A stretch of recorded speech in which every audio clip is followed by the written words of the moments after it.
Chapter 81. Everyone knew that the situation in the south was not good. But people from the south came so quickly, which was beyond the expectations of many villagers. Although Xiahe village directly brought trouble to the army at that time, the Big Rooster still belonged to Sanlai village. This time, there was no grudge, and the army skipped Xiahe village. But it was possible in the future. Xiahe village did not dare to make trouble with Sanlai village. There are fewer people who dare to go out now. But as long as there are people, the news will always be passed down. The people of the construction team have left. Sanlai village is far away from the town, and is always one of the villages that get the news the slowest. There are still floods in the south. And at the same time as the floods, there are also those mosquitoes that grow up at this time. It is said that mosquitoes are bigger than flies. And all kinds of insects with wings, and without wings appear densely in front of people. After those mosquitoes suck blood, a big red bag will be left on the body when they bite. And the visual effect is particularly scary. Whether it is day or night, they have to wrap themselves up tightly, trying to prevent insects from touching their skin and also prevent small insects from entering their bodies through their ears. When the weather gets hot, there are more mosquitoes in Sanlai village. Although mosquitoes and flies are not as scary as those in the south, they are indeed the two most annoying insects. No plants that attract mosquitoes are planted at home. Instead, all the mints with strong odors are transplanted at home. There are also many wormwood leaves growing in the village. And branches and leaves are burned every day to smoke mosquitoes. Because of this flood, many people died in the south. Most of the survivors were transferred to the central region by the army.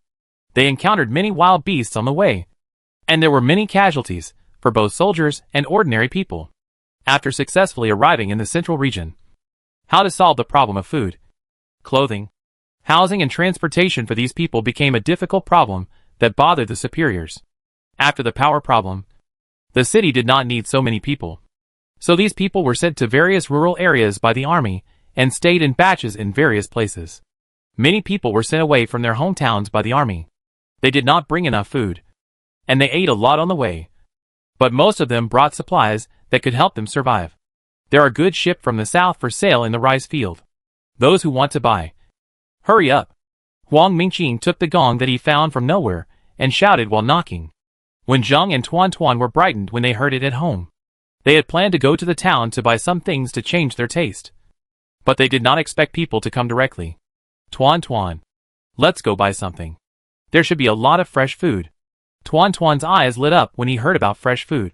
But when he thought about buying things, he needed to buy food. So Tuan Tuan could not help but worry about the food storage at home. Tuanchuan is worrying about the food at home? Wen Zheng said with a smile. Then took Tuanchuan to the window, pointing to the yellow wheat field. After these are harvested, we will have a lot of food. Finally, he got Tuanchuan's consent and went to the basement to get 2 bags of coarse grains. Wen Zheng took a wooden shoulder pole, each with a basket, and put the grain in it.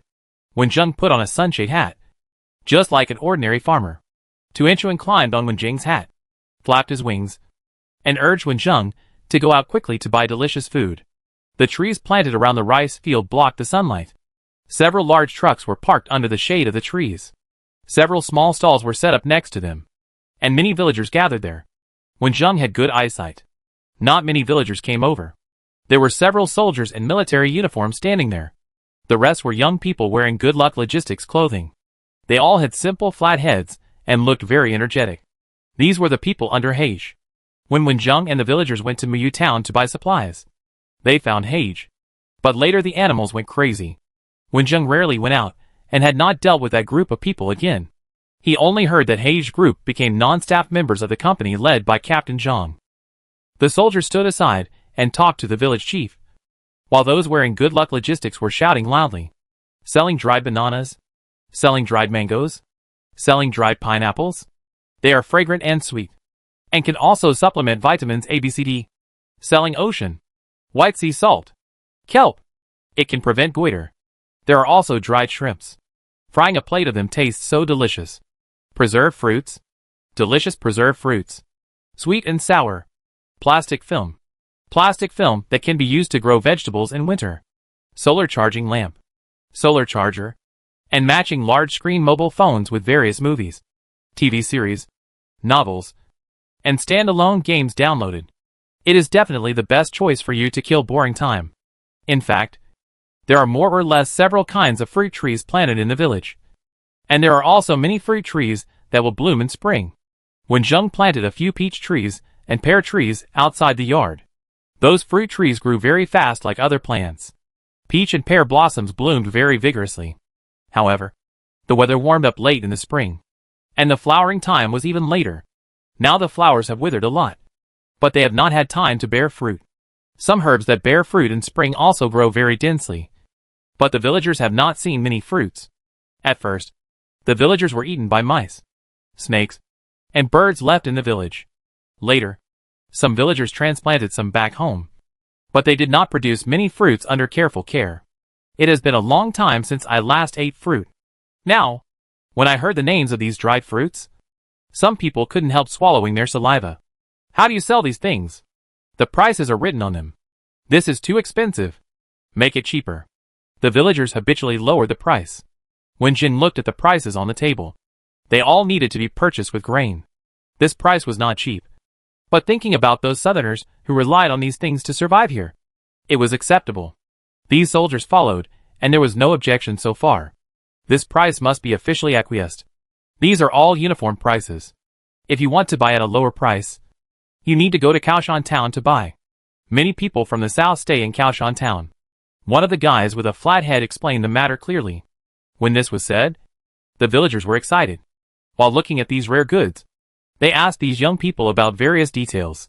Did you get these goods from the southerners who live in Kaoshan town? We collect all the goods they want to sell. All kinds of varieties. And then sell them from village to village at the risk of being attacked by wild beasts. Recently, the animals outside have become more ferocious. Those mutant ones are not as good as those crazy ones. The flat-headed man couldn't help but complain. What's that saying? Someone asked curiously. The flat-headed man looked at the villager who asked the question in surprise, and said in a puzzled tone, now those animals that are not crazy, but whose body shape and attack power are obviously different from before, are mutant animals. Some mutant animals are close to people, just like the Chicken King in your village. Some mutant animals will attack people or vehicles. They are not those crazy animals. Crazy animals have no reason, and can be dealt with by digging traps.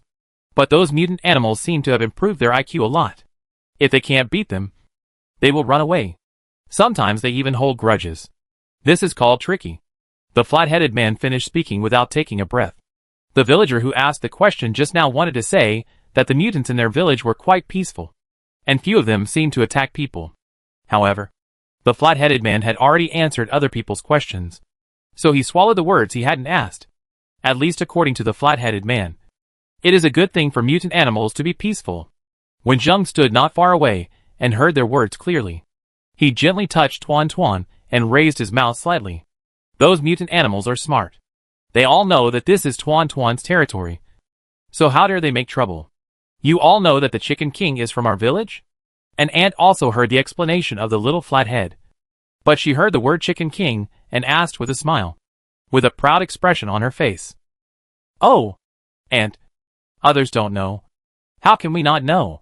Your village has raised a Chicken King, which is a great contribution.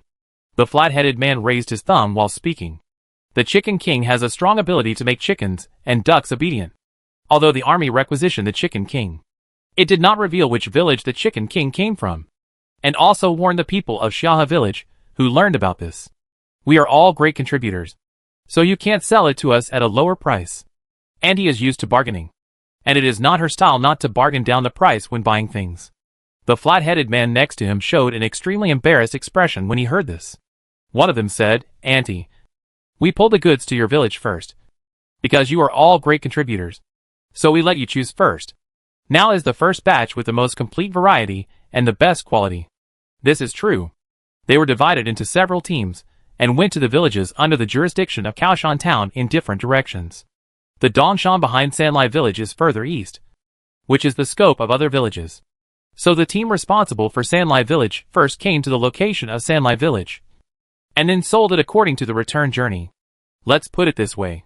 One of the guys with the flat head said, this is not the first time that we, Good Luck Logistics, have dealt with your Sanlai village.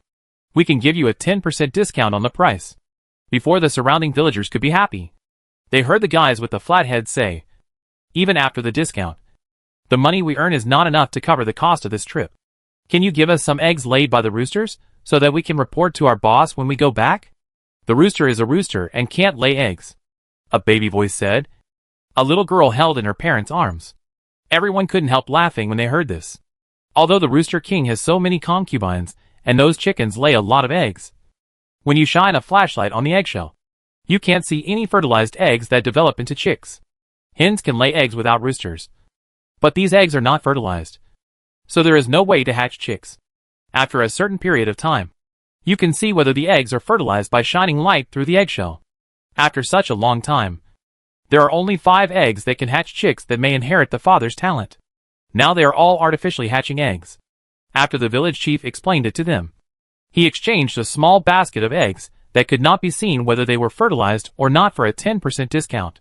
With the discount, the villagers have a wider range of choices. Things like salt are indispensable.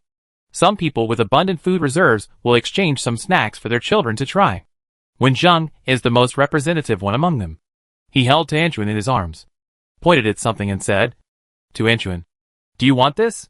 He pointed at everything, and Tianquan called out whenever it was food. So Wen Zheng bought a little of each food. As for other supplies, Wen Zheng lent out the Chicken King last time, and the army compensated him a lot. The villagers were already used to this operation, but the flat-headed guys who saw this scene for the first time were a little stunned. After buying, they calculated the price, and found that the 2 bags of food they brought were just enough. The villagers thought about the crops that were about to be harvested, and finally bought some things, even selling a few sets of the matching set that they used to kill time. When the things were almost bought, the villagers still had a lot of questions that they hadn't asked, and they all seized the opportunity while these people who knew the situation in the town were there. Where do those southerners live in the town near the mountains? What they eat and use are provided by the state. They all thought that they would live in the village this time. Where else can they live? They all live in the primary school in the town, which is not far from the middle school where the army is stationed. It has become a small trade market there, and they exchange food with the people in the town with these things. Hey, so living in the town has a lot of advantages. Originally, there were no fields to plant in the town, so many people moved back to the countryside, such as Sanlai village. But later, the army was stationed in the town, and the town was far away from various mountains, so the safety was significantly improved, and some people moved back to the village. Will they live in the town forever? Someone asked. They will stay until you finish harvesting the wheat in the farmland. At that time, the southerners who are willing to stay will be arranged in various villages together with the city people sent down. Let them live in the town now. Firstly, because the houses in some villages have not been built yet, and secondly, we can observe these people while they live in the town. The soldier who had been staying nearby suddenly spoke up, relying on the warm hospitality meal at the beginning and the contact with the Chicken King. The company led by Captain Zhang had a high degree of favorability in their village. The soldiers who came here this time were instructed by Captain Zhang to reveal these things. The animals are ferocious. The plants are growing wildly, and it is unknown how much food will be harvested by planting crops. There is a Chicken King in Kaoshan Town, but not in other places. The Chicken King hugged the farmland of Kaoshan Town. When Kaoshan Town was inspected, the Chicken King was no longer needed in other places. Other places planned to hold part of the farmland, but later the temperature rose and the land became dry, so there were fewer insects hatching. Only with human capture, some crops were held. Captain John was well informed, and the various news he heard indicated that the world would be more chaotic in the future. He had a hunch that Sanlai village was worth getting close to, and this hunch had helped him many times before. So he started to make friends with Sanlai village in advance. What does the observation room mean? Someone muttered to himself. There will always be people who take advantage of the chaos and hide themselves among the people, which is easy to cause greater chaos. Now they are still under our noses, and we must try to catch them out. The soldier spoke in a light tone. He thought of the comrades who retreated here from the south. When talking about the situation in the south, some people's malice would grow wantonly during disasters. After the wheat is harvested, outsiders will come to live here, which makes the villagers feel heavy. Wang Mingqing and other people who wanted to move to the newly built house found the soldiers who came today and told them their ideas. But they had to wait until they went back to ask Captain Zhang before they could give them an answer. The villagers gained a lot, watching these people drive away and walk home in 2s and 3s. Many people are worried about what changes the outsiders will bring to the village. But before that, the wheat must be harvested first. The golden wheat formed a golden ocean. The wheat ears were heavy, bending the wheat waste, and the breeze raised waves of wheat. These wheat ears looked big and full, but the villagers only had bitter smiles on their faces. The peach and pear trees planted in the village have already borne fruit. The peach and pear blossoms on the trees are so beautiful. But after the flowers fade, there are very few fruits. When they grow a little bigger, some people can't wait to pick peaches to taste them. As a result, after washing them, they bite them and almost break their teeth. It turns out that the peach pit in the peach occupies 2/3 of the volume of the whole peach, and there is very little edible peach flesh. This discovery was notified to all villagers. Almost every fruit tree in the village was tried. There was very little edible flesh. After the pit was cracked, the edible kernel was also very little. This situation was beyond everyone's expectations. There was a problem with the fruit, so the villagers automatically turned their attention to the wheat in the field. The heavy ears of wheat, with a large number of wheat grains on them, made many people think that they could get a good harvest. Before the harvest, the old man in the village came to the edge of the field trembling and grabbed a few wheat grains with his rough hands. This was the time when his fingers were the most flexible in recent years. He pinched the wheat grain with his fingernails and put it between his few teeth again without moving it. Then his eyes gradually dimmed. Wheat grains are mainly composed of the epidermis and the inner alurone layer, endosperm and embryo. The epidermis is the bran, which is not suitable for eating. However, these wheat grains are completely different from those fruits. The fruits are large, but the wheat grains have thick skin. How many pounds of the full wheat grains can be left after removing the thick and hard shell? All the villagers who stood on the ridge and saw all this had a blank mind, could not open their mouths, could not make any sound, and felt that the sky was gloomy and overwhelming and pressing down on them. The old man's legs softened and he knelt on the ground, saying with difficulty, "God, you won't give us a way out." Accompanying the old man's old voice, 2 long tear marks appeared on the faces of the villagers. The beautiful scenery of the wheat field in front of them turned gray, making people unable to see hope. There is not much to eat in a grain of wheat. But what about this field of wheat? Wenjung is probably the calmest among the group of people. When Wending's voice came out, all the villagers looked at him, including the village chief, who had always been very calm. There is a saying that a little accumulation makes a lot, Wenjung said. Just looking at these wheat ears, there are much more than in previous years. In previous years, in addition to keeping enough food for a year, there is also food to sell. Although there are few edible parts in the wheat grains, so many added up will not be too little. At worst, I can eat less and more vegetables in the future. I eat less meat now. If I eat less, I feel like I will become a vegetable sooner or later. As the two talked, more and more people cheered up, even though they were still upset looking at the wheat fields. They always had hoped to survive. Sanlai village had discovered it, and other places could have discovered it as well. Perhaps many places had discovered it long ago. But there was no way to communicate and the transportation was too dangerous. So no one notified Kaoshan town in the remote area when they found something wrong when it was almost time to harvest. The blow made people wish the sky had fallen. The news that there was something wrong with the crops and that there was no harvest quickly spread throughout Kaoshan town. Kaoshan town, which had been peaceful for a long time, was in turmoil again.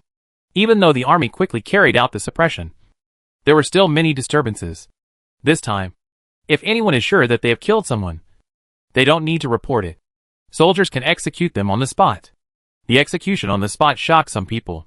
They dare not commit murder and arson, but they dare to cheat. The problem with food means that there is no new food on the market. How long can the food stored by the state be enough for so many people? And they have to consider the future. So those who don't have land in the town have turned their attention to the villages with farmland for planting. The temperature has been too high recently. Working at noon can make ordinary people faint. It has not rained for a long time. Usually, the water from Sanlai River is used to irrigate the farmland. So there is no worry that sudden rain will affect the grain harvest. People in Sanlai village are harvesting in the morning and evening. Just 2 days after the harvest, the villagers in charge of guarding the wall found that there were cars approaching on the road outside. Those were not military vehicles. He quickly beat gongs and drums to remind the villagers that someone was coming.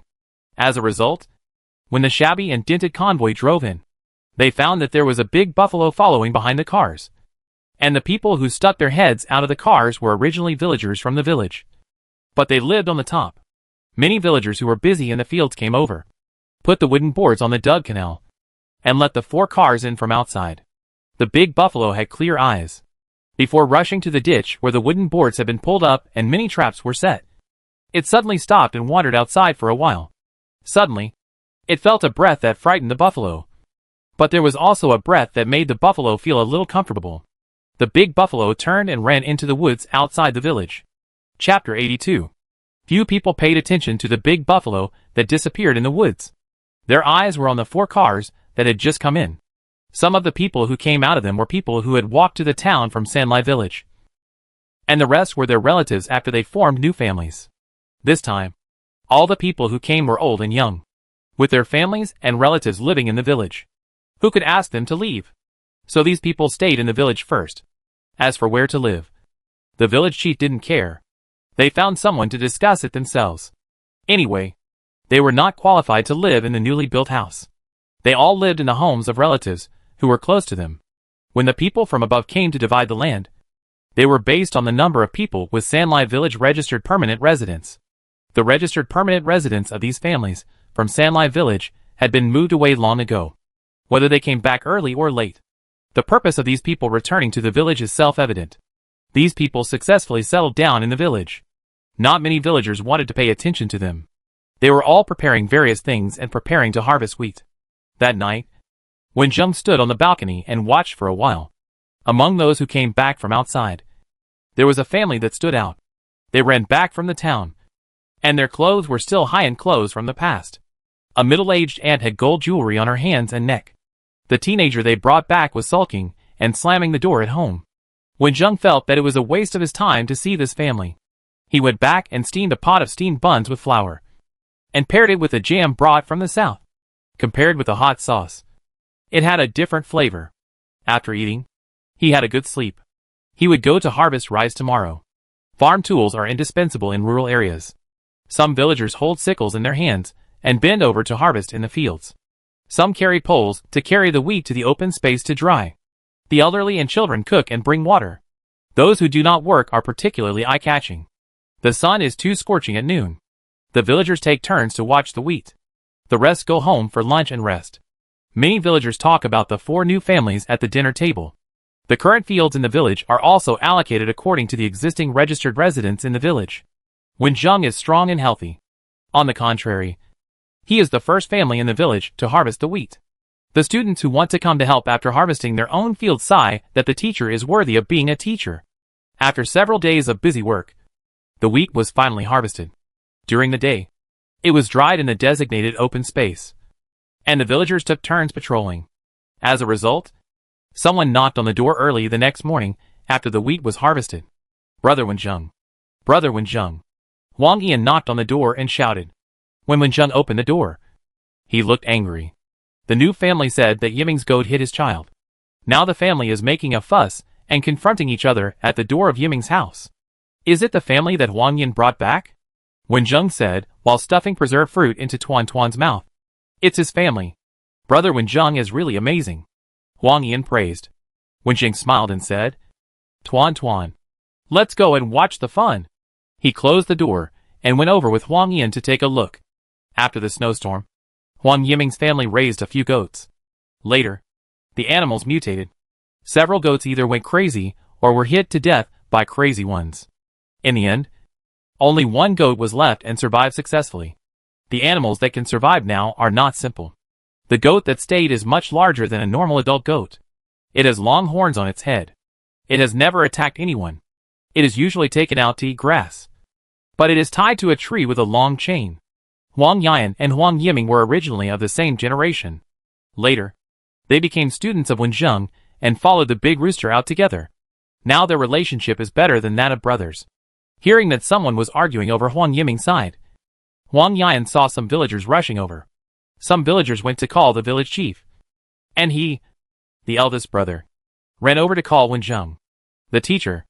Before he walked in, he heard sharp shouts. Wenjing first noticed the villagers in the village. They were no longer in their usual expressions.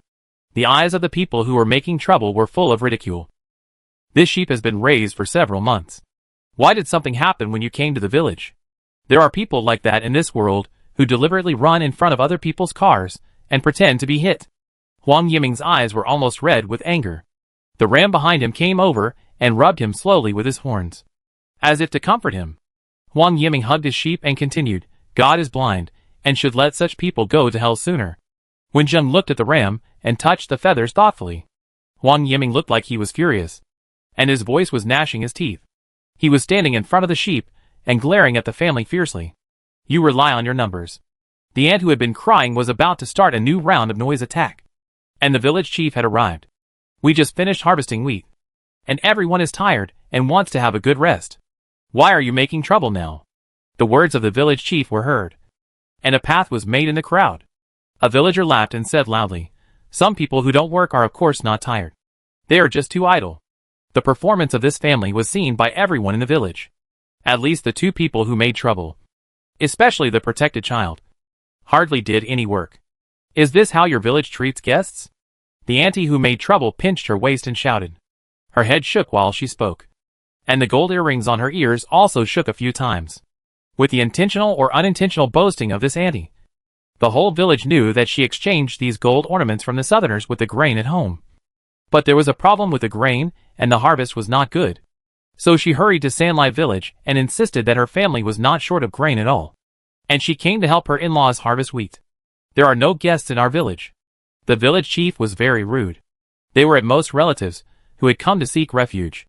Yiming, tell us everything that happened. This morning, Huang Yiming's grandfather went out to herd sheep. After the family prepared the meal, Huang Yiming was going to call his grandfather to eat. As a result, he heard this ant pointing at his grandfather and cursing. His grandfather was so angry that he almost couldn't breathe, holding his chest. It was obviously because he didn't take good care of the sheep. And the sheep heard my son. Then the ant continued to argue. Shut up, the village chief shouted, and then looked at Huang Yiming as Uncle Wu. Okay. My parents rushed over and helped Grandpa go back to rest. But this family still stopped him, and didn't let Grandpa leave, Huang Yiming said. And the villagers looked at this family with unkind eyes. This ant stood in front of her injured youngest son. But the villagers could see that his youngest son had only a shallow cut on his arm. That old man was just pretending to be unconscious. My son was really injured. You people in Sanlai village are not trying to shirk your responsibility. The ant pulled her son's hand out. Huzi, your wife's relatives hurt your brother. But you didn't know how to say a word and just asked your mother to stand up. I really raised you in vain. The ant said to a man with his head down next to him. Standing next to him was Yin Zi, a girl who married out of Sanlai village. Then what can you do to not pursue it? The village chief said in a light tone. The ant's eyes showed a hint of joy, of course. It is to cure my son's arm. But now he can't go to a big hospital. So let your village doctor treat him. But you have to give more compensation. Not too much. 300 kilograms of food is enough. It was really a wishful thinking. The villagers who were listening wanted to drive the man out right away. However, the village chief coughed twice, which made them hold back their movements for a while. The village chief said, Let's go to the village committee first, and take a look at the wound on the child's arm. The crowd of onlookers walked towards the village committee. A dozen people left the big group, and went to inform the residents of the whole village. The villagers arrived one after another. The village doctor Lao Shan also came with a box. Before the ant had time to be happy, the village chief took the solar-powered loudspeaker and said, Everyone is here, so we can start. The loudspeaker was handed to Huang Mingchang, who was holding 2 pieces of paper, and began to read. From July 3rd, 20XX to the present, Bao Meiyun stole wheat grains, and hid them in clothes, and transported them away between 11 a.m. and 1 p.m. As soon as Huang Mingchang said the first sentence, the ant who was making trouble just now changed her face. Her name was Bao Meiyun. She wanted to refute this matter, but under the gaze of the people in Sanlai village, she couldn't say a word. On July 4th, 20XX, Shui Shanhui ran to the vicinity of the village committee, secretly peeped at the chickens raised in the village committee, and tried to attack the chickens with stones in his hand, but stopped because the breeder came out of the house. Shui Shanhui is the youngest son protected by Bao Meiyun. He is in junior high school, and is still hiding behind his mother, and can't say a word. They didn't know that the Chicken King and his harem were raised in the village committee. and they thought they were ordinary chickens. But the villagers knew it. When they heard that this family dared to hurt the Chicken King, their eyes instantly became much more fierce. On July 3rd, 20XX, Li Yuan's family stole wheat grains at noon. Huang Mingchan continued to read. The paper was full of the actions of the 4 outsiders. 3 of them stole wheat from the village to a greater or lesser extent, and the last one performed well. There are people taking turns to guard the walls of Sanlai village now. Even during the lunch break, they will still keep an eye on the village, especially after exchanging a few telescopes last time. A few people can see the situation in the village. How can it be stealing? The wheat I picked up is from Yanzi's family. Yanzi is my daughter-in-law. Bao Meiyu pulled Yanzi out, but Huang Yan kept silent and was unwilling to pay attention to her. At this time, Huang Yiming's mother ran in angrily from outside, pointing at Huang Meiyu's nose and scolding, "You are deliberately tampering with the porcelain in order to extort food. Or maybe your child just touched the sheep on purpose." The matter has been made clear. After Uncle Wu tied the sheep to the tree, he went to the field to pick up the fallen wheat grains. He felt something was wrong after hearing the noise. Uncle Wu turned around and saw Xue Shanhui's hand on the sheep's tail. The ram was frightened and broke free. Xue Shanhui didn't stand firmly and fell directly. The branch next to him cut a big gash on his arm. The village chief took the loudspeaker and continued, "The wheat has been harvested. It is estimated that people will be sent to live here in a few days. There is no room for outsiders in the village. Please save us some energy and leave by yourselves." Seeing that Bao Meiyu still wanted to quibble, the villagers of Sanlai village did not give her this opportunity. Huang Yan still remembered the legend that when Zheng left in the village, as the eldest disciple, he was quite looking forward to this kind of middle school scene. Today was an excellent opportunity to show it. Holding the wooden stick from his wrist, Huang Yan shouted. And just when Xue Shanhui looked up, he swung the wooden stick down and stopped in front of him, without causing any injury to his body. Xue Shanhui was so scared that he cried and shouted on the spot and wanted to go back to the town. The force is well controlled. Wen Jin walked to Huang Yan and said lightly. Huang Yan was so happy that he almost jumped up. Wen Zheng didn't plan to watch what happened next, and took Tianquan back. No matter how noisy they were, just a few people couldn't resist the drive of the whole village, and most of them even felt guilty. The wheat stolen from the fields in the past few days was found by the people in the village. These people were quite courageous, and the number of thefts was not small, and all were stuffed in the car. It is said that when searching Huang Meiyun's family, it was Huang Yiming who was in charge, and he brought his own ram. After Huang Meiyun blocked the car in front of the car to prevent people from approaching, the villagers did not need to go up. The ram went up and pushed the person to the ground with its body. This operation shocked the surrounding villagers. The sheep did not use the double horns on its head to push the person to the ground, and the person did not suffer any injuries. There was no discussion at the time. But after these outsiders left, these villagers were talking about this goat. We not only have a chicken king in our village, but also a sheep king. There are no other sheep in the village to try. Huang Yiming was so happy that he hugged his own goat every day and was fully responsible for feeding the goat. He wanted to know if he had the ability to command chickens and ducks like the chicken king. He chirped around the goat every day, and the goat ate the grass on the ground slowly. Occasionally, when they met Wen Zheng holding Tuan Tuan on the road, their hind legs would be slightly bent. After a whole day of quarreling that day, the 4 families and their cars came to the entrance of the village together. They came for a few days and helped a little when harvesting wheat. But they ate and lived in the village without spending any food. However, the villagers who were related to them still cared about their children and gave them some unhusked wheat grains. Among them, Huang Meiyun, who had 2 sons, took the least. She had never made trouble or stolen food. The chubby family of 5 had the most. After these few days of getting along, the villagers clearly knew the troubles of outsiders. Now it is just wheat harvest, and there will be corn, sweet potatoes, etc. later. We also have to prevent others from stealing, which is really worrying. After this incident, more people thought of the village chief's original proposal, which was to divide the village into 2 parts. This proposal made people feel excited. Where is Yan Zi? Where is your wife? Who's Zi?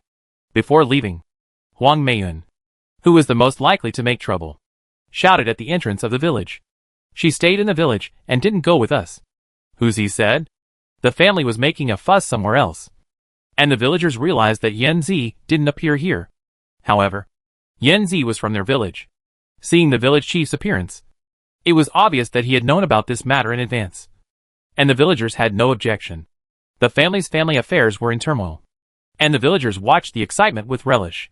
Their village was harmonious, and usually they were trivial matters. Although the behavior of this family was a bit disgusting, the excitement was still worth watching. If you don't leave, it will be dark soon. Our village will not let you stay here overnight, Huang Mingqing said with a smile. Hu Zi said something in his mother Huang Meiyun's ear, and finally agreed to leave. The chubby family had the best car. When other families were unwilling to leave first, they became the first to leave. The rest of the cars followed closely behind, not wanting to be the last. When the last car was driving on the wooden board above the ditch, a big buffalo suddenly jumped out from the woods next to it. It's that buffalo! Hu Zi, run quickly! Huang Meiyun shouted excitedly.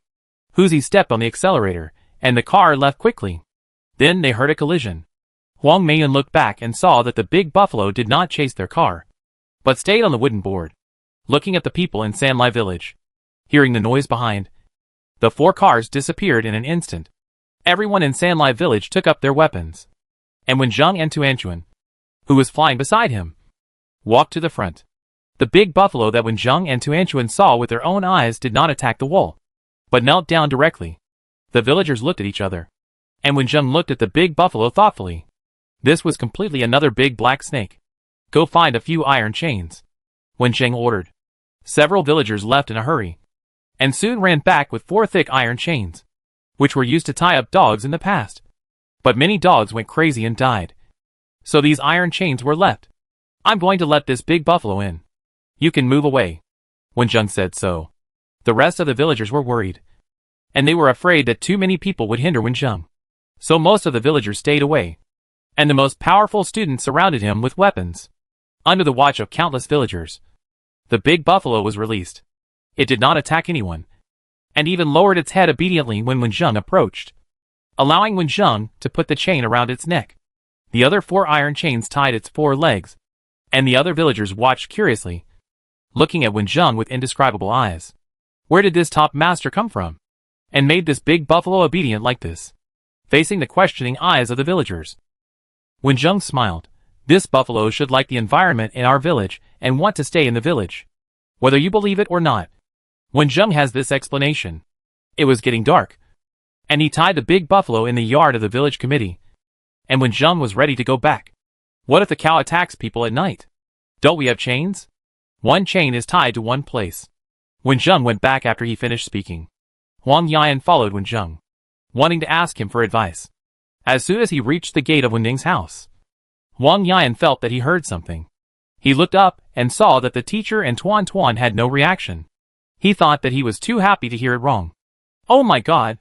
The python that suddenly swam out scared Huang Yan so much that he screamed.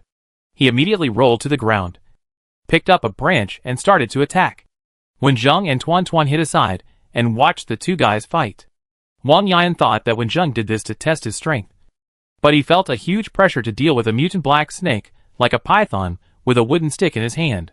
The branch hit the scales of the snake and left no trace. The black snake didn't understand why the young man who often came to find Wen Zheng wanted to attack him, but he didn't dare to hurt Huang Yan. The 2 sides were deadlocked, and neither could do anything to the other. Wen Zheng watched for a while. The black snake was still stronger than the other 2. Even if Huang Yan had a powerful weapon that could seriously injure the black snake, he would probably be dead before killing the snake. Okay. When Wen Zheng spoke, the python stopped attacking and quickly detached from the battle. Huang Yan was panting with exhaustion. Seeing this, he looked at Wen Zheng, and then at the black snake. It turned out that this black snake was an animal that the teacher invited to test the results. The teacher has so many tricks. Wen Zheng hugged Tuan Tuan and turned to go into the house. Then he said, "You 2 follow me into the house." The 2 followed Wen Zheng obediently and entered the living room. Go clean up the dirt on your body, Wen Zheng ordered. Huang Yan and Black Snake moved at the same time, then stopped at the same time, turned their heads to look at each other, and quickly moved to compete for the important place in the bathroom. Ouch! Huang Yan covered his forehead and screamed.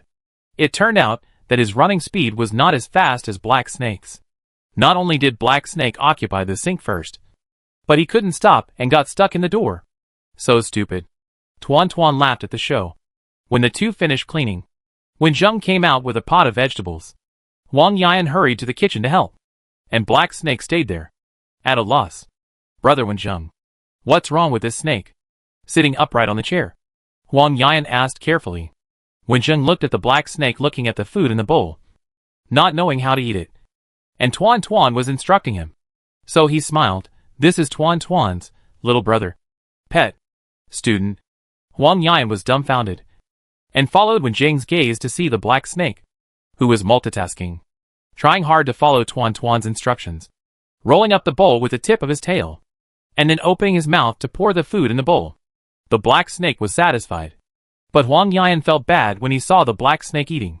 He quickly lowered his head to hypnotize himself to forget the scene just now, and then picked up a piece of chicken and put it in his mouth to calm down. Brother Wen Zheng, your cooking is really delicious. After Wang Yan praised Wen Zheng's cooking skills, he began to eat hard. Under the temptation of delicious food, he successfully forgot that there was a black snake eating at the same table. After dinner, Wang Yan took over the job of washing dishes. But when he heard the noise in the living room, he looked out and saw that under the command of Tuanchuan, the black snake was wiping the table with a rag rolled up by its tail. Wang Yan wiped the sweat off his forehead, but couldn't help asking, are mutant animals so smart now? First there was Tuanchuan, and then there was the black snake. The black snake was smarter than the Chicken King. If the black snake knew what Wang Yan was thinking, he would definitely tell him that the big rooster, who was born with a blessing, but didn't know how to appreciate it, was not as good as him. The big black snake who came to fight for it himself. Didn't you always want to raise a bird as smart as Tuanchuan? Wen Zheng looked at Wang Yan. Tuanchuan, who was standing aside, immediately stopped at Wen Zheng when he heard this, and called out proudly twice. Yes, there is no bird smarter than Tuanchuan. Wen Zheng's eyes were full of smiles. Wang Yan nodded. There is no bird in the world that is smarter or prettier than Tuanchuan. I just want a slightly smarter one, even if it's not a bird. Wen Zheng smiled at Wang Yan and pointed at the busy black snake. Isn't there one? Wang Yan was so scared that his voice broke, and he made a duck call. Chapter 83. Wen Zheng ate cold noodles made from new wheat today. The cold noodles were chilled in well water for a while. After being taken out, they were poured with the prepared sauce and stirred. The taste was great. Holding a big bowl, he sat under the grapevines in the yard and ate with relish. It was a cool morning now. If it was noon when the temperature was high, it would be too hot to eat. There were several bird nests under the eaves. The birds in them got up early and flew around the house to catch food. These were the birds that Tuan Tuan went outside to find after the increase of mosquitoes in summer. These birds not only stayed in Wen Zheng's home, but also settled everywhere in the village. Most of them were swallows, which could eat kilograms of mosquitoes. The combination of birds and mudwort effectively suppressed mosquitoes. After breakfast, we had to continue to process the wheat grains. The scorching sun was hanging in the sky, spreading the temperature to the earth. Every day after the sun rises, the temperature rises at a rate that can be felt by the body. It doesn't take long to walk outside before a lot of sweat appears on the body. Now the villagers try to go out as little as possible. But if they want to grind wheat grains into flour, they can only use the stone mills that are not enough in the village. Fortunately, the wheat grains are dried, and the villagers have enough time to take turns to use the stone mills to grind them with great effort under the arrangement of the village chief. However, the shells of the mutated wheat grains are not only thick, but also very hard. If you want to grind them into flour, it will take a lot of effort. Many people try to let animals help. The goats of Huang Yiming's family and the big buffalo that ran over some time ago are the most popular among the villagers. All villagers who want to use these animals need to be responsible for their 3 meals a day, and the food must be good. The big buffalo did not show any aggression to anyone and successfully settled down in the village, except that one of the iron chains on its body was temporarily retained. Usually, the big buffalo stayed in the village committee, and occasionally quarreled with the big rooster living in the same yard, which attracted many villagers to watch, compared with the big buffalo that attracted the attention of many villagers. The black snake living outside Wen Zheng's house was not known to many people. Wang Yan, who was the latest to know, strongly refused when Wen Zheng asked him to try to raise snakes. But after discovering the cleverness of the big black snake, he began to want to try again and began to go to Wenjing's door every day to try to get along with the black snake. After the wheat grains of the first acre of field were ground and husked, they were weighed.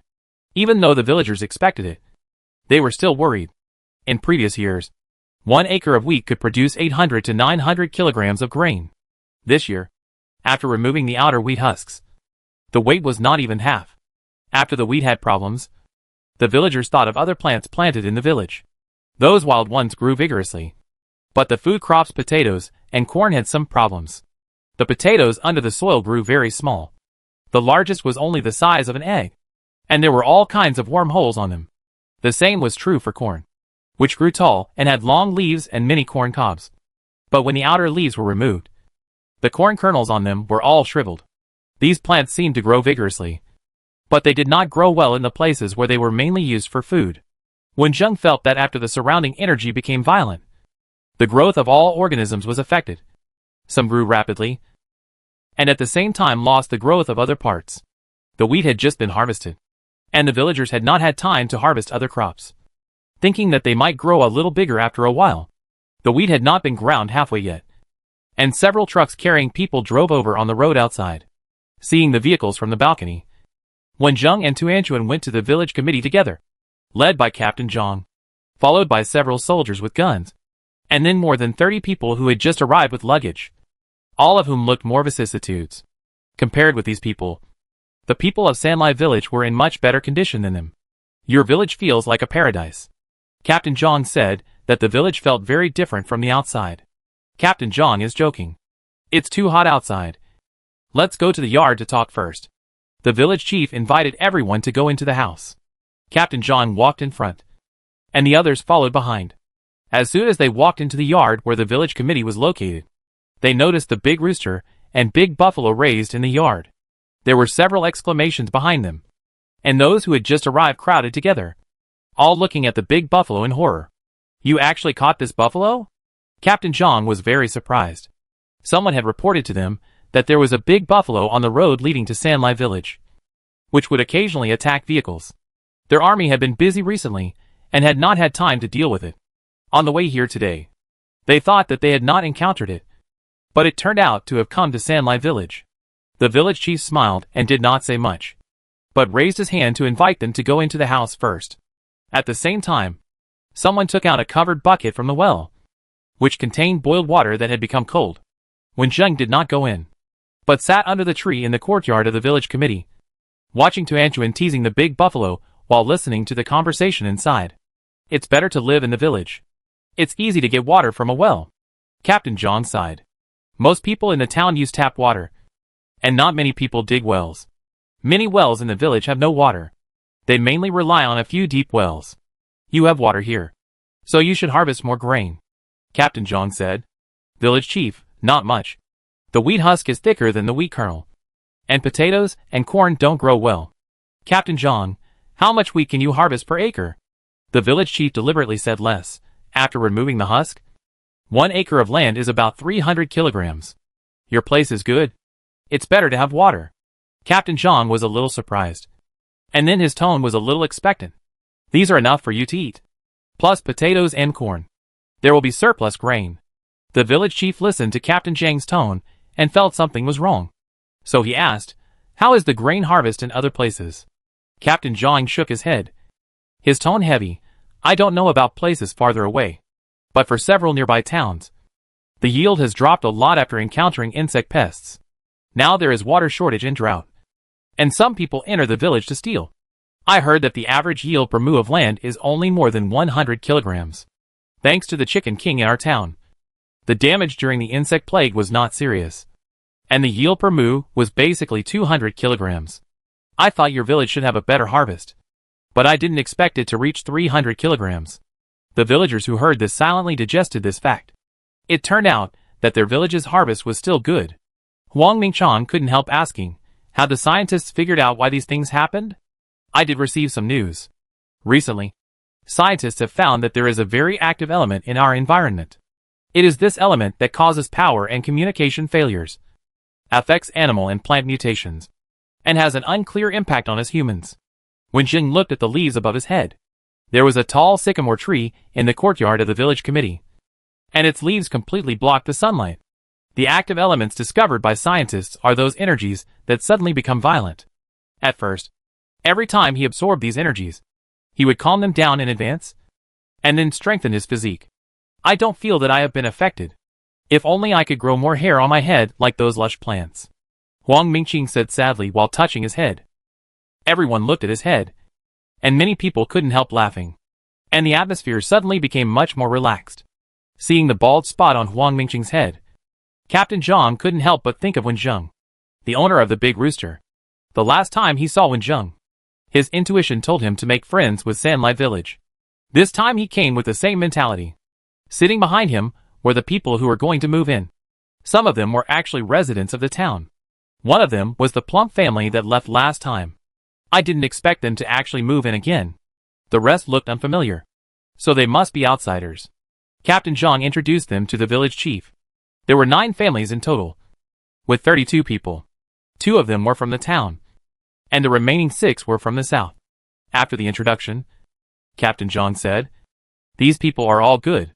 After they settle down in the village, they will become part of your village. This is a hint that these people were selected by them, and they should get along well with each other. Welcome to Sanli Village." With Captain Zhang in front of him, the village chief also knew what to say, and they still believed Captain Zhang's words, hoping to get along well in the future. Finding the map drawn after the construction of the wall and the new house. Let these people choose the place they want to live. The village chief asked again, when will the people in the city go to the countryside? Will the land be divided after they come?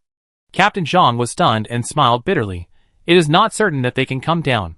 In recent months, earthquakes have occurred frequently across the country, causing heavy casualties. We are in a good location here, so we don't have to worry about this. Now the population has decreased significantly, and there are state-sold reserve grains in the city, so we won't starve to death in the next 1 or 2 years. I don't know how many animals will attack on the way back. Now there are more and more mutated animals, and not many people are willing to come back. Captain Zhang said that when building the house, no one thought that things would develop like this. After saying this, some of the new villagers started crying, recalling their experiences of traveling all the way from the south, and the relatives who fell on the road or even stayed on the road. There were many people who came to the central region with them, and some of them planned to go back after the summer was over. During the New Year period, there was a snowstorm, and the south was very warm, but they made a different choice and decided to stay here. What about these newly built houses? It would be a pity if no one lived in them? Huang Mingqing said in surprise. I just said that there are not many people willing to come back. But I didn't say that no one will come back. Captain Zhang explained. Didn't you say last time that some of you wanted to live in the new house? Of course, you can. But like the new villagers who settled here, you have to hand over a certain amount of grain every time you harvest, which is the cost of buying the house. Of course, if someone secretly moved in, the army couldn't control it, but they might punish them with more grain after they were discovered. Huang Mingqing understood after hearing this, and began to plan in his mind. The new villagers had already chosen a house. Looking at the map, the residents of the 2 towns chose houses near the villagers they knew in Sanli Village, and the houses chosen by those from the south were quite close. No one was close to the houses closest to Wending's house. After all, it was too close to Dongshan for them. The village chief called a few villagers to take these new villagers to the houses they chose and pack their luggage. Captain Zhang was also ready to follow and see the current environment in the village. And by the way, temporarily divide the farmland in the village for them. As soon as the group of people went out, they noticed the 2 animals in the yard. The big buffalo, with an iron chain tied to its neck, was running around the tree, desperately chasing a particularly beautiful bird. Several times, the big buffalo's horns almost touched the bird, but in the end the bird still avoided it, making their moods fluctuate. Why doesn't this bird fly up or fly out? It always circles around the big tree. The village chief smiled, because the 2 of them are playing a game. What? Even Captain Zhang was a little surprised. Wen Zheng, who was sitting on the other side of the tree, shouted softly, and Tuan Tuan, who was teasing the big buffalo to circle around, flew up. The big buffalo immediately stopped and lay on the ground a little dizzy, and Tuan Tuan then landed on the top of the big buffalo's head. I have never seen such obedient mutant animals, someone said, unable to take their eyes off the 2 little animals. Perhaps, Living in Taoyuan village is a good choice. These new villagers have been doing well since they came to Kaoshan town. They thought they could be assigned to a good village. Unexpectedly, Captain John wanted to send them to Sanlai village, a village far away from the town and backed by a mountain. They were desperate when they heard the news in the car. But the residents of the two Kaoshan towns kept praising Sanlai village. When the vehicle arrived in front of Sanlai village, they saw many villages along the way. When they saw the high and hard walls of Sanlai village and the wide ditch full of traps, they felt safe all of a sudden. Other villages don't have the Chicken King, which can let the army send people to build the wall. After entering the village, small details made them feel more and more at ease. Captain John really arranged them to a good village. Was it Wen Zheng who spoke just now? Captain John recognized Wen Zheng's voice. The village chief laughed. Wen Zheng, why don't you go inside? It's too hot under the tree. I just brought Tianchuan here to play with the big buffalo. I have a cold body, and the temperature is fine now. Wen Zheng said without hesitation. What do you mean by cold body? You wore the least during the snowstorm. The villagers who heard this all complained silently. I also hope I have a cold body. A chubby little boy wiped the sweat off his head and said enviously. The new villagers noticed that when the big buffalo kept running around the tree, a man had been sitting under the tree. Wasn't he afraid of being attacked by the buffalo? The mutant buffalo was more than 2 meters tall, and no one present could compare to it. The buffalo also had a strong body that matched its height, and 2 sharp horns that glowed coldly. This village is not simple. The new villagers were led to the house. Captain Zhang and his soldiers also went there. Wen Zheng was invited, but Wen Zheng looked at the regiment and wanted to continue playing with the buffalo, so he refused. Captain Zhang was not angry after the refusal, and the village chief did not say anything either. The new villagers naturally knew that Wen Zheng's status in this village was somewhat different. After seeing most of the village, Captain Zhang and the newcomers found how different Sanlai village was from the outside. Those mosquitoes that bit into a big bag all entered the swallow's mouth. There were no crazy birds attacking the village. Occasionally, a few crazy mice would run out. Captain Zhang and his men did not have to do anything at all. The people of Sanlai village solved it themselves. All the new villagers were arranged to live in new homes, and the fields were divided for them according to where they lived after consultation with the village chief. When dividing the fields, there was a lady named Yi Qing among the villagers. She looked about 30 years old and had a unique temperament. In the words of the villagers, she looked knowledgeable. After looking around with a map, she divided the fields on the map while asking for everyone's opinions. The village chief took the map and thought that this division result was very reasonable. And even the new villagers suffered a little loss. The new villagers from the south agreed with Ms. Yi Qing very much, and they all had no objections. The 2 families from the town also agreed after looking at it. After the matter was resolved, Captain Zhang returned to the village committee and hesitantly made a request. Village Chief Wang, we want to use supplies to purchase some new grain. The army opened up several farmlands around the town, but they planted too late and have not harvested yet. The food distributed by the higher authorities is not much, so they are preparing to prepare more food. In terms of supplies, the army has the most abundant supplies. Not only various military canned food distributed by the higher authorities, but also various weapons. These days, they have killed a lot of animals with weapons. The meat of mutant animals can be eaten, and they have all been made into bacon and pickled meat. The meat of those crazy animals cannot be eaten, but the fur can be peeled off to make warm clothes. After notifying the villagers, many people exchanged food with the army, and both sides were particularly satisfied. After the army left, the 9 new villagers started a new life in Sanlai village, and they had newly built houses. The supplies brought from the south were exchanged for a lot of things in the town. Those that were left behind are now in Sanlai village, trading with the villagers. After talking to Captain Zhang, the 3 villagers led by Huang Mingqing moved from their dilapidated houses to new houses, which were quite close to Wen Zheng. Since they have become new members of the town, some work must also be arranged. That is, taking turns to patrol the walls. However, the skills of these new villagers are not as good as those of the villagers in the village who have been taught by Wen Zheng. But the things that Wen Zheng taught cannot be taught to them for the time being. The new villagers began to try to integrate into the village. And at this time, potatoes and corn were also about to be harvested.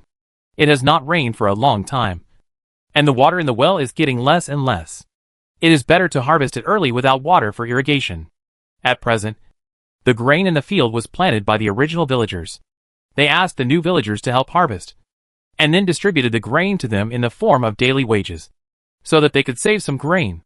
The temperature during the day was too high, and the villagers were only busy in the morning and evening, and the efficiency was very low.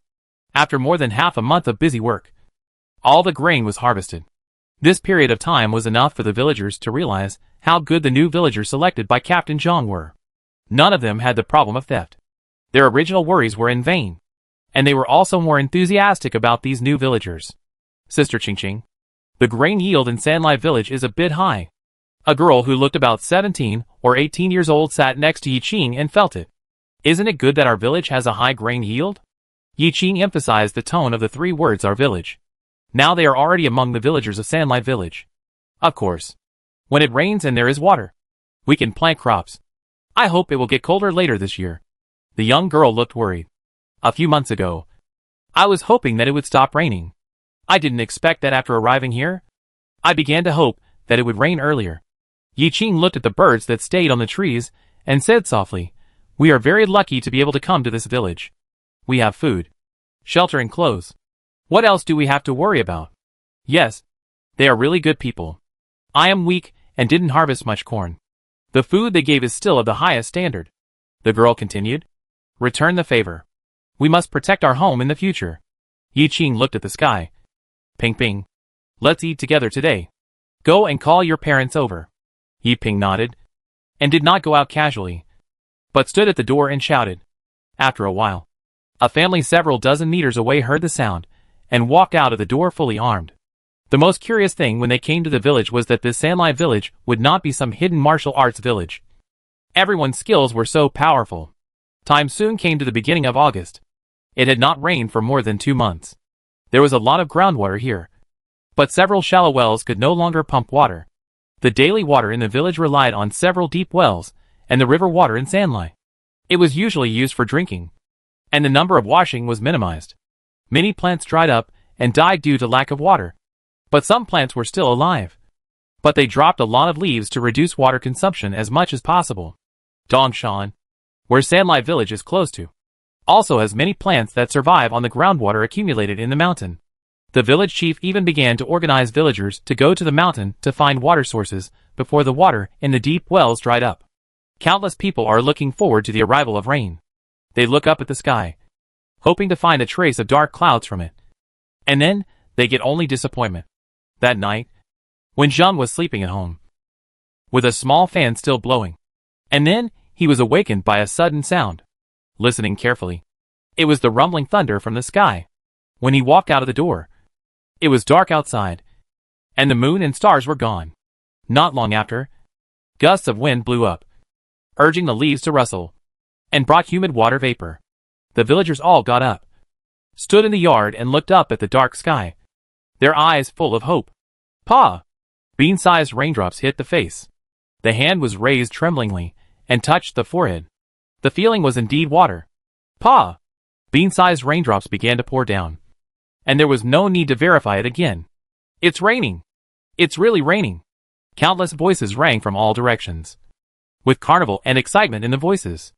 No one can fall asleep tonight. Chapter 84. It was raining heavily, accompanied by muffled thunder, and the rumbling thunder was so pleasant to the ears of the villagers. The thunder was mixed with the villagers' joyful shouts, and the splashing sounds when playing in the water. The atmosphere was more joyful than ever before.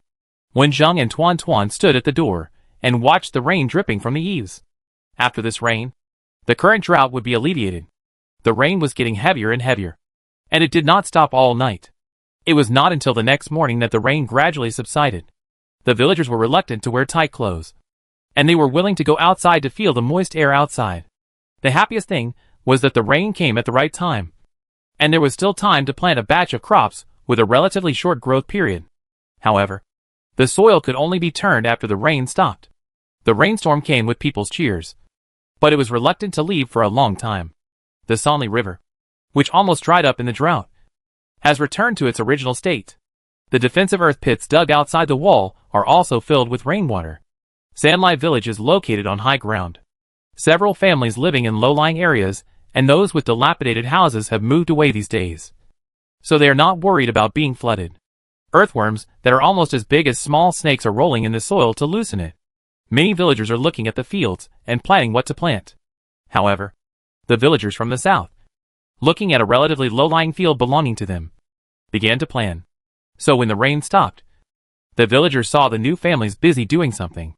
Yi Qing, what are you doing? The villagers passing by asked curiously. Yi Qing was shoveling the soil and piling it up with a shovel in his hand. He turned around and smiled slightly, and replied, "We are going to build up the fields around us and plant some rice after the rain stops." You want to plant rice? The villagers looked at the fields and understood something. It was Yi Qing who divided the fields. At that time, the villagers thought that Yi Qing and his team suffered a loss because several of the fields they chose were slightly sunken. Now thinking back, it turned out that they chose them like this on purpose. Speaking of which, our village used to grow rice, an elderly man recalled, but there was a little water shortage in the summer, and the temperature at that time was not suitable. So the harvest was not good. It was only planted for a few years, and then all wheat was planted. The rice field in the village was the name left over from the drying of rice at that time. The elderly people were used to reading it, and have not changed it for so many years. So can we plant rice now? A villager asked. I remember that rice can only grow when the temperature is high. Indeed, rice is a crop that likes high temperature and humidity. Now there is enough water in the village. But autumn is coming soon. Thinking about the snowstorm that just passed can make people feel cold all over. Yi Qing expressed her thoughts. When I lived in the town, I asked about the situation here. Our village is slightly to the south. The temperature was very high last winter, and it suddenly dropped during the Chinese New Year in February. The shortest growing period of rice is about 3 months, and it is only the beginning of August now. But the situation this year may be different from last year. Huang Yiming led the sheep to watch the fun and suddenly said something. Yi Qing pointed to the field where she was busy just now and said, "So several of us are planting this small piece of land together. Even if we don't succeed, we can still afford these losses."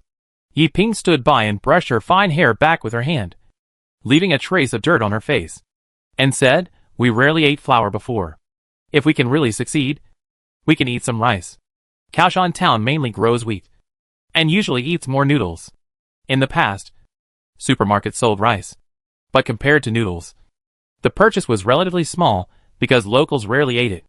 Now the world is in chaos, and there is even less.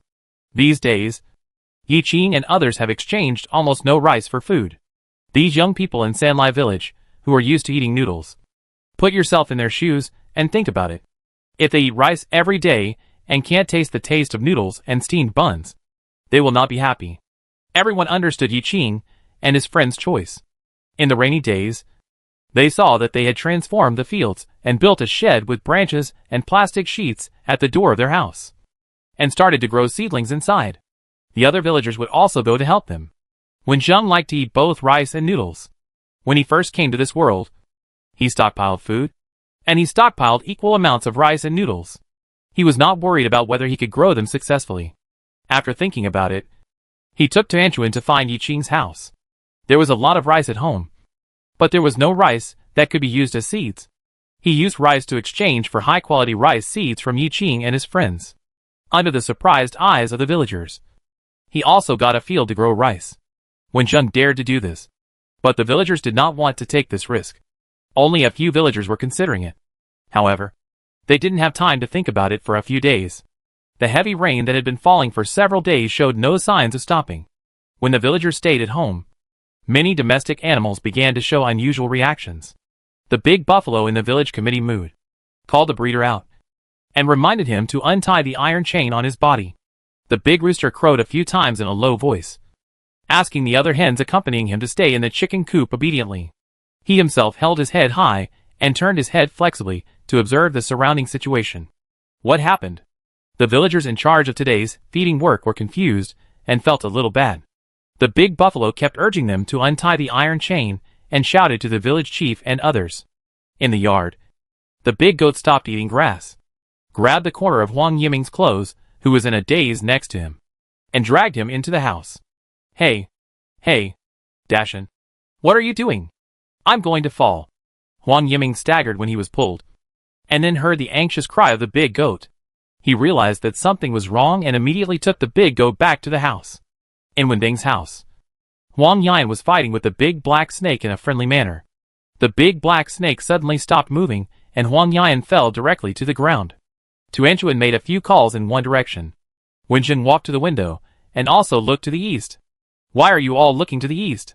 What's wrong with the east? Huang Yan climbed up from the ground in confusion, and then followed them to look to the east. There has been too much rain in the past few days, and it was all fierce rainstorms. The drought for 2 consecutive months some time ago caused many plants to dry up due to lack of water. Looking back now, there are many places on Dongshan where the trees are dry, with no plants covering them, only bare dirt and gravel. With such continuous heavy rain, accidents are very likely to happen. Huang Yan followed Wensheng and looked at Dongshan. His curious expression suddenly tightened. The heavy rain hit the soil without plant roots, and the rain that had accumulated for a long time rushed down from the mountain with stones and mud. Flash flood. Flash flood broke out. Huang Yan widened his eyes and looked at Dongshan in horror. Wenjing focused his attention on listening. There were many kinds of sounds coming from there. Not only the ground shaking caused by the flash flood, but also many animals that could not avoid the flash flood and ran down the mountain frantically.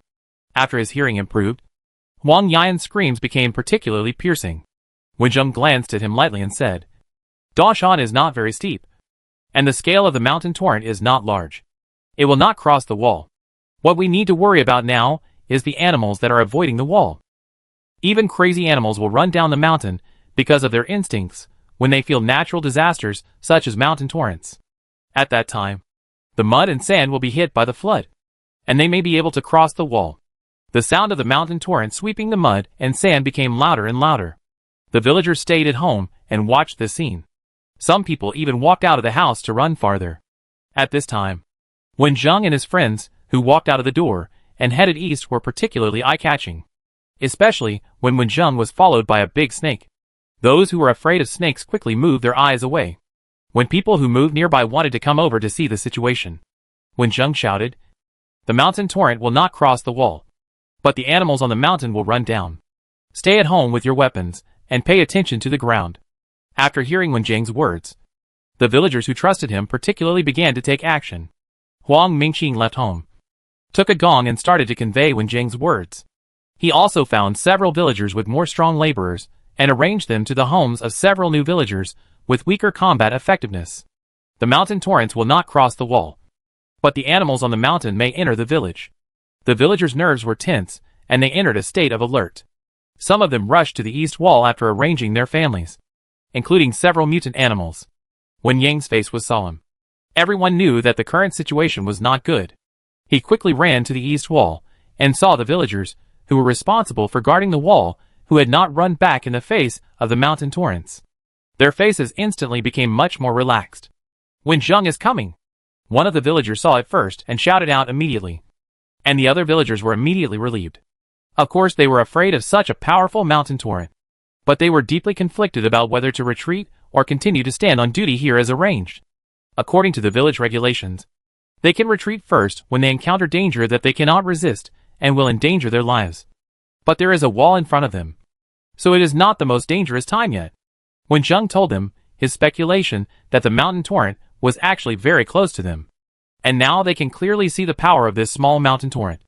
Looking at the high wall in front of them, everyone believed it without hesitation, followed Wenjing's command, stepped back 2 steps, and stood ready with weapons in their hands. If it was before the mutation, when the mountain torrent broke out, those animals would definitely not be able to escape the mountain torrent. But now the animals have more or less mutated, and they feel something is wrong in advance, and they rush down all the way. Even if there is a particularly powerful bird in the village below, they have to run down. There is still a way to survive if they run down, but staying on the mountain will really be a dead end. Chapter 85. The rumbling sound came down from the mountain, getting closer and closer to everyone, and the sound became louder and louder. The sky was gloomy, and the heavy rain splashed on the villagers. The rain slightly blocked everyone's sight, but everyone was concentrating on the top of the wall. With a bang, everyone's heart trembled, and many people's bodies trembled. The palms holding the weapons were wet, not all rain, but also sweat from nervousness. The sound of stones hitting the wall just now was just the beginning. The villagers began to be glad that there were not too many stones on the east mountain. Otherwise these stones would hit one by one, and even the strongest wall would be broken down. There was no time to think about it. Tuan suddenly shouted, and saw a yellow shadow emerging from the top of the wall. The danger stimulated the potential of these animals, successfully climbing over the high wall, and then jumping down from the wall. The villagers all looked over and recognized it as a weasel, but did not attack immediately. However, the weasel looked at them, sniffed, made a threatening sound, crawled on the ground on all fours, and rushed in one direction. No one helped the weasel because many yellow figures began to appear on the wall one after another. They were all weasels that had changed a lot in size, speed, and strength after mutation. The villager skills have improved a lot in recent days, but the weasels have also improved their attack power through mutation. It is not known whether these weasels were inspired by the mountain torrent or simply wanted to attack humans. So the two sides started fighting. Just after knocking out a weasel, the big goat following Huang Yiming screamed at the ground. Huang Yiming cursed inwardly when he noticed this, and remembered when Zhang's reminder that many animals can dig holes, and he should pay attention to his feet. The attacking weasel was taken over by other villagers, and Huang Yiming stared at the land below, feeling that he saw a small vibration of the land. Not long after, a black animal suddenly rolled out from the ground, followed by a white animal. Huang Yiming and the big goat had a good understanding. One attacked the white one, and the other attacked the black one. However, the speed of these two animals was very fast. Before Huang Yiming's weapon arrived, the white animal drilled into the ground again, and the black one shrank into a ball, and was pushed to the wall by the goat's horns. Is this a hedgehog? How did it become so big? Looking closely, the black one was a mutated hedgehog, shrunken into a black ball, motionless in the corner of the wall. Hedgehogs are timid, and seeing that this one doesn't look like it will take the initiative to attack, Huang Yiming ignored it and continued to fight with the weasel, saying, I didn't see the white one clearly just now. It dug the hole too fast. The white animal just now was a rabbit. When Zheng said that the rabbit was not small in size, and it was obvious that it dug holes faster after the mutation. Both of them can dig holes. And seeing that the rabbit was anxious to escape, it was not aggressive for the time being like the hedgehog. So when Zheng told the villagers not to waste time attacking them, but still to be careful underground, lest some crazy animals take the initiative to attack. As soon as he finished giving the order, another hedgehog ran out of the hole just now. The villagers did not attack immediately, but the hedgehog did not run away, but attacked people directly. The villagers who were fighting saw a black ball rolling towards a villager in their peripheral vision. The sharp thorns on it were also very conspicuous under the dark sky. If it pierced the body, it would be terrible. Oh 3. Be careful of the ground. There are hedgehogs attacking, the villager reminded hurriedly. However, just as he finished speaking, a leg fell on the hedgehog, and the sharp thorns did not even pierce into it. It was kicked and fell directly on the wall, and then the whole hedgehog fell to the ground, and it was unknown whether it was dead or alive. The third brother, who was almost attacked, relaxed, and happily touched the big buffalo next to him. The big buffalo saved him with a magical kick just now. As a breeder, the third brother was going to pay for the big buffalo's meal tomorrow. There were too many people around, so the big buffalo couldn't use brute force to hit them. But his 4 hooves were enough. As soon as he raised his hooves, a small animal flew up and then fell heavily against the wall. Big buffalo, don't throw the animal against the wall. You are too strong. You are attacking from the front and back with the mountain torrent. Are you afraid that the wall won't collapse? When Zheng said, the big buffalo, who was originally having fun, immediately dropped his tail and stayed where he was. Aggrieved. If he didn't throw it against the wall, where else could he throw it? There are trees and stones next to it, the third brother reminded him quickly. And the big buffalo cried out in gratitude and continued to attack with his hooves. The mountain torrent rolled down from the mountain and hit the wall violently. The puddle outside the wall had long been filled with mud and stones, burying the traps below. The surviving animals were all running here. There's a huge rock ahead. Someone screamed. This rock that rolled down from the top of the mountain was the largest one so far, about half a meter high. Seeing its position, the people over there quickly retreated. If this rock hits it, will the wall be able to hold on? Just when the villagers had this question in mind, when Zheng and Tuan suddenly moved, Wenjung and Tuan Tuan were located diagonally in front of the direction where the huge rock rolled down. Tuan Tuan flew up directly and became an explosive state. But it was covered by the system props. And it was still the way the villagers usually saw it. Wenjung ran 2 steps, jumped onto the back of the big buffalo, then jumped onto the wall, and then suddenly jumped forward. The timing was just right. Wenjung and Tuan Tuan moved at the same time. Wenjung jumped onto the rock. Tuan Tuan seemed to fly up, but actually used his claws to push the rock down. Under the eyes of all the villagers, the rock successfully fell to the ground before reaching the wall. Brother Wenjung, are you using a heavy weight? Can you teach me too? Wang Yan shouted in surprise. Ouch. Someone was injured by a weasel because of watching Wenjung's performance, and immediately screamed, breaking the frozen atmosphere with Wang Yan. Everyone concentrate and deal with these animals first, Wenjung said seriously. The villagers continued to deal with the animals that attacked them seriously. Not only weasels, but also wild cats that came from nowhere, and the mice that the villagers were most familiar with. There were no wild dogs and cats on Dongshan before. They all came from other places. The walls in some places did not withstand the ravages of the mountain torrents and did not collapse directly. But some places were hit with several holes, and those small animals took the opportunity to crawl over. There were also many wild snakes. But the villagers had the big black snake brought by Wenjung. Under the command of the big black snake, those simple mutant snakes did not attack the villagers, but helped the villagers. There were only a few crazy snakes that needed to be dealt with by the villagers, and their red eyes could be seen at a glance. The rain slowly stopped, and the mountain torrents were over. The rolling mud and stones were blocked after hitting the wall, and now they were piled outside the wall. The battle lasted for dozens of minutes, and the villagers knew how many animals there were on Dongshan Mountain. The bodies of those animals were scattered on the ground. When there were no more sudden attacks from animals, the villagers didn't care about the dirt on the ground, and sat down directly on the ground out of exhaustion. Wang Yan quickly reminded, if you are injured, stand up first. Don't let the soil touch your wounds. Be careful of infection. Why are there so many weasels? And wild cats and dogs? Where did they come from? A villager complained. The mutated animals are much harder to deal with than the crazy ones at the beginning. There was a drought some time ago, and the villagers were short of water. I don't know how these animals survived in the mountains and reproduced so much. If the white rabbit could speak, then he could answer that these carnivores survived on the groundwater in the mountains and the blood and flesh of their rabbits. However, these herbivores gnawed the roots and stems of many plants, and many plants on the mountain died because of their gnaws. These weasels originally had a grudge against the people of Sonli village. Now that they ran into the village and saw them, they attacked particularly fiercely and quickly. Many villagers had neglected to practice these days and were injured. The injured should take a break and go back to treat their wounds, Wenjung said. After this mountain torrent, the animals on the mountain either died in the mountain torrent or in our village. There is no need to leave too many people here. Let's go back first. The villagers who stayed in the village were ready. They heard the movement outside. Some of them bought telescopes at the beginning and saw the battle situation on this side of the wall clearly.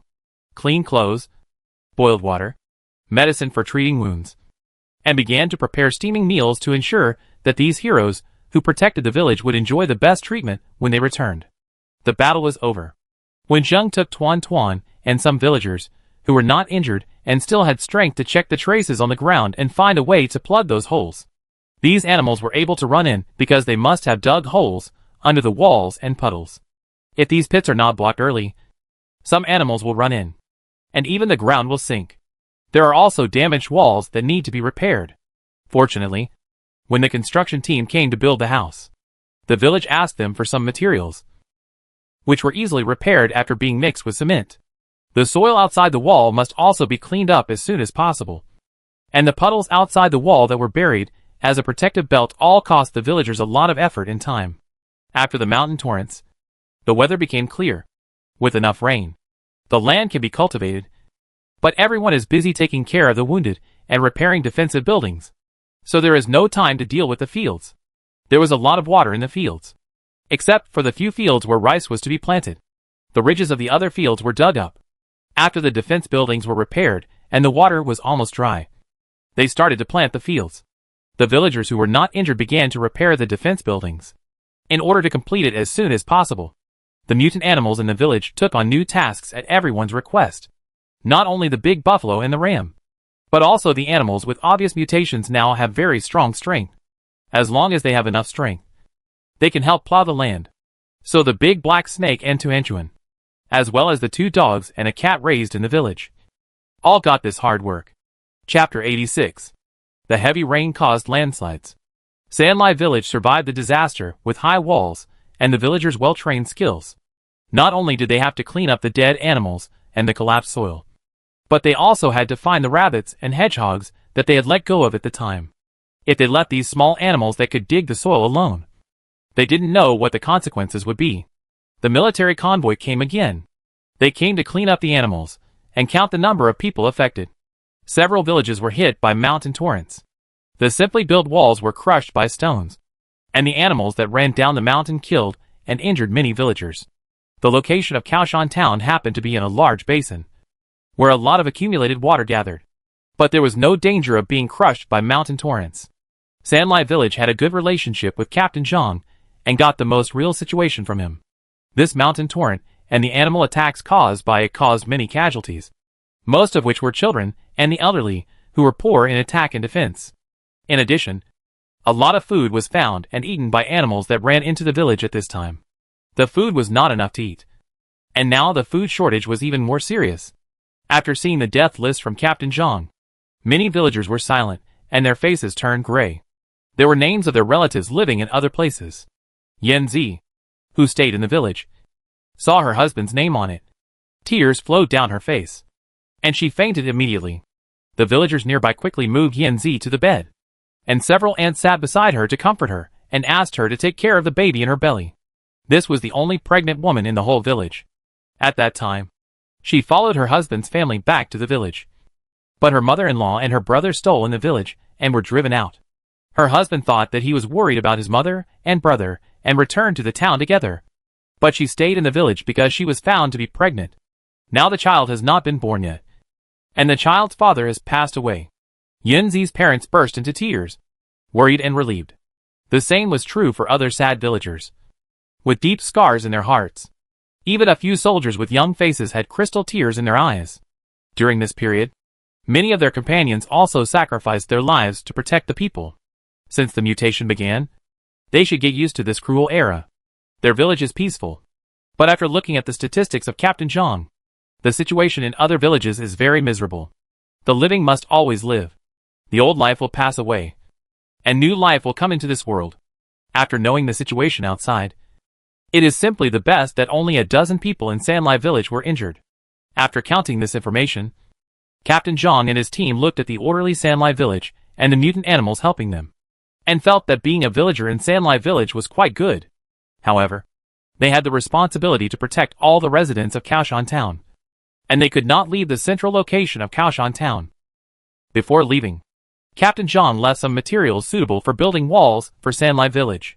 These were distributed to each village according to the notice from above, and other villages without good walls were given more. Just as the truck was about to drive, Wenxing walked up and knocked on the window.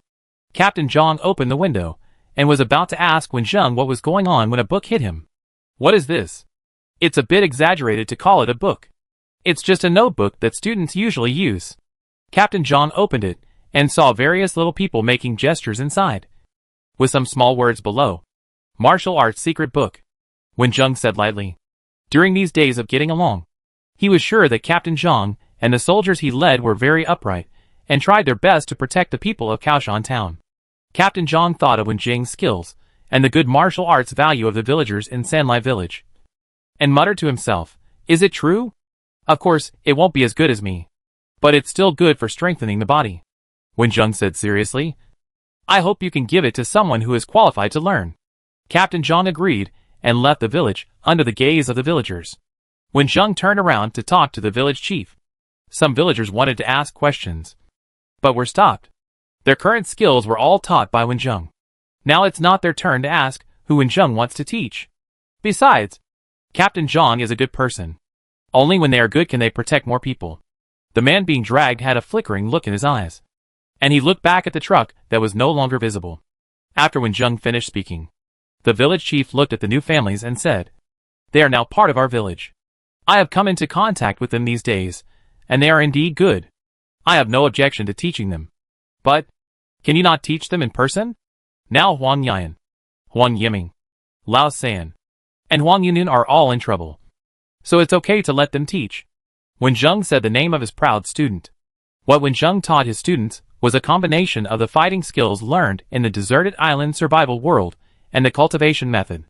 These days, Wen Zheng discovered that when the students mentioned earlier practiced those movements, some violent energy around them was smoothed out and absorbed by them. Of course, it is far less effective than Wen Zheng's practice. But this situation will strengthen their bodies and make them more popular with animals than ordinary people. What is the martial arts secret book that Wen Zheng mentioned? A new villager asked nearby. No wonder everyone in the village is so powerful. Yi Ping sighed and turned to ask Huang Yiming next to him. Have you been practicing martial arts since childhood? Is it very tiring to practice martial arts? Huang Yiming hadn't figured out how to answer when he heard Wen Zheng calling him and quickly answered. Huang Yan, Huang Yiming, Huang Yunyun, and the third brother.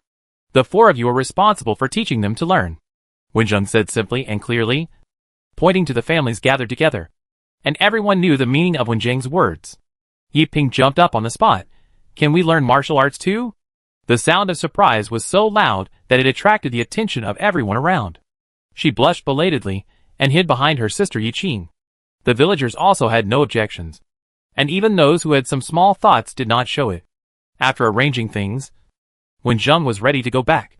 Huang Yan hurriedly followed him under the eyes of the other three junior brothers and sisters. Why are you chasing me? Go teach the students quickly, Wen Zheng said. Huang Yan felt wronged. Brother Wen Zheng, you suddenly assigned us a task. And we are here to be teachers. We have never taught others before. So we don't know where to start teaching at this time. What's there to not know? Just teach them all the moves.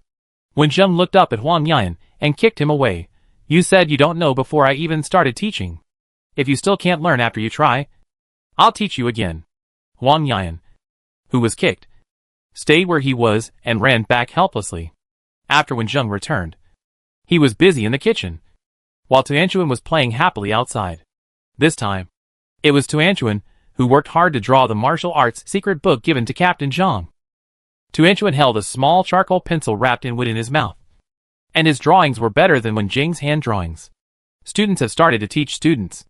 Wen Zheng has taught so many students, so he hopes that these students can replace him to teach, so that he can have more free time. So the freshly minted teacher began to teach with difficulty, and the new villagers began to study seriously. Those villagers who had learned but did not learn well followed and learned again. But usually, he would patrol the inside of the wall as usual and look after the fields in the village. After the village was cleaned up, the villagers hurried to plant all the farmland. Wheat, corn, sweet potatoes, and some soybeans. If there is not enough oil to eat in the future, they can also squeeze some soybean oil. After the mountain flood ended, the village caught a lot of live hedgehogs and rabbits. These two animals rarely go crazy, and the mutated ones don't attack people much. Thinking of the reproduction speed of rabbits, the villagers began to raise these two animals. In fact, it is not easy to domesticate these wild animals. But it happened to be in Sanlai village, where Wen Zheng and Tuanchuan lived. These little guys who were frightened by the mountain torrents now found themselves in a trap. And they were so scared that they dared not resist the villagers' capture. After the rain, the sky cleared up. After a few days of heavy rain, the plants with tenacious vitality quietly emerged from the ground. Those woody plants have not grown up yet, and many herbaceous plants have become particularly lush in a few days, which is just right for use as feed. After cultivating the fields, the village chief gathered the villagers, leaving half of the strong laborers in the village to guard the wall, and the remaining half all left the village and went to the foot of Dongshan. Now is the safest time on the mountain. Most animals have run down the mountain or been submerged by the mountain torrents. There are many withered trees on the mountain, some of which have been washed down, and some are still left on the mountain. Now is a good time to collect firewood. I still have some tree seeds here. Sprinkle them on the mountain. Wen Zheng raised the plastic bag in his hand, which contained various seeds he bought when he first came to this world. Autumn is coming soon. Some people hesitated. We can't use common sense now. It's too late to wait until spring. Let's try planting first. The village chief made the final decision. The villagers who left the village were divided into 4 teams, led by Huang Yiming and his big goat, the breeder Lao San and the big buffalo, Huang Yan and the big black snake, and Wen Zheng and Tuan Tuan. The 4 pairs of leaders stood at the front. The fewest people were willing to join Huang Yan's team, and more people stayed away from there. No one believes me. Huang Yan pretended to be sad. Our Wu Jin is very powerful. Even if you don't believe me, you have to believe Wu Jin. The big black snake was originally black and brown all over. After living outside Wen Zheng's house for a few months, the color of its scales became darker, and it became a long black snake. Under the sunlight, the black scales seemed to be coated with a layer of gold. After Huang Yan discussed with the big black snake, the big black snake finally had a formal name. After hearing the name Wu Jin, Huang Yiming, who called his big goat to Shan, and Lao San, who called the big buffalo to Buffalo, have recently started to study names with a guilty conscience. Snakes and cattle, sheep, and birds give people completely different feelings, even after getting along for this period of time. Knowing that Wu Jin was originally raised by Wen Zheng and would not harm everyone, there are still not many villagers who dared to contact it. The villagers took ropes and weapons to the mountain, and often the animals they brought with them would remind them of any movement. All the dead grass, dead wood, and dead branches, as long as they were lifeless, were collected and tied into a bundle with ropes. Whenever they passed a place where there were no living trees, the villagers sprinkled some seeds on the ground. These were common tree seeds in Sanlai village. They hoped that they would sprout quickly and protect the mountain in the rainstorm. Look at the roots of this tree. They must have been gnawed by animals. Huang Yan stood beside a dead tree whose roots had all come out of the ground, lowered his head, and studied it carefully. Others gathered around to take a look.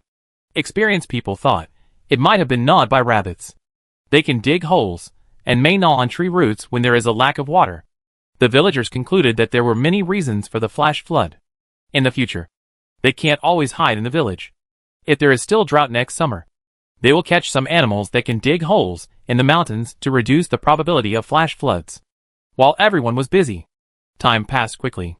The seedlings in the fields grew well. The Chicken King took the chickens and ducks in the village and was able to take care of all the land. The eggs laid by the Rooster King and other hens successfully hatched more than a dozen chicks. The villagers observed for a long time. These newly born chicks did not inherit their father's abilities, but some of them grew faster. The big rooster liked his harem and was willing to leave Wen Jing's house and come to the village committee. But he knew that Wen Ning's side was good for them. So he spent several days carefully selecting and drove the smartest ones to the door of Wen Jing's house. Wen Zheng accepted it, but Tuanchuan thought that he would have to teach these students in the future. So he felt a little collapsed and directly pecked off the most beautiful tail feathers of the Rooster King, which was definitely very serious for birds. The Rooster King ran back sadly and stayed in the nest before the tail feathers grew out. He was embarrassed to go out. Tuanchuan had a lot of fun because Wen Zheng made a shuttlecock with those tail feathers. The days in Sanlai village were ordinary, but this kind of ordinary life was what countless people outside dreamed of. Autumn is supposed to be a harvest season, but the drought killed countless plants, not to mention the fruits that can fill people's stomachs. The flash floods destroyed many small villages, as well as those animals that can dig holes. Some of them do not attack people, but when you find them, you don't know if half of the stored food has been lost. After the heavy rain, new seeds have been planted. On the surface, the army controls the order, but the atmosphere in secret has become turbulent. In a blink of an eye, it has come to October, and the crops in the field have grown quite tall. That night, Wen Zheng was sleeping soundly in bed when he heard the crowing of a big rooster. As the king of chickens, the big rooster crows first every morning, and then the other chickens follow, waking up the whole village in the early morning. So after hearing the rooster's crow, the other chickens immediately followed suit. But after they finished crowing, they realized that the time was a little wrong. Then the roosters and cows crowing in turn, mixed with human voices. The villagers who were sleeping originally thought that it was the alarm clock to get up as usual. But they were extra sleepy and wanted to stay in bed for a while. But the next movement woke them up from their sleep. And when they looked up at the bright moon hanging in the sky, they knew something was wrong, and hurriedly got up from the bed and ran out. The other villagers couldn't hear it, but Tuanchuan could hear the anger and reminder in the rooster's cry. So Wen Zheng and Tuanchuan rushed to the village committee as soon as possible. In the middle, There were villagers who were awakened and turned on the lights. Looking out the window, they only saw a black shadow running past quickly, and thought they were dazzled. Before Wenjung arrived at the village committee, he heard the sound of gunfire. Tuanchuan was anxious at the time, and instantly changed into explosive mode, rushed over directly, and raised his head and screamed. A strong wind blew around him instantly, and a shrill scream appeared in the wind. Wenjung listened carefully to the sound and realized that something was wrong. There were only 2 men screaming, but these 2 people were able to enter their village and find the village committee where the Chicken King was, and they had guns in their hands. It is impossible that there were only these 2 people. Looking at the villagers who ran from home, Wenjung concentrated his energy in his throat and shouted, "Go back to your home quickly. Those people may act separately, and they may have guns in their hands. So be careful." The villagers who heard Wending's shout were startled, and thinking of the old and young who stayed at home, they hurried back, not knowing how many people came into the village and how many guns they had. Wenjung ran to the village committee and said a few words to Tuanchuan under the shocked eyes of the 3rd brother who lived in the village committee. Tuanchuan called twice, and all the birds in the village began to move. The big rooster won the title of Chicken King. After tonight, Tuanchuan should become the Bird King, with the help of various birds that attacked outsiders crazily. All those who sneaked into the village were successfully caught. Some birds were still tirelessly patrolling the village to avoid outsiders hiding in the village. As a result, there were no outsiders in the village, but there were people hiding in the car outside the village ready to respond. Wenjung and Tuanchuan walked directly out of the village, seeing those patrolmen who left some to help in the village after the incident in the village, and the remaining part continued to patrol. Their eyes became much more severe. Several patrolmen lowered their heads guiltily. When Wenjung stood on the fence and observed carefully, they saw the black car hidden in the darkness and went over to catch the man. When the people in the car saw Wenjung, they knew that the action had failed and wanted to start the car to escape. Unexpectedly, Tuan Tuan flew up and pecked the thick anti-theft glass with its beak. It dragged him out of the car with its claws, and scratched him with several wounds because of the broken glass. Seeing Tuan Tuan's heroic figure, the patrolmen around felt their skin aching and tightened their necks. Sure enough, Wenjung is so powerful that he even raised a Chicken King. Tuanchuan, who he raised as his son, must be extraordinary. He is as cruel as his father. After Wenjung pulled the captive back into the wall, the patrolmen holding torches saw his face clearly. Someone exclaimed, uncertainly, "Isn't this Wang Jinbao from Xiahe village?" "Yes, that's him. Wang Jinbao. It's your Xiahe village who did this again." "Wait. Then tonight." The patrolmen who were seen by Wenjung as a little guilty suddenly fell silent and lowered their heads. "Come on. Go to the village committee with me and explain it clearly," Wenjung said. "The rest of you should patrol well. Nothing should happen tonight." The village arranged for villagers to patrol day and night in turns. According to the arrangement, no one should be able to enter the village quietly. But since these people came in, it means that there is something wrong with the patrolmen, or they have neglected their duties because of something. In any case, someone in the village has a problem, and it is not a good thing. Wenjung rubbed his forehead with a headache.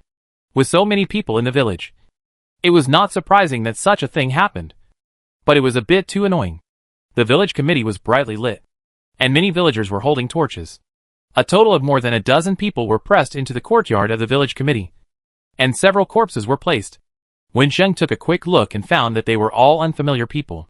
They were wearing black clothes and were not very conspicuous in the night. They came to their village this time, and they were definitely well prepared.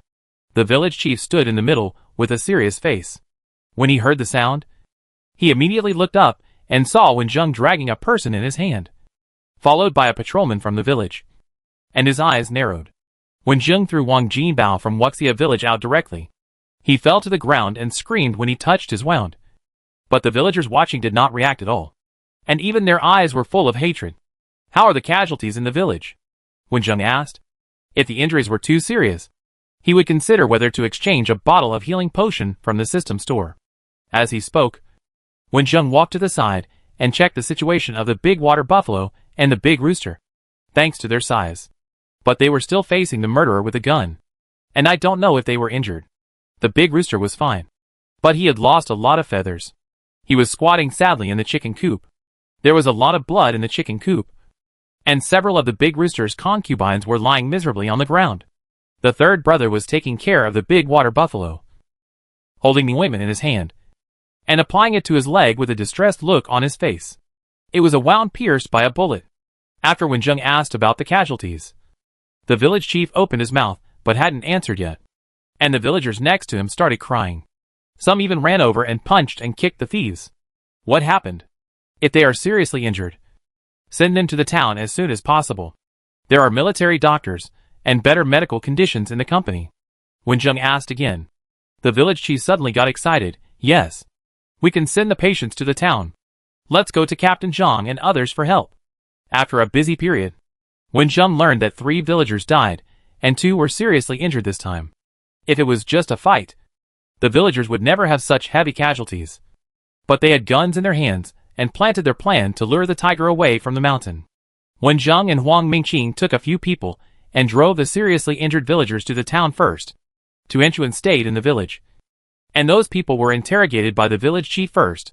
Wang Jinbao, the village chief said calmly, but it was this tone that made people feel great pressure. The attack on our village was planned by Xiahe village? Wang Jinbao stopped screaming and looked up and said, I am responsible for my own actions, and it has nothing to do with our village. Chapter 87. When Wenjung drove to Kaoshan town, he encountered no obstacles along the way, and used peaceful energy to control the injuries of the wounded. They arrived at Kaoshan town smoothly along the way, and the villagers who were traveling with him felt that their luck was really good. They hadn't been to the town for more than half a year, but they heard Captain Zhang and his men talk about it. Now when they came here, they saw from a distance the outer wall that Captain Zhang said was under construction, but was still far from being completed. The outer wall has a large area, including a lot of fields that have been reclaimed for everyone to cultivate. After walking through a large area of fields, there is the inner wall that has been built a long time ago. Inside the inner wall is the main residential street of Kaoshan town. There are people patrolling both walls. After Wenjung explained their origins clearly, and took out his ID card to prove himself, he was let in without checking the car. It is said that Captain Zhang and his men had told him several important names. After arriving at the middle school, where the company was stationed, Captain Zhang was talking to his men with a serious face. When he saw Wenjung, he hurried to greet him, and said in surprise, What brings you here? Captain Zhang, we came here this time to ask you for help. Wenjung said calmly. More than a dozen people broke into our village at night with guns in their hands. 2 of them were seriously injured. I hope you can help treat them. Wenjung made a long story short. One of the 2 injured was shot, and the other was stabbed. There was no danger of life for the time being, but both needed surgery for treatment. When Captain Zhang heard Wending's words, his face became more serious. He immediately went to the carriage to check the condition of the injured, and then called a few people to take them to the medical room for treatment. The rest of the villagers followed with the wounded, leaving only Wenjung behind. Captain Zhang, do you know where this group of people came from? Wenjung looked at the change in Captain Zhang's expression and asked. Captain Zhang nodded. We just received the news and are investigating the whereabouts of this group of people. But we didn't expect them to act so quickly and choose your village. The group of people who came to Sanlai village to rob came from other towns. Due to drought and mountain torrents, many places were in chaos. The army in some places failed to control the unrest, and some people not only smashed and looted, but even attacked the army. This group of people was such a small group. They got guns and military vehicles from the army and began to rob food in remote villages. Maybe they were just forced by hunger at the beginning, but once they opened the door to killing, they could never stop. Also because of the mountain torrents, many mutant animals died, and those who survived had not had time to reproduce and grow up. There were fewer dangers on the road than usual, which provided them with convenience. These people roamed around, often killing, injuring and robbing. One of them headed for Kaoshan town.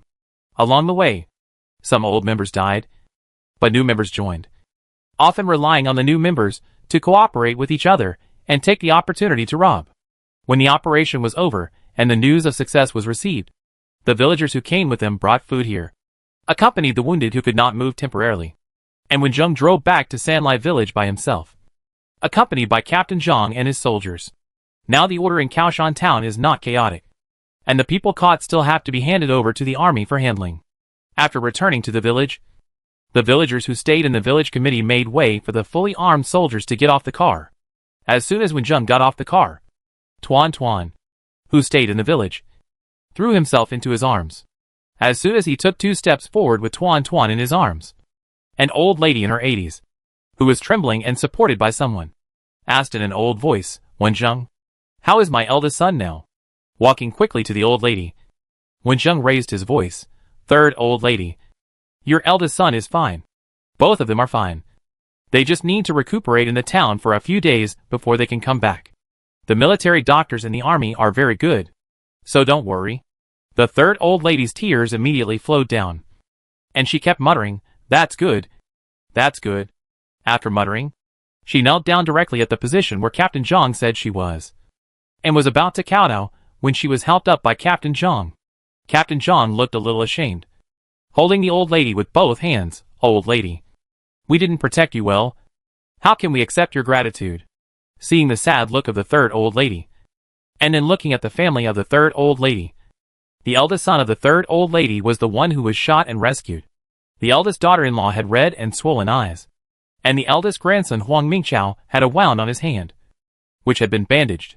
He lowered his head and huddled at the back. But the granddaughter-in-law Wang Jinling was not seen. It happened that this granddaughter-in-law married from Xiahe village, and it was she who told Xiahe village about the big rooster last time. From this point of view, she is still related to this time. Sure enough, I shouldn't have said a few words so lightly last time. If the news in the village was leaked once, it is possible to do it again, and even cause more serious consequences.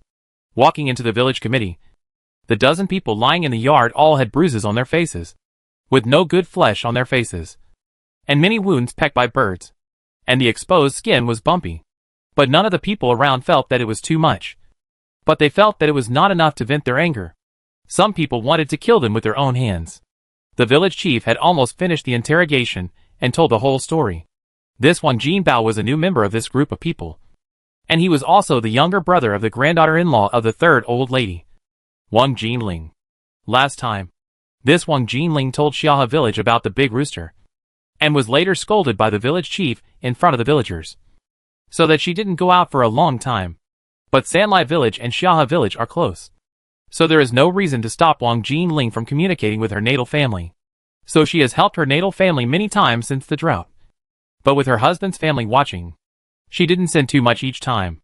In this world, food is wealth. And the most important thing in troubled times is not to show off your wealth. At first, her husband was still with her. But since the incident of the Chicken King had been going on for almost half a year, she became cautious and let Wang Jinbao know some of the situation in Sanlai village. In the past, Wang Jinbao only knew about it, but he didn't have the courage to do anything. But later, he got in touch with this group of people and reported the news that Sanlai village had a chicken king who could command many chickens and ducks, as well as sufficient food reserves. Wang Jinbao found out that her brother-in-law was on duty last night, so she tricked Wang Jinling into transferring her husband and the patrol team for a few minutes to send him some food. However, what this group of people wanted was not that little bit of food, but to take the opportunity to enter the village. After entering the village, these people split into several groups. One group came to catch the Chicken King, and the rest went to other people's homes to find food. I didn't manage strictly enough. The village chief sighed and blamed himself. He shouldn't have been soft-hearted at the time. He should have severely punished and warned the people in the village. He didn't warn at the time, and now he has paid the price of 2 lives. Where is Wang Jinling? As an accomplice of this group of people, we have to take her away too. The soldiers under Captain Zhang have tied these murderers to the car, and there are also several bodies of murderers. The village chief pointed to the body covered with white cloth in the corner and said she found her conscience at the critical moment and reminded them, and was killed by this group of people. It was because of that reminder that he didn't stop Huang Mingqiao when he covered the white cloth. It's obvious that she is a traitor, and she deserves to die. Some villagers said angrily that this piece of white cloth should not be given. After figuring out how the village was attacked, Captain Zhang recounted the origins of this group of people and finally said, "These people have killed people. We will sentence them to death after we take them to the town. Although you killed these people, it is legitimate defense." After Captain Zhang finished speaking, the villagers breathed a sigh of relief. They were not worried that they would be punished for killing a few bad guys. But they were worried that these people would be let go. They were happy to hear that they could be sentenced to death. There was another problem. That was Wang Jinbao, a man from Xiahe village. The other murderers came from other places. Even if the villagers had hatred, they could not find these people's homes. But Wang Jinbao was different. In the past, the society was such that after a murderer killed someone, the murderer's family also had to pay compensation and apologize. The villagers were preparing to ask Captain Zhang to go with them and take Wang Jinbao to ask for an explanation. But unexpectedly, a patrolman came over and said that people from Xiahe village had come. There were quite a few people from Xiahe village, and among the leaders were Wang Jinling's family, who clamored to see Wang Jinling and Wang Jinbao. The Sanlai village where they were victimized had not yet taken the time to go to Xiahe village to question them. But they did not expect that they would dare to take the initiative to come to their door. Immediately, some villagers ran out to question them if they knew that Wang Jinbao had colluded with outsiders and harmed their village. During the interrogation, Wang Jinbao insisted that his family did not know, and the people of Xiahe village knew nothing. Although he was beaten black and blue, Wang Jinbao, who had survived, had a light in his eyes when he heard that his family was coming to find him. The villagers who were about to drag Wang Jinbao to the other side of the wall noticed it and deliberately stepped on his leg, then pulled his clothes and dragged him outside, deliberately bumping into places with stones and trees. When Wang Jinbao's parents saw Wang Jinbao, who they couldn't even recognize, they cried and howled on the spot, cursing Sanlai village for deliberately harming their son. The people of Sanlai village were so angry that they laughed. Just look at the way they came to the door with villagers and weapons. It doesn't look like they don't know anything. After all, their own son was mixed with outsiders, so they don't believe they don't know anything. This is because their son didn't come back for a long time, and they saw the army coming, so they were worried that Wang Jinbao had an accident. So they just came. The anger of the people in Sanlai village was aroused. They clenched their fists with red eyes. If Captain Zhang hadn't been beside them, they would have fought directly. Captain Zhang did not disappoint the people of Sanlai village. Now the case was clear, and it was not the era before when violent law enforcement was not allowed. He fired a shot directly. The crying and wailing on the opposite side stopped, and they even hid 2 steps back in fear. In fact, the village chief Wang of Xiahe village and most of the villagers of Xiahe village who followed did not know the real situation.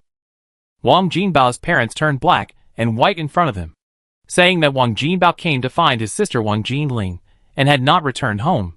So they brought people to the door. Now looking at the situation in Sanlai village, the villagers with brains knew that what Wang Jinbao's family said was wrong, especially after Captain Zhang fired the gun. Many people directly threw the hose in their hands to the ground. Captain Zhang stood up and said that Wang Jinbao had colluded with the thugs from outside to come to Sanlai village to kill, injure and rob, resulting in the death of 3 people in Sanlai village, 2 serious injuries, and countless minor injuries. After that, all the people in Xiahe village retreated and hurriedly said that they had nothing to do with them. Although it has nothing to do with you. Wang Jinbao joined the vagrants and caused many deaths. He will be sentenced to death. His family. Before Captain Zhang finished speaking, Wang Jinbao's family shouted, "You can't kill my Jinbao. Jinbao is my only child. If he dies, our family will not live." Another person shouted to the villagers of Xiahe village around him, who said it has nothing to do with you. If it weren't for my Jinbao, that group of people would have robbed you. It was because we said Sanlai village that you are alive now. You are indeed accomplices, Captain Zhang said. And Wang Jinbao's family members stopped talking. Now they could not plead for Wang Jinbao. All the people in his family were arrested by Captain Zhang, and even their mouths were blocked. Even if these accomplices were not sentenced to death, they had the tiring and dangerous task of building the outer wall. They only needed to give some food to the prisoners to do it. After the people were arrested, the village chief Wang of Xiahe village stood up trembling and apologized guiltily, saying that they were just deceived by Wang Jinbao's family. It goes without saying whether they were deceived or not. Sanlai people did not want to talk to them more, and ran directly to Xiahe village and took away all the things in Wang Jinbao's house as compensation. There were only more than 100 kilograms of food, a few farm tools, and an iron pot. Even the furniture was smashed into wooden boards and taken away. As they walked, they said, "These things used by people who harm others are too dirty. Let's take them to the town to exchange for other supplies at a cheaper price." The people of Xiahe village, who followed them back, hid in their homes and watched the movement outside. These people did not dare to object at all. On the other side, in Sanlai village, where many villagers were missing, the rest of the soldiers got on the car, and Captain Zhang stayed outside. The village chief held a bag in his hand and wanted to give it to Captain Zhang. Captain Zhang touched it and returned the bag. Captain Zhang. The village chief held the bag in surprise. Captain Zhang still looked serious and said, "Leave it for your self-defense." The bag contained 3 guns and a lot of bullets collected from this group of thugs. In fact, this group of people also had a lot of long knives and brought back a military truck from outside. The village chief intentionally kept the knife and the car and was not prepared to hand them over. However, this gun was not an ordinary weapon, and no one in the village knew how to use it. They didn't expect that Captain Zhang would leave it to them. Seeing that Captain Zhang still had something to say to Wenjung, the village chief took the bag and went back. Captain Zhang looked at Wenjung with a complicated look and said, "Thank you for the secret book you gave me. The feeling after practicing is indeed different. After all, the water blue planet in the last world has developed faster than this one after contacting alien technology." Wenjung just said, "I hope you can use it well." Seeing that the days are getting more chaotic, Captain Zhang doesn't know how long he can protect these people. Maybe one day he will choose to give up. Maybe one day he will fall to the ground, pretending to accidentally turn his body. Captain Zhang took out a pistol that he had prepared long ago and put it in Wenjung's hand. Wenjung took the gun and took a light look at it. It was a good gun, so he put it under Tuanchuan's belly. Tuanchuan suddenly had a hard lump under his belly. "Why don't you ask me how to use it?" Captain Zhang wanted to leave, but he was unhappy when he saw Wenjung's indifferent reaction. Why didn't he have any obvious reaction at all? What else could Wenjung say? He simply said, "I've seen it on TV. I'll just have to practice it later. I don't need to bother Captain Zhang to teach me." After staying in the military base of the last world for so long, Wenjung could use all kinds of common military weapons with ease, and even fly a plane. Captain Zhang scanned Wenjung up and down, but still couldn't see anything. Finally, he patted Wenjung on the shoulder, stuffed some bullets into his pocket, turned around and got in the car and left. After Captain Zhang left, it was time for their village to deal with its own internal affairs. All the villagers gathered together. Wenjung saw that many of them had changed their temperament, especially those who took action to solve the murderer's life. They were completely different from before, and their eyes were full of ruthlessness and ferocity. Fighting with animals is still not comparable to fighting with humans. In order to protect themselves and their families, they can only kill those outsiders who threaten their lives. The surging blood splashed on their bodies, and the scorching heat directly broke the line drawn by laws and morals for many years.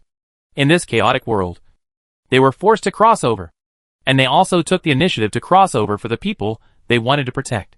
On this day, looking at the bright red blood on the ground, and the villagers who had met and talked the day before, turned into cold corpses, the atmosphere in the village was particularly heavy. More villagers stepped over the protection circle drawn by Wenjung and understood the cruelty of the world. The village chief did not say anything, but asked the villagers to go back and think about it carefully. Some things, no matter how much they said, could not compare to this lesson at the cost of life. I don't know how many people didn't sleep all night, and how many people closed their eyes and saw blood red, and then woke up from their dreams. The next day, the bodies of the 2 villagers were buried first. Although it was already October, the temperature was still quite high. After the bodies of the 2 villagers were cremated, they were buried in the graveyard outside the wall. All the villagers gathered together, and the village chief abolished the village committee and asked the villagers to elect new villagers to manage the affairs of the village. The village chief withdrew because he was old and did not manage the village well, causing the village to suffer from this disaster. Among the 5 people finally selected, there were 2 wise old men who were highly respected and clear-headed in the village, as well as Huang Mingqing and Huang Mingchang, and Wenjung. However, Wenjung himself did not want to participate in the management of the village and directly refused. In the end, the villagers chose Huang Yan, Wenjung's eldest disciple, who was rejected again. In the end, it was Huang Yunyun who won everyone's support and became the only woman among the 5. Wang Jinling's family did not collude with outsiders, but Wang Jinling was their family, and they did not find out in advance.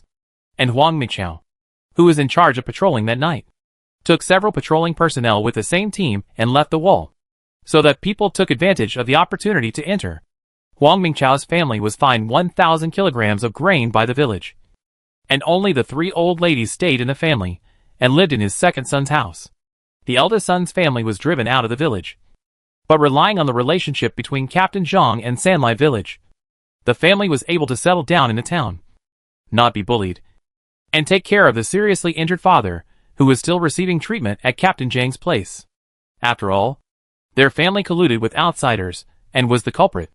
There was only one seriously injured person who was being treated, and the deaths were from 2 other innocent families. If they were not driven out, it would not be enough to calm their anger, nor would it be enough to let the villagers know the seriousness of the problem. The other villagers who neglected their duties in the same team as Huang Mingchao were fined 300 kilograms of grain each, and could only work night patrols for a year. If there were any dereliction of duty again, they would be driven out of the village directly. Part of the grain that was fined was used as reserve grain in the village to feed the Chicken King and the Big Buffalo.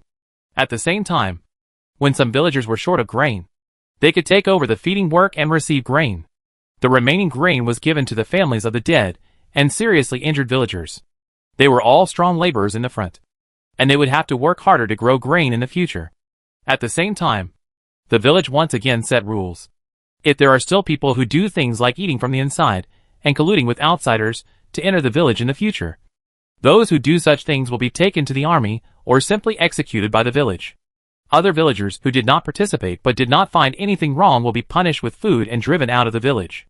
This rule has been established, and there are living examples in front of them. No one in the village dares to have small thoughts, and the patrol personnel are all more serious. Those who directly confronted these thugs that night couldn't wait for their injuries to heal, so they found Wenjung, hoping to teach them more. The rest of the people also knew the impermanence of life, and they couldn't put all their hopes on other villagers. So they began to seriously train the content taught by Wenjung. Although Wenjung taught many villagers in the past, he didn't ask them too strictly, and after teaching them, he just treated them as students and gave instructions to those students who came to him on their own initiative. Now facing the apprenticeship gifts brought by these students, and seeing how they want to become stronger one by one, Wenjung became serious, drawing on the experience learned in the military base in the last world. They all trained like soldiers.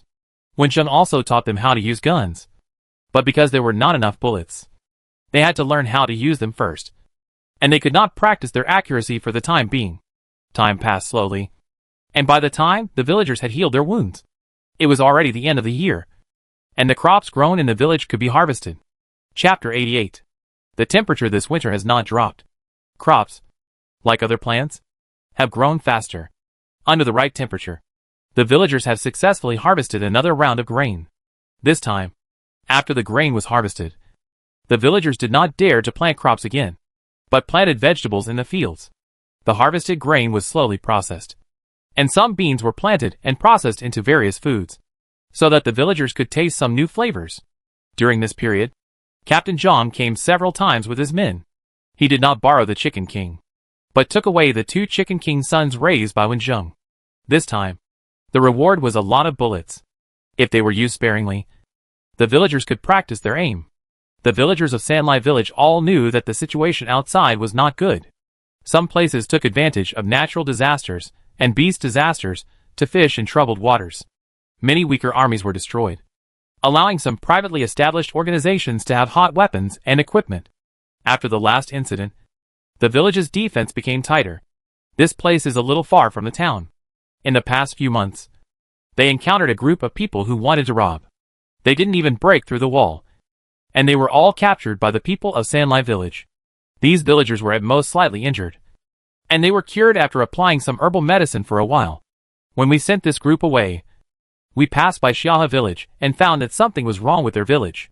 When we walked over and took a look, we saw an extremely miserable scene. Only a few people hiding in the cellar were rescued and sent to the town together. As the crops gradually matured, the vegetation on the mountain recovered quickly, and most of the tree seeds scattered by the villagers on the mountain successfully grew into saplings. Plants recover the fastest. When plants grow out, all kinds of insects begin to multiply. These little things have too strong vitality, which other animals cannot compare with. Drought and mountain torrents killed many animals. After a period of reproduction, the number began to increase, and some even migrated from other places. At the end of November, a villager came and knocked on the door of Wenjing's house. After Wenjing opened the door, the villager pointed to the east. Wenjing, the patrol saw wild boars on the east mountain. It seems that there are 2 of them. They look about 500 kilograms. Wild boar. The combat power of wild boars is not ordinary. If it is too cold in winter and can't find food, they will really run down from the mountain. Is it really a wild boar? Not those domestic pigs that mutated and ran to the mountain? Wenjing asked as he walked out with Tuan Tuan. There were several families in the village who raised a few pigs before, but they couldn't resist the mutated environment later, and none of them stayed. Later, I wanted to buy a few piglets but couldn't buy them. There were almost no piglets for sale on the market. However, Captain Zhang once came and brought them 3 piglets, which looked different from the domesticated ones before, but were completely different from the real wild boars. It is said that there are small pig farms in several villages south of Kaoshan town, and a few of them survived and ran to the surrounding mountains and forests, and were caught by Captain Zhang and his men and brought back to be raised. The 3 domesticated pigs are still being raised in the village, and now a few more have run over. The patrol team only saw them from a distance and didn't know anything. So Wenjing took a few people and went up Dongshan with machetes for chopping wood. Tuan Tuan put away his momentum. There were lush weeds and vines on the road, and there were numerous insects that got into his clothes at any time, and small animals that suddenly jumped out from time to time. Wenjing walked in the middle of the team, surrounded by his disciples who were taught by him personally, and just watched them fight along the way. After walking for more than half an hour, Wenjing heard the movement. After a while, He Jin's tongue also smelled it, and tapped the ground with his tail to remind everyone. Wang Yan already knew the meaning of He Jin's various behaviors, and reminded everyone be careful. There are enemies nearby that are difficult to deal with. According to the instructions of animals that were more sensitive than them, the villagers took a detour and came to the downwind of the group of wild boars. They could see 2 big wild boars and 6 small wild boars, which looked like a family. Under normal circumstances, wild boars weighed about 400 to 500 kilograms. These 2 were obviously mutated and felt that they weighed 600 to 700 kilograms. The bristles on their bodies stood upright, like steel needles. This time, neither Tuanchuan nor I will take action. Can you guys handle it? Wenjing said. Teacher, just wait and see. Everyone patted their chests and said, and began to prepare with the tools and weapons they brought. Since Wenjing accepted their apprenticeship and really taught them as disciples, they changed their words and asked Wenjing to call him teacher. Originally, they wanted to call him master, but Wenjing touched his bald head and felt that if he was called master, he would sound more like a monk. The voice in the TV version of Journey to the West appeared in his mind, so he flatly refused and decided to call him teacher. Looking at the busy disciples, Wenjing finally said, "Your own safety is the most important." He took Tuanchuan to a best viewing position. The teachings over the past few days have not been in vain, and it can be seen that they have really studied hard. They were a little hurried when setting the trap, but they were able to check carefully and fill in the gaps with each other. After the trap was set, the disciples divided the work and cooperated. The mutant animals as partners were faster, and Heijin, a snake on the wild boar's diet, became bait. The thick rope was tied to the tree, and 2 large pits were quickly dug on the ground. The rest of the people and animals were holding weapons and standing in the right position. Wenjing watched from the side, even if one disciple did not seize the opportunity, causing the wild boar that fell into the pit to jump up again. And finally only a group of people and 3 animals could fight guerrilla warfare next to them. He did not go up to help. In general, the performance of these disciples was pretty good. In the end, the 2 big wild boars were killed on the spot. One of the apprentices brought over had a scratched leg, and one had a broken arm. The others were not serious, and they were still in the mood to use ropes to pull the 2 big wild boars and the 6 small wild boars back. When they came in front of Wenjing, the smiles on the faces of these apprentices disappeared, and they began to feel uneasy. The 2 injured even took 2 steps back and lowered their heads to wait for Wenjing's criticism. "Huang Mingyu, come here." When Wenjing shouted, the apprentice with a broken arm trembled, walked forward a few steps, and came to Wenjing. Seeing his frightened look, Wenjing began to think about whether he had been too strict recently. But when he thought about when he was studying in the last world, some coaches taught him, regardless of his identity, and scolded him directly if he did not learn correctly. compared with some of them. When Zheng felt that he was an absolutely gentle teacher, he checked the apprentice's arm and found no broken bones. He went back to bandage it and rest for a while. Don't worry. Your arm is fine. Just don't move it for the time being. It will be the same as before after it heals, Wen Zheng said. And Huang Mingyu, who was comforted by the teacher, was very happy. The others saw that Wen Zheng didn't seem to be criticizing them, and all of them became active. However, on the way back to the village, Wen Zheng pointed out the problems from their initial preparation to the subsequent actions one by one. Although his words were not so harsh, they made them wonder how they made such a small mistake. So the villagers who were waiting for them in the village saw that these people were dejected, and the overall atmosphere was particularly low. They didn't care about the two big wild boars, and guessed that nothing would happen. Huang Mingchang squinted his eyes, and counted carefully several times.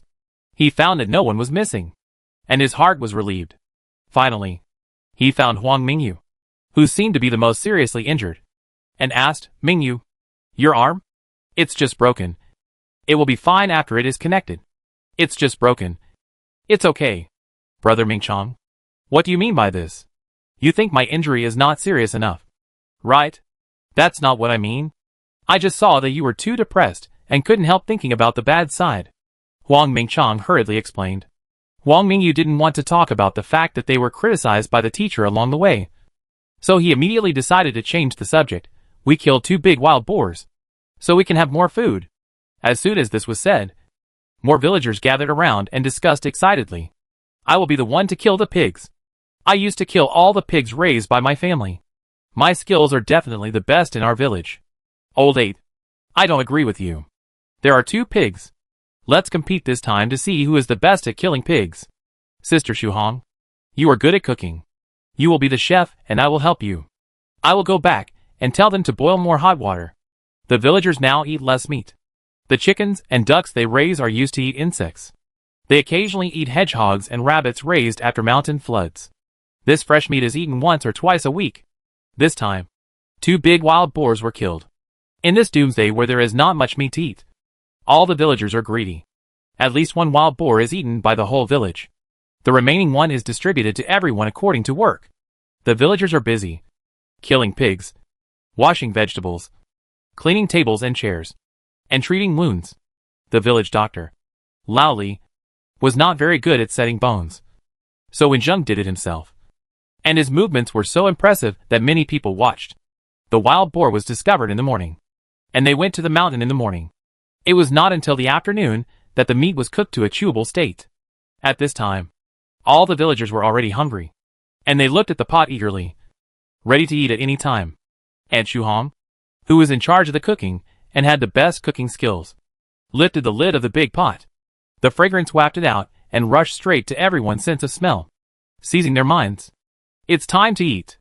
Aunt Shuhong's words were like a voice from the sky, which made all the villagers around excited. They sat at the table, staring at the food served. As soon as the dish was served, there was a fight for the chopsticks. And it was not until all the dishes were served that things got better. Everyone ate voraciously, and after eating, they were particularly satisfied sitting in their seats. When everyone had rested, Wang Yiming took Yiping's hand and stood up. Yo, congratulations. Wang Yan joined in the fun. The others looked over, and Yiping blushed under the gaze of everyone, and everyone smiled knowingly. When Wang Jinbao brought outsiders into Sanlai village, Wang Yiming ran to Yiping's house after knowing that someone had entered the village. Since then, many people knew his feelings. Later, the two young people got closer and closer, and the villagers were happy to see it happen. There are many single young people in Sanlai village. Now they can't go far away. Even if they marry someone from other villages in Kaoshan town, they still have to worry about whether it will be another member of the Wang family. They have to find someone in the village. Originally, the people in Sanlai village were all surnamed Huang. The blood relationship is far away, but it will still make people worry if they really get together. Therefore, Wang Yan found Yiping, a new villager who joined the village, which was the best choice. Yiping's family thought Huang Yiming was a good guy and had no objection to the two children's relationship. Seeing Huang Yiming and Yiping's sweet love, the single young people in the village, who were of marriageable age, avoided those who were closely related by blood and began to contact each other. There are already 5 couples, among which Huang Yiming and Yiping are the fastest. Huang Yiming stood up to announce a good news. Everyone is happy today. Ping and I will take this opportunity to announce a good news to everyone. We are going to get married on New Year's Day. When we distribute the other pork later, I want to exchange some grain for everyone. We will set up a banquet on New Year's Day, and everyone can come and have fun. Huang Yiming smiled. The villagers only gave their blessings to the two newlyweds. Seeing this, the other 4 couples were a little eager to get married. Someone else suddenly asked, "We also want to get married. Yiming, how about we have a collective wedding together?" Huang Yiming looked down at Yiping, then looked up and smiled. "Ping and I have no problem." The collective wedding was finalized. It was rare to have such a lively and festive event. The villagers were all smiling and discussing how to do this wedding. The old village chief sat by and watched the scene with a smile. After a while, he looked at Wenjung, who was sitting by his side. After hesitating for a while, he asked, "Wenjung, are you not going to find a partner in the future?" Wenjung was stunned for a moment, smiled and shook his head, pointed at Wenjung, who seemed to be eating, but was actually listening carefully to see if his father was going to find him a mother, and said with a smile, "I have a son, so I don't need to find another partner." When the old village chief asked this question, he had already expected this answer. He looked at Wenjung with gentle eyes. "As long as you are happy." Wenjung thought about his true thoughts in his heart, and found that he didn't even have the idea of finding a partner. It was good like this now. The couple said something over there, and laughed a few times, which attracted the old village chief's attention again. Looking at them, the old village chief murmured to himself, "It's better to get married earlier, and give birth to a few babies earlier. In today's world, it's not enough to suffer after giving birth to a child. It's better to give birth later." Wenjung said. The old village chief sighed. In fact, the old village chief was not really forcing young people to give birth to children. But the issue of children has become a burden on many villagers. It has been almost a year since the world changed. There are many young couples in the village, but so far, only one is pregnant.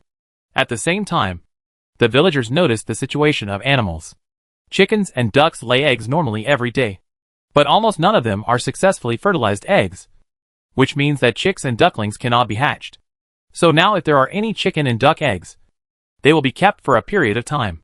After the inspection, the few successfully fertilized ones will be kept like treasures for artificial incubation, and the rest will go into everyone's mouth. The same is true for rabbits that were raised after the mountain flood. As mammals with super reproductive ability, it took several months to give birth to more than 20 rabbit cubs. Everyone noticed that something was wrong, but there was nothing they could do. This topic was too heavy, so the village chief stopped talking about it. The rest of the villagers treated it as nothing and held the wedding in a lively manner. During the collective wedding, Captain Zhang and Instructor Fong brought people to participate. Wenjung talked to them and asked about the situation outside. In the summer, there was no precipitation in the north, but because the ice and snow melted in winter, the water shortage was not too serious, and even a batch of grain was harvested. The flood in the south had long receded, and the plants and animals there grew particularly lush. After the water receded, many southerners returned to their hometowns. The new year is coming soon. Many people have a deep memory of the cold snowstorm. People in the north have moved to the central part, and some will continue to move south.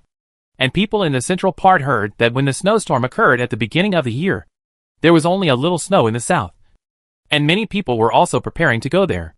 I heard that many troops stationed in towns and villages were destroyed.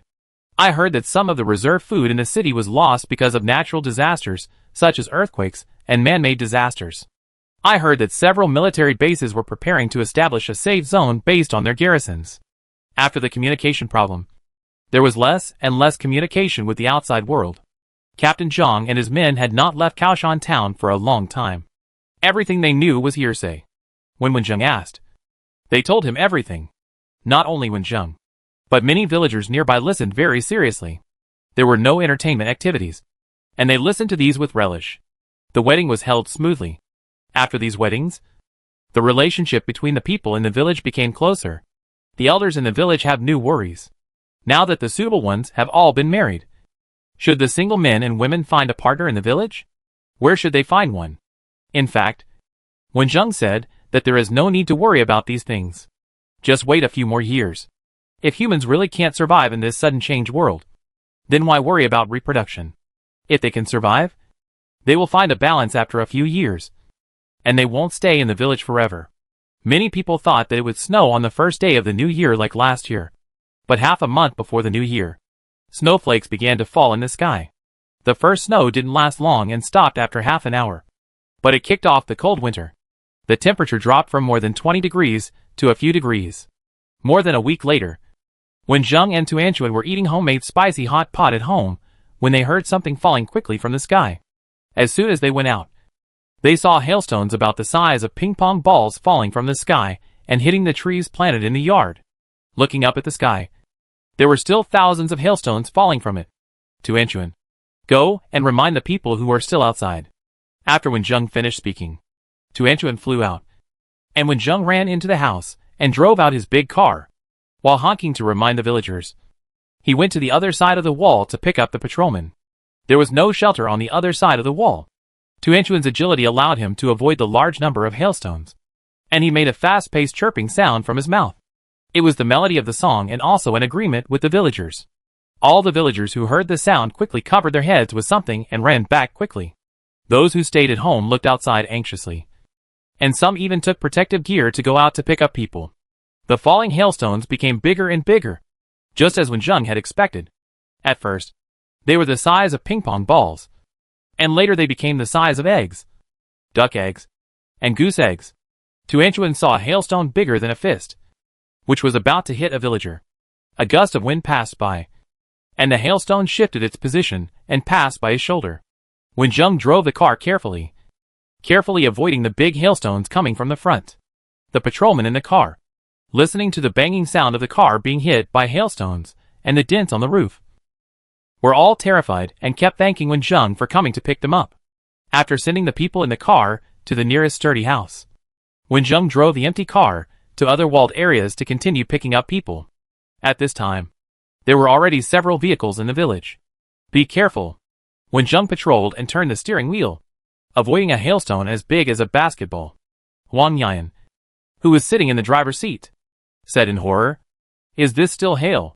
Fortunately, Wang Yan and the people in the car were the last batch of people. They sent the people to their own houses. Tuan Tuan also flew back and called Wen Zheng a few times, and all the villagers returned to the room, staying in Wen Jing's house.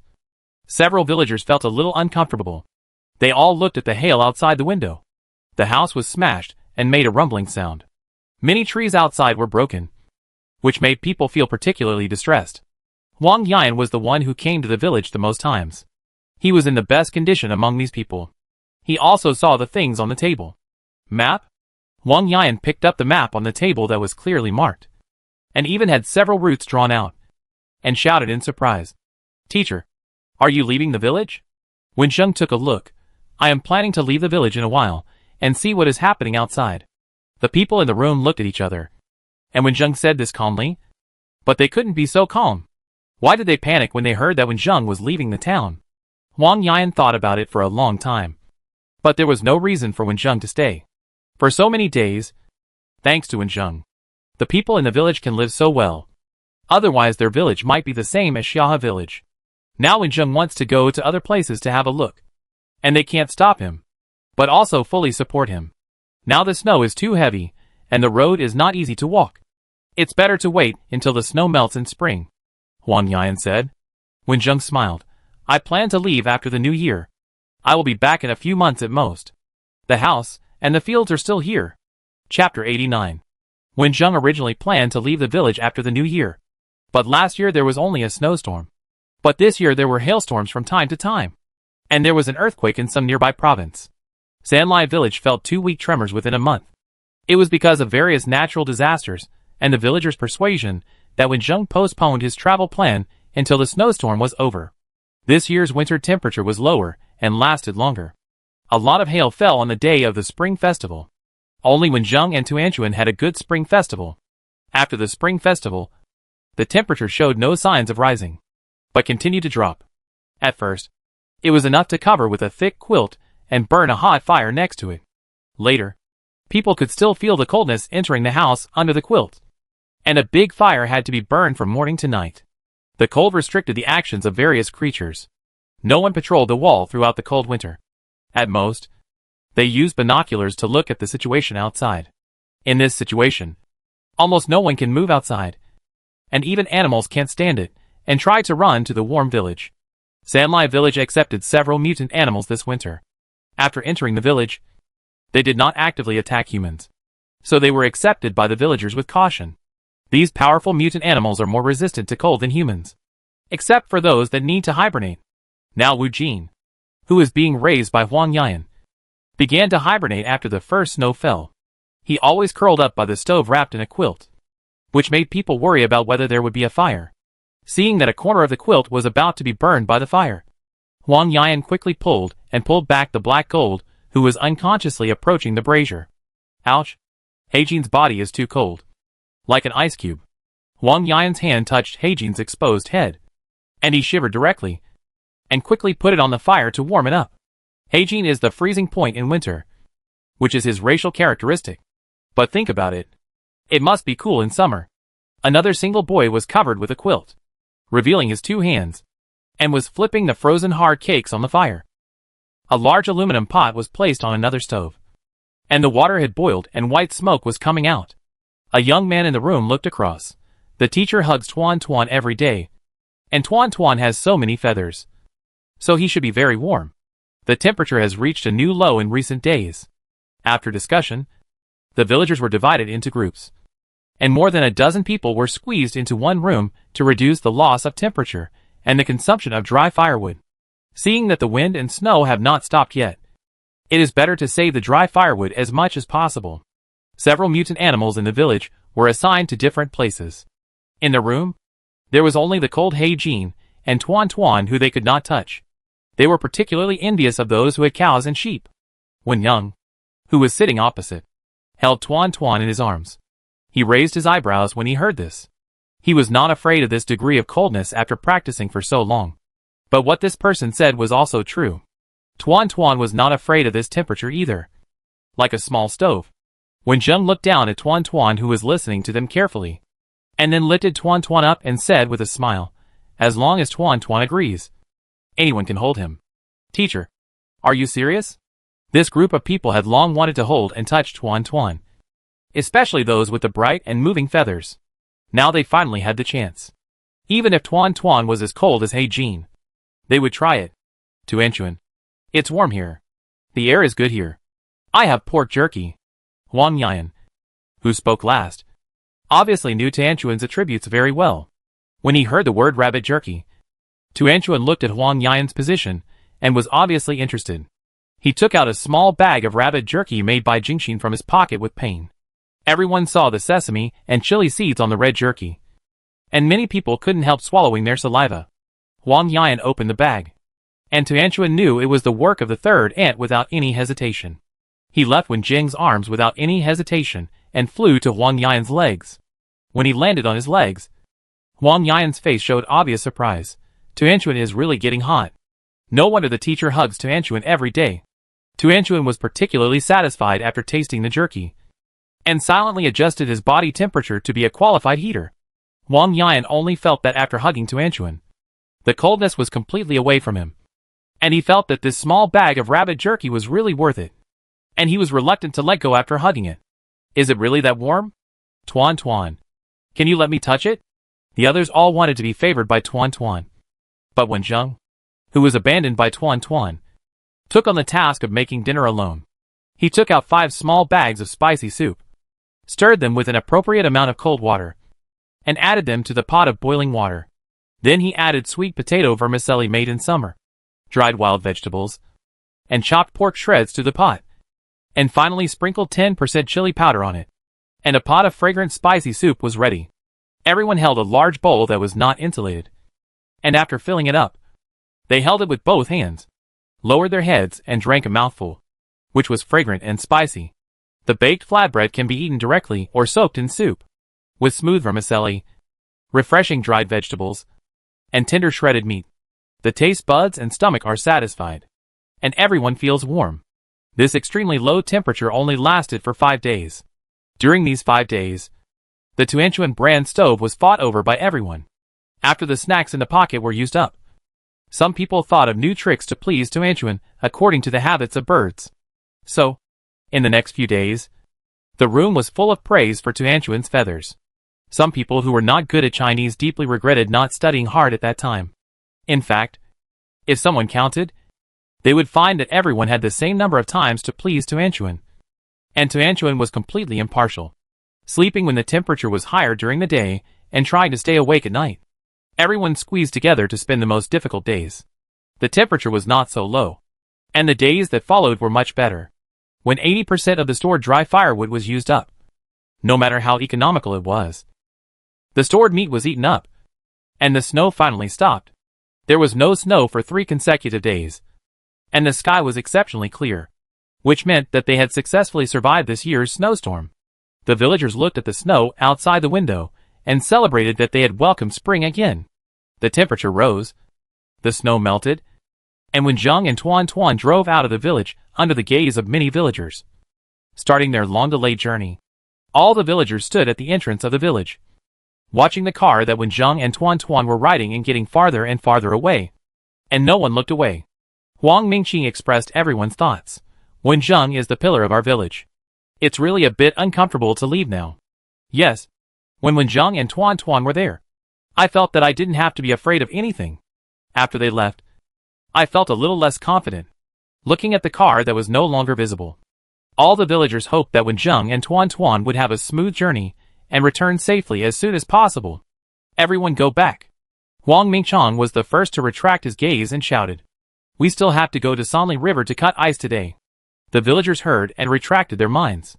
They stepped on the snow that had not completely melted, went home to get tools, and went to the Sanli River, which was already covered with thick ice. I still remember the heat and drought in summer. Before the snowstorm came, the villagers of Sanli village dug several cellars in the village. These cellars were dug very deep and close to several wells, just to make ice cellars. Now cut the thick ice layer on Sanli River into pieces and put them into the ice cellar. After the ice and snow are all melted and moisten the land, take advantage of the soft land to dig a reservoir, so that there will be more water available in summer. The villagers were busy making ice, and when Zheng drove without stopping, Tuanchuan, you are almost bored staying in the village every day, right? When Zheng wore a hat and sunglasses on his head, and the windows beside him were opened. Tuanchuan, who was flying outside, shook his head after hearing this. He was happy to do anything with his father, but he seemed to be happier to be able to fly freely. Sometimes he rushed to the front. Sometimes he circled around the car, and sometimes he stayed on the trees covered with snow.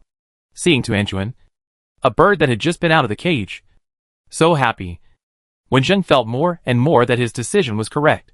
The village didn't have to worry too much. The chickens and ducks in the house were all given to the village to raise, and some of the food was stored in the cellar, and the ones on the surface were kept at home. The villagers would not touch his things. He would definitely not be able to return in time for farming. So when Zheng handed over some grain to the village and asked the villagers to help plant his fields, when Zheng drove his truck when he went out last year, he got a lot of materials to modify the truck. Now it is driving smoothly on the snow that has not melted completely. The rear compartment has basically become a motorhome, with a bed, a table and a cabinet, so you can have a good rest when you want to rest. This world is dangerous for most people. Now those who dare to go out are a convoy of many cars. But for when Zheng and Tuanchuan, who have been practicing for more than a year, there is basically nothing that can threaten him. There is not much food in the car. Just some food and dry firewood, most of which are gasoline, and some daily necessities. When Zheng is not worried about eating and drinking, there are many mutant animals and mutant plants with strong vitality outside, who have survived this cold winter. For him and Tuanchuan, they can find food wherever they go. There were almost no people on the road, but there were quite a few mutated cold-resistant animals that ran out after the temperature rose. And there were quite a few green heads under the white snow. When Zheng learned a lot about the road conditions from Captain Zhang, and he also heard about them, he deliberately avoided the safer roads that had been cleared by the army. And when Zheng and Tuan walked on dangerous roads, such dangerous roads are often because there are some dangerous mutated animals around, or the terrain is not good and prone to disasters. These roadside villages are uninhabited. Many have become ruins, and only a few are relatively dilapidated. They encountered groups of wild boars on the road, and when Zheng and Tuan caught several of them, after cleaning them, Most of them were salted and frozen outside, and then stored in the trunk. Once, they passed a large fish pond with thick ice. Wenjing and Tuan Tuan each chose a position. After breaking the ice, the fish below rushed out, so there were a lot more frozen fish in the back car. There were also rabbits that were almost indistinguishable in the snow, field mice hiding in the ridges, and snakes that woke up from hibernation to find food. As long as they were not crazy, they were all made into dry food by Wenjing. During the period, they also entered several small towns that were under the control of the army and well managed. Wenjing would use the meat and fur in the back car to exchange for some supplies. When entering the town, they often checked the number of people in the car. No one believed that Wenjing was walking alone, but thought that he had other companions waiting outside. Of course, there were also people with bad intentions who noticed Wenjing and deliberately followed him, but they were often blocked by a large group of mutant animals. Some escaped, and some could not find Wenjing's trace after they were dealt with. As time went by, and Wenjing continued to drive south, the temperature rose, and the white ice and snow disappeared from sight, replaced by green plants and various insects hiding in them. Sometimes, the road to be taken was destroyed due to natural disasters and man-made disasters, and the car could not pass. So Wenjing had to take a detour. Today was the same. Wenjing looked at the map and found that there was a danger sign not far from where he was, and the note on it marked that there was a cattle farm nearby. Chapter 90. The road ahead collapsed in a large area, and there were many rocks rolling down from the hillside next to it. This road could not be taken, and the cattle farm marked on the map made Wenjing very interested. Grilled steak, fried beef, beef jelly, stewed beef, beef jerky. Various delicacies flashed through the minds of Wenjing and Tuan Tuan. They looked at each other and changed direction tacitly. After retreating a few hundred meters, there was a farmland full of weeds. There were no people living in the nearby villages, and no one took care of the farmland. The weeds in it grew particularly lush, and it looked like a wilderness. Wenjing looked at the land. The nearest road to the cattle farm was through this farmland, but the weeds were too dense, and he couldn't see the situation inside. Tuan Tuan, I have to trouble you again, Wenjing said with a smile. This happened several times on the road. The hail fluttered its wings, and a strong wind was blown up out of thin air. Many hays that had been separated from the soil were blown together by the wind, and fresh grass was blown to the ground. Everything hidden inside could be seen clearly. Some of the ground was sunken by hail, forming small pools. There were many stones in some places, and the small animals hidden inside were revealed by the sudden strong wind. After taking a look, Wenjing memorized the terrain in front of him, drove the car to avoid obstacles in the farmland, and slowly drove to the destination. The car was driving in the farmland, and even though the performance of the car was good, it was still dragged down by the weeds. A few hours later, Wenjing and Tuan Tuan saw several small hills in the distance, and several rows of cattle sheds neatly arranged on the hills. The low hills in front were originally contracted by someone to open a cattle farm, raising hundreds of cattle, and it was a local cattle breeder. But no one expected that the world would change soon. At first, many cattle went crazy and broke the fence, and most of the cattle ran away. Later, many animals mutated, and the mutant bison herds gathered together became more violent. They would take the initiative to attack large moving objects, and most people did not dare to attack them. Although the bison herd was active in this area, the area was not small, and they could not search aimlessly. Just as Tuan Tuan was about to call a few birds to find the traces of the herd, several noises suddenly came from the distance. Tuan Tuan stopped and listened carefully to the sound coming from there. It's gunshots. Wenjing also heard it, and clearly distinguished what these sounds were. At this moment, the sound of gunfire continued, and the sound was getting closer and closer. Gunfire meant someone was there, and the sound of approaching meant someone was moving in their direction. There were also sounds of cars, and some large animals moving. Wenjing frowned. Someone hit the herd of cattle. People who had guns and ammunition and dared to fight with the herd of bison were definitely not simple. Wenjing stayed where he was and prepared to see what was going on. Some people could still help. Not long after, a convoy drove towards their position in front, and dust flew behind the convoy.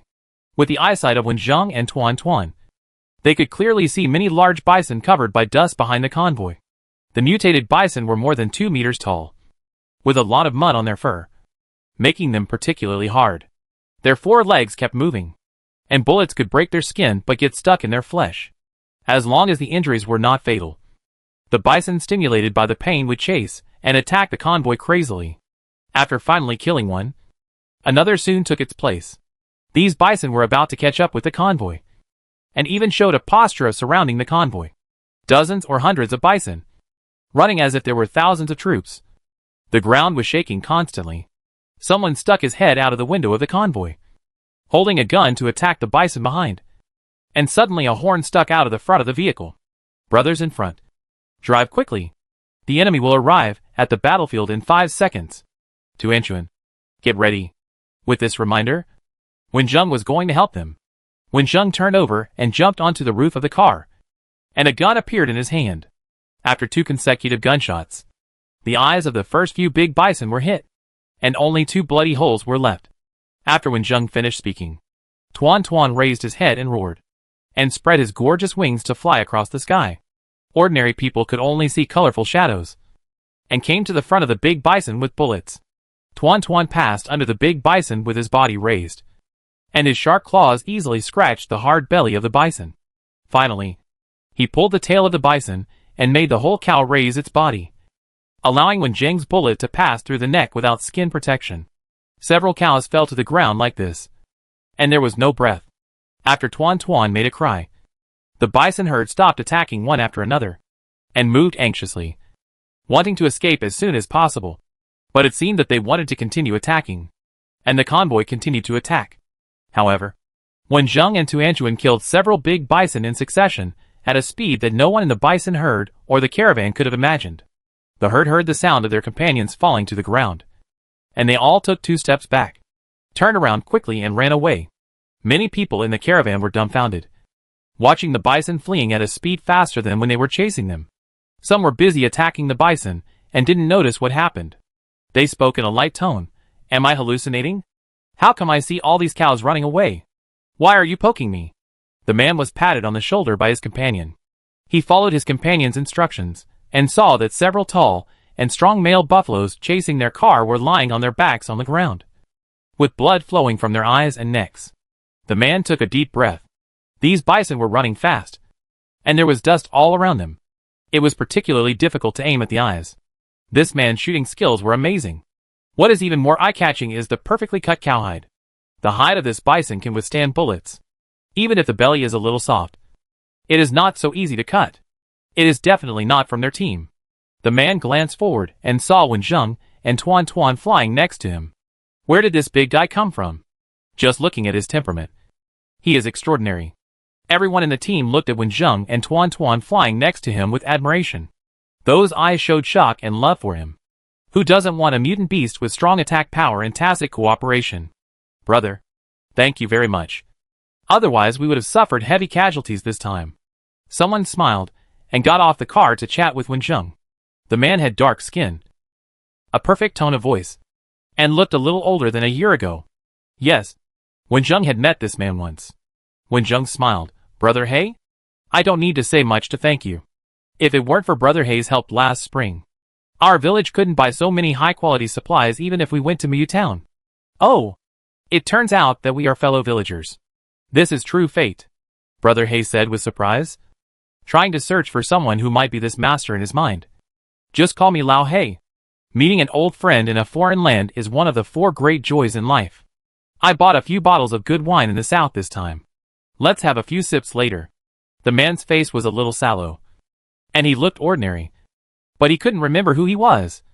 But he seemed to have heard of this bird. Are you Mr. Wen? An uncertain voice suddenly interrupted. Wenjung from Sanlai village and the bird he raised, Tuan Tuan, left a deep impression on him. Although the two were quite different, the combination of one man and one bird, and they were from his hometown, only made him think of this possibility. Wenjung took a look and first noticed the face of the little flat-headed man who interrupted him. He had come to Sanlai village to sell things last time.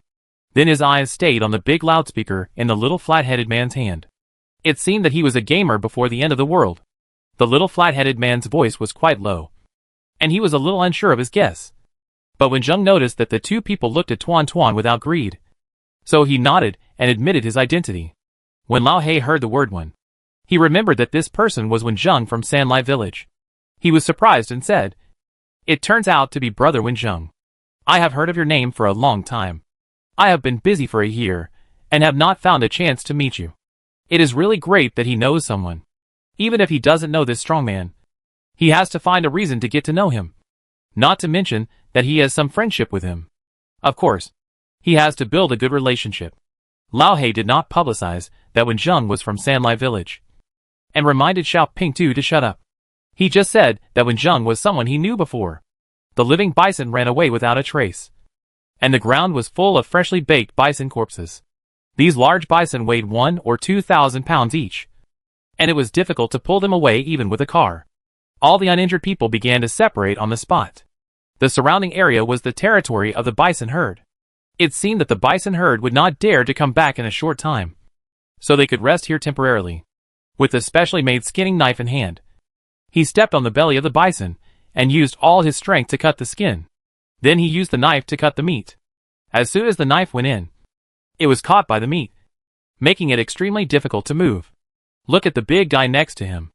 Although there is no obvious muscle on his arm, he easily cuts a piece of cowhide and looks very comfortable. If they didn't know whether the skinning knife in the big guy's hand was from their team, or he just took one from the team, they would have suspected that the knife was different. The reason why Pao Ding has superb skills in butchering cattle is because he has slaughtered countless cattle and has rich experience. Wenjung has little experience in killing cattle, but he is also very good at killing cattle. Wenjung's strength is much greater than these people. The tip of the knife is pressed on the wound on the neck, and he can easily peel the skin with a little force. He carefully observed the texture of the beef, and the knife in his hand cut between the meridians, smoothly inserted into the gaps between the bones, and separated the meat piece by piece, which stunned many onlookers. The internal organs are very delicious after being processed, but it is very troublesome to process. Usually, Wenjung has to process it himself, but today he can hand it over to Hei's group of men. One of the men went to clean up the internal organs, then picked up the knife used by Wenjung, and quietly came to another bison. "This knife is obviously the same as the knife in our hands. Then why don't you use the knife in your hand? Why are you fighting with me? Hey, hey, hey, stop fighting. Try to see if it's the knife." After fighting for a long time, someone finally took the knife used by Wenjung and gestured on the bison. Under the eyes of many people, he gently started, but the meat was still as difficult to separate as before. Forget it. He is a big boss, and it is not a problem of tools at all. At first, these people thought that Wenjung was good at shooting and had a powerful and obedient mutant beast by his side. But judging from the way he butchered the beef, he was probably also a good hand at it. On the other side, after selecting a few pieces of good beef, Wenjung called Tuan Tuan, who was happily peeling the skin with his claws. After washing the beef and Tuan Tuan's claws, he came to the lit fire. "Brother Wen, the chefs in our team are good at cooking. Just wait for the food. Look at your sallow complexion. It's obvious that you didn't eat or drink well on the road. Eat more good food today," Brother He said. Soon after going out, Wenjung used several kinds of wild grass, mixed them into juice, and smeared them on his face. Not only did his complexion become sallow, but he also looked several years older, and his appearance was a little different from before. Then, Brother He took the pots and pans out of the car, tied an apron on himself, and walked to the fire. The chef he was referring to was actually Brother He. Wenjung had never expected this, but he was looking forward to Brother He's cooking skills.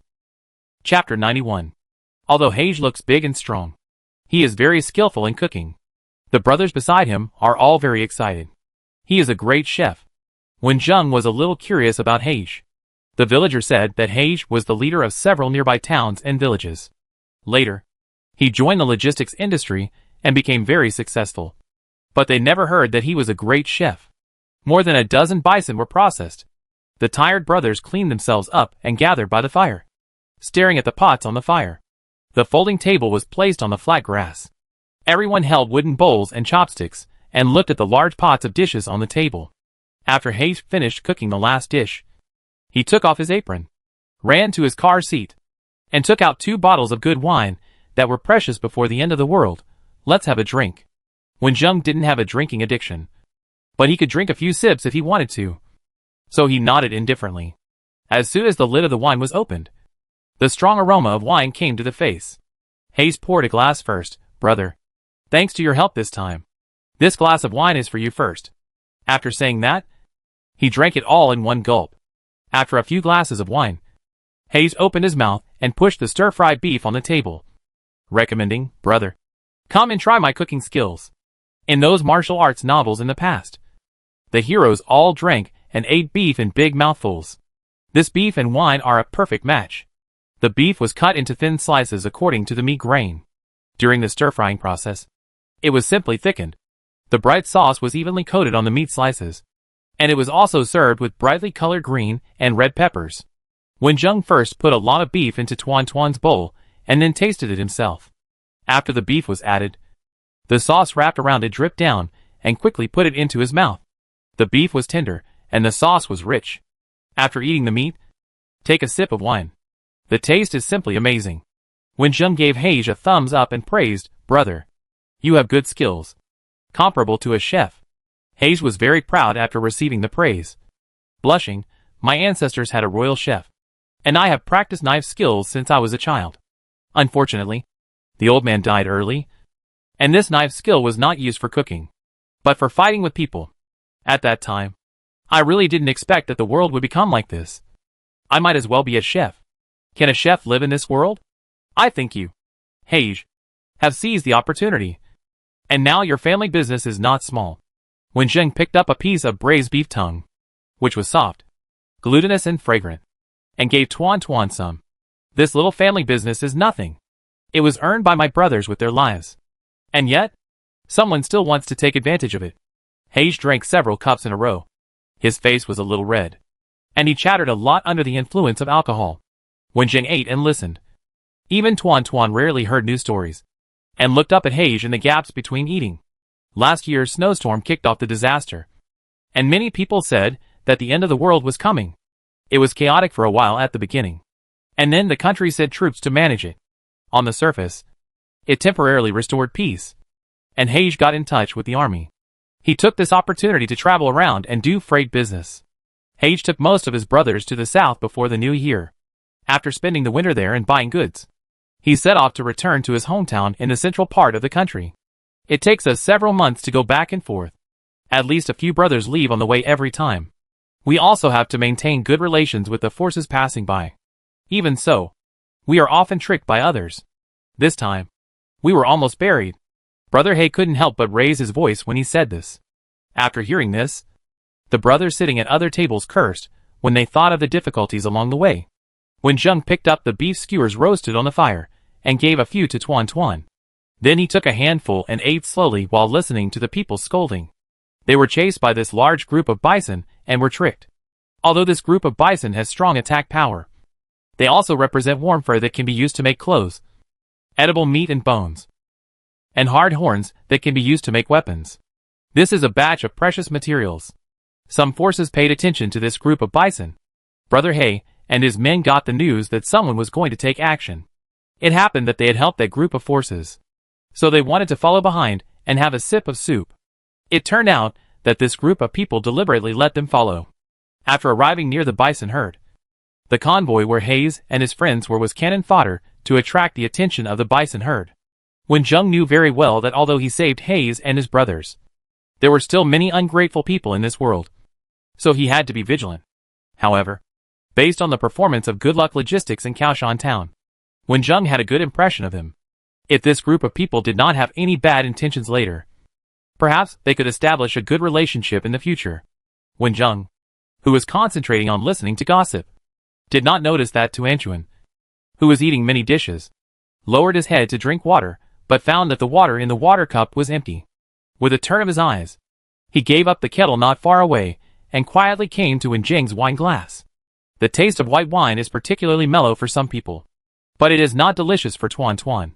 However, perhaps seeing Wen Zheng drink a lot, although he has tasted wine and didn't like the taste, Tuan Tuan still became curious. This kind of wine is not the same as the one he drank before. What if this kind of wine is delicious?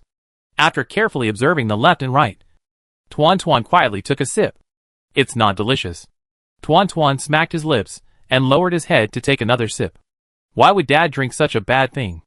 He Gu was eating food and drinking wine next to him, looking at Wenjung, whose face did not change at all.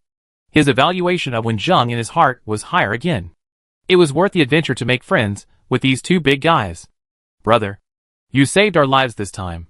If you have any orders in the future, as long as it is not harmful to the world, we will definitely do our best to get it done for you. He Gu patted his chest and said. Wenjung smiled. I don't need you to fight for me. You've been to many places and met many people. Just tell me about the situation in other places. Then let's chat slowly. I'll bring the soup over. Brother He walked to a stew pot on the fire and opened the lid. A sour aroma of tomatoes came from the pot. Just smelling this appetizing sour smell, people can imagine the taste of tomato soup. When the white mist in the pot dissipated, the red tomato soup came into everyone's sight. The tomatoes were peeled and cut into small pieces. They were boiled into tomato sauce in the pot, evenly covering the beef cubes inside. The soup still on the fire was gurgling. The beef fully absorbed the flavor of tomatoes during the cooking process. Just looking at it would make people's appetites open. Hayes first served 2 bowls to Wenjung and Tuan, and then drank 2 sips of soup for himself and began to talk in detail. In the areas located in the earthquake zone, all the living people who could be evacuated had evacuated, and most of the supplies had not been moved in time, and they became ruins together with various buildings. Those areas have now become barren mountains and wastelands that no one enters. The mountains and seas with many mutant animals have also become forbidden areas for humans. Humans watched helplessly as the areas they built were quickly invaded by plants and animals and restored to what they were long ago. The living territory of humans was compressed and faced various dangers. So some places established safe zones. Wenjung said, I heard someone say on the road that there is a safe zone in the S city ahead. There is no mark on the map. Wenjung found out on the road, and it became one of his destinations. The original collapsed road led to S city. We came from the S city safety zone. Do you want to go and take a look? We are familiar with that place. We will take you around after we get in. It is much more lively there than our hometown. Brother Hay said. You want to go back? Of course. That group of people cheated us. We have to go back and ask for an explanation. After that, Brother Hay explained to Wenjung that the group was more powerful than them. But they dared to ask for an explanation because the managers of the S City Safety Zone were strict and hated people who harmed their compatriots the most. Since the S City Security Zone is strictly managed, how dare the group of people who harmed you commit crimes against the wind? That's a spoiled second generation. His grandfather is the second in command of the base. His family used to be strict, and he was a decent person. As a result, his girlfriend gave birth to a child. And his grandfather was so happy that his tail was raised. If we were all killed by the bison, his family could really help him deal with it. Brother Hay gritted his teeth when he said this. This time he made a mistake in his life. Does this have anything to do with children? Newborns are so precious now. The extra active elements in the environment have caused animals and plants to mutate, and we humans have become stronger. But our reproductive functions have been affected. In fact, everyone has discovered that there are very few newborns in the past year. Now in the security zone, all children are strictly protected. After all, without newborns, we humans will be extinct sooner or later. It's a pity that even so, there are still people who attack their compatriots, for fear that humans will become extinct too late. Hage sighed, looked up at Wenjung, and suddenly remembered the news he had heard about Wenjung, and smiled. Brother, I heard that you have a son. Isn't he always with you? Wenjung looked at Tuanchuan, who was sitting obediently next to him. Tuanchuan, you are so good today. Hearing Wenjung calling his name, Tuanchuan regained some rationality, rushed to the direction of the voice, and rushed directly into Wenjung's arms. Want to sleep? Wenjung felt a weight on his legs, looked down and saw Tuanchuan jumped on his legs, rubbing his head against his body to act coquettishly. But after saying this, Tuanchuan raised his head, and his usually lively eyes became dull. Wenjung looked at the feathers on Tuanchuan's face with some hesitation, and actually saw a thin red in the blue-purple feathers. Could he be drunk? Wenjung was shocked, and with a glance, he saw that his wine glass was placed in Tuanchuan's position, and the wine glass was empty. If he remembered correctly, he didn't drink a single sip of the last glass that Brother Hay poured for him, and it all went into Tuanchuan's stomach. You dare to drink so much with your alcohol tolerance. Wenjung poked Tuanchuan's forehead with a smile. And Tuanchuan, who was already drunk, couldn't stand up and fell on Wenjing's legs. Puff! Brother He, who watched the whole process, couldn't help laughing out loud. Although Tianquan was drunk, he heard the laughter clearly. He stood up from Wenjing's legs and wanted to determine the position of the person who laughed at him. But he saw that everything around him was spinning, and many things were double images. Wenjing also laughed secretly. Tuan was standing on his legs, turning around unsteadily. Tuan had tried wine curiously before, but he only let him drink 2 sips. Even if he got drunk, he was only slightly tipsy. This was the first time he got so drunk. If you get drunk, get in the car and sleep obediently. Wenjing grabbed Tuan's 2 wings that were about to flap. If one of them was not controlled well, it would be bad if it blew out a strong wind on the spot. Tuan, whose wings were caught, moved his neck and was forced to face Wenjing. After struggling to identify the person in front of him was Wenjing, Tuan tilted his head, curious about how his father had 2 heads. As soon as he opened his mouth to ask, Tuan felt a gas rising from his stomach, and he burped as soon as he opened his mouth. Wenjing quickly covered Tuan's mouth and stood up suddenly, bumping into the table, which attracted He Ji's curious question, "What happened?" "It's okay. I'll take Tuan back to the car first." Wenjing left in a hurry after saying that. After returning to the car, Wenjing put Tuan on the seat and observed carefully. Not long after, Tuan opened his mouth again and tried to let out the heat in his stomach. As soon as his mouth opened, a thick black smoke mixed with a small flame was sprayed out by Tuan. After spraying out, Tuan felt comfortable this time, changed his posture and fell asleep, leaving Wenjing with a surprised face. My Tuan can not only fan, but also light a fire now. Chapter 92. Tuan could control the wind before, and now he can spit fire. His strength is increasing much faster than Wenjing. Wenjing wanted to ask Tuan how he felt, but he couldn't wake up the drunk Tuan after calling him several times. He could only put Tuan in the passenger seat and check him from time to time during the journey, fearing that something might go wrong. After dinner, the convoy turned around and headed for the safety zone in S City. The temperature here is not low, and fresh beef can't be kept for too long. Instead of spending a lot of salt to pickle it, it's better to rush to the safety zone as soon as possible to sell it. With He Ge and his friends who are familiar with the road leading the way, the convoy quickly drove onto a flat road. And then, there was no obstruction for a while. Tuan woke up when he saw the wall of the safety zone. He had no memory of spitting fire. No matter how he opened his mouth, there was no reaction, which made Wenjing wonder if the black smoke he saw last night was an illusion. After hearing Wenjing say that he could breathe fire, Tuan's tail was lifted up with excitement. But after trying several times without success, he became anxious. Breathing fire is a newly evolved ability. New abilities will always work sometimes, and sometimes not.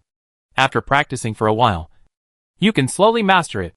Wenjing comforted and touched Tuan's head.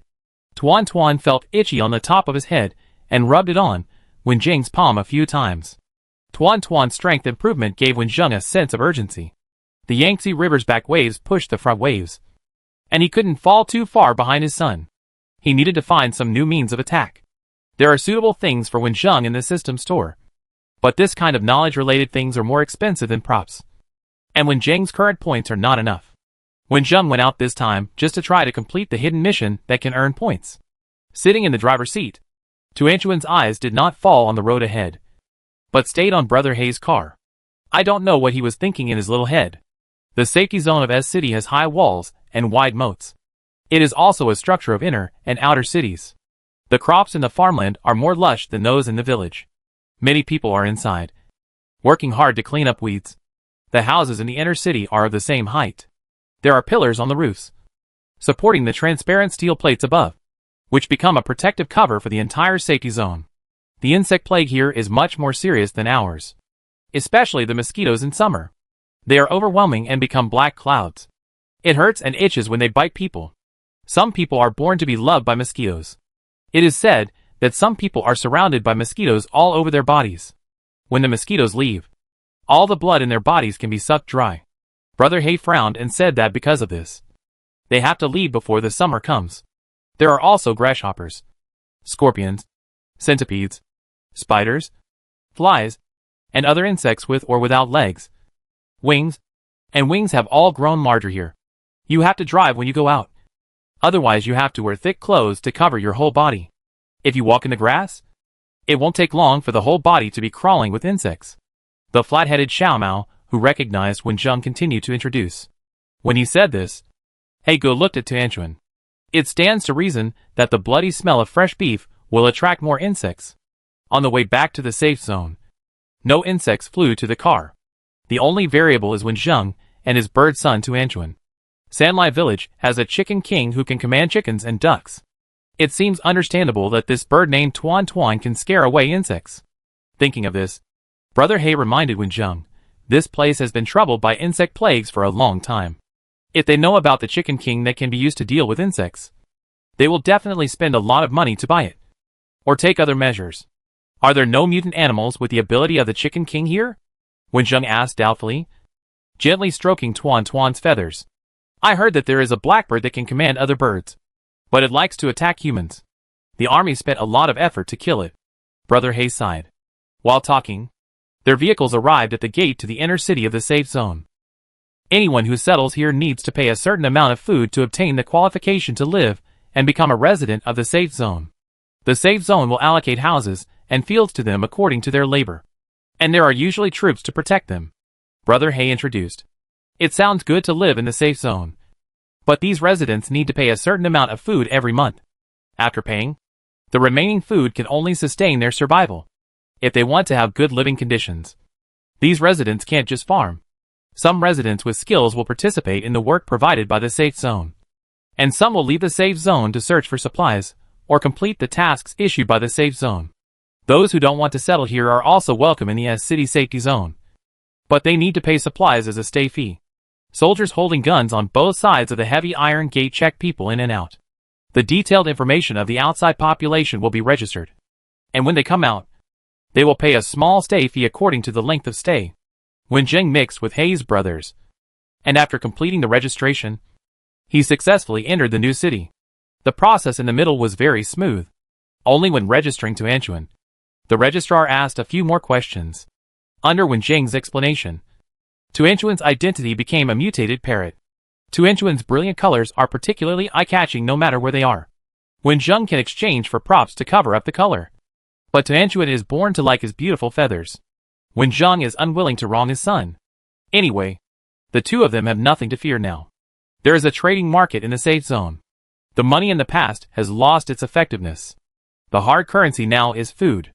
If you don't have food with you, you can go to the official exchange bureau to exchange it for food, or exchange it for various materials you want. When they entered the safe zone, it was about to get dark. Without wasting more time, Hayes and his men opened the car and let the inspecting soldiers take a look. And they were immediately invited to the rest area. And someone came to count. All the beef was hunted by Wen Zheng. After asking for Wen Zheng's opinion, some of the beef was kept for later consumption, and the rest was sold. The fur of the big bison killed by Wen Zheng and Tuan Tuan was intact, which was very suitable for making warm clothes.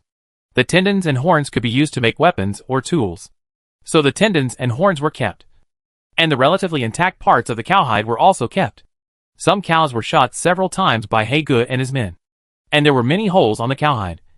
So these were sold. The staff responsible for counting the number was a little disappointed. But their safe zone was not short of weapons, but food. It had been a long time since they had seen so much beef. Looking at the fresh beef, the staff couldn't help swallowing their saliva. Old Huang, if you don't wipe your mouth, the saliva will stay. Brother He joked beside him. Obviously, Brother He and this old Huang have some friendship, being able to do business in such a dangerous world. Brother He obviously understands the principle of making friends. Brother He is amazing. He just left and brought back so much beef. Zhang Pan is quite righteous this time, Old Huang said with a smile, looking quite smart. Bullshit righteousness. I was almost killed by them. Brother He still couldn't help but swear. Zhang Pan? Wen Zheng touched his chin. This name sounded familiar. Could it be the same person? Wen Zheng sat in the car, watching Tuanchuan practice fire breathing while listening to the noises over there. Mainly Brother He cursing at Zhang Pan and his gang. And in the midst of the curses, he told them about this experience. In the content of the story, When Zheng and Tuanchuan's sword-drawing assistants became a group of people they knew passing by who saved them. The group had other things to do, so they asked them to bring beef that could not be stored for a long time and exchange it for food first. When saying this, Brother He pointed at Wen Zheng in the car, who was sent by the group to accompany them as a supervisor. After that, the two men muttered for a long time. And then another person came and told the whole story of Brother He's team being harmed by the man named Zhang Pan. It's a pity that mobile phones and other things are affected now, and there is no clear evidence, H complained. Record the course of events. Someone in the safe zone will investigate. Since the event has happened, there will always be evidence left. Hay's confidence is that many people saw them following Zhang Pan's men all the way, and Zhang Pan must have thought that Hage and his men were dead, so it would be easy to reveal their tracks. The price of beef is very high, and it can be exchanged for a lot of food. But Wen Zheng also has his eyes on several materials that can be exchanged. He exchanged some food first, and the rest of the exchange bureau has records, and Wen Zheng can come to exchange the rest at any time. After the beef was cleaned, it was already dark, and they came to the reception area of the safe zone. After the power supply problem, humans wanted to get light at night, so they returned to the old times again and used some natural materials. There are bright lanterns in the guest house, and the candles inside burn very stably, illuminating the way forward. After listening to the waiter's introduction, the accommodation fee of the guest house is quite reasonable. The accommodation conditions inside are also good. The single room is clean and tidy, and hot water is also provided. But the meals need to be purchased with food, or the food is handed over to the kitchen, and only a part of the food will be charged as a processing fee. After a long journey and a big beef dinner, Hay's brothers, in particular, had escaped death, and were angry, sad, surprised, and happy. They looked listless. For dinner, they had a simple porridge with a few side dishes, and then went back to their rooms. Wen Zheng held Tuan Tuan in front of the window of the single room on the 3rd floor, looking at the scene outside. The area that the lantern could illuminate was not large enough after all. Most people went into the house to rest at night, and only soldiers on patrol occasionally passed by on the road. There were patrol teams, and this safe zone was obviously not peaceful enough. After carefully observing the patrol pattern, Wen Zheng took Tuan Tuan and left the room through the window, in a place where light could not reach. Wen Zheng recalled the map of the safe zone drawn by Hage, and was moving quickly on the road, with footsteps as light as a cat, so that no one could notice the movement. Some sensitive animals noticed someone passing by in the dark, but they also felt the breath emitted by Tuan Tuan, so they only dared to shrink their bodies and dared not make any sound. Chapter 93. In the dark night, many people fell into deep sleep, but many things happened silently. Wen Zheng used his vision and hearing to the extreme, analyzing the information obtained by his eyes and ears. In the daytime, in places where people come and go, you can only see the good side, and the bad side often appears in the darkness where no one pays attention. The center of the safe zone is where the management usually works. Wen Zheng plans to stay here for a few days. He is not in a hurry to go to the most strictly guarded and most difficult place today. There are waiters in the guest house who are still dealing with difficult guests. A few streets ahead, a couple is arguing quietly, and those busy people in the daytime have only had dinner now, sharing their experiences during the day. Just listening to these sounds, it seems that it is still in the old world. But it is not just these sounds. Those emotions that cannot be suppressed are vented through crying at night. And the pressure of survival is too great to vent on family members. And there are those shouting and cursing like it's just a thing bought with food. After walking around for most of the night, there were very few sounds, and there were more footsteps of patrolmen on the road. Hearing the regular footsteps approaching, Wen Zheng stepped back and hid in the dark. Then he saw a patrol team leaving in front of him. Wen Zheng noticed that their speed was much faster than the normal pace, and he followed them in a blink of an eye. The patrol team was responsible for patrolling the area close to the center of the security zone, where most of the people living were the families of the management. Wen Zheng, who was following behind, was still wondering what they were doing in such a hurry. Then he saw this patrol team meet up with another patrol team, and then they signed their names on paper. It seemed that it was time to change shifts. It turned out that he had misunderstood. These people patrolled all night, and they were so anxious because they wanted to go home early. Wen Zheng glanced at the patrol team that had left, and then looked up at the gradually whitening sky. He should go back at this time. But he still followed behind with his intuition. The patrol team's residences are concentrated together, and often a team will live in the same building. After they walked into the building, they heard the sound and entered a room together, hiding under the windowsill. The curtains blocked the scene inside, and only the sound of people talking in the room entered Wenjing's ears. Don't worry. Everyone has one person this time. This thing is scarce. If you don't give a reply, they won't give it next time. Something was being distributed inside. After the last sentence was said, everyone was quiet for a few minutes. After a while, someone spoke up. Our safe zone is pretty good now. It's not up to us to decide whether it's good or not. If the people above think it's not good enough and want to make trouble, what can we do? Maybe we can even use it to improve our treatment. Don't get yourself killed by that. Then give me your stuff. If you take their stuff, you'll be on their ship, and it will be difficult to get off. Besides, you won't be willing to get off. Will you? When are they going to start? How should I know? Wait for the notice. It will probably be in the next few days. Wenjing did not expect that he would gain something from this trip. The current manager of the base is named Ling Chongyuan, and Zhang Jianlin is the second in command in the base. Listening to the opinions of several people, and combining the news from Brother He, the second in command wants to make trouble now. Probably because he wants to become the first in command. The power struggle in the safe zone has nothing to do with Wenjing. But Wenjing has the ability to change the situation. Now it depends on whether he is willing to participate in it. What Wenjing cares about now is what these patrolmen got, and why they make people feel bad. This is where the patrolmen live. Wenjing does not want to alert the enemy. And the days are long and the nights are short in S City. So there is not enough time. Before dawn, Wenjing returned to the room in the guest house. After a lot of noises appeared outside, Wenjing and Tuanchuan appeared in front of Brother He and others, looking energetic. It was impossible to tell that he had not slept all night. Brother He took the ingredients to the kitchen and made breakfast with the chef. Others could not even lift their heads to eat. Today's plan is to go to the trading market in the safe zone. But Hage and his friends reported Zhang Pan and others for their behavior of harming them. So they cannot appear outside until the matter is investigated. So today only Wenjing and Tuan went out, carrying backpacks with food on their backs, which can be used to buy some small things.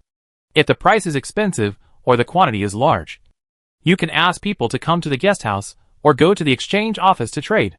After leaving the guest house, walking 2 streets is the gate of the trading area. There are a lot of people coming and going, and it is very lively.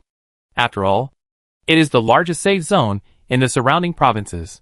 The stalls selling things in the trading market are next to each other, but they are all arranged in an orderly manner. Honey, look at how beautiful the color of that bird is. Buy it if you like it.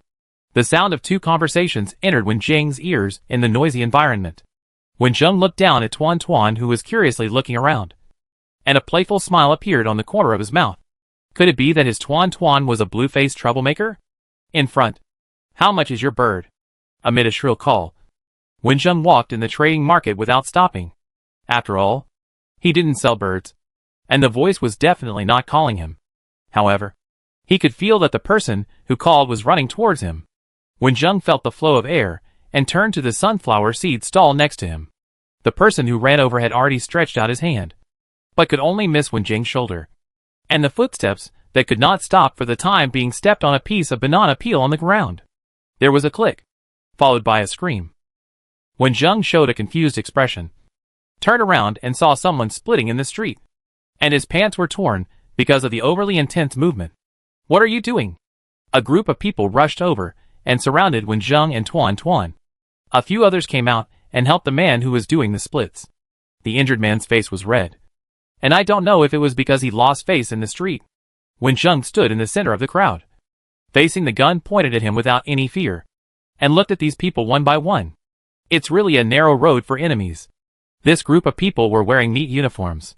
Looking at the logos on them, they were the group that used He Ge and his friends as bait. The center of this group was a swaggering young man and woman, wearing exquisite clothes, with a smug look on their faces, and looking at Wenjing with sarcasm in their eyes. The original body used to be a programmer, with a weak body and thick lenses in his eyes. Since Wenjing came to this world, he has been practicing and training, and his figure is very different from before. His appearance has also changed a lot.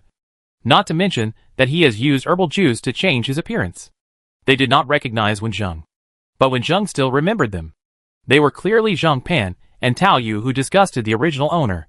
Tao Yu was from Xiahe village, and she went to the same high school as the original body. In college, the original body accidentally discovered that the goddess in the school was her fellow villager and classmate. But this goddess had a different face. Later, Tao Yu was worried that the original body would reveal her secret. So Tao Yu contacted the original body in the name of a classmate, and then told Zhang Pan, the rich second generation who was pursuing him, that the original body harassed her. So the original body was targeted and isolated throughout the university. It seems that the phone call at that time was not fierce enough, and did not make them reflect on their mistakes. More than a year has passed, and these two have not learned a lesson, but have become more arrogant. Boy, do you know where you are now?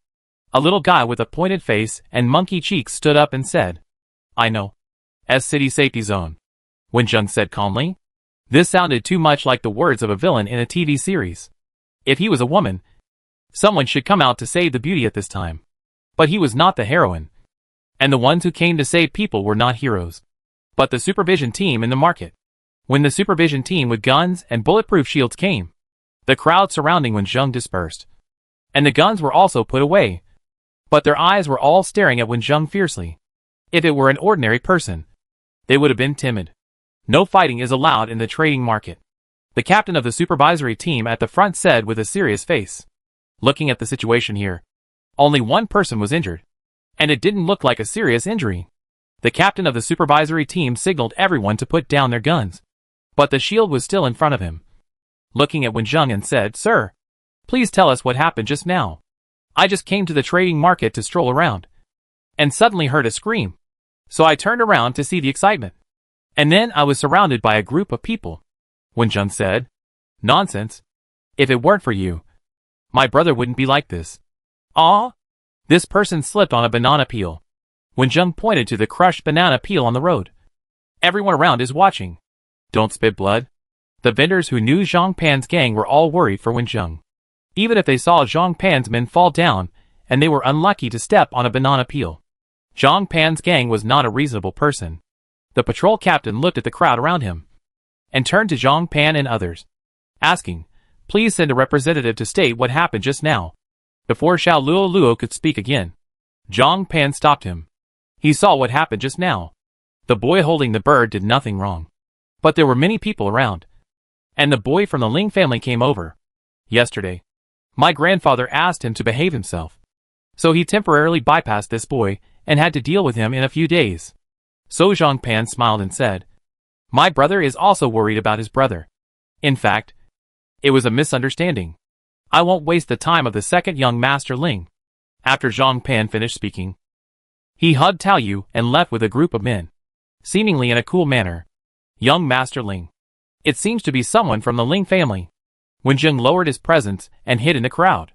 Tuanchuan quietly poked his head out from Wenjing's shoulder, and the tip of his wings moved carefully, and a small stone was blown by the wind and rolled a few times. At the same time, Wenjing's hand also moved quietly, and a sunflower seed just taken from the stall hit a person's leg. It happened that the person's foot first touched a stone, and then he felt a pain in the leg. His legs couldn't help but bend, and his body lost balance. The whole person fell forward and hit Zhang Pan, who was hugging Tao Yu. Suddenly, hundreds of pounds of weight pressed on them, and Zhang Pan and Tao Yu fell directly to the ground, feeling extremely painful from their faces to their chests and waists, so that the two could no longer maintain their image and screamed. The crowd of onlookers who stayed around showed their expressions of eating melons again, watching many subordinates hurriedly throw away the people on top and help Zhang Pan and Tao Yu, who fell to the ground. Zhang Pan saw Tao Yu's face as soon as he got up. His originally straight nose became crooked, and the nosebleed flowed to his chin. There were many small stones on both sides of his face, and there were many small scars. His hand trembled a little and touched his painful face. The touch from his fingertips and the gravel that fell down after touching it made Zhang Pan realize that his appearance might be the same as Tao Yu's. Zhang Pan left Tao Yu where he was, lowered his head, and walked away quickly. The rest of his men looked at each other and followed him quickly. Let's go to the front. I can smell the fragrance.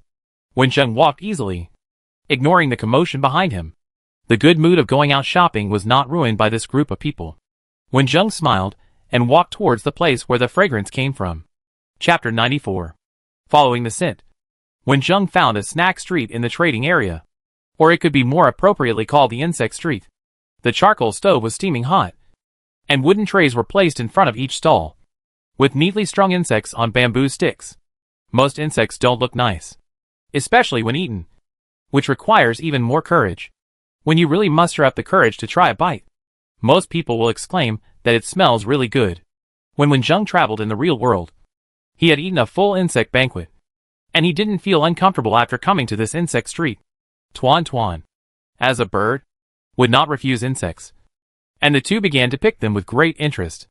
The climate in the south allows insects to grow wantonly, and other ingredients are not enough to fill the stomach. So the insects that have mutated and become much larger are once again placed on the table. If it is together, most insects are cooked by frying. The shell is fried to be crispy and fragrant. The meat inside is also rich in protein, and different insects have different tastes. However, there is not so much oil for people to fry insects now. Most insects are roasted, and a few are fried. Centipedes longer than hands, scorpions with huge claws, ants as long as fingernails, locusts that like to eat plants, spiders with 8 legs. According to the type of insects, the combination of seasonings, and the cooking skills of the cooks, Wenjung chose a stall with a long queue. There are so many insects here that they can't catch them all, mainly because the price of seasonings is relatively high. Wenjung used a small bag of corn flour in exchange for a large basin of insects, and ate them while walking with Tuanchuan. Among the various things on sale, the most popular ones are still various daily necessities. But those luxury goods are all sold at low prices, and no one is interested. The various daily necessities were basically produced before the disaster, and they still have the previous outer packaging, and some have passed the shelf life. Of course, there are also many newly produced ones. After Wenjung walked around a few streets, he found a lot of things that Sanlai village lacked but needed for daily life, such as cloth, cotton, paper, and candles. Wenjung thought of the stall that Brother He introduced to him before he went out, and walked slowly to the end of the street. He saw a stall in a corner, which was filled with many herbs, saplings and seeds. They were all common plants in the south, and some of them had changed in appearance after mutation. There were also several large boxes next to it, with white candles in them. Are these the white wax produced by white wax insects? Wenjing walked to the stall. His eyes swept over the saplings, and finally stopped at the white candles. Seeing that there were business coming, the stall owner in his 50s introduced, "This is the candle produced by the white wax insect, a specialty of our country. The white wax insect parasitizes on the white wax tree, eats the sap of the white wax tree, and secretes white wax. In ancient times, we used this kind of white wax to make candles, and the guest house also used this kind. I saw that the candles in the guest house are much more stable and brighter than those used before." Wenjung asked a few questions when he saw those candles when he entered the guest house yesterday. Seeing that Wenjung was quite interested in white wax, Hage introduced him to this stall, and the price was a little cheaper than the official price, because some white wax trees and white wax insects have mutated in a good direction. Speaking of this, the stall owner began to explain carefully, revealing a little envy when he spoke. There is a village in S City that specializes in growing this kind of ash tree, and ash is also a specialty product of their village. After the disaster, various plants and animals mutated. This village was very lucky. The ash trees and ash insects grew rapidly, secreting a lot of ash, and the candles made were durable, and the candlelight was particularly bright. In the past, the candles used by everyone were basically made of paraffin separated from petroleum. Now petroleum separation is more difficult than before, and the candles made are not as good as insect wax. So the safety zone sent out troops to search for supplies. After discovering the candles in this village, they signed a contract with this village and sent troops to buy a large number of candles every month, and also sent troops to protect this village. The villagers in this village really have no worries about food and drink, and are safe and worry-free. Every day, they only need to raise trees, raise insects, and get wax. Which village did you buy these candles from? Wensheng picked up one and asked. The stall owner smiled, with a bit of pride in his expression. Some positions in the safe zone have discounts for buying these white waxes. My eldest son bought them at a low price, and sold them at a lower price than the official price. These white waxes have been accumulated for several months. It takes a long time, and I can only make a profit by reselling them, which is barely enough to make a living. Seeing that Zheng really wanted to buy, the stall owner continued, there are many people doing this business in the safe zone. Some will mix ordinary white wax in it. I won't do such a bad thing. After you buy these white waxes, pick a few and light them to see if they are real or fake. I will wait by the side until you finish checking. The scent of these candles was the same as that of the guest house. Wen Zheng didn't doubt it. But he didn't speak immediately. He began to look at the saplings and herb seedlings on the stall. The stall owner was not in a hurry, so he stood by and waited. He answered any questions Wen Zheng asked honestly. The plants grow well in the south, but the insects grow even better. It takes a lot of effort to leave the safe zone to dig these saplings and herbs. Before Wen Zheng finished looking, there was a sound of footsteps approaching. It was a young man who came to the stall owner with a thermos lunch box in his hand. Dad, you eat something first. Wen Zheng looked up at the person who came. This person was not tall, a little thinner than before, and his face was a little dark yellow. Wen Zheng recognized him at a glance. I didn't expect to meet so many old acquaintances in this city safe zone. This is Zhang Ji, the colleague who had a very good relationship with the original body. When Wen Zheng quit his job and went to Sanlai village, those colleagues who had a good relationship with the original body before the disaster sent a message to remind him. As for whether to listen or not, it depends on their own choice. The stall owner began to introduce, this is my youngest son, who usually helps me at home. Zhang Ji did not recognize Wen Zheng, who had changed a lot, so he asked his father to rest nearby and came to greet Wen Zheng. In the past, Zhang Ji was not very good at communicating with people, just like his original self. But after the disaster, the skills he knew were useless in this world with electromagnetic problems, so he could only practice his mouth and do some physical work. The quality of these white waxes was good, and he asked about the price, which was indeed lower than the official price. Wen Zheng said, I want all these white waxes, and you can take them back to the guest house with me. Zhang Ji didn't expect to meet such a straightforward customer. He packed up and asked his father to go home first. He pushed the cart and followed Wen Zheng away. Seeing Wen Zheng coming back with his purchase, a few inconspicuous brothers under haze came to help and weighed the candles and grains to be given out. The transaction was successfully completed. Zhang Ji waited for Wen Zheng to verify it. Unexpectedly, Wen Zheng directly handed him enough grains and took out a few pieces of marinated beef. I can't afford this beef. Zhang Ji waved his hands, and the grains made him satisfied. Wen Zheng put the beef on the wooden cart and said, I want to exchange these beef for a few mutant ash tree seedlings. Does your family have any channels to buy them? Zhang Ji shook his head. The villages with mutant ash trees are guarded by the army. You can buy ash, but ash trees are not allowed to be bought and sold. Among Hay's brothers next to him, the one named Xiaomao said, Brother, we can't grow this kind of ash tree over there. We have inquired before that these seedlings like warm environments. If the temperature is too low, they may not survive. Although our hometown is in the central region, it is too cold in winter.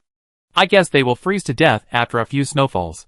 After saying this, Zhang Ji hesitated for a moment and whispered to Wen Zheng, Boss, where are you from? Are you from City A? Province N? Xiaomao smiled. Did you recognize it because of my accent? We are from there. But why are you asking about the buyer when you are selling something? Zhang Ji waved his hand. I have a brother who is from there, and I don't know how he is doing now. So I want to ask you. You are quite loyal, but a city is a big place. We may not know each other. Are you really from a city? The person I want to inquire about is called Wen Zheng. His parents died when he was a child, and he has no other relatives alive now. I will give you a discount on these candles. Please help me find out how he is doing when you return home.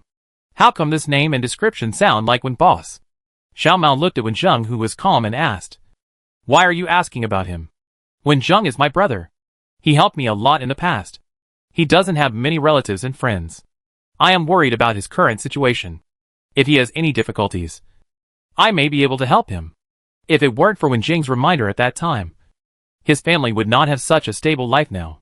Hearing that Zhang Ji still remembered Wen Zheng and was still asking about Wen Zheng was happy for the original body. Although the original body met people like Zhang Pan and Tao Yu, he also made a good friend like Zhang Ji. Wen Zheng did not reveal his identity, accepted the grain returned by Zhang Ji after a discount, and promised to help him find out the news after returning. After Zhang Ji left, when Zheng left Xiao Mao, who was hesitant to speak, and followed Zhang Ji quietly with Tuan Tuan, selling white wax and selling a lot of grain. Zhang Ji would definitely push the cart home first, and walked out of the door of the guest house. Zhang Ji and the two family members who came to pick him up and protect the grain were united. Zhang Ji is a good person. How about we help them? Walking on the road, when Zheng and Tuan Tuan discussed help, Tuan Tuan had a bad feeling, until he followed Zhang Ji to his home. Zhang Ji's family happily ran over to check the grain and move the grain into the house. There was a 3-year-old boy in the room. He ran to a nest made of wood and straw in the corner and pulled out the big white goose hiding inside. Our big white goose was not raised in vain. It has become Lele's personal bodyguard. Today, the kid next door wanted to bully our Lele, and the big white goose rushed over and scared him away. Nowadays, mutant animals are more humane. The big white goose knows that it was not eaten because of our Lele, so of course it is good for Lele. When Jing's eyes stayed on the big white goose, and he lowered his head to Tuanchuan and said, Tuanchuan, it's time for you, the teacher, to step in again. Looking at the stupid big white goose, Tuanchuan recalled the difficult experience of teaching the big rooster. How long will it take to teach the big white goose to become the new generation of Goose King? Life is not easy. Tuanchuan sighed. Chapter 95. At midnight, the master and the young master of the house had fallen asleep, but the big white goose, who guarded the house and took care of the children every day, did not have the courage to fight back. In the goose house specially built in the hall, a big white but was exposed outside, trying to squeeze out from inside. The big white goose has grown a lot in the past 2 days. The owners have not had time to expand its goose house. He insisted on living in this room where he had lived since he was a child. So it took a lot of effort to go in and out every time. Outside the quietly opened window, Tuanchuan saw that the new student was unable to come out of the goose house for a long time, and he was extremely worried about the learning ability of this new student. To teach this big white goose, I don't know how many brain cells I will lose. What should I do when the feathers on my head start to fall off? Can I shave my head like my father? Tuanchuan looked up at the moon, his heart full of sorrow. The big white goose pulled itself out of the house with difficulty and sat on the ground. He looked back carefully at the bedroom where the masters were resting, and found that they were not awakened. So he ran to the window. Follow me, Tuan Tuan called softly, and his figure after saying that was very bossy. Tuan Tuan's momentum made the goose dare not resist at all, and it flapped its wings and landed half flying and half jumping from the windowsill. The big white goose ran behind Tuan Tuan until it came to a secluded blind spot, and faced Tuan Tuan's teaching in horror. Wrong. Tuan Tuan slapped the big white goose with his wings. Seeing that the big white goose couldn't even dodge such a fast attack, he simply kicked the big white goose on the butt with one claw. This is the worst student he has ever taught. At this teaching speed, how many days will it take to report to his father? The big white goose is usually very arrogant. Children nearby will be scared to tears when they see it, and even some adults will avoid it. But in front of this bird that suddenly appeared, the big white goose felt fear and admiration from the bottom of its heart. And then it was powerless under Tuan Tuan's attack, which made the big white goose completely convinced. Listening to the teachings of the boss Tuan Tuan, the big white goose found that there were many words that he couldn't understand, and his performance was not enough to satisfy the boss Tuan Tuan. The originally proud big white goose slowly lowered its head. Goose! The big white goose couldn't help but let out a painful cry of a goose. After enduring several blows, it began to dodge in a hurry. Tuan Tuan was angry because the student was not enlightened, and in a blink of an eye, he saw the student lowered his head and didn't listen carefully. Tuan Tuan didn't care about the rule of not punishing students physically, and he pecked at the big white goose's head. He pecked several times in a row. The big white goose couldn't avoid it at first, but after being pecked dozens of times, it got used to the pattern of Tuan Tuan's attack and tried to dodge before the attack. Although it failed to dodge every time because of Tuan Tuan's speed, Tuan Tuan stopped moving, circled the big white goose a few times, and thought of the movies and TV shows he watched before the electromagnetic problem, and remembered a golden saying of teaching: if you want to learn to fight, you must first learn to be beaten. Tuan Tuan's spirits were lifted, and the big white goose didn't know that it was about to face a miserable teaching. when he heard Tuan Tuan asking him to try to fight back, looked over with a puzzled look on his face, and then quickly ran away with his head in his arms. In the deserted streets, birds flew and geese ran. But unfortunately no one saw such a lively scene. Tonight, Wen Zheng and Tuanchuan split into two groups. Tuanchuan ran to teach students and provide better protection for Zhang Ji's family, while Wen Zheng came to the patrol team's accommodation area again. The patrol team that attracted Wen Zheng's attention the night before was still patrolling outside.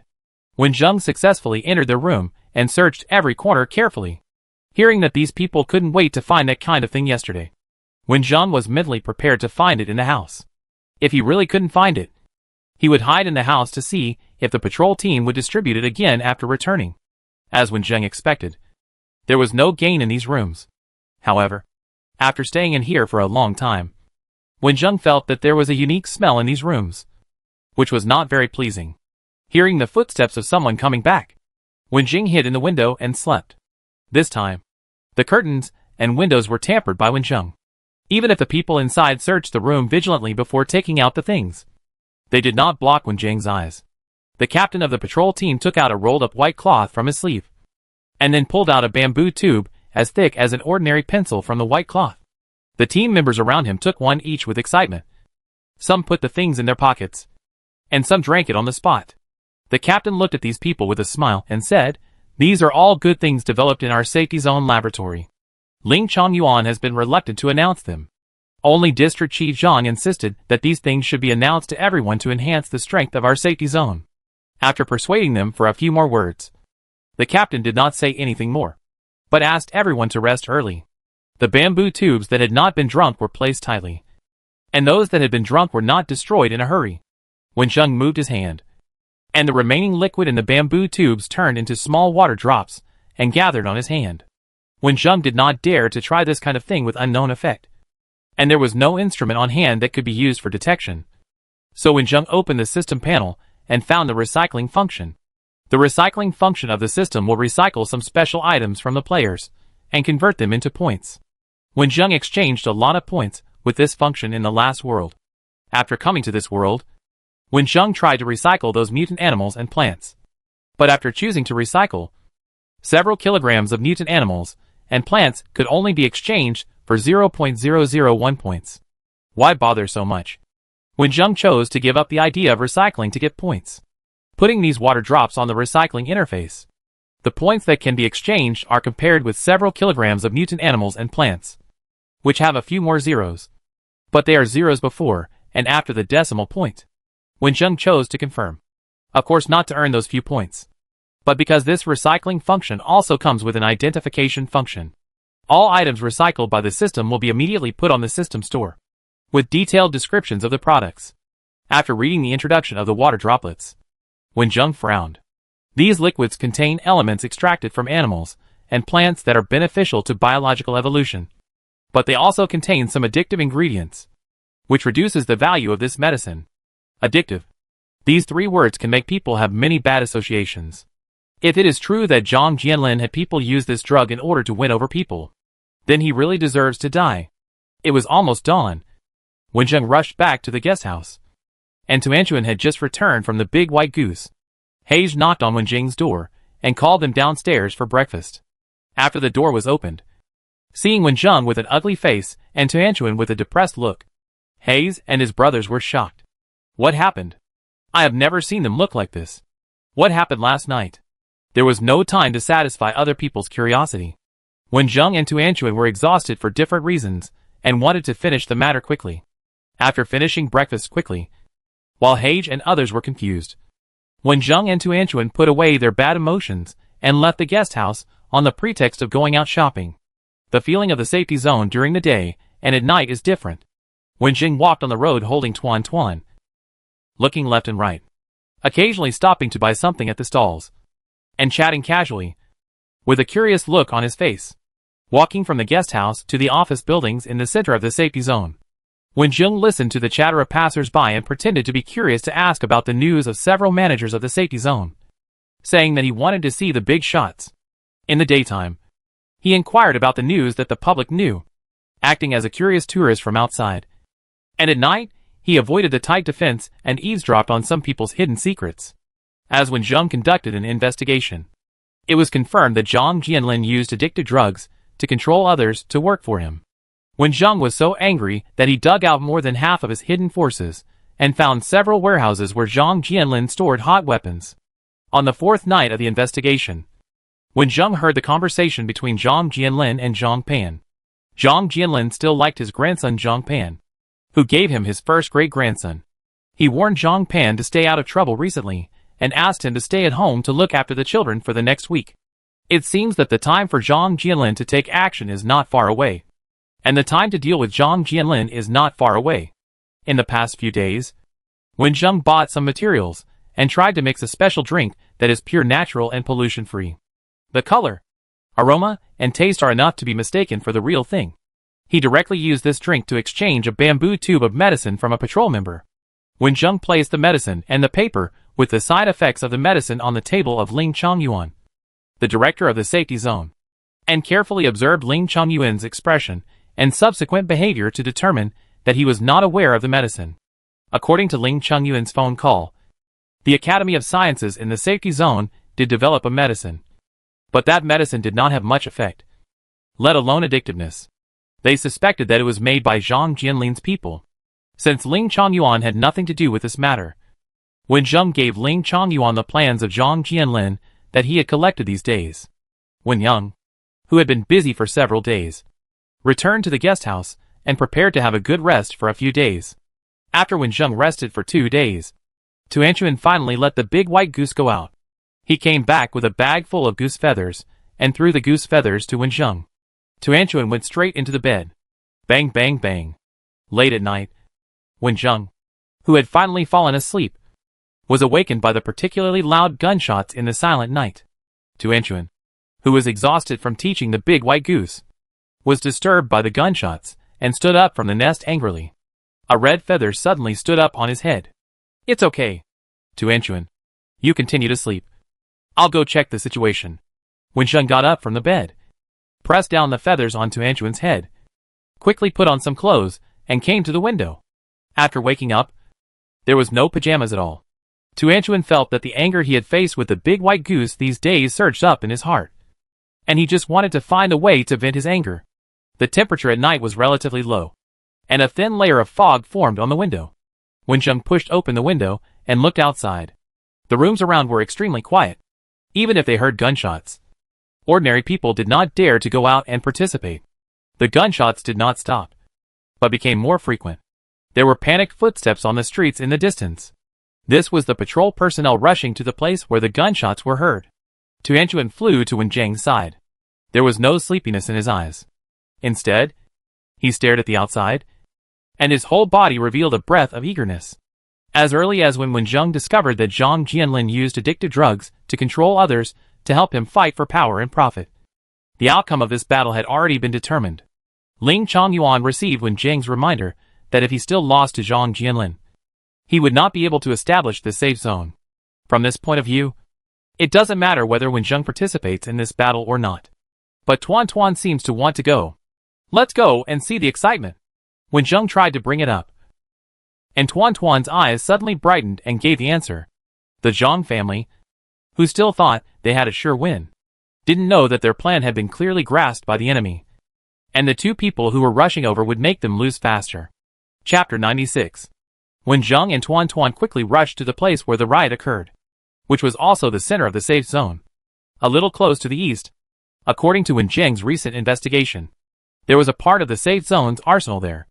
Most ordinary people stayed at home honestly. They were not qualified to participate in the fights, and could only wait quietly for the final result. And those who were powerful wanted to participate in it, and rushed to the direction of the sound. There was some panic on the road. When Zhang and Tuan walked in the dark without being noticed by anyone, the sounds of various hot weapons were getting closer and closer. There were many small-scale gunfights in the central area. When Zhang saw it in his eyes, when he identified the two sides, various small stones hit the acupuncture points of some people accurately. He helped a lot of people, and finally came to the scene where Ling Chongyuan and Zhang Jianlin were confronting each other. When Zhang chose a good position and looked forward, when Zhang frowned, Zhang Jianlin had the courage to launch an attack. And he was actually well prepared, even though most of the plan was known by Wen Zheng, or was discovered by Ling Chongyuan. Zhang Jianlin still held the last preparation in his hand, which he thought would not be used. Standing in front of a seemingly ordinary warehouse, Zhang Jianlin held the fuse sticking out from the crack in one hand, and the other hand held the burning white wax that was particularly stable. His ambition and confidence were shattered tonight. Zhang Jianlin's hair was disheveled and his eyes were red. He looked a little crazy. He stared at these people and said, "The fuse has been specially processed. You can try it. Is your action faster or the fuse burning faster?" The flame burning at the top of the white wax was only a few centimeters away from the fuse. Zhang Jianlin only needed to shake his hand, and the flame could quickly ignite the fuse, thereby detonating the hot weapons in the warehouse. Zhang Jianlin. Let's talk. Ling Chongyuan regretted that he had been preparing to capture Zhang Jianlin alive, which gave him the opportunity to run here. Zhang Jianlin sneered, "We have nothing to talk about. Although I lost, you didn't win either. I am so honored to have someone here accompany me to leave this world. What's the matter with the potion you used to win people over?" Seeing that Zhang Jianlin had no desire to continue living, and worried that he would fight to the death, Ling Chongyuan quickly asked questions to attract Zhang Jianlin's attention. "You found quite a lot. This method is still useful." Zhang Jianlin's hand stopped. His eyes moved restlessly, and he suddenly raised his voice and said, "Everyone present had better not move. If I see someone leave, I might be so happy that my hands will shake." There are so many people cursing Zhang Jianlin in their hearts. Even Zhang Jianlin's subordinates, who don't want to die, are cursing secretly. They just hope that Zhang Jianlin, the old fox, has other ways to retreat. After all, it's too late now. Even if they leave Zhang Jianlin's pirate ship, other ships will not accept them. At the same time, many people pricked up their ears and were full of curiosity about the potion in Ling Chongyuan's mouth. "Since you want people to follow me to succeed, then benefits are indispensable. The latest research potion that can improve physical fitness can fully represent my sincerity. This potion with addictive ingredients is your addiction? Then your sincerity is too dark." Ling Chongyuan chuckled. Zhang Jianlin didn't deny it at all, which meant he agreed. There were so many people around who cursed, and even those who had surrendered to Zhang Jianlin turned their guns around. The only thing left in their minds was the word addictive ingredients, and they wished they could go back and kill themselves who had taken the medicine. Those who belonged to Ling Chongyuan's faction or were close to him breathed a sigh of relief. Fortunately, they didn't get involved with Zhang Jianlin. He was simply a lunatic. You know these medicines can cause addiction, but you still give them to those who protect the safe zone. Aren't you worried that after you control the safe zone will not be able to deal with various dangers? Ling Chongyuan asked angrily. This is a medicine that can enhance people's strength, but it has a little side effect. You don't have to be so nervous at all. Just think of it as a cigarette before the end of the world. Zhang Jianlin looked like it was no big deal. Ling Chongyuan, the head of the district, asked a crucial question, "Since this medicine is so good, Zhang Jianlin, have you used it?" Under the watchful eyes of the crowd, Zhang Jianlin's face froze. As the manager of the base, he certainly couldn't try this medicine that would affect his thinking ability. At this moment, relying on Ling Chongyuan's words to attract Zhang Jianlin's attention, someone had already aimed a crossbow at the thin fuse. The bullet hitting it might cause the fuse to burn, and the crossbow arrow had a steel arrowhead. A crossbow arrow cut through the air, and the next one flew towards the top of the white wax, extinguishing the flame and directly piercing Zhang Jianlin's neck.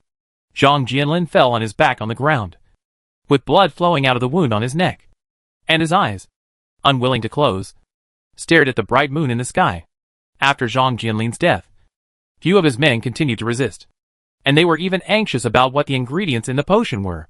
There was no need to watch what happened later. In this case, Zhang Jianlin's defeat was inevitable. After watching for a long time, Wen Zheng and Tuan Tuan didn't have a chance to take action, and the matter was resolved smoothly. Just as they were about to leave, someone provided information hoping to redeem himself. Zhang Jianlin arranged for his grandson Zhang Pan to leave tonight during the chaos. Now he should have passed the wall and left the safe zone. Zhang Pan? Tuan Tuan's eyes rolled twice. He still remembered the name of this bad guy, and he still had a lot of anger that he hadn't vented. "Then let's go," Wen Zheng said softly. "The wall is the first line of defense in the safe zone. and it is completely managed by Ling Chungyuan's eldest son. Since the increasingly fierce fight between the two sides has been exposed, Zhang Pan can't leave the safe zone safely, and can only take advantage of today's panic. Zhang Pan and his bodyguards drove 2 cars in total. In order to avoid possible arrest, they deliberately avoided the main roads where people often walked. There were not many weeds on the small roads, which hindered their driving speed. After leaving the safe zone, relying on the guidance of various birds and the smell in the air, Wen Zheng and Tuan Tuan spent most of the day and caught up with Zhang Pan's car in the afternoon of the second day after the gunfight. Just by listening to the breathing, Wen Zheng could determine that there were a total of 10 people in the 2 cars, one of whom had a weaker breathing and should be in poor health. With a bang, a few meters ahead, a big tree fell down with its roots and blocked the road. The 2 cars braked suddenly and barely avoided hitting the tree. The people in the cars got out to check if the tree could be moved. However, they didn't even see the person who attacked them. In a very short time, they fell to the ground one by one. The noise of falling down was not small. Zhang Pan, who was staying in the car, heard the sound. Before he frowned and taught these people a lesson, he looked up and saw the bodyguards, who were still alive through the coated glass window. "Master Zhang Pan? Where are you going?" Wen Zheng knocked on the glass and said in a playful tone. Zhang Pan, who was hiding in the car, began to tremble when he heard the voice coming from outside. He was not familiar with the voice of this person. He had dealt with all his bodyguards. He must have come with bad intentions. He used a homemade cotton mask to cover most of his face, and asked Tuanchuan to watch the surrounding situation from the tree. Wen Zheng knocked on the window again and threatened, "If you don't come out, I will pull you out." Zhang Pan could only hope for this modified car.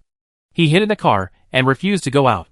Soon he felt that the closed car door was pulled open with great force, and the car door was deformed. Soon Zhang Pan didn't care about the car door. A stick came down, holding his right leg that was definitely broken, and Zhang Pan's tears flowed in pain. Without waiting for Wen Zheng to ask questions, he explained everything clearly, but Zhang Pan knew less information, and the information he said was of no value on the surface. Although he had 9 levels of confidence in his plan to seize power, because of his previous life experience, Zhang Jianlin was still prepared to leave a way out for the Zhang family. According to Zhang Jianlin's plan, after leaving the safe zone, Zhang Pan will drive all the way to the edge of the city. There is a small town that is still relatively safe for the time being, so he will wait there until someone comes to pick him up. After telling Zhang Jianlin about his arrangement, Zhang Pan carefully looked up to observe Wen Zheng's face, and then he felt another severe pain in his leg. Zhang Pan's face was twisted with pain. This time it was another leg that was broken. He wanted to faint, but he just stayed awake, worried that Wen Zheng would fight again. Zhang Pan, with snot and tears on his face, racked his brains to tell what he knew. When he spoke, his words were a bit incoherent, and finally he even broke down and cried, "These heroes. Just let me go. When my grandfather takes charge of the S-City safety zone, with your strength, you will definitely become a guest of honor in the safety zone. Whether it is food, use, or men and women, you will have it as long as you want it." When coercion failed, it turned into inducement. Wen Zheng looked down and immediately looked away with disgust. The pits on his face from the stones had not healed yet, and now there was still tears and snot on his face. It was really not suitable to appear in his sight. Zhang Pan was irritated by Wen Zheng's eyes. As soon as he opened his mouth to say something, he felt a sharp pain in the back and lost consciousness. Wen Zheng found the map of S-City before the disaster in his mind. This kind of map before the end of the world is easy to find. Wen Zheng even found a travel guide to S-City. There is nothing special about that town. It is just not far from that town. There is a science and technology development zone established in recent years. There is a life science research institute with a lot of investment, and there are many related research experts. Then go to the science and technology development zone to see what's going on. Wen Zheng thought to himself that there is a safe town next to it, and it is strange that the science and technology development zone is not included in the protection scope. After studying the map carefully, Wen Zheng discovered that before the disaster, there were several direct routes from here to the science and technology development zone, one of which would pass through the botanical garden and zoo in S-City. Wen Zheng secretly memorized the location and would go and see it if he had the chance. Wow. Wen Zheng was considering how to deal with these fainted people. when suddenly a baby cried in a car. Tuan Tuan, who was staying on the tree to observe the surrounding situation, also heard the sound and flew down, with the same confusion on his face as Wenjung. Wenjung swallowed his saliva. It turned out that the weak breath in the car was not a patient, but a baby. Walking 2 steps forward, Wenjung opened the car door with his hand, and Tuan Tuan flew in first. The box behind Zhang Pan's seat was not filled with supplies, but a few months old baby. Getting closer, Tuan Tuan looked at the baby's delicate skin. The crying baby waved his arm slightly, and the little arm touched Tuan Tuan's feathers. Tuan Tuan looked up at Wenjung. He couldn't bear to kill such a small cub. It's okay. We'll send them all back to the city safety zone. They'll take care of the child, Wenjung said. However, the biggest problem now is how to stop the child from crying. Wenjung, who has only raised a baby for so many years, is a little overwhelmed when facing a crying baby. Is this thirsty, hungry, or defecating? Wenjung deeply feels that he has temporarily taken over a big problem, and perhaps he should wake up someone from the ground to act as a babysitter. Chapter 97. The content is mainly about big white geese, which can jump. The sudden battle this time was quite noisy. Patrolmen from several nearby areas rushed to the place where the battle took place. Ordinary residents did not dare to participate and could only hide at home, and almost all of them did not sleep all night. When the patrolmen who maintained order left their usual posts, those who had the heart but not the courage to steal always wanted to take evil ways, and those who usually made enemies with others, many quietly emerged, wanting to seize this opportunity to do some small actions. So, while the battle took place in the central area, there were also many thefts and robberies in ordinary residential areas. After Zhang Jianlin died, and the people who followed Zhang Jianlin were quickly controlled, the patrolmen urgently returned to the area they were responsible for to deal with the violations that had occurred and were occurring. The whole night was not quiet, and the sound of gunfire resounded throughout the safe zone, making people feel nervous. The sky gradually became brighter, and the gunshots disappeared in the noisy voices. No matter whether they were involved in Zhang Jianlin's actions, or those who took the opportunity to do evil, they were all tied up and paraded by armed patrols. They were first locked up in a prison near the outer wall. After their behavior was investigated, they would be punished accordingly. The sun was high in the sky when the soldiers who had been standing guard on the outer wall for half a day saw their replacements coming. They happily went down the wall, found their lunch boxes, and rushed to the canteen quickly. The tension and worry of last night had disappeared. The closer we got to the canteen, the clearer the sound of people talking and laughing became, and the scene became much more lively. This team guarding the city wall usually moves together. After entering the cafeteria, they run to different windows to buy food, and then sit at the same table.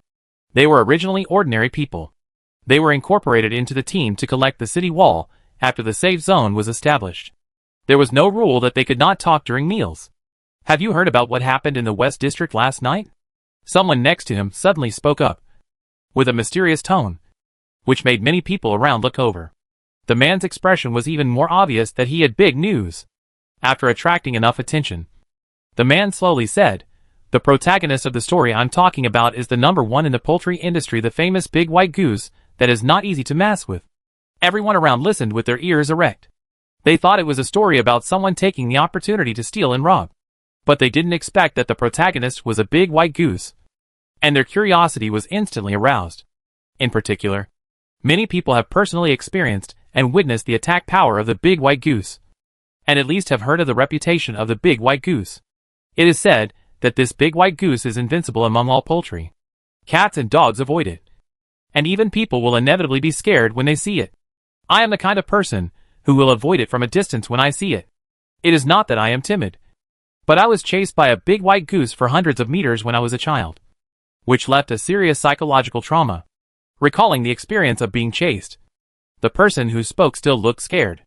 After entering the safe zone, my family was arranged in the West District. Before I was happy about the upcoming stable life, I encountered a big white goose coming towards me. From then on, I knew that there was a neighbor who raised big white geese around me.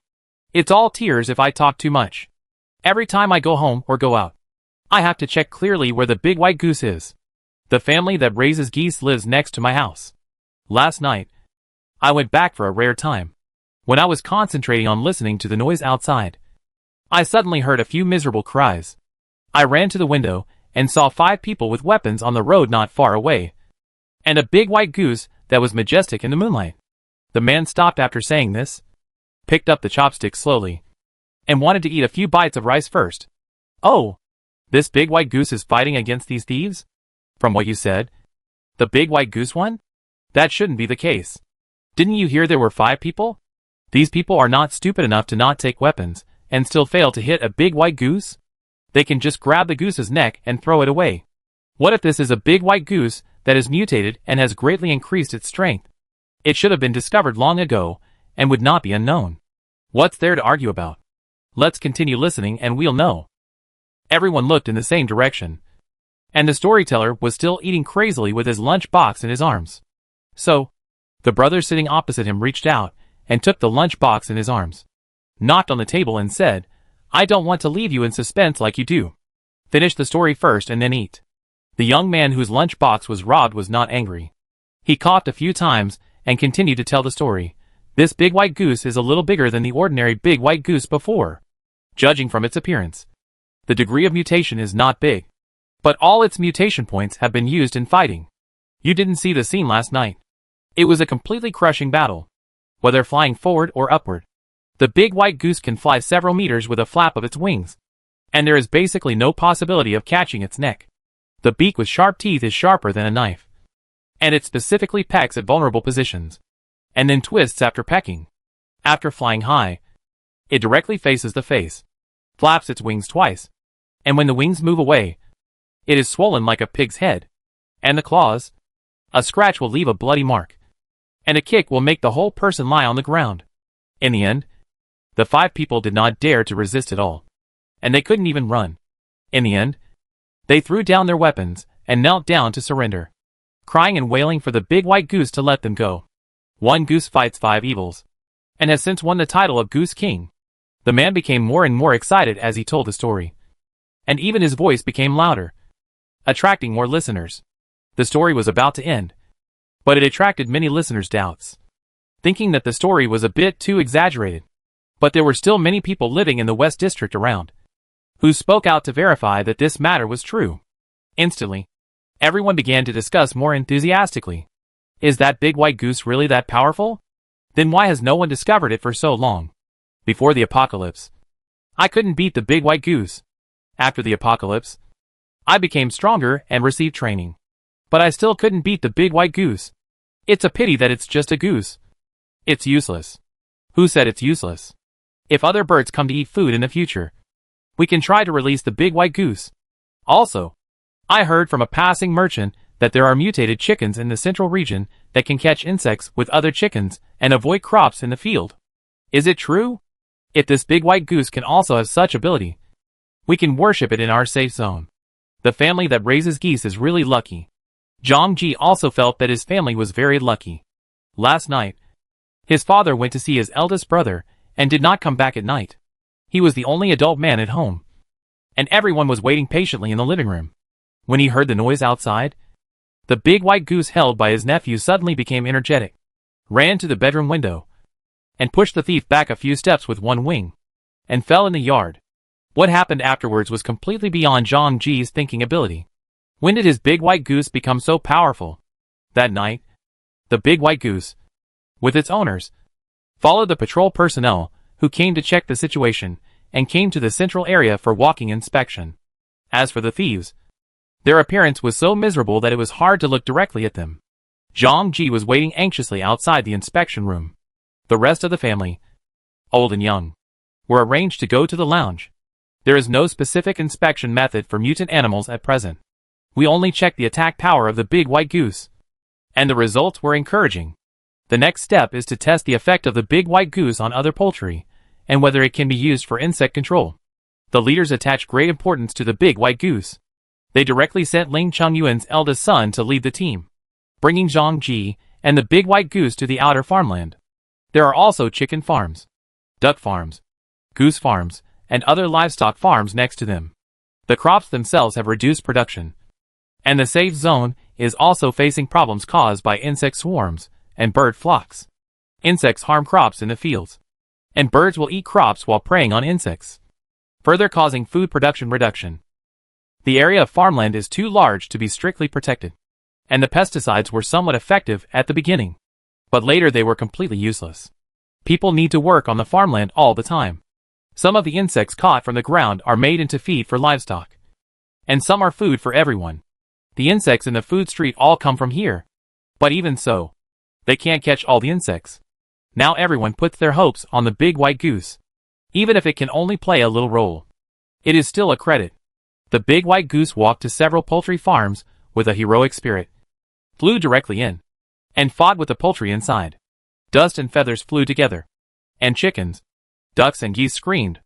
The big white goose defeated the chickens and ducks, and then defeated the other geese in the goose farm, becoming a generation of goose kings, and took his younger brothers to start the glorious task of pecking insects and driving away flying birds. After the teaching of teacher to Antoine, the big white goose was quite successful the first time it took its younger brothers to go to the fields, and the onlookers around were so excited that they were about to cry. At this time, someone rode a bicycle from the outer city wall, and it seemed that he was going to the inner city wall to notify something.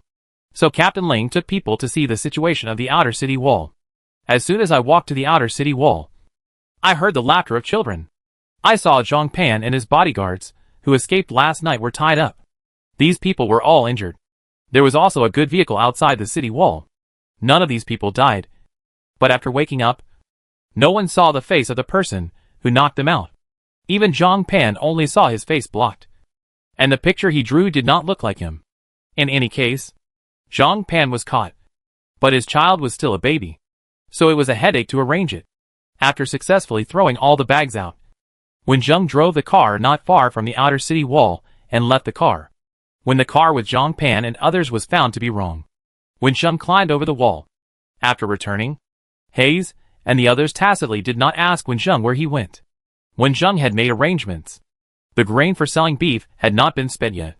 He exchanged the list of materials and asked Hayes to help transport it to Sanlai village. That night, Wen Zheng left the S-City security zone openly and headed towards the direction of the town. Chapter 98. Wen Zheng drove to the town Zhang Pan mentioned. The town was originally located in the suburbs of S-City, but due to the large wasteland not far away, it was built into a science and technology development zone by the government in the past 2 years. So this town has a good development prospect. However, although the town is close to the science and technology development zone, it is far from the main road. Wen Zheng turned to the small road recorded on the map. No one cleaned the road there, and it seemed that few people passed by. Plants covered the road. Wen Zheng drove over the plants that climbed onto the road, and there were various branches and leaves hitting the car, making a sound of kaba kaba. The plants here grew more vigorously than other places. Near dusk, the group flying in the sky made a loud chirping sound, indicating that there was an inhabited town not far ahead, which should be the target of this trip. When they arrived at the town, which also had a wall, it was already a little late. With the cover of lush trees, Wen Zheng did not rush in, but quietly waited for the night to come and observe the situation here. Since Zhang Jianlin arranged Zhang Pan and his men to come to this town, he might have arranged some backup here. The car stopped under a willow tree, and the long willow branches hung on the ground, completely covering the car. The periphery of this town is a wall made of stone and cement. The wall is wide enough for people to move on it, and there are people patrolling with guns on it. These patrols are far inferior to those in the safe zone. It is not only a problem of arrangement, but also because these people are not attentive when patrolling. They are lazy and chat with their teammates. Wen Zheng can easily find loopholes and sneak in. It was pitch black, and there were only the chirping of various insects around. Wen Zheng turned over and entered the wall. There were many farmlands inside, in addition to grain. There were also many golden rapeseed flowers planted. It was the flowering season now, and the flowers were much larger than normal. The smell of rapeseed flowers was a bit strong, which made Tuan Tuan sneeze, and a small flame sprayed out of his mouth. Wen Zheng hurried to put out the flame before it burned the rapeseed flowers. Under the night, the outer houses were all in a piece, and only those houses in the central area that looked better had light coming out, which looked like the white wax used in the safe zone. After walking forward for a while, I found that no one in the town came out after dark, which was a bit strange. Wen Zheng and Tuan Tuan walked on the dark path, walked cautiously to the residential area, approached a house where someone was talking, and secretly listened to them talking. Tuan Tuan flew around a few times, left Wen Zheng who was eavesdropping, and quietly flew into the house next door. Those bastards are getting bigger and bigger. The man who spoke had a young voice and sounded young. It was dark inside. Wen Zheng couldn't see the people inside, but he could hear the anger in the voice of the speaker. You can't say that.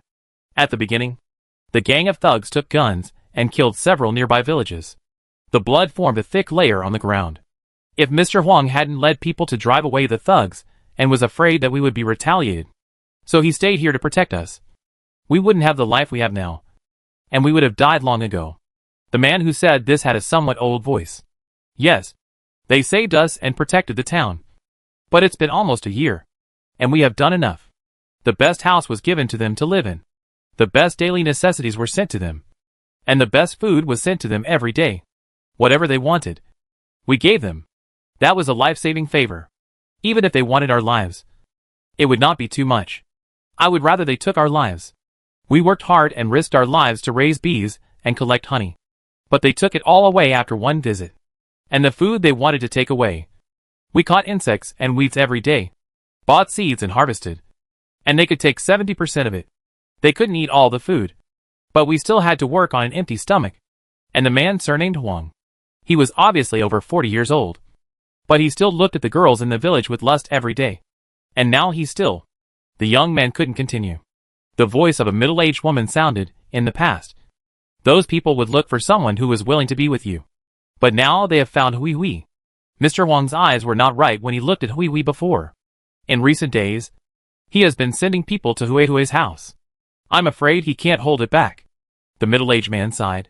The villagers with eyes could see what Mr. Huang meant. His son obviously liked Hui Hui, but they had no ability to stop him. Looking at his son who was in pain, the middle-aged man persuaded him. Mr. Huang is the savior of everyone living in the town. If you have a conflict with him, you will be stabbed in the back. And they have guns. If Mr. Huang insisted on robbing someone, he would have some reason to talk. But Hui Hui didn't want to. And her parents agreed. Otherwise they would have agreed to your marriage with Hui Hui a few months ago. At worst, I'll take Hui Hui out of town. The young man gritted his teeth and said. The middle-aged woman was shocked and kept saying no. Her voice became anxious. It's so dangerous outside.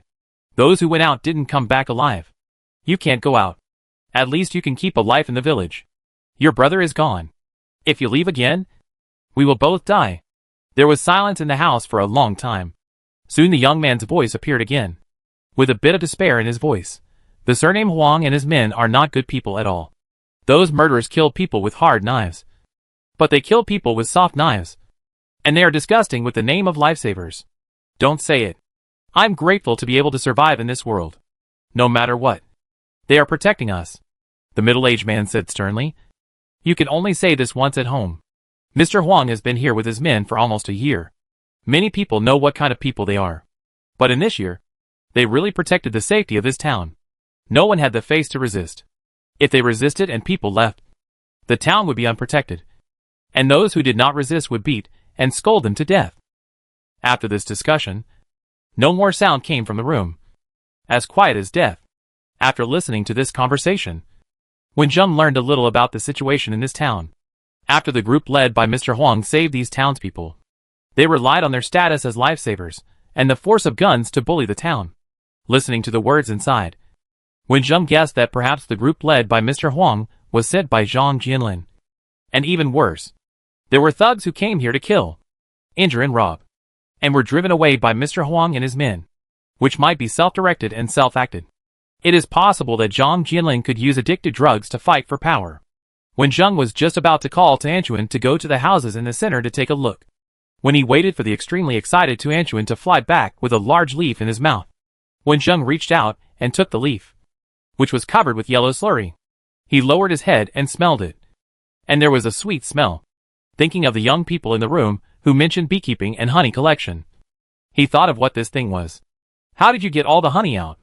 Wen Zheng asked helplessly. Anchuan shook his feathers proudly. He was so powerful that he flew over when he smelled the fragrance. And the bees took the initiative to retreat and let him get the honey. It was rare to be invited so enthusiastically. Seeing that there was not much honey in the hive, Anchuan took a little. He had already tasted it. And of course, he had to bring the rest to Wenjung to taste. Facing Tianquan's urging, Wenjung took the leaf and poured it into his mouth. The taste of honey is undoubtedly sweet. The honey that touches the tip of the tongue is sweet but not greasy. It has a delicate taste and a faint scent of rapeseed flowers. After eating it, the whole mouth is sweet. Honey is definitely a rare product. It is not even seen in the safe zone. After all, it can only be obtained by dealing with those bees that have mutated and become more ferocious. Although he tasted it, Wenjung was not interested in honey and bees for the time being. Now he was more curious about Mr. Huang in the town. Wenjung called Tuan Tuan and continued to run to the center of the town. Tuan Tuan, who was following behind, looked back several times and looked at the beehive with a look of unsatisfied eyes. You want to eat honey so much? Wenjung noticed Tuan Tuan's hesitation and laughed immediately. It seems that Tuan Tuan really likes to eat honey. Tuan Tuan fell on Wenjung's arm shyly. Wenjung smiled and said, "The honey tasted really good. I just heard from that family that a lot of honey was taken away by someone. Those people might be bad guys. Let's go and have a look first." Hearing Wenjung's words, Tuan Tuan's eyes lit up, and he flew forward without urging. Wenjung looked at Tuan Tuan's back with loving eyes. He forgot about his father after he had food. He shook his head and followed closely behind. Walking quickly on the road, Wenjung did not miss the sounds coming from other families. Some of them were not suitable for him to hear, and he avoided them immediately. Some of them also mentioned the benefactors headed by Mr. Huang. Some people's words revealed some complaints. The best-built houses are still lit with white wax. Wenjung and Tuan Tuan ran directly to the one in the middle. Most people in power like to be in the center. As soon as he found a suitable position, Wenjung heard a few people talking there. There are always people who like to discuss those secrets at night. And Wenjung happens to be a person with good hearing. She's just a little girl. Her parents have agreed. What big waves can she cause? Old Huang. There was news a few days ago that they will take action soon. It is estimated that the young master there will come to stay here for a few days. The girl is pretty, so why not keep her for a few more days? After the matter is done, we will return to the safe zone and find a good position. Wenjung heard this sentence just after he found a good position. It sounded exactly the same as Zhang Jianlin's behavior. His guess was right. He came here at the right time. It must be the luck value blessed by the little mermaid in the last world that was taking effect. Whenever he wanted to do something, it would be smoother. We have been staying in this desolate place for almost a year. In order to stay here legitimately, we staged a play. Later, we passed things back and forth and helped capture experimental subjects. Many brothers died in the process. How can they not admit it? We have to please a young master who only knows how to spend money. That's right. We have been guarding here for so long. If Zhang dares to cross the river and destroy the bridge, we will reveal the news of the research institute. Listening to the conversation inside, Wenjung's face darkened. Helping to drive away the criminals was indeed a play. And what about the experimental subjects they captured? Chapter 99. After the people inside finished talking about the matter, they started chatting. Wenjung could not get any useful information, but he became more and more angry when listening to those conversations. This group of people completely kept the people in this town in captivity and enjoyed their labor services. Anyone who left the town was knocked unconscious by them and sent to the research institute. Another batch will be sent in the next 2 days. They used the fig leaf left by the rescue to worry that the people in the S-City security zone would find out. Now that Zhang Jianlin sent a message and had already taken action, they were full of confidence and gradually revealed their dirty thoughts. Wenjung was disgusted and didn't want to listen to them anymore. He covered his face with a mask and kicked the window cleanly. Who is it? After hearing the noise, several people in the room immediately stood up, took out their guns and pointed them at the window. But their actions were too late. Wenjung's gun was aimed at them first. His fingers quickly pulled the pistol with a silencer, and all 3 people in the room fell to the ground. After his wrist was injured, the pistols fell to the ground. Wenjung picked them up one by one, looked at the 3 wailing beasts, and began to interrogate them. The dark night passed quietly. At 4 o'clock in the morning, Yu Liang stared blankly at the moonlight outside the window, without any sleepiness. Even with his parents' strong opposition, he still did not give up the possibility of successfully taking Hui out of the town. Just as he was thinking, the window was suddenly knocked. The alertness trained after the doomsday made Yu Liang immediately turn over and get out of bed. He took the hoe by the wall and took a defensive posture. But he only saw a few pieces of paper pasted outside the window. When his legs and feet began to go numb, Yu Liang did not wait for the next noise outside. He carefully opened the window and wanted to take the paper stuck on it in. However, as soon as he stuck his head out, he saw something outside. Before he could scream, a half-fist-sized corn bun was stuffed into his mouth. The corn bun blocked his screams without an outlet, and at the same time, Yu Liang's heartbeat gradually returned to normal. Under the moonlight, Yu Liang clearly saw the body outside the window. It was the Huang who was so cruel to him, and there were dozens of guns next to him. After reading the words on the paper at a glance, Yu Liang's originally dim eyes gradually became bright. Holding the papers in his hand, he excitedly ran to his parents' room and excitedly slapped the door with his hands. When Zheng hid in the tree outside the house, listening to how Yu Liang persuaded his parents, and watching Tuanchuan happily eating honey. It took half the night to capture all the people headed by Huang. When Zheng confiscated all the weapons inside and left them to the townspeople to protect themselves temporarily. In addition, he found a lot of good honey from those houses and took it away. Who told Tuanchuan to eat it? It was a reward for dealing with these beasts. Tuanchuan, who was standing next to him, ate one mouthful after another. The fragrant honey filled the air around the two of them. When Zheng began to think about a serious problem. Birds don't have teeth, so Tuanchuan won't have the problem of cavities. After a commotion, while it was still dark, Yu Liang's father went out to find the townspeople who were familiar with Huang's group and were somewhat dissatisfied with them. After explaining, they came to the most central house with guns in their hands, dragging Huang's body, and saying that they suddenly found the body and wanted to check the situation. The house occupied by the Huang gang is still occupied by them. But unlike the previous tyranny, they were all tied up with ropes and fell unconscious on the ground. It turned out that the content written on the paper was indeed true. The other villagers got up and found something wrong, and slowly rushed here. They listened to Yu Liang reading the contents of the paper loudly. From the initial panic, they were so angry that they could spit fire in the end. Especially the families of those who lost news after leaving the town sat on the ground and cried loudly. Although the townspeople felt uncomfortable, they still understood the importance of the matter. They obediently took weapons to guard the house and town where the prisoners were, waiting for the safety zone to send people over. When Zheng then left here with Tuanchuan with peace of mind. Before, Zhang Pan was sent back to the safety zone. I believe that the people in the safety zone will soon send people here, and this town will not be in chaos for the time being. According to the results of the interrogation last night, when Zheng took Tuan away and found the car parked outside the town, and drove all the way to the direction of the Science and Technology Development Zone. The government started to build this Science and Technology Development Zone only 2 years ago. In fact, there were not many research institutes that moved here before the end of the world.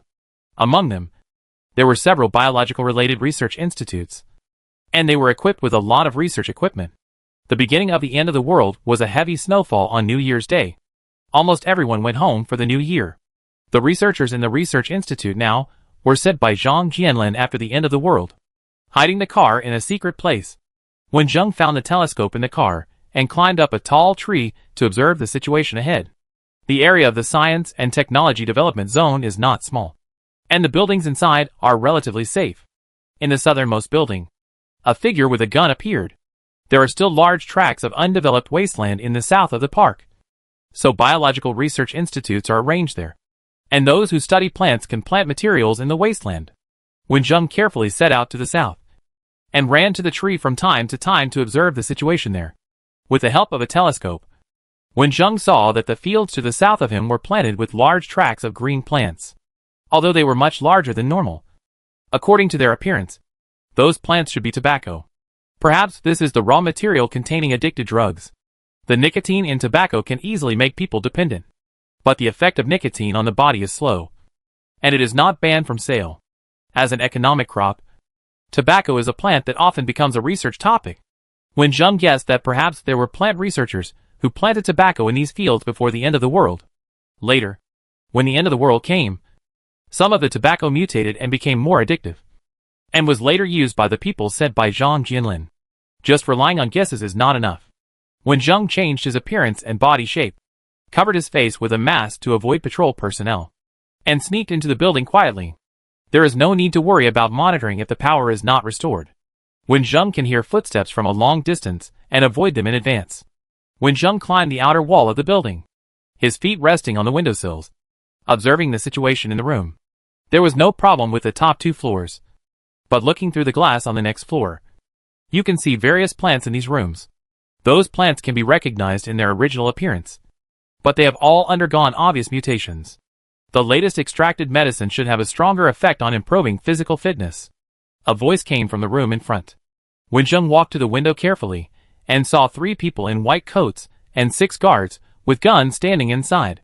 One of the white coats was holding a glass bottle filled with liquid and was enjoying his research results, in addition to various experimental equipment. The most common thing on the table in front of him was the tobacco growing outside that Wen Zheng saw. The addiction effect will be stronger, another white coat said. The person holding the reagent bottle raised his glasses and said, "Then we should go down and try the effect." Wen Zheng quickly dodged and heard the footsteps of these people. The elevator could not be used, and he could only take the stairs. The defense inside was tight. Wen Zheng did not want to alert the enemy, so he could only rely on listening to the sound to identify where they were and slowly slide down the wall. There were all kinds of animals locked up on the lower floors. Locusts were as long as hands. These highly fertile animals filled a whole glass box. Spiders with bright colors were eating several fat mice. Cats and dogs with wounds all over their bodies were lying on the ground in despair. There were more dead animals. When Wen Zheng was about to go down, he heard these people enter one of the rooms with live animals. The white coat holding the medicine said, "There are not enough subjects for human experiments. Huang Laosan's group has not sent new subjects yet. We can only do animal experiments first." There was a dog lying on the bed in the room, looking at the white coat with fear in his eyes. It moved its body with difficulty, turned its head to the window, and whimpered softly for help from the powerful existence it felt outside the window. The bodyguard with a gun went to the window to check. Wen Zheng hid under the windowsill to hide his body. When he heard the window open, he turned over and went in from the bottom. The one who flew in was faster than him. These bodyguards were more skillful. They picked up their guns and fired continuously when they heard any movement. Tuan fully revealed his current body shape. Now his body was as big as a peacock. His gorgeous feathers were revealed as his wings opened. The gray-blue feathers had a metallic luster and were dazzling. There was a feather on his head that was bright red like fire. The sharp beak opened, and a flame spurted out of his mouth. The many bullets that attacked were all melted by the flames and fell to the ground. The wind blades hidden in the flames quickly took the lives of these bodyguards. Only the researchers in white coats were still alive. Wen Zheng stood in the room, wanting to see what they had to say. The leading researcher's hands were shaking with excitement. He was not afraid of the sudden burst of flames. His eyes revealed a desire that could not be hidden by his eyes. This was a bird that had evolved to the extreme. How wonderful it was! It's simply too perfect. This is a magical creature that only exists in legends. It has a perfect body and powerful strength. Even the flames it spews out have a sweet smell. You should be mine. The researcher seemed to be unable to see the bodyguards, who all fell to the ground. He had no desire to escape. Instead, he looked at Tuanchuan with his eyes obsessed. Wen Zheng took a deep breath speechlessly. He did smell a sweet fragrance coming from Tuanchuan, but it was all because he ate too much honey. In the few seconds when Wen Zheng's thoughts were wandering, the crazy researcher took 2 steps forward and opened his arms to hug Tuanchuan. Although Tuanchuan was powerful, he was still a child in mentality. It was the first time he met such a pervert who was not afraid of him and even rushed towards him. He didn't know how to react. In just a few seconds, Tuan acted on instinct, flapped his wings twice, and hid behind Wen Zheng. "Dad, help me. There's a pervert." Chapter 100. Ah! The researcher was stepped on by Wen Zheng, and he screamed in pain. He rolled on the ground several times until he hit the table. Various glass bottles containing reagents on the table fell down and hit him. Tuan, who was hiding behind Wen Zheng, calmed down. He felt that his previous actions were a bit embarrassing. He flew to the front unhappily, facing the researcher's obsessed eyes, raised his 2 big wings and flapped them several times. Wind blades cut deep wounds that could be seen to the bone. The intense pain stimulated the brain, and the obsession in the eyes of the leading researcher disappeared and turned into deep fear. Only then did he realize that this was not an experiment that he could slaughter without any resistance, but a powerful existence that could easily destroy him. The remaining 2 white coats were already pale after the bodyguards fell to the ground. One of them reached under the table and was about to press the alarm hidden under the table, but was hit on the wrist by Wenjing. After confirming from their conversation that human experiments were indeed being conducted here, Wenjing was not going to let them live. The screams of the leader in a white coat had already alarmed the bodyguards outside. Wenjing shot at each of their limbs, destroying their ability to move. Wenjing picked up several metal products in the room and threw them at the window. As soon as they hit the window, they were melted by the flames sprayed out by Tuanchuan. He sealed the window and kept a few people alive to ask some questions. Wenjing put the dog on the test bench down. As soon as the dog gained freedom and jumped to the ground, it knelt down on all fours in the direction of Wenjing and Tuanchuan, whimpering in gratitude, with strong emotions in its eyes. Wenjing felt very uncomfortable watching it like this. He reached out and hid the dog under the table, then turned to face the fully armed bodyguards, who were about to arrive outside the door. They held guns in their hands, and some even held grenades and incendiary bombs. They could fight even if they met the people sent by the safe zone. Unfortunately, they met Tuan, who could be said to be the nemesis of hot weapons. Before they had time to shoot, flames gushed out of Tuan's mouth, burning the guns and detonating the bombs they did not use. There were loud rumbling noises one after another, and the heat waves swept from the front. Wenjing looked at the figure in the flames expressionlessly. Their protection was helping the evil. Those bodyguards didn't even have the chance to scream, and were destroyed by the bombs they brought with them. No matter how solid the building is, it can't withstand the power of so many bombs exploding together. The corridor outside began to collapse, and stones fell below. Other places in the building were in chaos. Hearing such a big noise, the enemy who came here was not ordinary. Tuan raised his slender neck and uttered a clear cry to comfort the suffering creatures in the building. Wenjing jumped lightly and stood on Tuan's back. Unconsciously, Tuan had grown to the point where he could fly with people. He flew out of the room into the blue sky. The falling sunlight gilded Tuan's feathers. The gorgeous and powerful creatures that only existed in human imagination actually appeared in this world. Among the researchers in the experimental building, a few crazy ones looked outside with obsessed eyes. They only wanted to research more powerful results, and only had the existence of the experimental subjects in their eyes. The remaining rational researchers and the bodyguards, who were only responsible for protection, after a brief shock, were only panicked. They looked at the leader with anxiety, and then received the final order: attack! Attack! These attacks were too weak for Wenjing and Tuan. They circled around the building, and all the attacks were melted by the flames. The closed door was burned with a big hole, even if they held innocent animals and humans to block in front. Wenjing's bullets and Tuan's wind blades would avoid the hostages and hit them. Wenjing's bullets accurately hit each room, controlling the instruments of the mutilated experimental subjects. Most of the humans who were subjected to human experiments lost their lives, and their bodies were dissected and continued to be studied. Some of the few living people, as soon as they were freed, rushed to the tables where the reagents were placed, looking for the drugs that had already made them addicted. The brains of these people have been completely controlled by drugs. Some of them are physically strong and see that their physical fitness has been greatly improved, but they are extremely manic after losing consciousness, and they only know to attack all the creatures around them. The Huang gang didn't bring any new victims.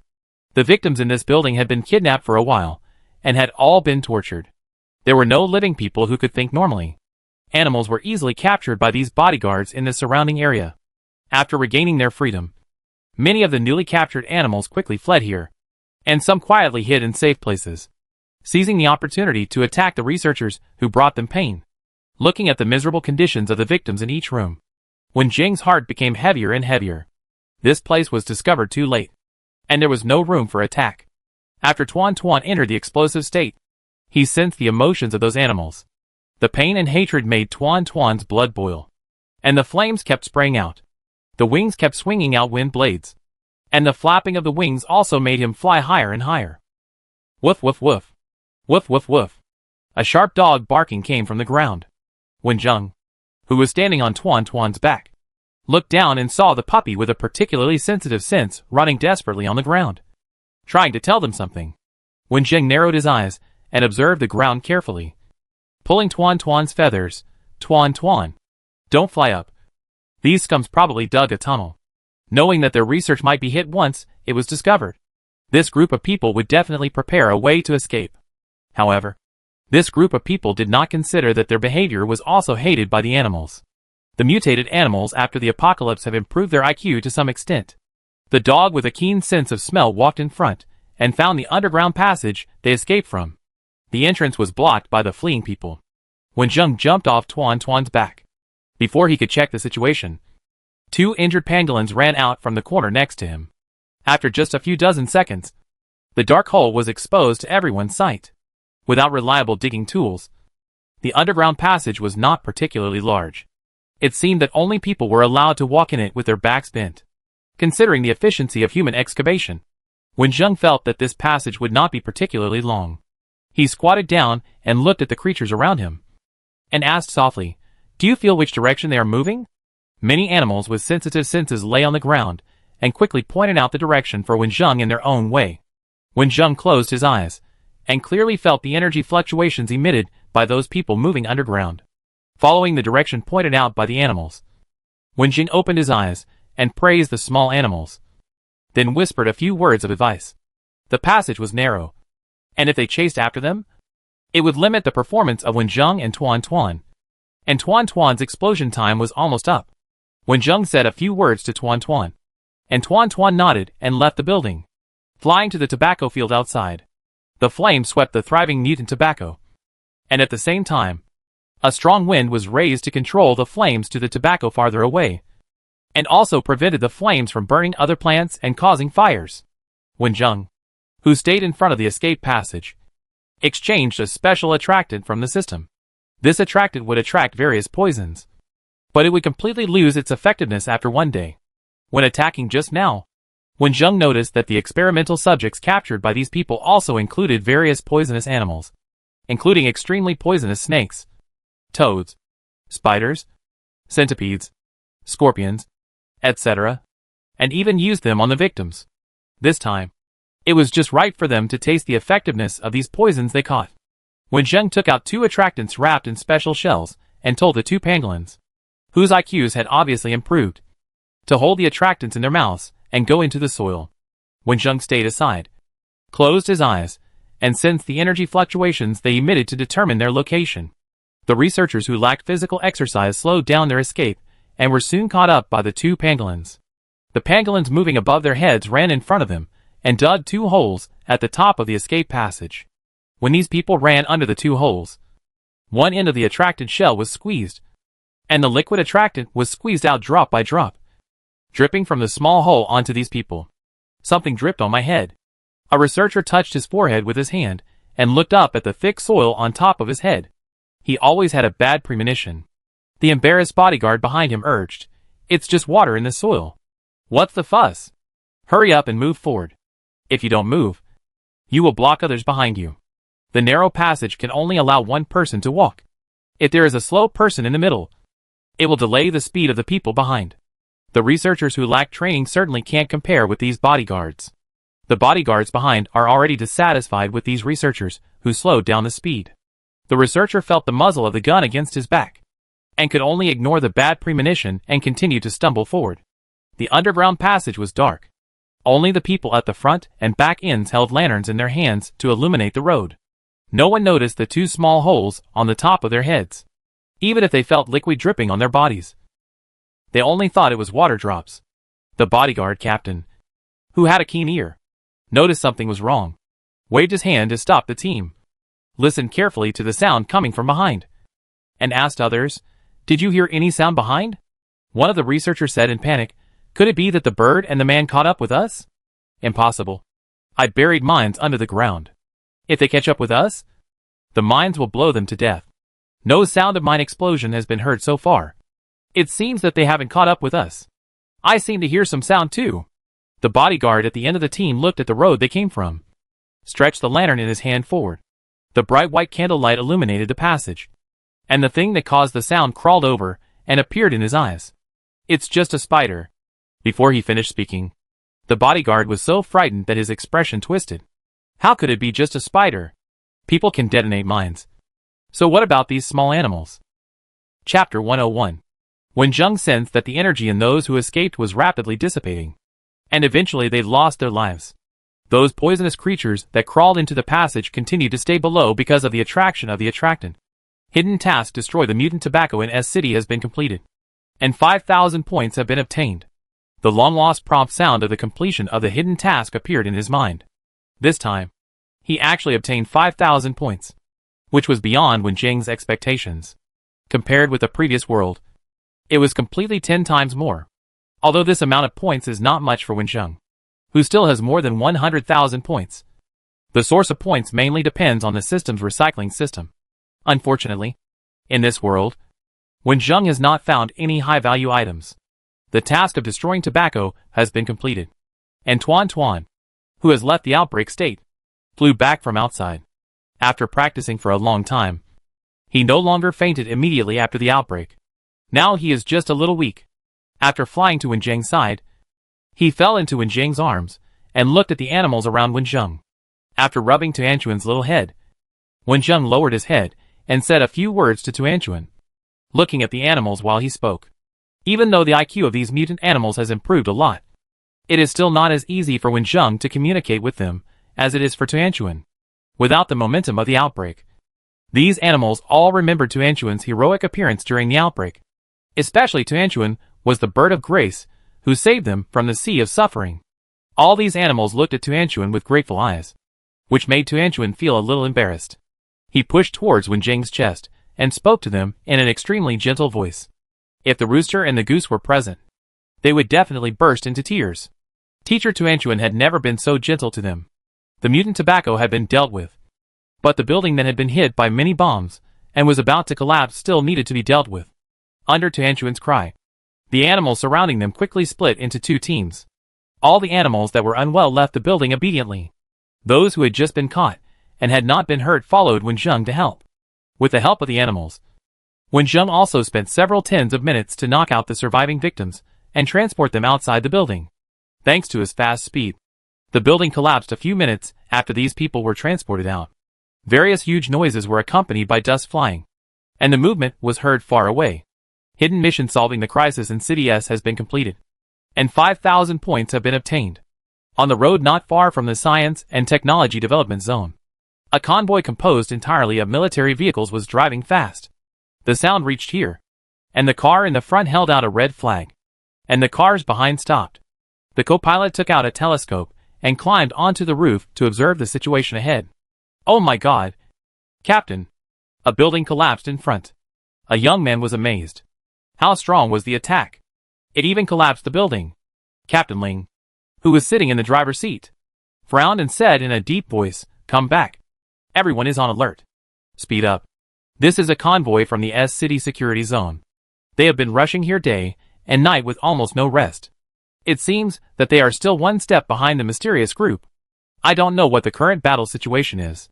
The mysterious group first appeared to inform District Chief Ling about Zhang Jianling's various plans. District Chief Ling tacitly believed that this was a group to help him, and that one person alone would not be able to obtain so much information. Later, Zhang Pan, who was seriously injured, appeared at the door of the safe zone. He was so scared that he told everything without being interrogated.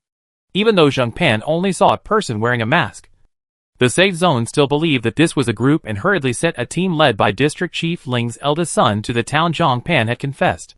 After arriving at the destination, the current situation in the town further verified that this was a group of people who were not used to fighting, and they knocked out and tied up these people with guns without alerting other townspeople. It was really amazing. This group of people is really amazing. The young man and the co-pilot looked at the ruins in front of him and sighed. We didn't rest on the road, but we didn't expect that they had already resolved the battle and disappeared completely. We are still late, and the only task left is to clean up the battlefield. Look at the fields next to us. Everything planted in them has been burned, but the fire has not spread to other places at all. The wind was quite strong just now, so how many people were watching to control the fire? Another person said. There are no traces of a large number of convoys passing by on the road. Could it be? Captain Ling stared at the farmland in thought, and looked over when he heard the words. What could it be? Say it if you have any guesses. Captain, you see that our physical fitness has improved, and maybe someone has evolved superpowers. The kind that can control fire in the movie. Only one person can burn the farmland, And there is no need for so many people to control the fire. Superpowers? You'd better stop daydreaming. Captain Ling looked away in disappointment. As expected, he didn't get any reliable guesses. He turned around and ordered all the team members. Everyone get off the car to check the surrounding situation. Be careful. The person who proposed the superpower guess scratched his head uncomfortably. He just wanted to make a joke. As early as 2 months ago, there was relevant news from the capital security zone. The scientist who studied the addition of an active element in the environment explained that this active element has an enhancing effect on various creatures. But it can only enhance the abilities it already has. In theory, various fantasy superpowers, such as controlling water and fire before the end of the world, will not appear. This young man didn't know that his idea was actually very close to the fact. It was not a human who had the ability to control fire, but a bird from another world. Captain Ling was observing the ruined building. The building clearly had traces of being bombed. Now it has completely collapsed. Everything inside should have been destroyed. The experimental field was destroyed. And the various reagents in the building were also not preserved. Captain Ling now only hopes that no related items will be circulated outside. Captain, we found something in the building next to us. The sudden shout attracted the attention of many people. Captain Ling ran towards the team member who made the noise with excitement. Many team members followed behind with weapons tightly grasped. When they saw the lobby on the first floor of the building next to them, everyone was shocked and speechless. Captain Ling ran in first, squatted down and stretched out his finger, raised his head with surprise and said, "They are all still breathing. Bring more people to carry them to the car. Notify the medical staff to prepare to check their bodies. And you Liang who followed from the town, let him come over to identify the people. Hold your weapons during the whole process. If there is anything wrong, your safety is the first priority. Judging from the clothes of these people, they should be victims who were knocked unconscious. But they still need to be careful in case there are criminals in there. Or some of them have the tendency to attack. Although I don't know anything about this mysterious group, there is no doubt that their actions protect the safety of the S-City security zone. And the security zone cannot be without any expression." Captain Ling calculated in his mind that after the group surnamed Huang in the town was controlled, the food in their villa did not decrease, but the honey decreased a lot. And Su Liang also said that the papers posted outside the window had the fragrance of honey. This mysterious group seems to like sweets. While searching the ruins in an orderly manner, Wen Zheng has already driven away from here. Wen Zheng drove to another road, and instead of leaving S-City, he turned to the direction of the city and headed for the zoo and botanical garden in S-City. The city zoo in S-City is well known throughout the country. There are many kinds of animals here, including various beasts, and it is very close to the city botanical garden. After the disaster, animals and plants mutated. Rats and other animals we see every day have considerable attack power, not to mention the animals from all over the world in the zoo. When in the safe zone, Wen Zheng heard some relevant news that the area around the zoo has become a restricted area for humans. Those animals that have mutated and become larger in size. The zoo's territory is not enough for them to live. So they continue to expand outward and occupy the zoo with various lush plants. If it weren't located in the south, where plants grow quickly, these mutated animals would stay there peacefully. If it were the northern or eastern regions where there is no food in winter, these animals would have long ago moved to other places to find food. Some people have escaped by chance after approaching that area, and came back to tell everyone what they saw and heard. They saw 4-meter-tall elephants, and the ground was shaking when they walked, and the footsteps could be heard from a long distance away. Elephants taller than a floor bring enough visual impact, not to mention the roars of tigers and lions in the dense vegetation. And the howling of wolves is also looming. These animals that have been kept in captivity by humans have regained their wildness in the end times. But at the same time, they are not so hostile to humans, according to those who have come back alive. As long as they do not step into the territory of those animals, and do not attack those animals, most animals will not take the initiative to attack humans. Wen Zheng is very curious about this zoo. So before leaving S-City, he went to take a look. I heard that there are pandas in the S-City zoo. Although the national treasure giant pandas are good at being cute, their strength cannot be ignored. Wen Zheng believes that the giant pandas must be living well there. As a Chinese, who doesn't want to see, touch and hug a giant panda in person? Wen Zheng is no exception. Including the real world, Wen Zheng has lived in 4 worlds. This is the first time he has the opportunity to get close to a giant panda, and he is looking forward to it. Just for this reason, he has to go to the zoo. If only he and Tuanchuan go, Wenjung can guarantee that they will not get hurt. But now there are a group of injured animals in the trunk. The animals that were rescued kept following Wenjung and Tuanchuan, and were unwilling to leave. Wenjung had no choice but to let them stay in the back car.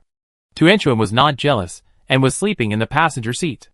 Wenjung looked at Tuanchuan's head nodding and smiled. Tuanchuan, take a nap if you are tired. We will reach our destination when you wake up.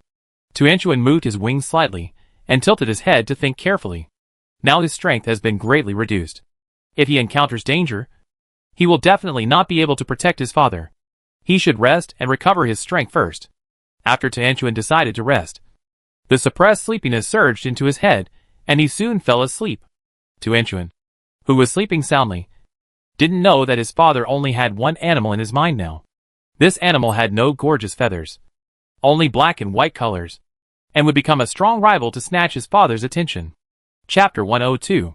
There were no signs of vehicles passing by on the way to the zoo, and most people did not dare to provoke the mutant animals in the zoo.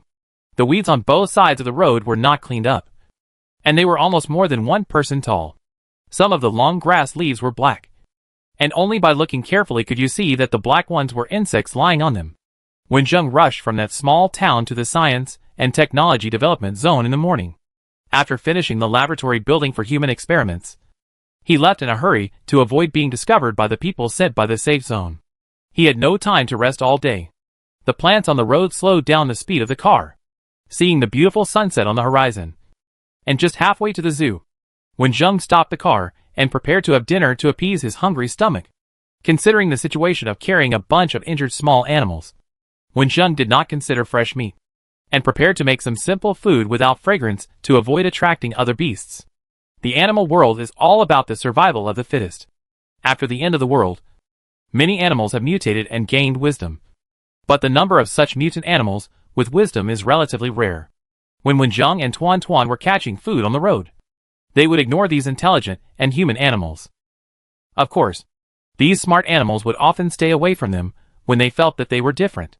The mutant animals in the back car that insisted on following Wenjung and Tuan were all relatively smart. The ordinary ones had already run away before the laboratory building collapsed. There were more than a dozen animals that followed Wenjung and his friends.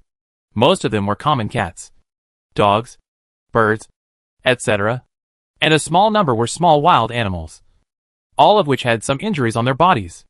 If Wenjung drove them away like this, most of them would die. Now they all stayed in the car obediently, not daring to move. When Wenjung opened the car with Tuan in his arms, they all looked up at them, taking advantage of the light that had not yet darkened. Wenjung carefully looked at these animals and checked their wounds.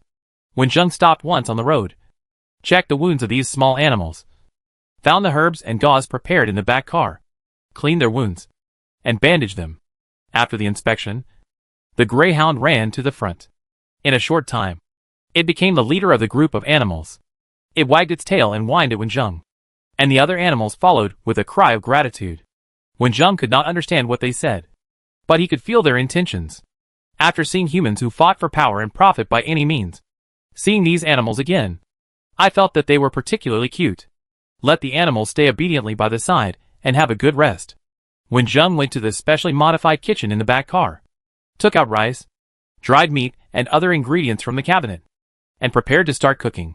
Whether it was a pot for cooking rice or a pot for frying, Wenjung used them all to cook porridge. The porridge didn't have a strong aroma, but the animals couldn't help but swallow their saliva. Tuanchuan, get up and drink porridge. Wenjung called the sleeping Tuanchuan. The tired and sleepy Tuanchuan was forced to wake up from his sleep, and complained to his father a little unhappy. As a father who doted on his children, Wenjung was prepared.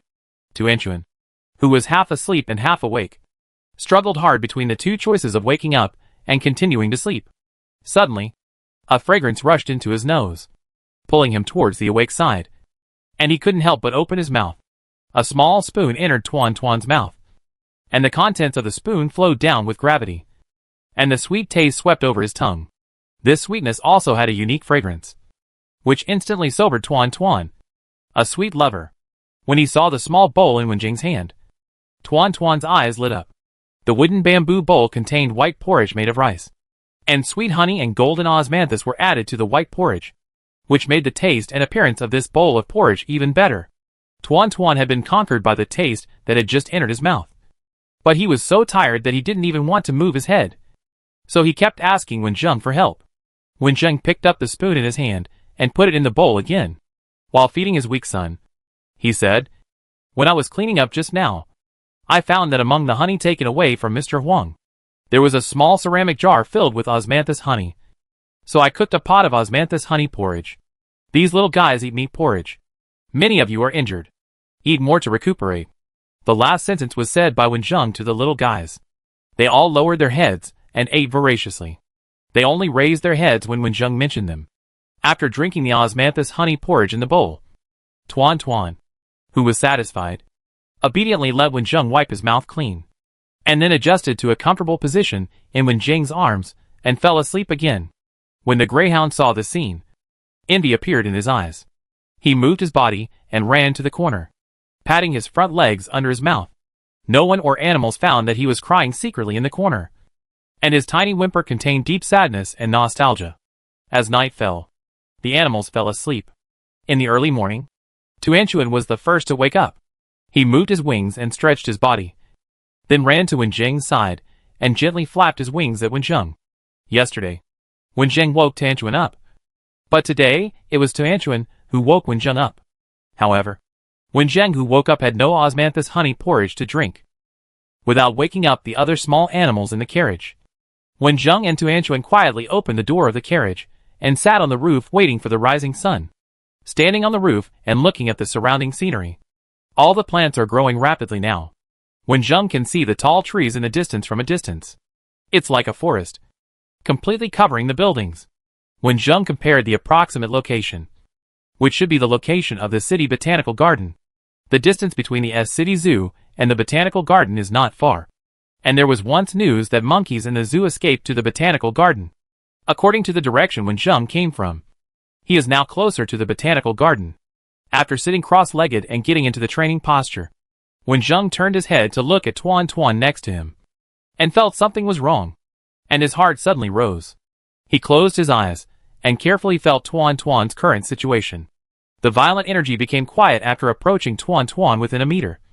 But they did not approach Tuan Tuan's body, but stay around Tuan Tuan, wrapping Tuan Tuan up. "Tuan Tuan, are you going to break through? Why don't you tell Dad and let me find a quiet place?" After seeing the situation around Tuan Tuan, Wen Zheng relaxed a little. It should be that Tuan Tuan got the opportunity to break through in yesterday's battle.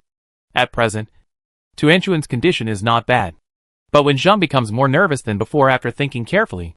In the world of survival at sea, the Little Mermaid told Wen Zheng in detail about the possible situations that Tuanchuan might encounter during his training. In that world, although there was no large-scale war between the mermaids and the feather tribes, they were a little bit displeased with each other. The Little Mermaid still spent a lot of effort to find out these contents. But these contents may not be reliable. Wen Zheng reached out and picked up Tuanchuan, and asked a little panicked, "Tuanchuan, if you feel uncomfortable, you must tell Dad. I will go to the system store to see if there is anything suitable for your current situation. Dad, don't worry. You have to have confidence in Tuanchuan. I feel very good now, and I will definitely break through smoothly." Tuanchuan comforted the nervous Wen Zheng, patted Wen Ning's hand with his wings, and jumped from Wen Zheng's arms to the cold roof of the car. When the first ray of sunlight from the horizon shone on him, Tuanchuan tried to hit the closed door. As soon as Tuanchuan woke up this morning, he noticed that the energy in his body was somewhat active. The feeling of déjà vu made him very happy. After the breakthrough, he would definitely become stronger and protect his father forever. As for the failure of the breakthrough, this possibility had never appeared in Tuanchuan's mind. In the last world, he failed because he was too worried about his father's condition. This time, that situation will never happen again. Tuanchuan's confident look comforted Wen Zheng a lot. He always paid attention to the movements around him, and could not let anything disturb Tuanchuan at this critical moment. The violent energy in the surrounding environment ran towards him fiercely, then calmed down and gathered around Tuanchuan's body. The density of energy continued to increase, but it did not enter Tuanchuan's body. Wen Zheng's mood now felt more nervous than those parents waiting outside the college entrance examination hall, and his eyes, that were always watching Tuanchuan, changed. Tuanchuan suddenly moved. His wings spread but did not flap. But his body was slowly blown by the wind and floated in the air. And the red feathers on his head were slightly raised. The violent energy became more crazy. Like the waves under the storm. Rushing but becoming soft after approaching. And soon Tuanchuan was completely wrapped. Not long after, the overconcentrated energy became a solid, forming a white eggshell that blocked Wenjing's concerned sight. The child has reached the most critical moment. Even if the parents have confidence in their children, they can't help but have wild thoughts. The violent energy of this world is conducive to his and Tuanchuan's cultivation. But it took several years of hard work in the last world. But it only took 1 year in this world. Who knows what the different energies of the two worlds will have? Wenjing quickly opened the system store. Considering the worst-case scenario of Tuanchuan's failure to break through, and looking for a suitable potion, after finding the right medicine and having enough points to buy it, Wenjing was relieved and waited quietly by the side until a strong momentum burst out from the side. This strong pressure quickly spread to the surroundings, and the surroundings suddenly became quiet, and the sound of insects that had never stopped disappeared. The small animals in the carriage originally felt very comfortable, and the wounds on their bodies were warm. The sudden pressure made them unable to move. Even in the zoo, which was still some distance away, the animals stopped what they were doing, and whether they wanted to or not, their bodies couldn't help but lie on the ground. Wenjing was the least affected person. Such a big movement showed that Tuanchuan's breakthrough was very smooth. He began to imagine what Tuanchuan would look like after evolution. The white eggshell formed by the energy began to dissipate, and Wenjing held his breath and watched nervously. When he finally saw Tuanchuan's appearance clearly, Wenjing cried out in surprise, with a bit of a sense of laughter and tears in his words. Tuanchuan, how did it become like this? Chapter 103. When the white eggshell completely dissipated, Wenjing finally saw Tuanchuan after his successful evolution. Tuanchuan's current state was in line with one of his predictions, but there were still some parts that were beyond his expectations. Tuanchuan, who was sitting on the roof, was staring at his 2 little feet. He soon understood his current situation. He had evolved to a new stage after the breakthrough, and now had the same human form as his father. Tuanchuan had long wanted to have a body like his father, and now he finally had it. He tried to raise his hands, and put them in front of his eyes to study them carefully. They were the same as his father's hands. Putting his hands on the ground, Tuanchuan tried to stand up by himself. His 2 legs slowly straightened. His little palms left the roof, and he stood up swayingly. He looked up happily, looked at Wenjing with sparkling eyes, and stretched out his 2 hands. Dad, my Tuanchuan is really too cute. Wenjing was trembling in his heart because of the cuteness. This was the first time he felt that children were so cute. He half bent down and picked up Tuanchuan, moved his palm downward, and carefully supported Tuanchuan's back. Tuanchuan is awesome. Is there anything uncomfortable?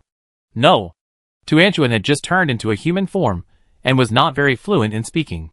He uttered a word vaguely, and his 2 chubby hands took the initiative to grab Wenjing's clothes. A happy smile appeared on his face, revealing 2 sweet dimples. Wenjing couldn't help it, stretched out his finger and gently poked Tuanchuan's dimples, and smiled. Son, you look much better than me. You look only about 2 years old. If you calculate carefully, the time in the real world and this world is almost 2 years. You still have some baby fat now. If other people see such a cute child, they will definitely want to take you away and raise you as their son. Wenjing used to think that Tuanchuan was the cutest bird. Now it has not changed at all. He sincerely thinks that Tuanchuan in human form is the cutest child. In fact, even if Wenjing takes off the dad filter, as long as he can ignore those inharmonious places, Tuanchuan is really a very cute child. Tuanchuan, who looks only 2 years old, does not have a perfect body like the bird form. His whole body is chubby, which makes people who see him want to reach out and pinch and poke to feel whether the chubby meat is as soft as imagined. Although the baby fat increases the cuteness, it does not affect Tuanchuan's delicate facial features at all. Obviously influenced by Wenjing, Tuanchuan's human form is 50% similar to Wenjing's appearance in his own world, and 30% similar to the body he used when surviving on a deserted island. But it is more like a refined version of Wenjing's appearance. The combination of facial features is very delicate. Wenjing can't help but imagine how good-looking Tuanchuan will be when he grows up and gets rid of the baby fat. Wenjing's thoughts gradually drifted away, but Tuanchuan, because of Wenjing's last words, held Wen Zheng's clothes tighter with both hands, and his eyebrows were almost shrunken. Thinking of the scene of him being taken away by others, he muttered a little unhappy. Beat them away. The only family he recognized was Wen Zheng, his father, and his great-grandfather in another world. Tuanchuan had watched many TV dramas, and if others wanted to take him away, they were human traffickers who should be arrested, and there was no mercy. It took a lot of effort for Wen Zheng to stop himself from laughing. He tried to look into Tuanchuan's eyes, and said with a smile, Tuanchuan is my son. If anyone dares to snatch it from me, I will just beat them all away. Let's go to the carriage first. Dad will find you 2 clothes to wear. Since you have turned into a human form, why haven't these feathers turned into clothes? Seeing Wen Zheng holding him and preparing to go down, Tuanchuan thought of what he had always wanted to do after watching a lot of TV dramas. So he pulled Wen Zheng's foot expectantly. Wen Zheng stopped and asked Tuanchuan what he wanted to do. And then he felt Tuanchuan's 2 arms and 2 legs grabbing his body and slowly moving upwards, without the help of wings.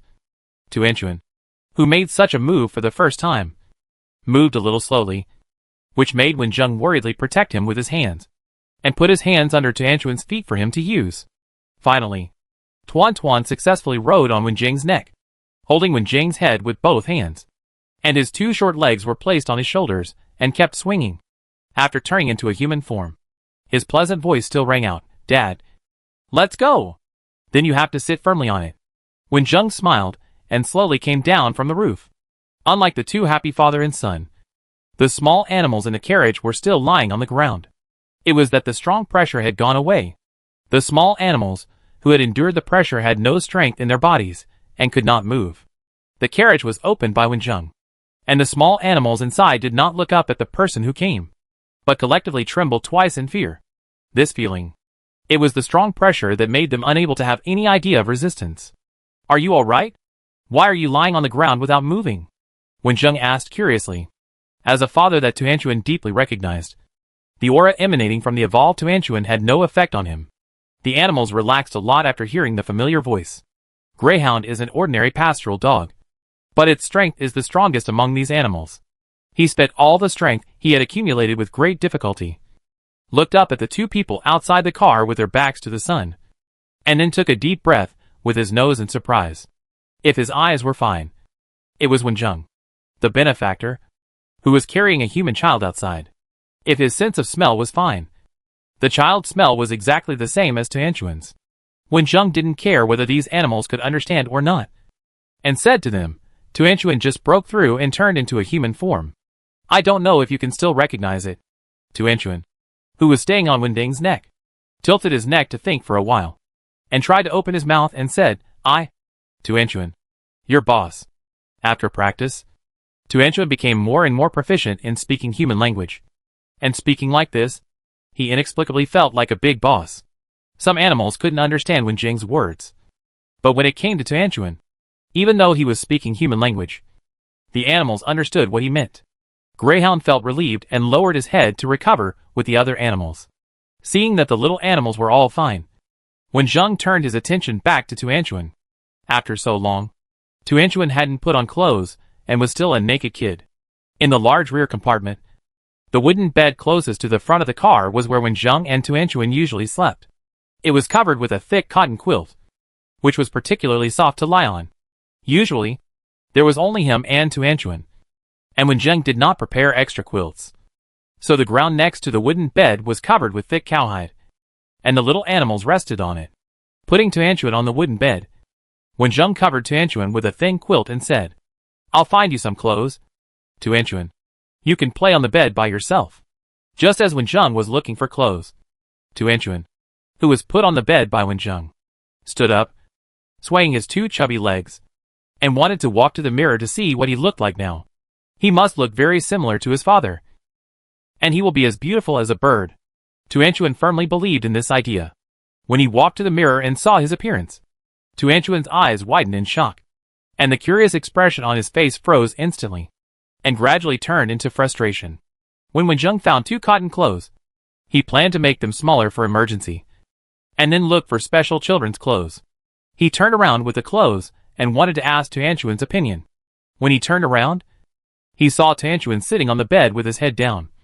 and a low mood emanated from his whole body. Looking at Tuanchuan's current position, and then looking at the mirror next to him, Wenjung had some guesses about the reason why Tuanchuan became depressed.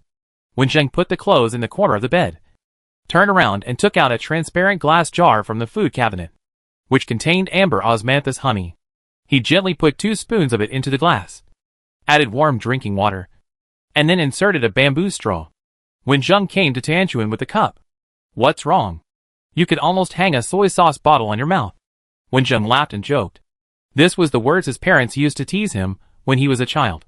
But after hearing this, Tuanchuan immediately looked up and asked curiously, "Soy sauce bottle? It means that if you pout your lips when you are unhappy, you can hang a bottle on it," Wenjung explained, and put the water cup in Tuanchuan's hand. When Tuanchuan held the cup and bit the straw to drink the honey water, and looked less depressed, Wenjung squatted under the bed, with his upper body level with Tuanchuan, who was sitting on the bed, and tried to organize his words to comfort. "Tuanchuan, are you unhappy because of the color of your hair and eyebrows? Tuanchuan's feathers have become ugly."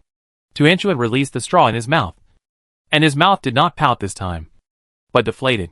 Wenjung was flustered now. He looked at Tuanchuan's bright blue hair mixed with a ray of fiery red. From the roots to the ends of the hair, the color gradually changed to a mixture of blue-green and red-yellow.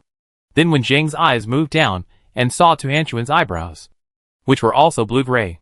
To be fair, Wenjung thinks this color is still pretty good, but on the human-shaped Tuan, a cute fat baby with non-mainstream hair, it is always a bit unpleasant. "Listen to Daddy. No matter what Tuan's hair and eyebrows look like, Daddy thinks Tuan is the most beautiful child in the world." Wenjung tried to comfort Tuan. "In the future, Daddy will find you a pure natural dye that has no harm and make it into hair dye for Tuan." "Really?" Tuan exclaimed in surprise, throwing away the unhappiness just now, happily pulling up the strand of fiery red hair on the top of his head and said, "Then I want to dye all of them this color." Tuanchuan was really happy to be able to become a human form like his father. But after becoming a human form, only the feathers on his head were left, and the gorgeous and beautiful feathers on his body could not be seen. Tuanchuan was inevitably a little disappointed. Now when he heard that his father was going to make dyes for him, Tuanchuan's face was flushed with joy. There were so many beautiful colors. He must try them all. Now it was Wenjung's turn to be dumbfounded. This time he finally remembered the fact he had forgotten. As a bird, Tuanchuan's aesthetics were somewhat different from his. He always thought that the brighter the color, the better. Dad, is it okay?" Tuanchuan's eyes were full of expectations. His son asked so much. As a child control, could Wenjung refuse? Of course not. He could only nod and agree. Tuanchuan continued to drink honey water happily. Wenjung was silent. From now on, he may have a son with colorful hair. Chapter 104. Wenjung had no way to deny Tuanchuan's aesthetics. After a long silence, he digested this fact. After confirming that there was nothing wrong with Tuanchuan's body, he turned his attention to the clothes. Considering Tuanchuan's aesthetics, Wenjung put down the pure white cotton clothes in his hand and found 2 red sportswear. These were thin clothes suitable for wearing here when he was in the safe zone of S City. He found the sewing box and began to thread the needle. He held the cotton clothes in his hand and carefully modified them. The experience of living on the deserted island made Wenjung worry that he would encounter a situation of lack of clothes in the future. And later he studied hard. His thick fingers pinched the thin thread. Wenjung's movements were very skillful, and the stitches on the clothes were neat and tidy. Tuanchuan, wrapped in a thin quilt, stared at Wenjung's dexterous hands. During the period, he tried to hold the needle and thread the thread himself, but it embarrassed his chubby hands. Not only did he fail to thread the thread, but he also pierced his hand with a bloody wound. Although the injury was not serious, it made Tuanchuan give up the idea of trying, and instead looked at his father, who knew everything, with more admiration. Soon, 2 small clothes were transformed. Wenjung held a piece of clothes in one hand and said, "Tuanchuan, come and put on the clothes." Seeing the 2 transformed small clothes, Tuanchuan was very happy. He immediately crawled out of the quilt and raised his hands obediently, letting Wenjung put the clothes on him. The size was just right, and he smiled with 2 dimples. The clothes looked good. Woof woof. The resting animals gradually recovered their strength. Seeing that Wenjung was no longer busy, the greyhound barked softly. Wenjung looked back and showed a little surprise on his face. If there was nothing wrong with his memory and eyes, the wounds on these small animals that were relatively serious yesterday would all heal today and become ugly scars. After thinking for a while, Wenjung asked, "Did the wound start to heal this morning?" Greyhound nodded. The wound suddenly became itchy in the morning. They couldn't help but peel off the bandage and saw with their own eyes that the wound was healing rapidly. Even their bodies felt much weaker. It should be the energy attracted by Tuan Tuan that healed your wound. Wenjung guessed that the medicine he applied to the wound was not so effective. After the violent energy was attracted, it became quiet and was easily absorbed by the organism, repairing the wound and strengthening the body. Since the injuries of these little animals have healed, Wenjung will explain it to them. Sitting cross-legged on the ground, Wenjung said seriously, "I rescued you. You had a meal here and used a lot of gauze and medicinal materials. I won't let you return these. But your appetite is a bit too big. If I keep you for a few more days, the food and stock will be eaten up by you. So since your injuries have healed, you should leave and find a place to settle down. Now it is a little far away from animals and plants, and there is no big danger around. It is enough to keep one Tuan Tuan. Wenjung does not plan to keep so many animals. It takes a lot of time to cook every day." Tuan Tuan was listening obediently at the side. When he heard Wenjung say that the food and stock was about to be eaten, his ears immediately stood up, and a distressed expression appeared on his chubby little face, which made Wenjung, who saw it, raise the corner of his mouth with a smile. "Leave quickly when your injuries are healed. We have no food to feed you." Tuan Tuan waved his chubby hand seriously to let them leave. The little animals finally understood and stood there at a loss. After waiting for a while, they saw that Wenjung and Tuan Tuan did not change their minds. Finally, a cat came to them, meowed to express gratitude, and then jumped from the car to the ground, and quickly disappeared in the surrounding grass. With the first animal to leave, the other animals came forward one by one to express their gratitude and left this shelter that made them feel at ease. The animals were reluctant to leave. The last greyhound to leave looked back at Wenjung and Tuan Tuan before jumping off the car. After the little animals left, the car felt empty. Wenjung cooked porridge in the pot and asked Tuan Tuan to watch in the car. He walked to the front of the car and continued to drive towards the zoo. In the car, Tuan Tuan jumped to the ground in new clothes and came to the small kitchen area. He held his face with his two little hands. His eyes were not on the porridge in the pot, but on the door of the food cabinet. The car was shaking on the road. Tuan Tuan couldn't help but reach out to open the door of the cabinet and carefully took out a jar of honey. He found a spoon in his hand and opened the lid of the honey. He had just dug out a spoonful of honey and hadn't put it into his mouth when he suddenly heard Wenjung speak. The sound of many birds flapping their wings came from far away. Wenjung, who was sitting in the front of the car, squinted his eyes, looked at the sky that was gradually getting darker in the distance, and said to Tuan Tuan, "These birds should be attracted by you. Don't let them dirty the car." The honey spilled on the ground. Tuan Tuan stared at the honey that fell on the cowhide. His eyes became aggrieved, and he walked to the door of the car unhappily, staring at the flock of birds flying from afar. When the sudden strong pressure disappeared, the suppressed animals around gradually regained control of their bodies. But most of them didn't know what was going on. Because of the fear left in their minds, they stayed where they were and didn't dare to go over casually. But the birds were different. Even if they were also shocked by the power, they naturally felt close to this powerful existence. Those birds that could fly, as soon as their wings recovered their strength, couldn't wait to fly over to find it. Birds of all kinds flew towards one location. They were crowded together, almost forming a dark cloud that covered the sky and covered the blue sky. When the dark cloud flew nearby, it sensed Tuan Tuan's breath and began to break apart. The birds landed one after another, covering the truck. So Wenjung couldn't stop the car. Tuan Tuan appeared at the door of the rear compartment. After opening his mouth, he didn't speak human language, but a pleasant chirping sound. To Wenjung, the sound was still as beautiful as before. The birds around him felt differently. The chirping of this man convinced the birds, and they only wanted to follow him. This was the king of their bird tribe. But the king was driving them away. After hearing the king's instructions, the birds around him flapped their wings and looked back 3 times before leaving the king's sight and entering the surrounding jungle. These birds left, but there were too many of them. As soon as they stayed on the ground, they left a lot of garbage around, which made Wenjung's mouth twitch twice. no matter what kind of animal it is. It is not good to keep too many of them. Wenjung returned to the back compartment and brought out 2 bowls of porridge, then arranged Tuanchuan to the co-pilot seat. And the car continued to drive forward. The zoo and botanical garden in S City are divided according to the growth environment of organisms. Even though the mutant animals can move freely now, they still live in their own preferences. The outer periphery of the botanical garden in front was originally a forest and lawn, and it is more likely that herbivores live there. Wenjung narrowed his eyes slightly and looked up at the botanical garden that had become a forest.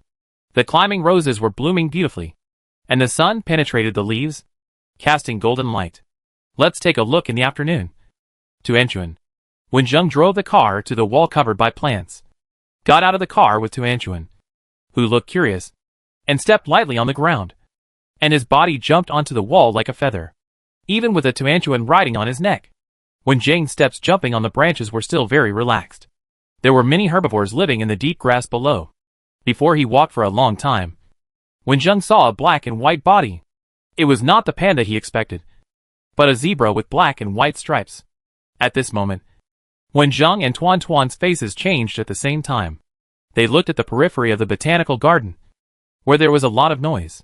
Why are these animals running from that direction? Wenjung looked at the huge elephant that could be seen from a long distance, and suddenly thought of a serious problem, and said in surprise, "Oh no! Our car!" The birds also alarmed many animals. The powerful mutant animals in the zoo were used to being the kings of this area. Suddenly, a new powerful creature came. Even if they were suppressed, they were still unwilling to accept it before fighting in person. Most of them hesitated and wandered around. And the last mutant brown bear moved first. This brown bear was originally looking for food for today, and it was still slow when it was looking. I don't know when it started, but its strength became particularly strong, and it was able to tear open the iron bars of the annoying bear. And there was nothing to restrict its freedom. Although there was no keeper who fed it every day, it had to fight with other carnivores several times before it gained a large territory. But there were many lively prey in the territory. When I had nothing to do, I would fight with the gorilla next door and steal honey from the tree. Now my life is simply perfect. But just now, I was suddenly pressed to the ground and couldn't move. When I was finally able to move, the brown bear quickly forgot the fear brought to him by the pressure. I was curious and a little unconvinced. If I had the ability, I would fight myself. So I ran in the direction where the birds flew. The brown bear thought that his movements were very light, but in fact his weight was among the top among all the mutant animals around him. Every time his thick limbs landed on the ground was shaking slightly. His movement alarmed other powerful mutant animals. Since the brown bear followed suit, they couldn't fall behind, so they followed and ran outside. The brown bear ran in the front and easily jumped over the high railing that always blocked him in the past. As the distance got closer, he sniffed and suddenly sped up like crazy and ran forward. There was a pleasant smell of honey in front, which must taste delicious. These powerful mutant animals usually live in a familiar zoo. But when Zhang and Tuan entered from the entrance of the botanical garden in different directions, and happened not to meet each other, when Zhang realized something was wrong, it was too late. Rushing back with Tuan, Zhang only had time to see a huge brown bear, which suddenly pounced forward and pushed open the rear door of the truck and pressed into the back compartment. Zhang didn't even have time to think about the things in the car. All he could hear was the creaking sound of the vehicle that had accompanied him for a long time. Then, it collapsed in front of him. Chapter 105. The reinforced truck could not withstand the weight of the big brown bear. The big brown bear had just crawled in, and had not tasted the delicious honey when the truck was twisted and collapsed. The thick-skinned big brown bear was stunned for a moment, and quickly pushed away the iron sheets around him, and retreated in the flying dust. Just as he was about to dig through the ruins to find honey, he suddenly felt a little light behind him, and turned his head to meet Wen Ning's cold eyes. At the moment when the car was scrapped, the furious Wen Zheng arranged Tuan on the tree, and he himself used the fastest speed, and came to the top of the wall in a blink of an eye. The brown bear looked up at the human who suddenly appeared. A little bit unbelievable. Aren't humans all very weak? This person actually made him feel fear. The brown bear let out a low roar, adjusted his movements at a speed that was inconsistent with his huge body, and his limbs tightly grasped the ground, facing Wen Zheng directly and lowering his body, ready to attack at any time. Seeing the brown bear, Wen Zheng was so angry that his mouth corners even rose a little. He poured all the energy in his body into his legs, and after landing quickly on several footholds, he suddenly jumped up, and the kick made a sound of breaking through the air, hitting one of the brown bear's eyes. The brown bear screamed, and its huge body was actually useless, and the whole bear was overturned to the ground. This is not over yet. When Jing's right hand has picked up the steel bars that rolled out of the truck and continued to attack. His feet kicked the brown bear's eyes specifically, and the steel bars in his hands accurately hit the brown bear's head, neck and other weak parts, relying on its tough skin and thick flesh. The brown bear had never suffered such a big loss when fighting with other animals. His eyes hurt so much that he couldn't see clearly, and many parts of his body were in pain, making him howl. Even though he kept waving his thick forelimbs, he couldn't hit the human every time he attacked. In the end, the brown bear stopped attacking, lowered his head to protect his aching eyes, and used his limbs to rush forward like a truck out of control, trying to escape from Wen Jing's attack range. The brown bear, who was desperately running away, didn't notice that Wen Jing had given up chasing him, nor did he see the person in the air in front of him. He felt hot while running, and when he couldn't take it anymore, he found that his fur was on fire. After rolling on the ground for several times, crushing a lot of grass and trees, the flames on the brown bear's body were extinguished. At this time, the brown bear was exhausted. He sat on the ground and looked at his belly whose fur was almost burned. He wanted to cry loudly, but as soon as the corner of his eye moved, he stopped the movement in pain. He never dared to steal honey again, seeing that the brown bear had lost its ability to move. Wen Jing threw down the steel bar in his hand and waved to the sky, "Tuan Tuan, come down quickly. Let Dad see your wings." Tuan Tuan still looked like a 2-year-old child, but there were 2 gorgeous wings behind him to help him fly in the sky. The father and son successfully vented their anger and began to study wings. But other animals were not so relaxed. The mutant animals behind the brown bear saw the whole process. As early as when Wen Jing beat the brown bear, their mood gradually changed from watching the excitement to being terrified. Are humans so powerful now? Then, they saw with their own eyes that a human cub with wings flew over. Before they could see clearly, the terrible cub waved his hand, and a fireball fell on the back of the old bear. At the same time, the powerful aura not long ago emerged from the cub. The mutant animals were shocked again, and they dared not move in fear. The brown bear was busy putting out the fire on his body, and he might not have noticed that the animals watching could see it clearly. The old bear's actions did not help the fire on his body at all. It was the cub who waved his hand again, and the fire was extinguished. The mutant animals looked at each other. After confirming the look in their eyes, they knew that these 2 were people they could not mess with. Is it too late for them to run back now? It's too late. They have been noticed by these 2. Come over here. Elephant over there, Wen Jing shouted, and Tuan Tuan repeated it so that the animals could understand. The giant elephant's body froze, but he didn't dare to retreat. He looked around at other animals and found that they all looked at the sky and the ground tacitly, but didn't meet his eyes. With a desperate mood, the giant elephant slowly walked towards Wen Jing. Wen Jing and Tuan Tuan circled around the giant elephant and jumped up to take a look. The back was big enough. Can you help us transport some stuff? Wen Jing asked with a smile. Ah? The elephant was stunned. It turned out that he was not going to hit him. He felt relieved instantly. He had been driving the truck for so long, but he didn't expect it to be scrapped today. After venting his anger on the culprit, Wen Jing began to clean up the mess and took out all the things that could be used in the car. Tuan Tuan wanted to help, but Wen Jing felt sorry for his son and waved his hand to let Tuan Tuan play nearby. Tuan Tuan rolled his eyes and flapped his little wings to fly to the mutant animals. After watching Tuan Tuan leave, the giant elephant breathed a sigh of relief, hesitated for a while, and waved his long trunk to help Wen Jing clean up. After all this trouble, it was already afternoon. Wen Jing used the iron sheet of the truck to make a box without a top, temporarily fixed it on the back of the giant elephant, and put the few undamaged items inside. Seeing that this was all he had left, most of the ingredients were also dirty, and most of the jars of honey were destroyed. Wen Jing looked coldly at the brown bear next to him, ready to beat him up again in a few days. Although there was no car, the giant elephant temporarily served as a means of transportation. Wen Jing and the supplies stayed on the back of the giant elephant. He could see Tuan Tuan in front of him, playing happily in the group of animals. The other mutant animals obviously did not dare to provoke him. and completely took on the job of playing with him. These mutant animals who dared to come out were all overlords in the nearby area. Now they acted at the same time, and the weak animals who heard the noise from a long distance avoided it. If it weren't for Wenjing's good eyesight, they really couldn't see anything. The higher you stand, the farther you can see. Wenjing stood on the back of the largest giant elephant and saw the surrounding situation clearly. All the plants grew wildly, and the mutant animals kept fighting after they became stronger. Many terrains were different from those before the end of the world. Grasslands, forests, mountains, and streams. The previous divisions can still be roughly seen. But the iceberg area has long lost its low temperature due to lack of management. I don't know if the animals living in that environment are still alive. After identifying the direction clearly, Wenjing directed the animals to the office area.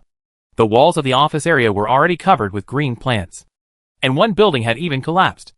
Judging from the traces, it was also done by these mutant animals. Fortunately, there were still a few buildings that were intact.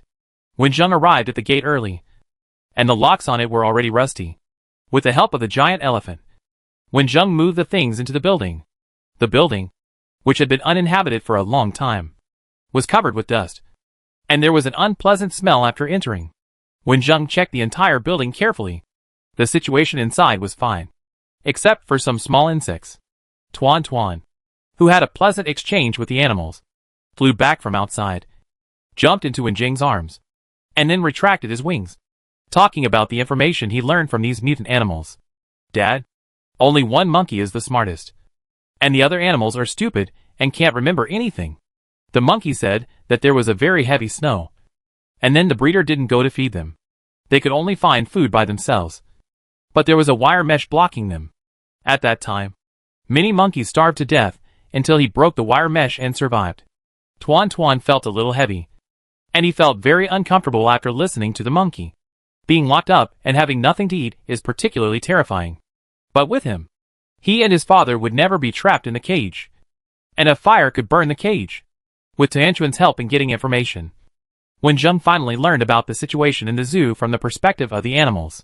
The apocalypse began during the snowstorm during the Chinese New Year. There were originally few employees left in the zoo, and they were unable to take good care of the animals during the snowstorm. They probably left here as soon as the snow melted, leaving only the poor animals that were locked up. If the animals had not mutated, not many of these animals would have survived. Even now, there are not many animals that survive. But those that survive are not weak.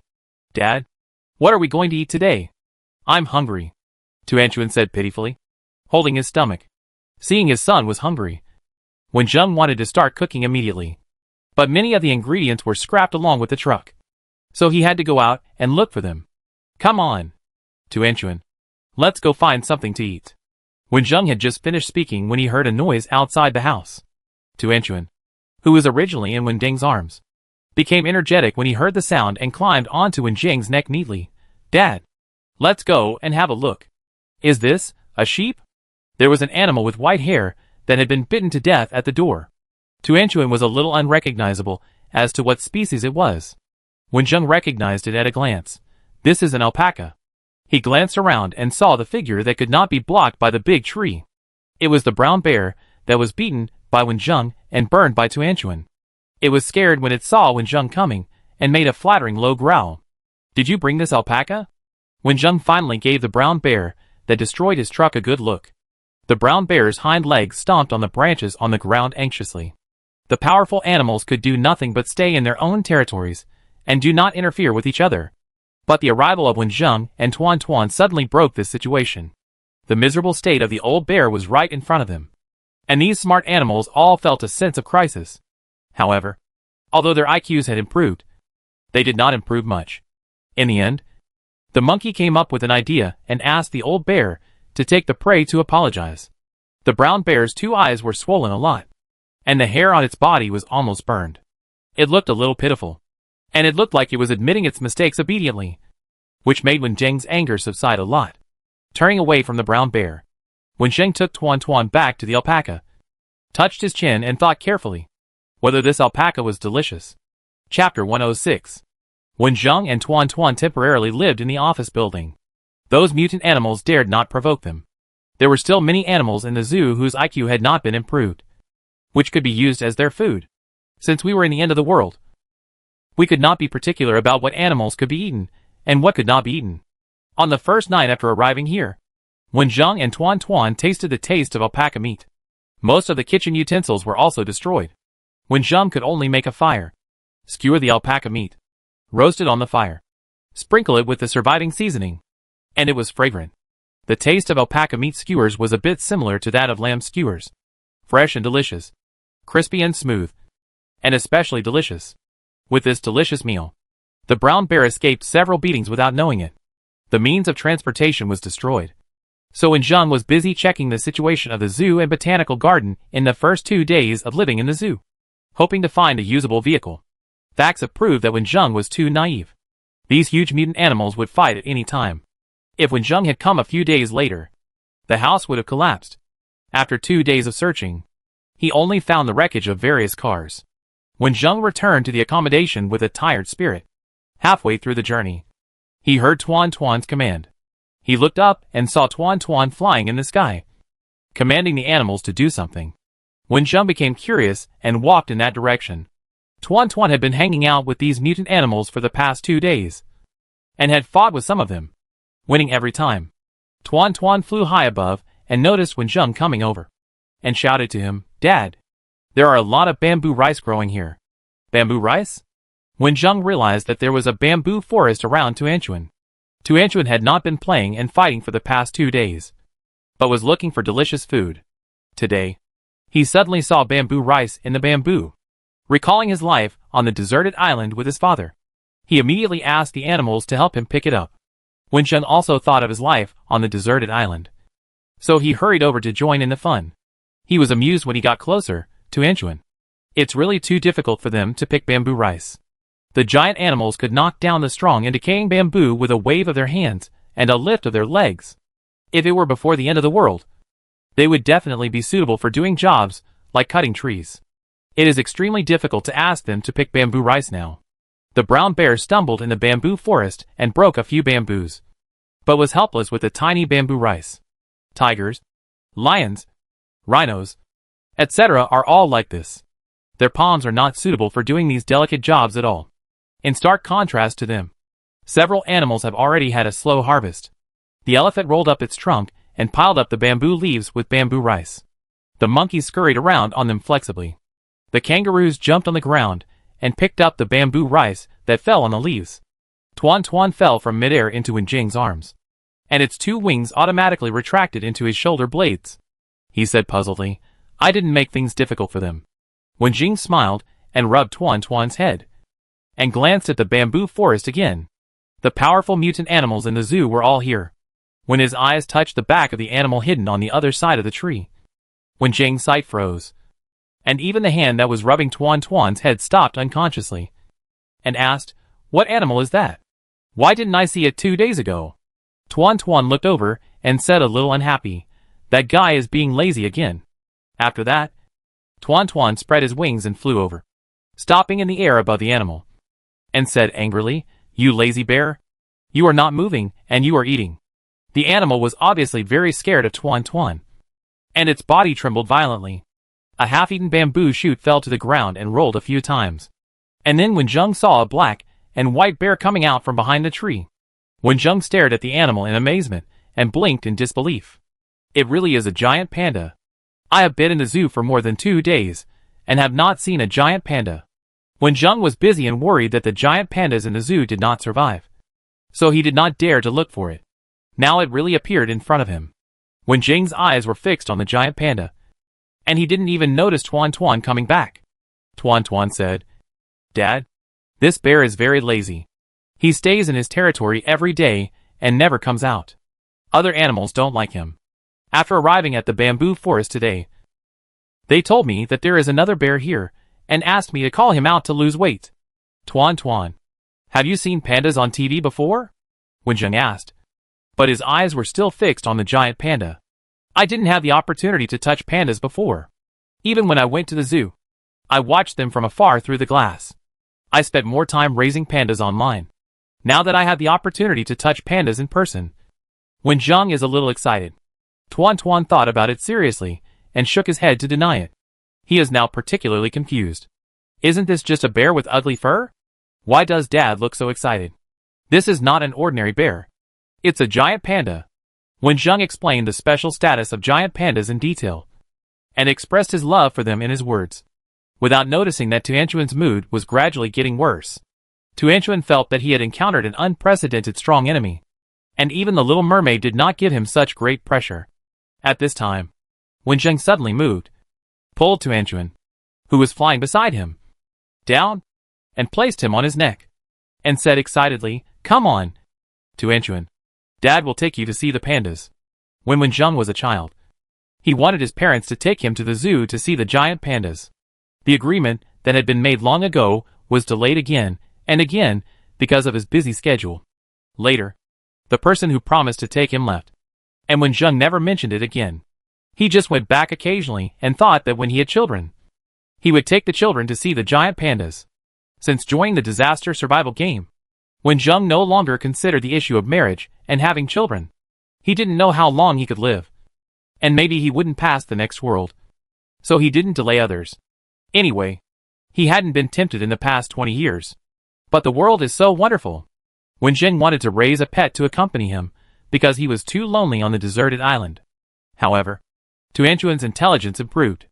In the process of daily interactions, Wenjung treated Tianquan, who he had raised since childhood, as his own child. Today, he could fulfill his wish of taking his children to the zoo to see pandas. Tianquan rode on Wenjung's shoulders in a daze, and slowly reacted and showed 2 dimples. It seemed that he didn't take the bear very seriously according to his father's words. When he walked to the side of the giant panda, Wenjung's expression became kind, and he said very kindly, "If you don't want to work, you don't have to work. Just continue to eat bamboo shoots." The giant panda, who heard the sound, looked at Wenjung, and then saw Tianquan riding on Wenjung's neck. He thought the 2 were supervisors, so he was scared and continued to work quickly, and his movements were much more agile. Wenjung considered that the panda might not understand his words, so he asked Tianquan to translate and let the panda do whatever he wanted. Tianquan reluctantly acted as an interpreter and repeated his father's words in human language. Then the panda looked at him blankly and asked, Can I really not work?" Tianquan was relieved when he saw the panda's stupid look, and this bear was not as good as himself. He did not use human language this time, but made a chirping sound, letting the bear move freely, preferably back to his nest.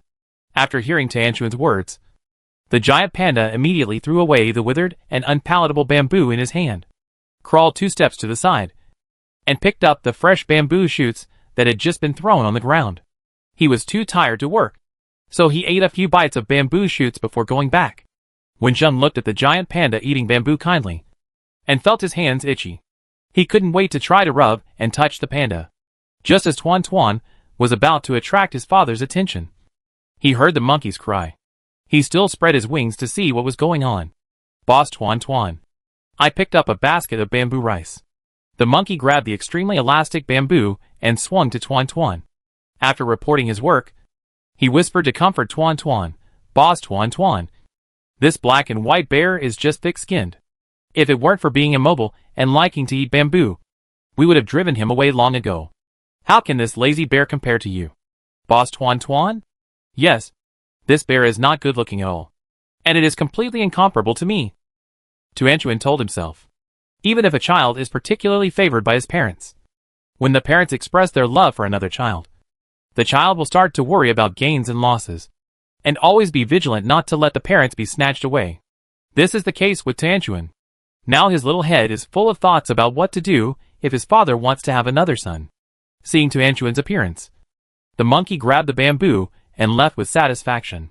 Before leaving, he glanced at the giant panda, his eyes full of gloating. In the past, this bear was the most popular among the keepers and tourists.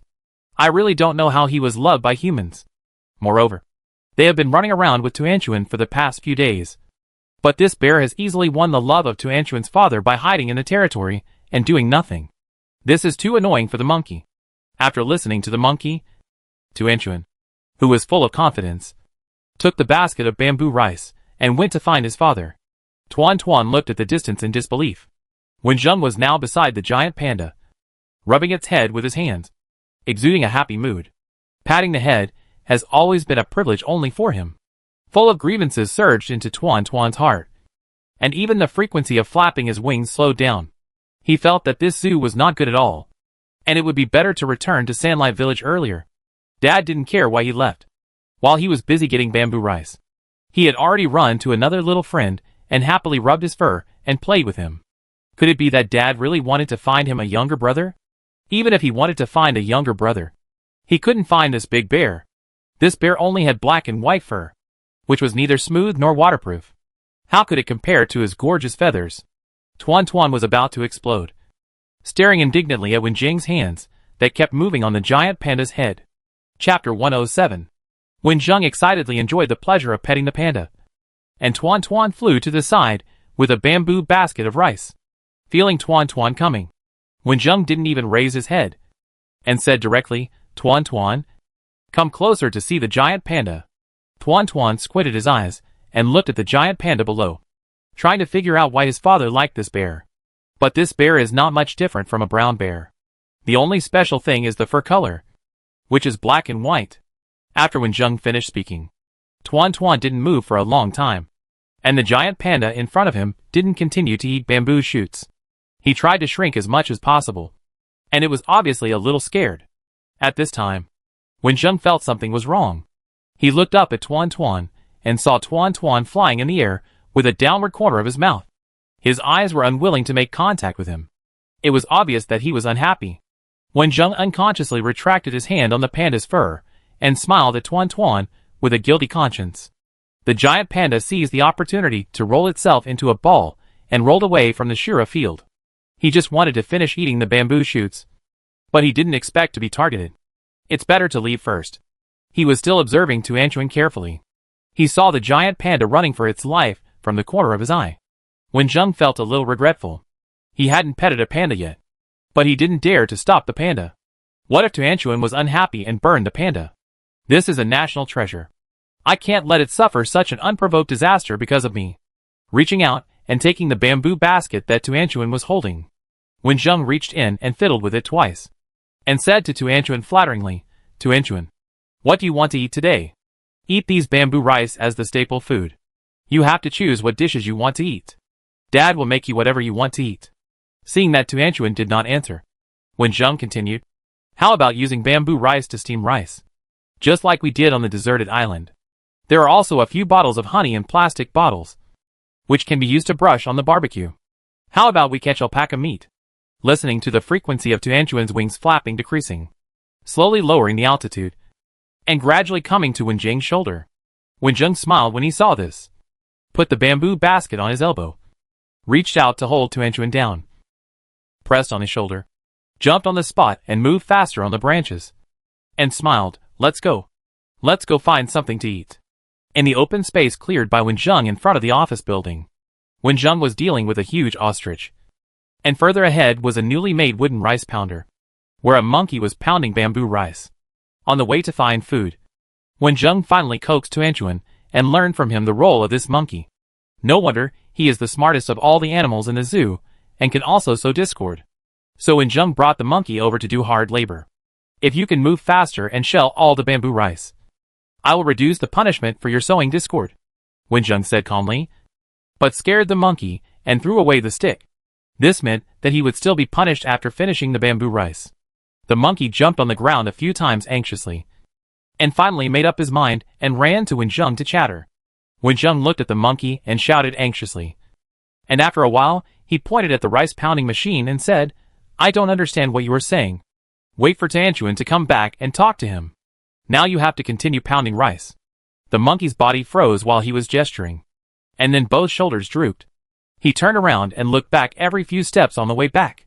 Finally, he found that Wen Zheng had no intention of changing his mind. So he turned around and continued to pound rice, leaving Wen Zheng with a sad back. Wen Zheng just thought it was a little funny. This monkey was quite a lot of tricks. After the ostrich was cleaned and cut into pieces, Tuan Tuan, who had gone out, had not returned yet. Wen Zheng felt a little bad. After hesitating for a long time, he still did not go out to look for Tuan Tuan. If he went over to call Tuan Tuan back now, the giant panda might suffer more serious consequences. It was better to pretend that he knew nothing. First, take the bamboo rice that the monkey pounded and put it in the iron pot that Tuan Tuan had just cooked with fire.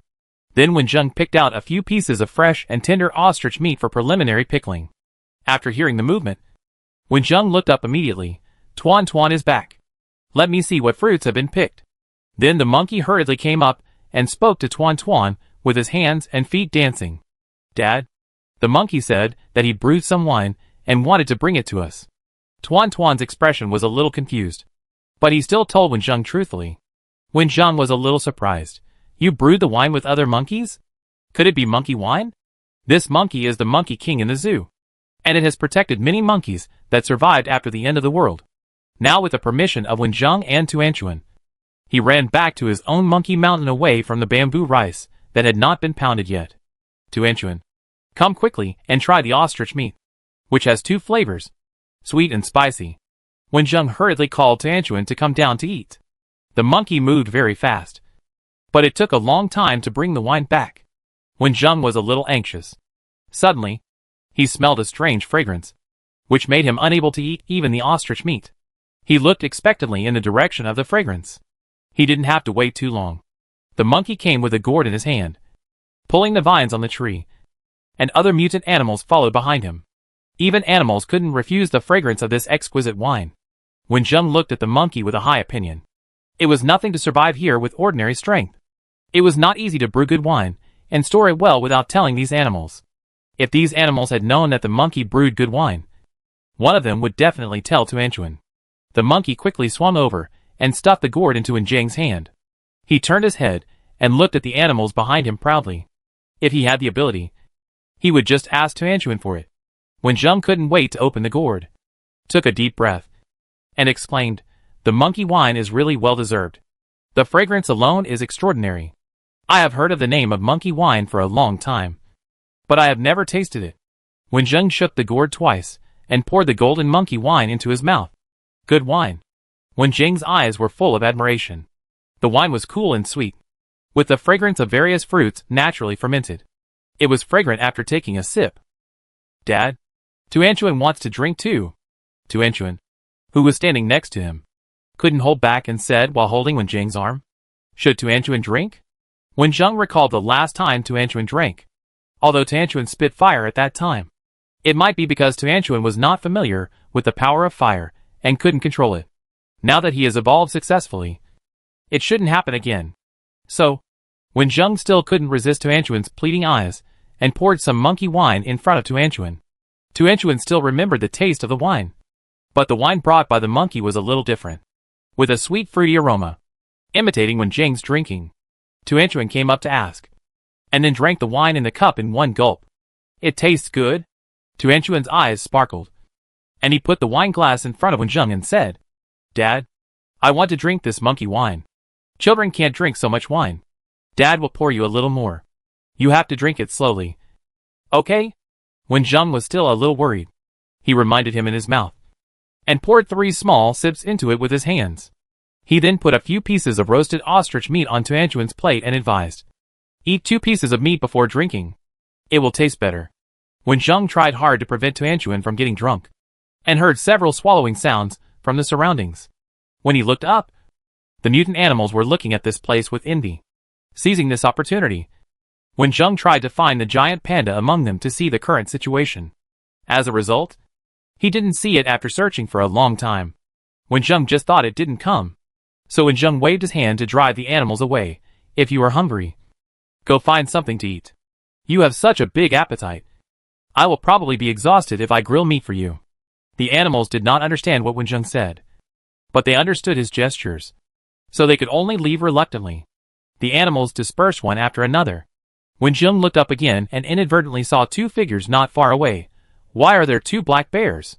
As soon as he finished speaking, Wenjung thought of a possibility, staring at the 2 bears in front of him with wide eyes, his face full of surprise. One of the black bears is a giant panda. Tuan Tuan actually burned the white fur of the giant panda black. Wenjung felt that the giant panda was wronged, but he was relieved that Tuan Tuan only burned the fur, but did not burn the giant panda. It can be seen that he did not get carried away by his own strength, and he was measured when he took action. "Tuan Tuan, Your father can hardly afford to raise one son. So why would he find another one? Wenjung smiled and took the wine glass from Tuanchuan's hand and put a few more pieces of barbecue into his bowl. Everything looked so warm. Hey, Tuanchuan, don't spit fire. There are trees over there. And Dad can't put out the fire if you light it. Don't drink next time. After staying in the zoo for nearly 2 weeks, Tuanchuan became the uncrowned king here, playing and fighting with these animals every day. On the surface, it was Tuanchuan who was bullying these animals. But Wenjung noticed that the strength of these mutant animals had increased a lot, and their relationship with Tuanchuan was getting better and better. And Wenjung finally collected all the useful plants in the zoo, and also found a suitable means of transportation, which were 4 horses raised in the zoo for tourists to ride. The attack power of these 4 horses was not high. After the end of the world, they hid in the grass area of the botanical garden with their greatly improved speed, avoiding those predators, and now they are strong and healthy. Teacher Tuanchuan started the class again, and was almost impatient with the 4 horses. In the classroom, you could often see the teacher being angry and spitting fire. While Wenjung was teaching Tuanchuan, he kept tossing the abandoned vehicles nearby, collecting all the intact tires, and piling up all kinds of iron products. Finally, Tuanchuan spit fire to purify, and Wenjung forged iron, and finally made a 4-wheeled iron carriage of suitable size. The front of the carriage has a rainproof roof and movable windows on both sides. The interior is arranged like a motorhome, and it is once again full of food, mostly bamboo rice, dried meat, dried fruit, and a few small cans of monkey wine. In addition, there are iron products forged by Wenjung and Tuanchuan, which can be used as both weapons and farm tools. Wenjung tied the carriage to the 4 horses with ropes, looked up at the mutant animals who had been with him for half a month, and said with a smile, "Sorry to bother you during this period." No. After half a month, the animals who could understand a lot of human words shook their heads. "Since we are all leaving, Tuanchuan, you should also say a few words to them," Wenjung said with a smile, and then sat in the front of the carriage, looking like he was watching a good show. Tuanchuan rarely looked serious, and scanned the mutant animals with his chubby little face. Anyone who was stared at by his eyes felt a little pain in the body. Finally, Tuanchuan's eyes stayed on the giant panda whose white hair had not yet recovered. Dad didn't mention taking this bear away. I think he gave up the plan to adopt him, so he didn't bother with this bear. After careful consideration, Tuanchuan flew to a high place and said, "You are all my brothers. You must protect this place, and I will come to play with you next time. Also, you are not allowed to steal the monkey wine brewed by the monkeys. I will drink it next time." After that, Tuanchuan flew to the carriage. Wenjung waved to the animals, drove away slowly, and smiled at Tuanchuan. "Tuanchuan, let's go home." Go home. Chapter 108. Wenjung led Tuanchuan away from the zoo. After careful counting, he had been away from Sanlai village for more than 3 months, and he didn't know what the situation in the village was like. After living in the village for more than a year, Wenjung had developed a lot of feelings for Sanlai village. After counting the days, he was eager to go home, so he planned not to stop on the road. But the road was delayed before he had gone far. When the 4 horses neighed, Wenjung and Tuanchuan were playing poker in the car. After a lot of effort, they taught the horses to walk on the road by themselves, so Wenjung didn't watch them all the time. Throwing the wooden poker cards in his hand onto the car, Wenjung opened the front baffle and looked out to see what was blocking his way. Logically, there shouldn't be any people or animals active here. "Why are you guys?" Wenjung asked in surprise. And Tuanchuan also poked his head out from the side to watch. They turned out to be the animals rescued from the experimental area. Before going to the zoo, Wenjung drove away more than a dozen small animals. But he didn't expect that there were still 3 wandering around. After smelling them coming out, they followed and blocked the carriage. "Do you want to follow me?" Wenjung carefully thought about the ideas of these little guys and asked directly. The greyhound standing in the front took the lead and ran away from the road into the bushes beside. Not long after, he ran back with a half-dead rabbit in his mouth. The greyhound raised his head. They could catch prey and survive by themselves, but they didn't want to live the life they used to. Wenjung looked at the 3 small animals helplessly. In addition to the greyhound in the lead, there was another dog and a cat. In the days they spent together, these 3 animals were very worry-free and quite smart. And with only 3 more animals, Cooking shouldn't be too tiring. To Anchuan, how about we take them back to the village? I think there are many villagers in the village who are willing to get along with them.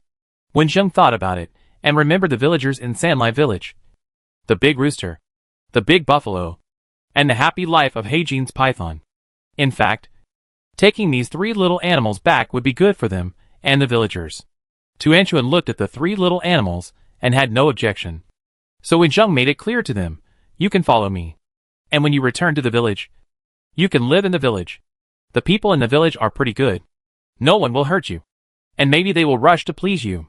When he said the last sentence, Wenjing laughed out loud because of his imagination. I really miss the life in the village and the people in it. After the 2 dogs and 1 cat joined, Wenjing and his team did not slow down much. And Tu Anchuan had a few more playmates. After several days of teaching, the tricks of playing poker changed from catching bamboo poles to playing landlord. If it weren't for the fact that the rules of mahjong could not be taught, they could still play mahjong in the car. The new little animals knew not to cause trouble for Wenjing and his team. They would hide in the grass by the roadside before mealtime. They usually caught chickens, ducks, fish, rabbits, and occasionally brought back wild boars or goats. There were several heavy rains on the way back. But the further we went to the central region, the less rain we saw. After that, there were no clouds in the sky, and only the bright sun was hanging in the sky. This summer, there will be another severe drought. I wonder if the villagers have dug out a reservoir. The journey was very smooth, although it was dangerous in the wild. The people on the car were not simple creatures. Even the 4 horses pulling the car had strong combat and survival capabilities. The further you go to the central region, the higher the temperature. Occasionally, you can encounter migrating people. Wenjing sensed it in advance and let the horses take a detour to avoid unnecessary trouble. Now the number of living people is gradually decreasing. The enemies facing humans are natural disasters and mutant animals. And there are fewer people who attack humans. Of course, there will still be those who are greedy for animals and take action. Once someone saw 4 horses from a distance and turned the car around. As a result, before the car started 2 steps, Wenjing shot the glass of several cars with a gun, all in the same position. In this way, they walked for nearly a month. Now it is July in the Gregorian calendar, the 5th month since Wenjing left. The car returning home is finally approaching Kaoshan town. Turn right at the fork in the road ahead and go straight back to the village. Wenjing looked at the familiar yet somewhat unfamiliar road and directed it. It had really changed a lot in the few months since he left. Without covering the baffle, Wenjing and Tu Anchuan sat in the front, staring at the road ahead, and could hear the sound of the Sanli River flowing in their ears. After walking for a distance, Wenjing's somewhat excited mood gradually calmed down, and he grabbed Tu Anchuan and gave him serious instructions again. Tu Anchuan evolved into a human form, and usually 2 gorgeous wings can grow from his shoulder blades on his back. In the process of playing with those mutant animals in the zoo, he stabilized his cultivation and was able to naturally switch between human and bird forms. After a serious conversation with Tu Anchuan, Wenjing learned that Tu Anchuan wanted to use a humanoid figure that was more like him. It was fine when there was no one on the road, but when entering a human gathering place, Tu Anchuan had to behave like a real human boy and could not reveal any special features. Even in Sanlai village. Just after instructing Tu Anchuan, Wenjing looked up and noticed something was wrong, and said in surprise, "We have just left for a short time, and the village has expanded again." There was a high wall standing not far ahead, with a passage for people to walk on the wall. There was also an observation tower at intervals, which was a bit similar to the Great Wall. But the place where the wall was located was far beyond the scope of Sanlai village in the past. Wenjing didn't want to think about it outside, and just thought that Sanlai village had expanded its scope again. Wenjing saw the wall, and the people patrolling on the wall also saw this strange vehicle, which was actually pulled by 4 tall horses, and looked extraordinary. The vehicle in front stopped. "What's the origin of the report?" When they were still several hundred meters away from the city wall, someone on the wall asked, and the voice was a little familiar. Wenjing looked up and saw that it was Captain Zhang on the top, and next to him were the soldiers under Captain Zhang. Hey! Why didn't Captain Zhang and his men stay in Kaoshan town, but came to their Sanlai village instead? Wenjing hadn't been to Kaoshan town on the way back. Now he saw Captain Zhang and his soldiers came to the village. Obviously, something happened during the time he was away. Taking a deep breath, Zheng stood up and shouted, "Captain Zhang. Long time no see." He was a little alert when he spoke. The car was still getting closer. And Captain Zhang squinted his eyes, and finally saw the appearance of the people in the car clearly. At first glance, he was a little bit unconvinced.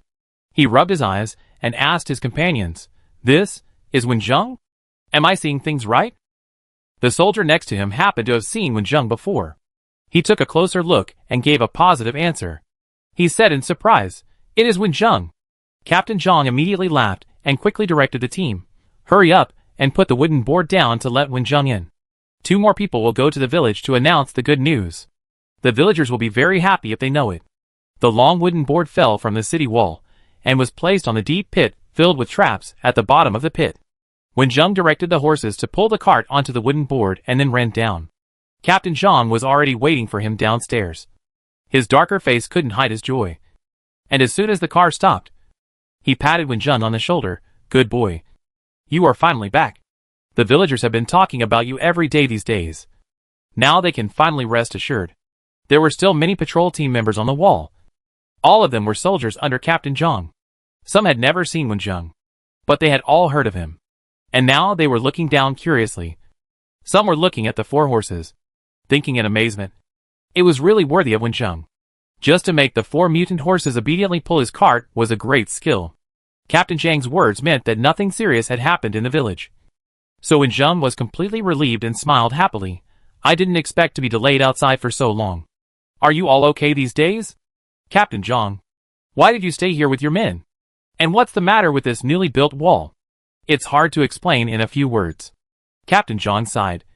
"Let's talk slowly on the way. I have sent someone back to report the news. If you don't go back quickly, the villagers will run away. Then get in the car. Let's go back together and have a good lunch at noon," Zheng said happily. Captain Zhang jumped on Zheng's car. And when he saw Zheng clapped his hands twice, the horses ran forward by themselves. And he couldn't help but feel a little envious. Trying to look away, Captain Zhang recounted what happened in the past few days from the beginning. And when Zheng's expression gradually became serious, there were too many residents in the town. And many of them were making too much noise. So we had no choice but to let them in. That group of people really had no good intentions. And I was always worried about them. So most of my soldiers were fine. And I took them to Sanlai village. Now we are also part of the village. And we have settled down here and built an outer wall. We are not the only ones who have joined the village. The group of people from Good Luck Logistics brought back a lot of goods. During the most chaotic days, they were smart. They turned to the village before they arrived in the town, saying that you saved their lives and sent back the goods. So they stayed in Sanlai village. Did the village not let these people in? Zheng asked. Looking at the current situation, it should not be the case. Captain Zhang was also particularly impressed and said, "Your village didn't let anyone in." I heard that at the beginning. A few people wavered and were scolded back as soon as they put forward their ideas. Later, the group attacked here by force and was beaten back by the villagers. Especially your disciples. All of them are extraordinary. Zheng felt a little proud after hearing this. And he didn't waste his time on these students. Just as he was about to continue asking for details, a voice came from afar. Full of surprise, "Teacher, you are back." Zheng smiled and looked over. The villagers were all rushing in this direction. The few people in the front were his apprentices, and the old village chief riding on the back of a big water buffalo. Even though he had only been with these villagers for more than a year, Zheng felt particularly warm when he saw this scene. And he felt closer to Sanlai village. When the crowd came, Zheng walked to the big water buffalo first and helped the old village chief down. The old village chief held Zheng's hand, his lips trembling with excitement. Just as he was about to say a few words, a clear child's voice suddenly came from the iron car behind. "Dad, I want to go out." Everyone was startled, and their eyes moved away from Zheng and looked at the little face that gradually emerged from the car. "Dad? Is this Wending's son?" Chapter 109. The 2-finger-sized fish rolled in the flour, and then was put into the oil pan and turned back and forth along the clever chopsticks. The flour with eggs quickly turned golden yellow, and the fragrance rushed into everyone's nostrils. Just thinking about it can make you imagine the crispy taste. Does this fish smell good? The fish bones inside are fried crispy, and it tastes delicious. But you can't eat too much. At most 1 fish. Let's finish the egg custard and grow up soon. Let someone make as many fried fish as you want. The old village chief sat on the shabby sofa in the house, putting the stewed egg custard in front of the small Tuan Tuan, and then handed Tuan Tuan, who was holding a porcelain spoon and looking at the frying pan, coaxing Tuan Tuan to eat some egg custard first. From the outside, Tuan Tuan looks only 3 years old. Although the old village chief likes well-behaved little kids, he also remembers that little kids can't eat too much fried food. Tuan Tuan chewed the crispy fried fish, and it made a crackling sound. He could even eat raw fish bones, but he couldn't explain it. He could only stretch out his chubby hands to hold the spoon and eat the egg custard, saying sweetly, "Thank you, Grandpa." Ah! The old village chief was very happy. Such a cute child was rare even before the end of the world, so he had to be well protected. The aroma of food was everywhere.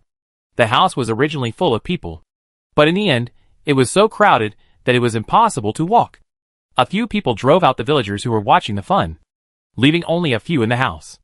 The people who were driven out were not angry, and they walked around the carriage outside. "Oh, this horse is so handsome. I said the teacher is amazing. He can live well no matter where he goes. And he can bring back 4 horses. Not only horses. There are 3 mutant animals in the car." Wenjung put down his chopsticks and said to the outside, "I don't plan to keep these 3 little animals. If you want to keep them, ask for their consent. If they don't agree, we will keep them in the village." As soon as these words came out, the outside became even more noisy, and those smart ones had already rushed to the kitchen to find food. Today is a good day for Wenjung to come back, which the villagers have been looking forward to for a long time. This time he has been away for several months. The world outside is so chaotic, and it is hard to predict what dangers he will encounter on the road. Although the villagers have confidence in Wenjung, they can't help but worry. Now that Wenjung has returned safely, all they can do is cook a table of delicious dishes. And they have a lot of things to say. There are so many things they want to say. They want to talk about the situation in the village these days. And they also want to ask Wenjung about his experience outside. But no one can say it. Why can't I tell it? It's because Wenjung has a little boy but a bird named Tuan Tuan. Everyone in Sanlai village knows that Wenjung has a bird that he treats as his son. He brought back a boy but not a bird's son, which makes people think badly. If you really ask, it will be like stabbing Wenjung in the heart. So, Wenjung thought about the explanation for a long time on the way. But no one asked. But you can't keep it to yourself. Wenjung held a handful of melon seeds in his hand, which he picked in a sunflower field on the way back, and said slowly, "I'm finally back. But your eyes are all on Tuan Tuan. And no one cares about me. Whether it was eating, cooking, pouring water or drinking water. All the action stopped."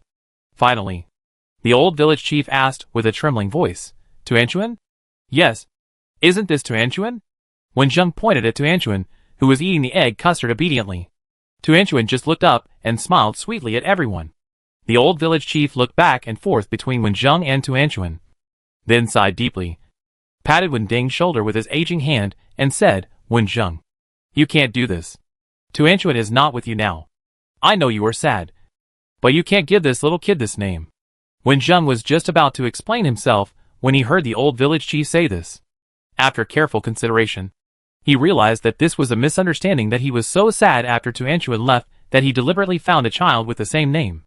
"Hey, do you all think so?" Wenjung looked at the people in the room one by one, and most of them smiled at him embarrassedly. Only Huang Yan had a quick mind. He knew from Wenjing's expression that their idea was wrong. He breathed a sigh of relief. It was good that nothing happened. Then he opened his mouth and said, "I knew that our Tuanchuan is so powerful. Nothing will happen to him." Tuanchuan, who had just finished eating the egg custard, raised his head and said with his head held high, "Tuanchuan is so powerful. Huang Yan is a very discerning person. He is also his father's student. Tuanchuan will protect him in the future." The others didn't know what expression to show. Tuanchuan ran to get the freshly fried fish, leaving Wenjung to explain to everyone, "We passed a zoo on the way. Tuanchuan liked the environment there very much, so he stayed there temporarily. This Tuanchuan's real name is Tuanchuan. I found him in a bush. I developed feelings for him as I kept him, so I decided to adopt him as my son and bring him back to the village." This paragraph was like a tongue twister. Everyone who heard it tried hard to figure out which Tuanchuan was which among all these Tuanchuans. seeing that everyone was still a little unconvinced. Wenjung slowly told the story of his leaving Sanlai village. But he didn't need to hide anything. Everyone in the house listened carefully. And the noisy crowd outside the house began to lean on the door and the windowsill to listen to Wenjing's story. Showing a yearning look. They had stayed in the village for almost a year and a half without going out, and were particularly curious about the outside world. When Wenjung finally talked about the zoo, everyone became excited. Giant panda. Teacher, did you really see the giant panda? Did you touch the giant panda? Huang Yan said what everyone was thinking. That bear is not as good looking as Tuanchuan. Tuanchuan retorted loudly and seriously. And after thinking for a while, he added, both Tuanchuans are better looking than him. The two Tuanchuans have a very good relationship. Wenjung smiled and waved for Tuanchuan to come back and prepare food. Seeing that the villagers were very interested, Wenjung concealed some details and told the experience in the zoo in great detail. Every time he mentioned a mutant animal, he would cause several exclamations, and it was particularly lively for a while. After finishing speaking, Wenjing picked up the water cup and took a sip, and said, I didn't encounter any danger on the way back, but you have to tell me in detail about the village. Captain Zhang just said a few words to me. Where is that group of people now? The old village chief wanted to sigh when talking about this. Just 2 months after Wenjing left, a large convoy came here. They said that they were originally from Z City in the south. Z City is mountainous and has many wildlife reserves. They couldn't survive in their hometown, so they migrated to other places. They passed by here and wanted to rest for a few days in Kaoshan town. That is a team of hundreds of people. In fact, a careful study can detect something strange. Nearly half of the people in this team are women and children. The old village chief paused and sighed. Thanks to the protection of Captain Zhang and others, the people in the town can survive. But they want more when they are alive. Some people in the town have taken a fancy to the women in it, and some have taken a fancy to the children in it. This trick is too cruel. The old village chief shook his head, after running around outside for a few months. Wenjing also heard about similar situations. I don't know how many people died after the end of the world. The situation in Sanlai village can be said to be a paradise. But other places are not so peaceful. Nowadays, there are very few elderly people and children with weak survival ability. Most of the survivors are adults, and the ratio of men to women is seriously unbalanced. Pregnancy has become an extremely rare thing. So some people took advantage of the current situation and used women and children born before the end of the world as bait. Captain Zhang felt something was wrong. So he not only sent us a message, but also told the residents in the town. But those people just didn't listen, and they made a fuss for several days. And Captain Zhang was also hurt. In the end, when Captain Zhang moved here to live, we knew what the result would be. Fortunately, the villagers of Sanlai village were united and obedient, and they knew who to look for to make decisions. So this kind of bait was useless to their village. The strength of Sanlai village was not weak to begin with. When Captain Zhang and his soldiers moved to Sanlai village, the village's combat effectiveness was greatly improved. The group of people came several times, but did not gain any advantage, and finally gave up this hard bone. Where are these people staying now? When Jing's fingers rubbed the grain on the wooden bowl. Since he has good strength and can ensure his own safety, he has to take care of such things when he encounters them. Nowadays, there are few newborns, and the number of living people is still decreasing. Solving the scourge that still harms people at this critical moment may save many victims. Gone, the old villager said. They left after living here for a month. I always feel that they will come back in the future. What can they do if they come back? The people in our village are very powerful. They will be defeated several times they come over. Wenjing praised. The originally somewhat sad and angry atmosphere was instantly broken by Wenjing. The young people in the room became excited and repeated Wenjing's words. Knock them down as many times as they come. An old man spoke up. Wenjing is different in the village. With you, everyone is confident. That's not right. Wenjing joked with everyone. What can I do alone? By the way, there is Captain Zhang who came with troops and weapons. Are you still not confident after they come? That guy is not. Some villagers gritted their teeth and said. Wenjing felt that something was wrong when he heard it. Why did it sound like the villagers had a conflict with Captain Zhang and his men? Seeing Wenjing's puzzled look, the old village chief said helplessly, Don't worry about this group of useless people. After Captain Zhang moved in with his men, the group of young men began to show their affection to the girls in the village one after another. Wenjung thought about the men Captain Zhang brought with him, all of whom were energetic young men, and laughed. Anyway, he is content as long as he has a son. As a bystander, it is a fun time to watch. Chapter 110. Wenjung sat on a recliner on the balcony, fanning himself with a palm leaf fan, listening to the excitement in the village. After returning to the village, life soon returned to a leisurely state. The villagers have all trained well. And now, with Captain Zhang leading the soldiers and Brother Hay's good luck logistics, the safety of the village has been greatly improved. Safety is safety. When Wenjung just came back, it happened to be the hottest July. Everyone didn't want to face the hot sun, so they hid in the house and didn't go out. When it was even hotter in August, the water level in Sanli River dropped significantly every other day. With last year's experience, everyone made sufficient preparations in the spring, and the newly dug reservoir and Sanli River lasted for a long time. When they all dried up, there were deep wells dug in the past, ice cellars buried by thick soil, and life-saving water stored in various containers. With these sufficient preparations, the villagers once again survived the difficult summer and welcomed the cool autumn. In the past, autumn was the harvest season, but now it is the sowing season. Not many plants can bear fruit in the water-deficient midsummer, and only a few with strong vitality can survive. Not long after the temperature dropped, the rain came to moisten the land, and people were busy sowing in the land, hoping to harvest again before winter came.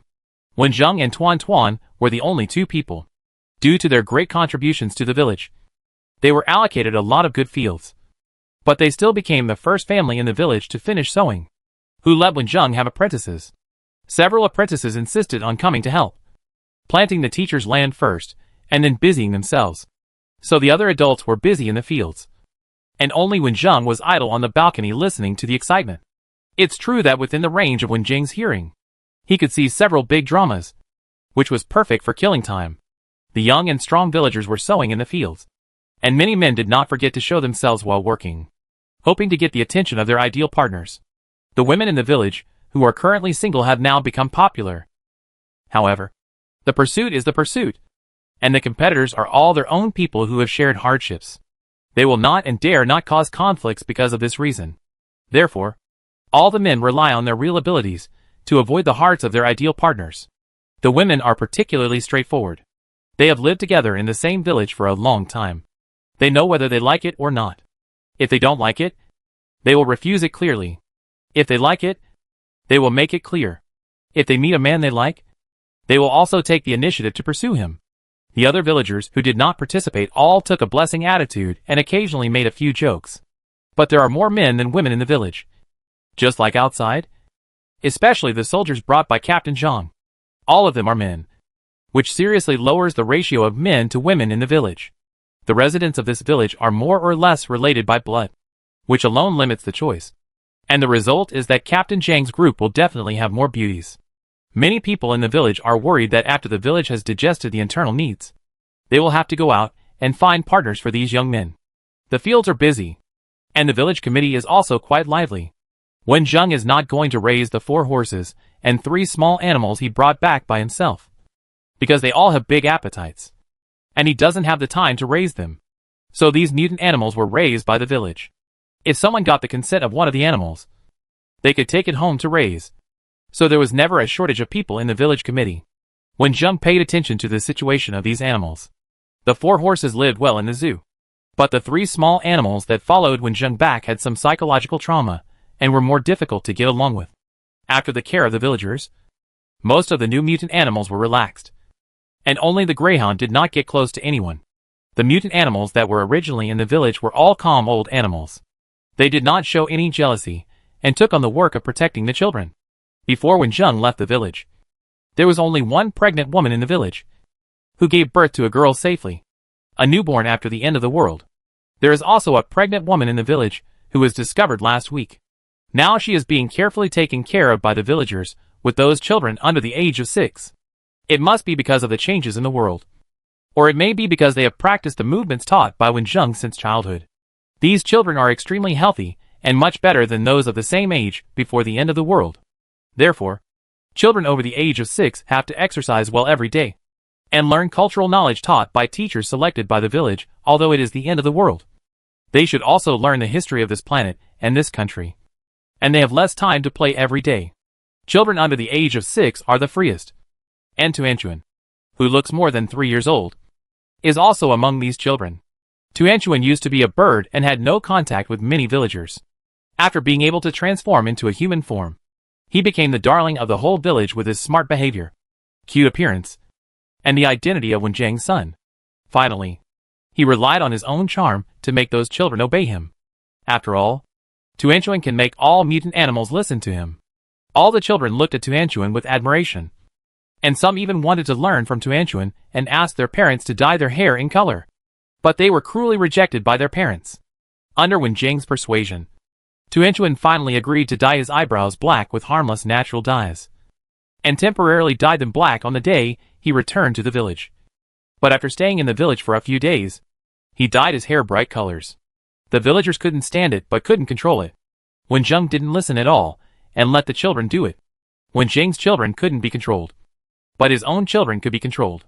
The rejected children were in tears. Sure enough, Tuanchuan is the most powerful.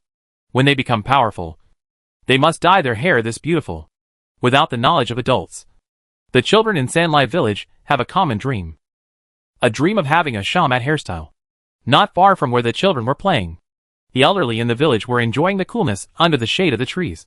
Their hands and mouths were not idle. They were making things with their hands and chatting with their mouths. Wenjiang didn't want to listen to the old people's whispers, but he accidentally heard a sentence and found his name in it. So he listened curiously. I'm a little curious about what these old people have made up about him. Wenjiang said that the little Tuanchuan was left in the zoo before. Why do I feel that he is talking nonsense? Wenjiang said that he would take people to the zoo when he had the chance. And then we would know. How long should we wait? It's not that I'm being harsh, but this is the best way now. It's so nice to have a son who can be a human being. He can take care of him when he's old. But a bird can't do that, an old man said. The bird was called Tuanchuan before, and now there is a son who is still called Tuanchuan. It's a bit too much. Wenjiang should give the child a big name, another old man said, not looking very happy. And the colorful hair. How can you let the child do that?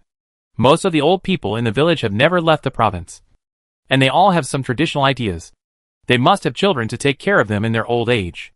It's definitely not okay to raise a bird as a son. Some old people have mentioned it to Wenjiang several times before, but they were all rejected by Wenjiang. Now that they see that Wenjiang has no bird son and has raised a real child, they are much more relieved. But after being relieved, some people can still find something they are not satisfied with, especially the way Wenjiang spoils his son, which is really not okay. If you don't like it, go and talk to Wenjiang yourself, and see if he listens to you. The speaker was the old village chief, and he blocked the man's words with his mouth. In this day and age, you may not know when you will die. So what is the point of holding on to the old ideas? Never mind whether they are raising people or birds. What does it matter to you? Without Wenjiang, you would not be able to live the life you have now. Really ungrateful. The people who spoke had a sullen expression. Wenjiang was nice to them, but they did not dare to say this or that to him by relying on their status as elders. The old village chief did not want to chat with these people anymore, so he stood up and left with his hands behind his back. Among the remaining old people, a few found excuses to leave, seeing that the atmosphere was a bit stagnant and the crowd was about to disperse. Suddenly the gray-haired lady shouted, "Do you think Tuanchuan is Wenjiang's biological son?" Some people were interested in this topic. They wanted to stand up and sat back on their seats. Some people looked at Tuanchuan playing not far away, looked at him with dim eyes for a long time, and said hesitantly, "He doesn't look much like Wenjiang. He must have been picked up." Of course not. Tuanchuan's human form was mainly based on Wenjiang's appearance in real life. After hearing this, Wenjiang felt that this kind of nonsense speculation should end here. He didn't expect that there would be people who could think so wildly. This lady not only proposed this idea, but also made up the reason. She sat on a small stool and chattered. There are many little kids who look like their mothers, but not their fathers. Look at his mouth. It's a bit like Wenjiang's. Right? This is what I think. Wenjiang should be 30 years old this year. How could he not have found a girlfriend in the big city before? He must have been too sad to break up with his girlfriend. So he became a monk later. Hey, when did I become a monk? Wenjiang was confused when he heard it. Could it be because I have a bald head? When he first came to Sanlai village, Wen Ding's hearing was not so sharp, and he only knew the monk rumor now. Another person chimed in, what you said makes sense. That's how it's played in the TV series. The lady believed her guess and said confidently, why did Wen Zheng leave the village this time? He must have gone to find his ex-girlfriend. And when he found her, he found that his girlfriend was gone, leaving him only a child. Wen Zheng, who was eavesdropping, kept twitching his mouth. Auntie, it's a pity that you don't become a screenwriter. The old man who originally made the remarks about raising a son muttered, I'm going to Wen Zheng to make it clear. Even if this child is not his biological son, he must be told outside that he is his biological son. This child is young and can't remember anything, so he should be raised as his own child, so that he will be filial to him in the future. You can't spoil the child like this. Dyes are not good for hair. And if you spoil him like this, it will spoil the child. He is young and inexperienced. We have to say a few words. Someone else continued. The previous words can be listened to as stories, but the latter words are not pleasant to listen to. Wen Zheng waited for the old people who said that he shouldn't raise a bird as a son, and then called many villagers to repeat the words of these old people and explain his attitude. I treat the stone as my son. Even if my son dyes his hair in 7 colors. It has nothing to do with some people. Some people don't need to worry about it. If you have so much time to meddle in other people's business, you might as well keep an eye on your own children. Of course, since I asked you not to meddle in my family's business, I will do it myself. Don't meddle in your family's business. This time, Wen Zheng did not give them any face because of their old age. By the way, he warned some villagers who couldn't distinguish the boundaries. Although living in the village is comfortable, this is more annoying. Some people's ideas are deeply rooted and cannot be changed, but they don't know themselves. In the end, these old people were so ashamed that they hid in the house and dared not see anyone. When they finally went out with a thick face, the seedlings in the field had grown out, and all kinds of insects arrived as expected. The group of people a while ago tossed all the surrounding areas around. Not to mention Kaoshan town managed by Captain Zhang. Even the nearby Muyu town suffered heavy losses. Later, after the group of people left, some people went out to inquire about the news. At this time, Sanlai village, which had been completely defeated by the group of people, was particularly conspicuous. Moreover, many people in Kaoshan town managed to escape to Muyu town by chance. Gradually, a piece of news that the chicken king who led chickens and ducks to eat insects was from Sanlai village quickly spread, and many people were tempted. Now it is the season for catching insects again. On this day, more than a dozen people from Muyu town drove over and said they wanted to do business with the people in their village. Chapter 111. There is a famous trading market in Muyu town, which is rich in supplies. Soon after the end of the world, the army was sent to manage it and transport supplies to various places. Later, due to the mutation of plants and animals and various natural disasters, the garrison troops in Muyu town lost contact with their superiors, so they closed the entire Muyu town. The remaining supplies were enough for them to use for a long time, and now it is like a small base. This time, Muyu town sent people to trade, and the main purpose was to rent the Chicken King to catch insects. During the time when Wen Zheng left, Captain Zhang and his men took refuge in Sanlai village. Not only did they build a new wall, but they also expanded the large courtyard of the village committee several times. All the villagers could stand in it, and it was called a square in the future. The supplies brought by Muyu town were placed on wooden tables. These things that were very common before the end of the world are now rare. High-quality coal, thick quilts, sweet honey, indispensable salt, and various canned foods with long shelf life. Many villagers were reluctant to take their eyes off these things, and they had to try to control their gazes and not reveal their desire. How do you sell these things? Even though he knew the purpose of the visitor, Huang Mingchang still said with a smile, we brought these supplies to rent the Chicken King in your village. The visitor sighed. The insects in the field are getting more and more rampant, and we have to catch them. Huang Mingqing stood up and said straight to the point, inviting the person to come in and sit down to discuss in detail. Then let's talk about the specific content of the transaction. Seeing that Sanlai village was so easy to talk to, several visitors were delighted and reported that they would increase the remuneration for Sanlai village by a lot. In fact, after Wen Zheng and Tuan came back, they found several smart mutant chickens and ducks in the village, and taught them how to control other chickens and ducks. Now Sanlai village not only has several chicken kings, but also 2 duck kings. They negotiated with the people of Miyu town to rent out a chicken king in 2 days, with only one condition.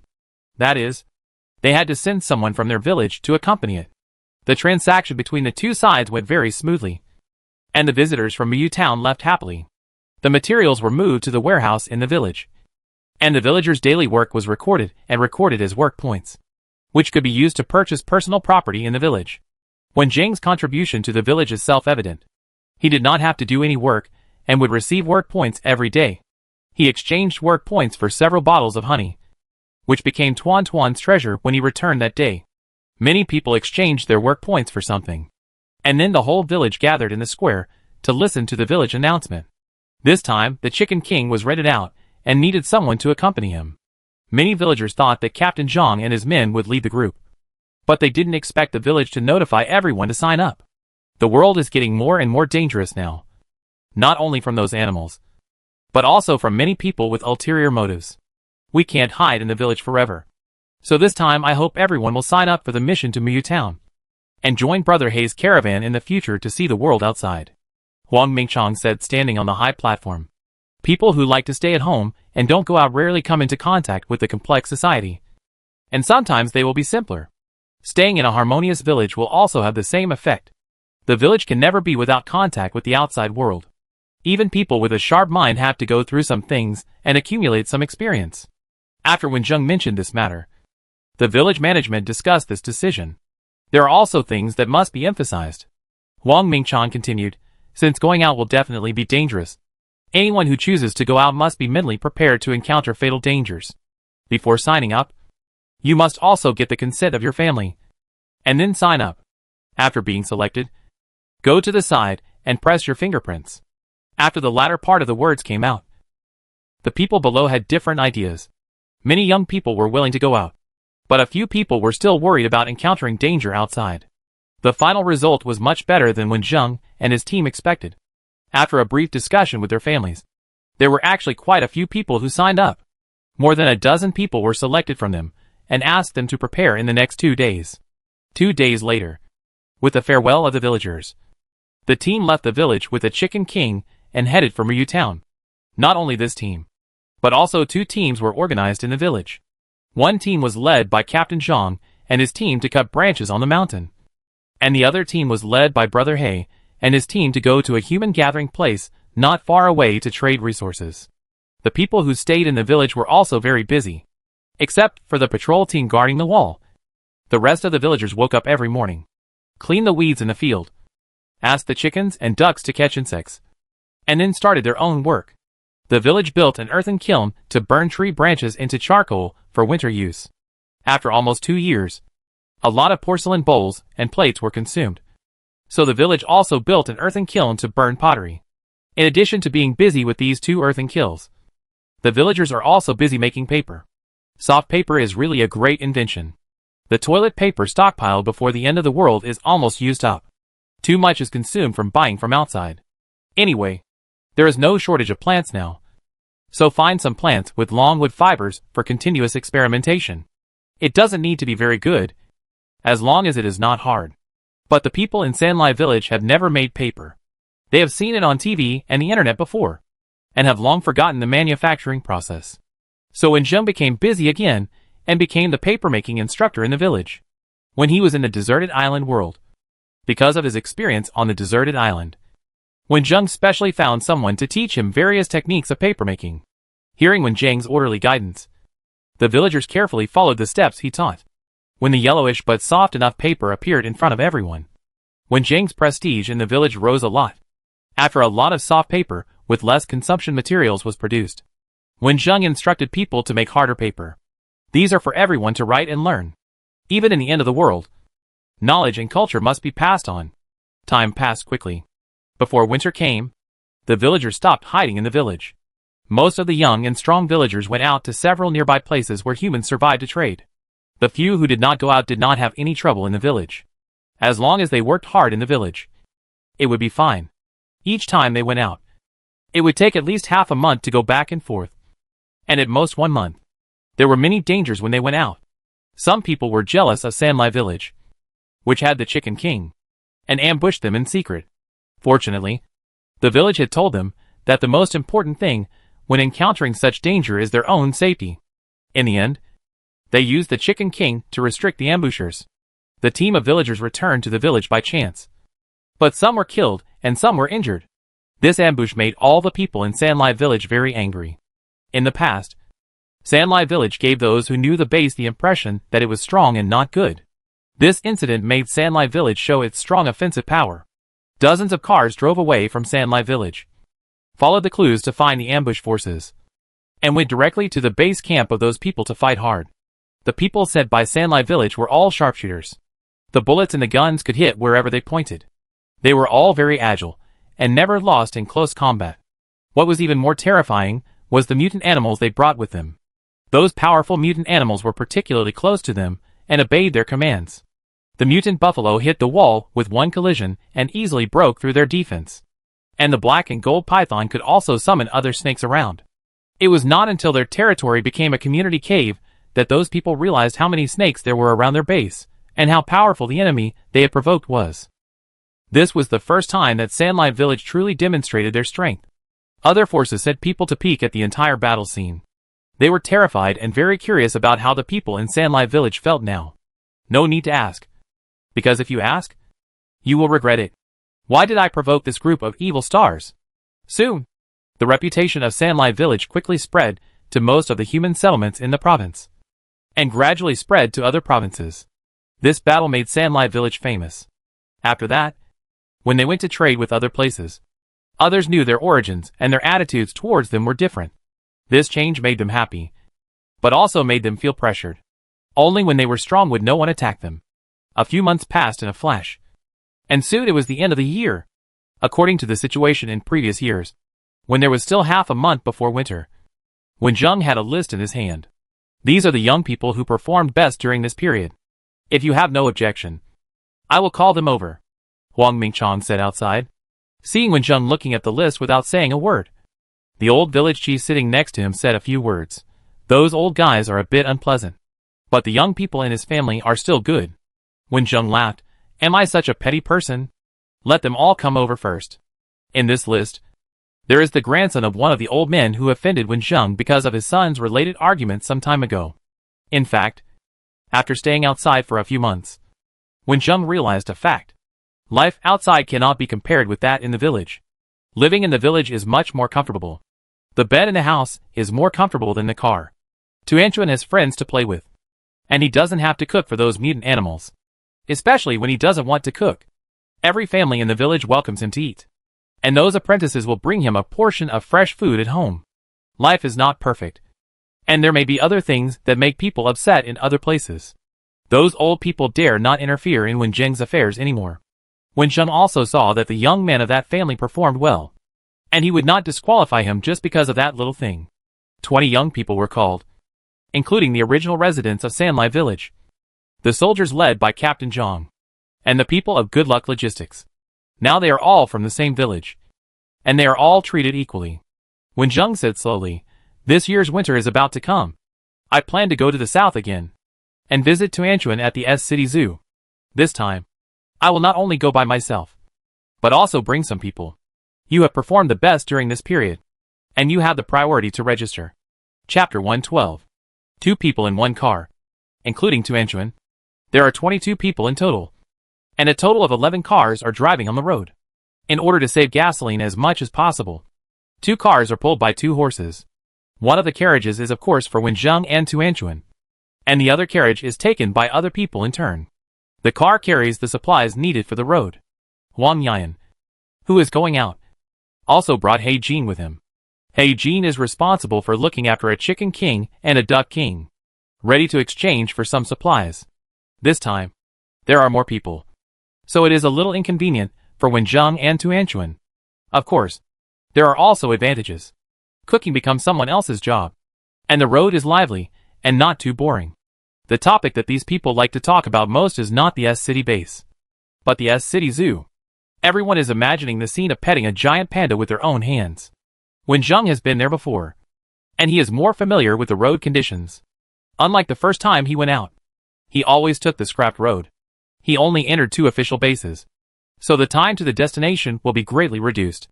The main purpose of this trip is to take the villagers out to see the world, and also to find a way to get some salt back. The price of salt near Sanlai village has been rising steadily in the past 6 months. It is not cost-effective to buy it with grain. But Sanlai village cannot fight with others just because others raise the price of salt. It is indeed difficult to get salt now. Find the national map before the end of the world. Wen Zheng and several people from the village committee have discussed together. The seaside is too far away from them. Although the price of salt there is cheap, it is not realistic for them to go to the seaside in order to obtain edible salt. In addition to sea salt, there are also rock salt, well salt, lake salt, etc. Some famous salt-producing places have been occupied by people after the end of the world. But Wen Zheng believes that there will be some fish that slip through the net. Even if they can't find a suitable salt-producing place, they can still spend a less cold winter in the south and buy some cheaper salt. The days on the road passed quickly, and it took 7 days for Wen Zheng and his team to enter the jurisdiction of the neighboring province. Here Wen Zheng finally got good news from the bird that Tuan Tuan asked. Wen Zheng was very fortunate to have picked up Tuan Tuan in the last world. Not only did he have Tuan Tuan's company, but he also had a huge golden finger. From the mouth of this dark crow, Wen Zheng learned that there might be a salt well on the mountain not far away. So Wen Zheng adjusted the direction of travel. Teacher, is there really a salt well on that mountain? Wang Yan handed the 2 roasted chicken wings to Wen Zheng and Tuan Tuan respectively, and then continued to roast meat and feed his good partner He Jin. Wen Zheng leaned on the carriage and shook his head. I'm not sure either, but I seem to have heard someone talk about it before. Don't have too much hope, but we still have to go up this mountain to have a look. Be careful when you go up the mountain. I won't take action unless there is a life-threatening danger. After saying that, he glanced at He Jin lightly. That night they rested in the car for a night, and after getting enough rest, they went to the mountain that Wen Zheng mentioned. It was a stone mountain not far from the river. The mountain was not high, and the trees on the stone mountain were relatively sparse compared to the dense plants encountered on the road.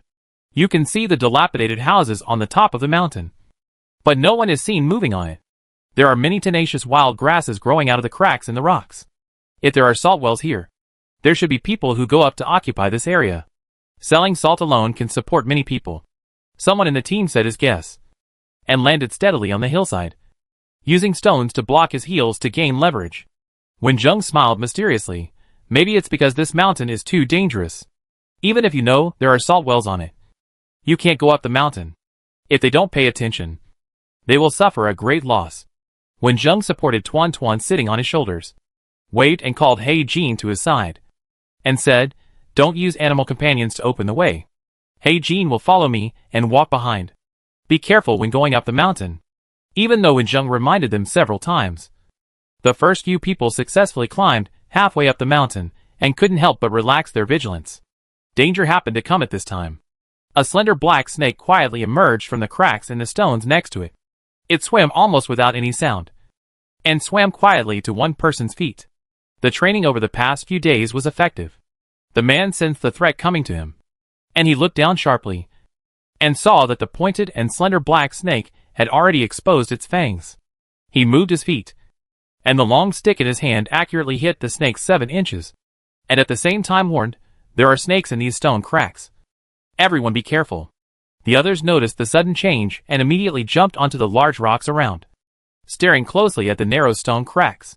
The black snake seemed to appear by chance, and after everyone took action, no snake came out. Wang Yan looked at the teacher who was left behind and slowly went up the mountain with a piece of black gold. He had some guesses about the situation of this mountain, and immediately took out clothes from the backpack behind him to wrap up the ankles that were easily bitten. The black snake looked like a poisonous snake, and being bitten would be terrible. The rest of the people were a step slower than Wang Yan, but they all moved quickly to prepare for defense. Seeing that Wen Zheng had no intention of going down the mountain, they continued to walk up the mountain, but they all held long wooden sticks in their hands and hit the cracks between the stones and the grass. After walking for more than 10 minutes without encountering any snakes, Wen Zheng raised his eyebrows in surprise. The snakes here did not surround and attack when strangers went up the mountain. Combined with the crow's statement, the most likely reason should be that the Snake King here is not only powerful, but also very smart. No wonder no one has attacked this mountain. Now it's interesting. Wenjung touched his chin and looked down at He Jin, who was particularly nervous. He didn't know who was stronger between He Jin and this Snake King. Be alert, Huang Yan shouted. And everyone noticed that there was movement in the gradually taller grass, and immediately became alert. Everyone stared at the same position with bated breath, holding their weapons tightly, ready to attack at any time. At this tense moment, 2 long ears popped out first, followed by red eyes and a 3-petal mouth. It's a rabbit. Or a rabbit that doesn't seem to have any attack power. Wenjung didn't say anything. The others discussed and continued to move forward. The direction from which the rabbit just came was the small village composed of houses on the hillside. Everyone guessed that if there was a salt well, it should be in the small village. As if to verify their guess, they could hear more noises as they walked forward. They were all rabbits with white or gray fur, and there was a lot of fresh rabbit feces in the grass. After all, they were the 20 best performers in the village. Wenjung observed that although they had entered the encirclement without noticing, only 3 of them relaxed their vigilance, while the others were still very alert. This should be the time. Just as Wenjung was whispering to himself, the snakes hiding in the surrounding bushes began to move according to the order of the Snake King. The rabbits suddenly began to run in panic, and these people quickly determined the direction of the danger.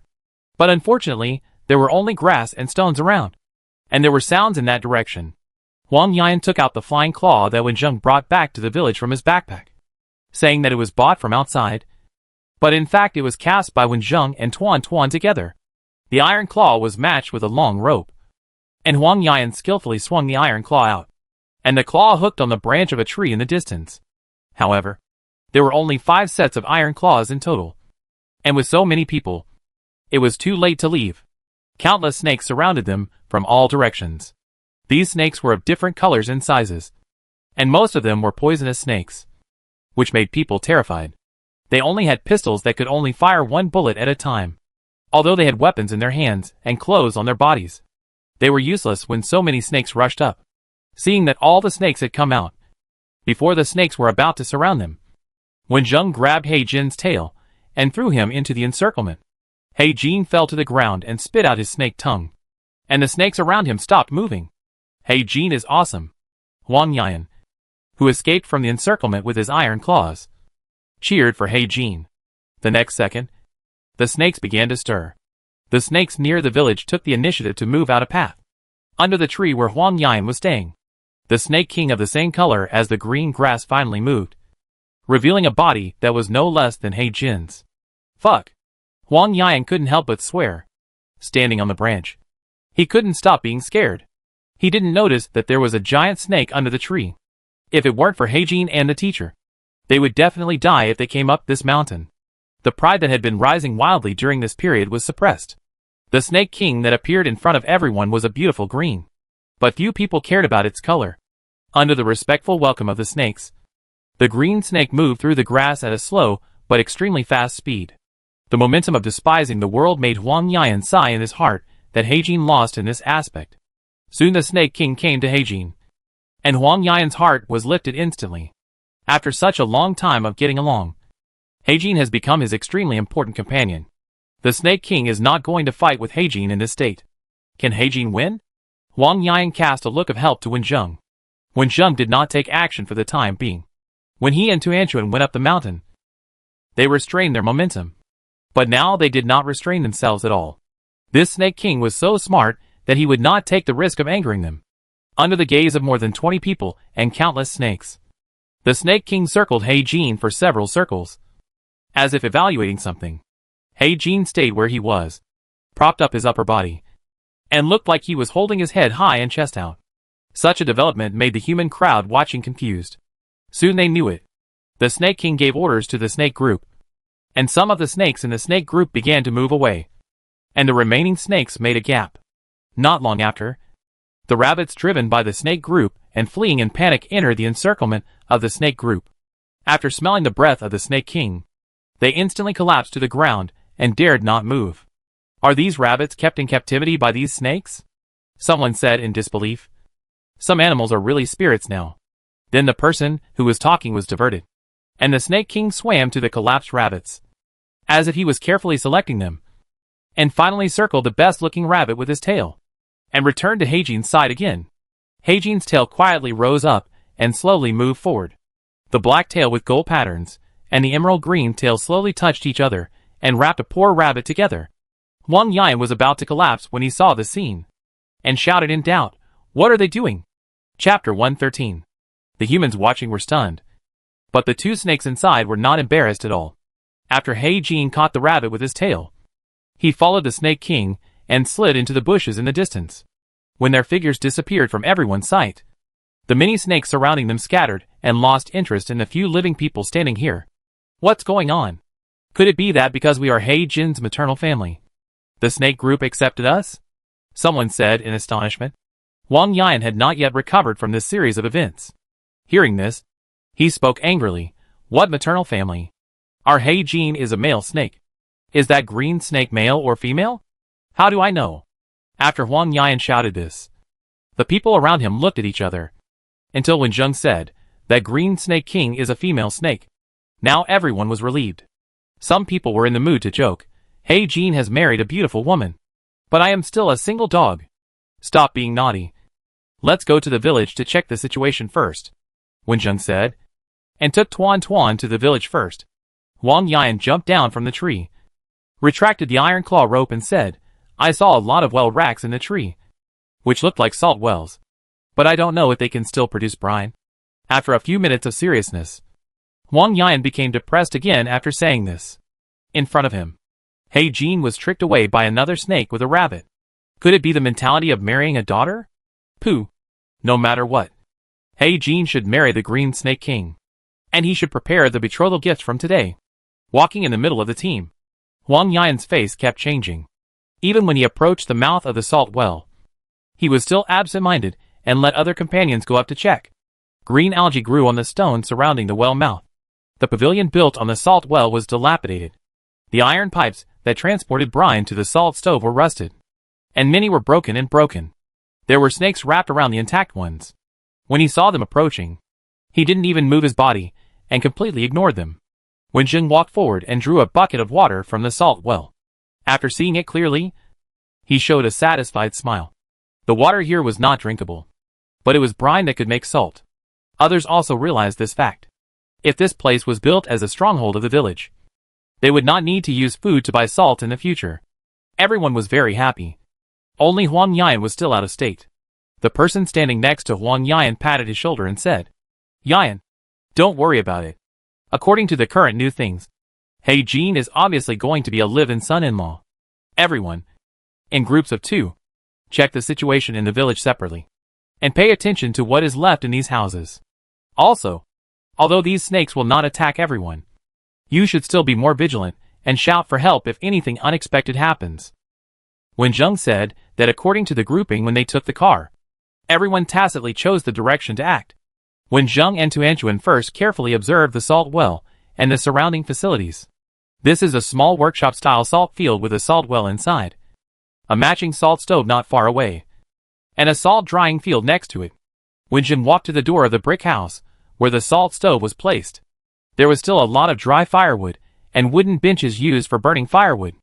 After walking a few dozen meters to the side, I came to the house used for living. I could see the appearance of the house from the broken windows. There were large pieces of furniture inside, all of which became tattered and covered with thick dust. When Zheng did not go in, but walked around the house, focusing on the kitchen and warehouse. And then he had a rough idea in his mind. After others came back to report, they learned that this village was called Anjia Village. There were 3 salt wells in the village, and each salt well had supporting facilities. Those residential houses were the same as the one when Zheng checked. There were still a lot of furniture, bedding, etc. But iron products such as kitchen knives and axes were nowhere to be seen. And there were no supplies such as oil, salt, and food in the house. Everyone speculated that no one lived in this village, and it was possible that the entire village left the mountain after the end of the world. As for when these snakes came from, she had to wait until she and Heijin had spent their wedding night, and then Tuan Tuan would come to ask. That night, Heijin and his little wife appeared in front of everyone. Huang Yan went up to greet Heijin when he saw him, but Heijin walked around him and happily followed his wife, leaving Huang Yan hiding in frustration. The Green Snake King swam in front of Wen Zheng and Tuan Tuan, and moved his head up and down politely, as if nodding to them, which surprised the people around him. Even Wen Zheng gave a very high evaluation of this Snake King. Based on today's performance, this Snake King showed extremely high intelligence. Among the many mutant animals that Wen Zheng had seen, it could be ranked in the top 3. The roasted rabbit meat in the bowl happened to be a little cold, so Wen Zheng put this piece of rabbit meat and the raw rabbit meat next to it in front of the Snake King, and saw that the Snake King chose the cooked meat without any hesitation. Everyone had dinner with the Snake King in black gold. It was all fresh rabbit meat. I don't know what these snakes are like. The rabbits on the mountain are stupid, but they are all fat and strong after eating. When they are grilled, they sizzle and ooze oil. After dinner, everyone returned to the house that had been cleaned today to rest. Wen Zheng and Tuan Tuan walked into a separate room.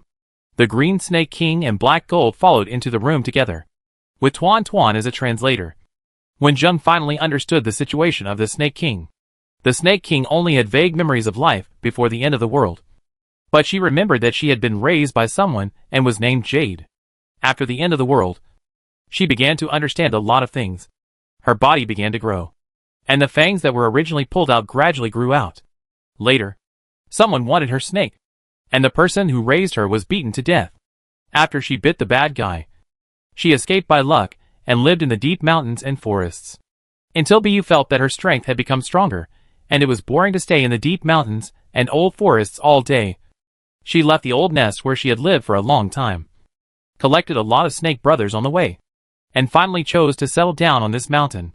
As for the people who originally lived on this mountain, Bu didn't know. When she brought the snakes here to settle down, there was no one living on this mountain.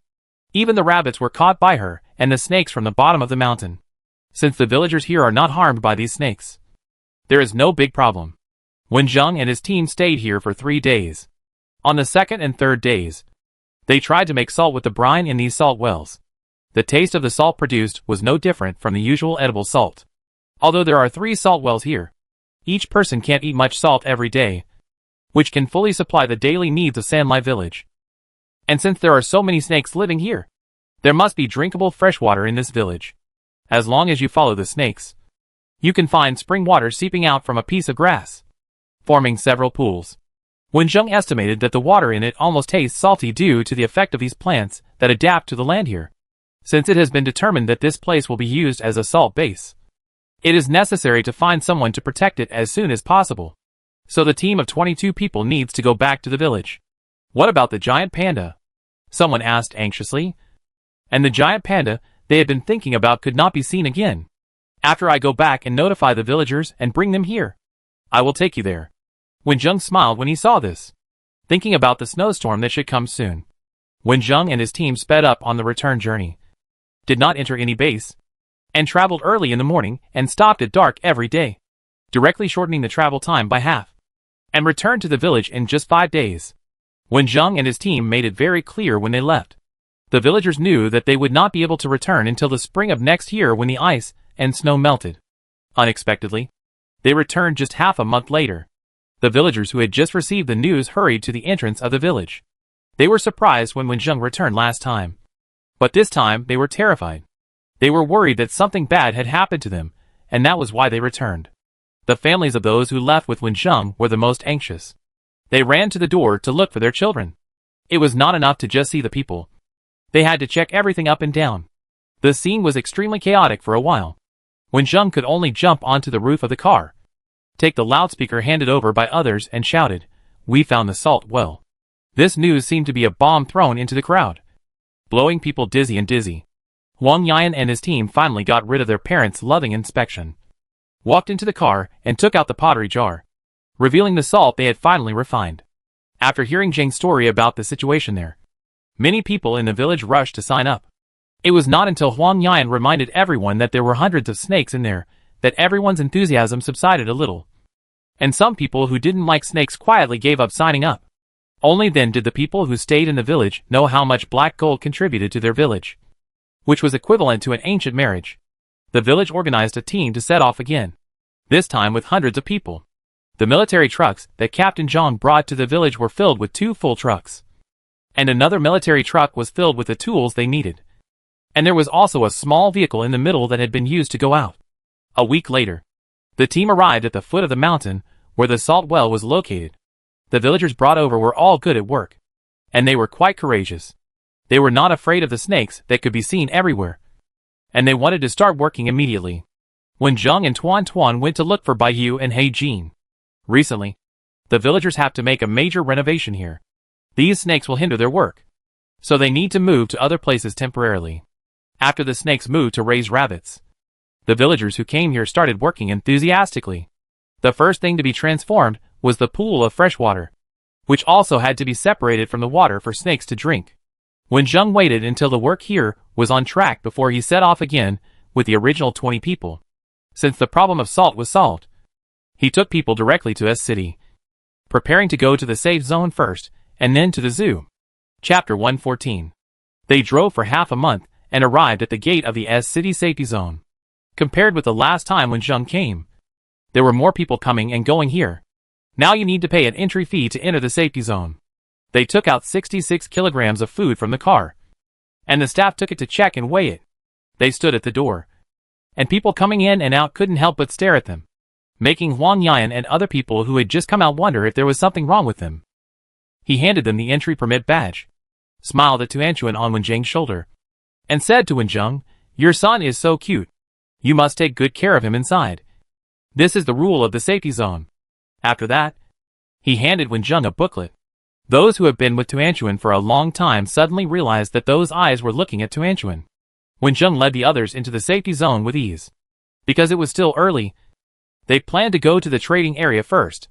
The trading area was particularly lively. Many people came to the S City safety zone before winter to avoid the low temperature. They came from all over the place. And of course they brought a lot of goods. That ginseng is almost grown into a human shape. Such a big bear skin. There is milk for sale over there. Why don't you buy some for Tuanchuan? The man selling milk was tall and strong, with thick hair on his face, giving people the feeling of a brown bear. When he heard the voice, he looked up and saw Tuanchuan looking at him curiously. He reached into his pocket and put the paper bag into Tuanchuan's hand and said, "This is the yak jerky we made ourselves, for the little kid to eat." They offered dried meat, and the milk they sold was really good. When Zheng and his friends not only bought a lot of milk, dried meat and other food, but also various tanned furs. When Zheng was buying things, he talked to the stall owner and learned that they were people from the north. After 2 years of evolution, the north is in an extremely cold state for half a year, and only the short summer can feel the sunshine. The extremely low temperature does not prevent creatures from surviving there. Creatures have strong adaptability. Those who cannot adapt to it will die in large numbers or flee. Those who can still live now have become accustomed to that temperature. Then why come to the south? Isn't it to exchange for something new to go back? Seeing that Wenjing was interested, the man said a lot of news about his hometown, which was not a secret. Wenjing was really interested. After the 3-year mission, he could take Tuanchuan to travel around the country and the world. At that time, he could leave this world at any time and die at will. After buying a lot of things in the market, which consumed a lot of the food they brought with them, Wenjing and his companions followed the instructions in the brochure and brought a king goose to the official bounty hall of the safe zone. After getting a king goose in the S City safe zone, the treatment of all poultry in the safe zone was improved, and people from other safe zones also came to inquire and issued bounties in the hope of buying an animal with the same ability. As soon as they stepped into the door of the bounty hall, they could see a banner hanging on the wall, which read "Refuse to kill each other and create a harmonious safe zone." It has a taste of the pre-apocalyptic era. Wang Yiming and his team took the Chicken King to sell it privately, while Wenjing went to the bounty board to check the bounties. There were bounties and bounty bearers, and a certain amount of reward had to be provided. The bounty bearers were looking for some rampant perpetrators. Most of the people who posted the bounty were victims, if they wanted to find their former relatives and friends. There was also a missing person board in the bounty hall. This kind of search did not require reward. When Zheng asked people to post the news of looking for people from Anjia village on Yanshan Mountain, when Zheng wrote down all the bounty information about the perpetrators. Some of them had portraits provided by victims. If they met them in the future, they would investigate the situation clearly. If they were really guilty of heinous crimes, they would eliminate the harm, and maybe they could complete some hidden tasks. The price of Chicken King was higher than they imagined. Wen Zheng and his team bought some more weapons, and gasoline, and other supplies necessary for driving from the S-City security zone. In addition, they gave a piece of news that was said to be a collection of the current research situations of the major official security zones. He took the people back to the accommodation area, where there were more kinds of food. And there were also fresh food that Wen Zheng and his friends had never eaten before, most of which came from the north. He also gave Tianquan a bowl of egg porridge for free. Teacher, this manual says that some animals have shown intelligence comparable to that of humans after mutation. The capital safety zone calls these animals mutant beasts. They are powerful, and most of them don't like to get along with humans. A few of them had a good relationship with humans before the end of the world, and still have the same relationship after the end of the world. They will become close companions with humans. Humans can try to establish a friendly relationship with mutant beasts, Huang Yiming said slowly, with surprise in his eyes. And his companions beside him also had different expressions. Wen Zheng's expression did not change at all. After eating the bun in his hand, he said calmly, "Are there any detailed rules for the classification of animals above?" Wang Yan looked down and saw that it was below this paragraph. And he hurriedly continued to read it. Animals after the end of the world are divided into 3 categories. The first is mutant beasts with intelligence comparable to humans. Their strength and intelligence have been significantly improved. They are extremely dangerous and generally do not actively attack humans. In fact, they are mutant animals whose size and strength have been significantly enhanced. But their intelligence is not far from that of animals before the end of the world. These mutant animals are more dangerous and have a certain possibility of being tamed by humans as livestock. Finally, there are crazy animals. This kind of animal appeared during the period when the end of the world just came, because they cannot withstand the active factors that suddenly appear in the environment. They will automatically attack. Now they rarely appear and are less dangerous. There is another note at the end. There is no clear method to judge the difference between mutant animals and mutant beasts. Further research is needed. Wang Yan finished reading the content and gradually calmed down from shock. Wen Zheng knew what the people he brought out were thinking. In fact, among the several intelligent mutant animals they had come into contact with, Black Gold, Big Buffalo, and the newly encountered Jade reached the standard of mutant beasts. The rest of the mutant animals in the village, as well as the group encountered in the zoo, are in the stage of evolving into mutant beasts. Perhaps the Monkey King who can only sow discord can also be regarded as a mutant beast. During the meal, Wang Yiming and others took turns reading the contents. I don't know what others felt when reading it, but Wen Zheng felt that it gave him a lot of reminders. Animals are divided into 3 types, and plants are also conducted in detail. They are mainly divided into silent type, passive type, and active type according to the reaction of plants to humans after mutation. Those that have no reaction to human actions, that is, they are harmless, are silent type, and those that attack when they sense human actions are passive type. The following is a plant that will automatically secrete toxins when touched. And there are plants that will actively attack the surrounding creatures. The picture is a mutated Venus flytrap. Fortunately, there are not many mutated plants of the latter 2 types. But each official safe zone has a special acquisition window. Most of the plants that are usually encountered are the first type. Some plants that can be used to prepare common medicines and treat common minor diseases will also be acquired. Finally, there has been some progress in the research on new ways to use energy, because of the extra active elements in the air. Except for the most primitive heat energy, other methods of using energy can no longer be used. So the last news gave people unlimited reverie, hoping to return to the technological era before the end of the world as soon as possible. After 5 days in the S-City safety zone, Wen Zheng and Tianquan went out one night to see that their old friend's family lived well thanks to the Goose King. They did not stop working because of the Goose King, but found a job in the safety zone. They worked seriously and responsibly every day and lived a good life. Wang Yan and his friends spent the 5 days in the trading zone, and they could get a lot of information just by talking to others. And some people could even learn a lot. There was no lack of discussions about mutant beasts in these news. These people listed the more intelligent animals in the safety zone one by one, and then felt that they had not yet reached the standard of mutant beasts. If you want, you can get these mutant animals that may evolve into mutant beasts in the safe zone with a little effort. Wang Yan and his friends have all gone to see them, and they all went to see them separately. After seeing them, they came back and found that Sandline Village was quite special. Those were not as smart as Heijin. Not to mention Tianquan, they also listed the bird-shaped Tianquan as a mutant animal. Everyone realized that the special needs of the village needed to be kept secret, and they gradually spoke less. When trading outside, they would also pay attention to what they said, so as not to reveal the information of the village. All the purchased materials were loaded on the car, and the convoy left the safe zone. When Zheng noticed that there were cars following behind. Not long after, even Huang Yan and his friends noticed something was wrong. What do those cars behind want to do? They dared to follow us. Just the opponents who came to our door. Without Wen Ding's command. The remaining 10 cars adjusted their positions and speeds tacitly, tempting the 5 cars behind to enter their encirclement. The number of these 5 cars was half that of Wen Zheng and his team, and the people inside were 3 times as many as theirs. Wen Zheng and his group were followed in the safe zone because Tuanchuan and the 4 horses pulling the cart were too eye-catching. They also bought things wantonly in the following days. Shopping is not allowed in the safe zone. After they found out that they had left, they hurriedly followed them. 20 minutes later, the group of followers regretted their decision and confessed their mistakes in sorrow. The convoy with 5 new vehicles continued to drive. No one followed them. After the convoy turned to the road to the zoo, few other vehicles were seen, except for Wen Zheng and Tuanchuan. Everyone was full of expectations, and even composed songs of various tunes. The content was undoubtedly related to giant pandas and the zoo. There were several tone-deaf people who were simply howling like ghosts and wolves.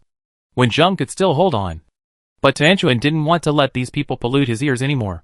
When Tuanchuan started singing, the world seemed to be quiet, and all creatures listened quietly. If the lyrics didn't use all kinds of words to praise Tuanchuan's beauty and wisdom, it would be more beautiful. The singing stopped, and the others, who had just heard the sound of nature, didn't want to listen to other people's wolf howls at all. So they started chatting. I haven't seen Xiao Tuanchuan for a long time. I wonder if he is living well in the zoo. In order to distinguish the 2 Tuanchuans, these people have discussed calling the bird-shaped Tuanchuan Xiao Tuanchuan. Xiao Tuanchuan must play with giant pandas every day in the zoo. I can't wait to see that scene.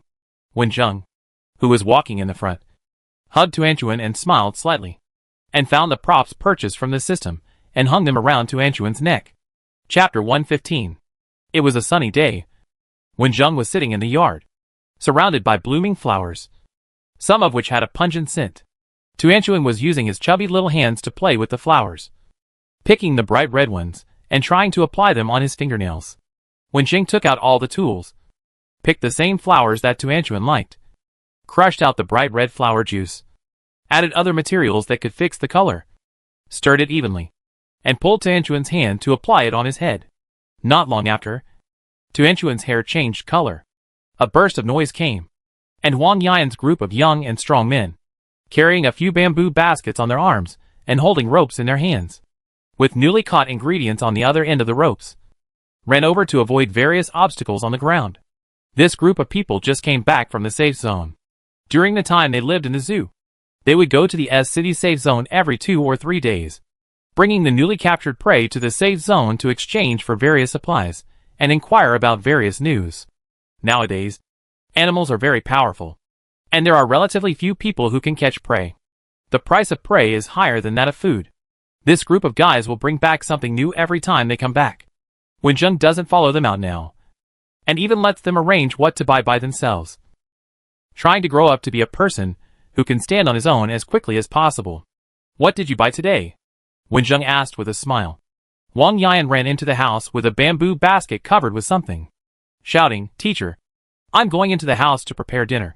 Let them show you what's in his 2 baskets." Boy! The people who were left behind also winked at each other, their smiles full of ambiguity. And finally one of them said with a smile, "The things we bought were all given to a certain girl, and Aunt Sam would not use them. Hey, I didn't expect that bringing these guys here would really bring out marriage partners. But I don't know how they were raised." Wen Zheng didn't ask about the specific situation, but smiled and said to them, "Maybe Ian can get married after coming out. So you guys should work hard." As soon as these words came out, those who had a partner sat and watched the fun, and those who didn't have a partner couldn't stop wailing. "I escaped the urging of marriage at home, but I didn't expect that I couldn't escape you. Teacher, can we skip this topic? Let me show you the good things we bought. This is the best silk, made of silk spit out by mutant silkworms. Come and feel it." Wen Zheng lowered his head and looked at the bamboo basket in front of him. Cotton clothes were used to pad the bottom of the bamboo basket to prevent the burrs in the bamboo basket from scratching the silk. The silk fabric on the top is pure white, smooth and shiny, and feels great to the touch. How much is it? Wenjung asked. This kind of thing must not be cheap. Wang Yongkang, who was standing next to him, quoted a price, and then laughed. This pure white one is still cheap, and the colored ones are the most expensive. We didn't bring much prey this time, so we got a small piece of colored silk, enough to make a small set of clothes for Tuan Tuan. Lifting the cotton cloth covering another bamboo basket, there was a piece of bright blue satin inside. When Tuan Tuan saw it, his eyes lit up, and he touched the silk with his little hands, turned his head, and said to Wenjung, Dad, I want clothes made of this. Wang Yongkang, who heard this nearby, shook his head and joked, We don't have anyone who can sew. If Tanchuan wants new clothes soon, we have to go to the safe zone to find someone to make them. Why should we find someone else? Dad can make them for Tuanchuan, Tuanchuan said, and put the bamboo basket in front of Wenjung. Wenjung nodded and said, I can do it. Take out the tools from the second drawer of the third cabinet in the car. Everyone present was petrified. They really didn't expect Wenjung to have this skill.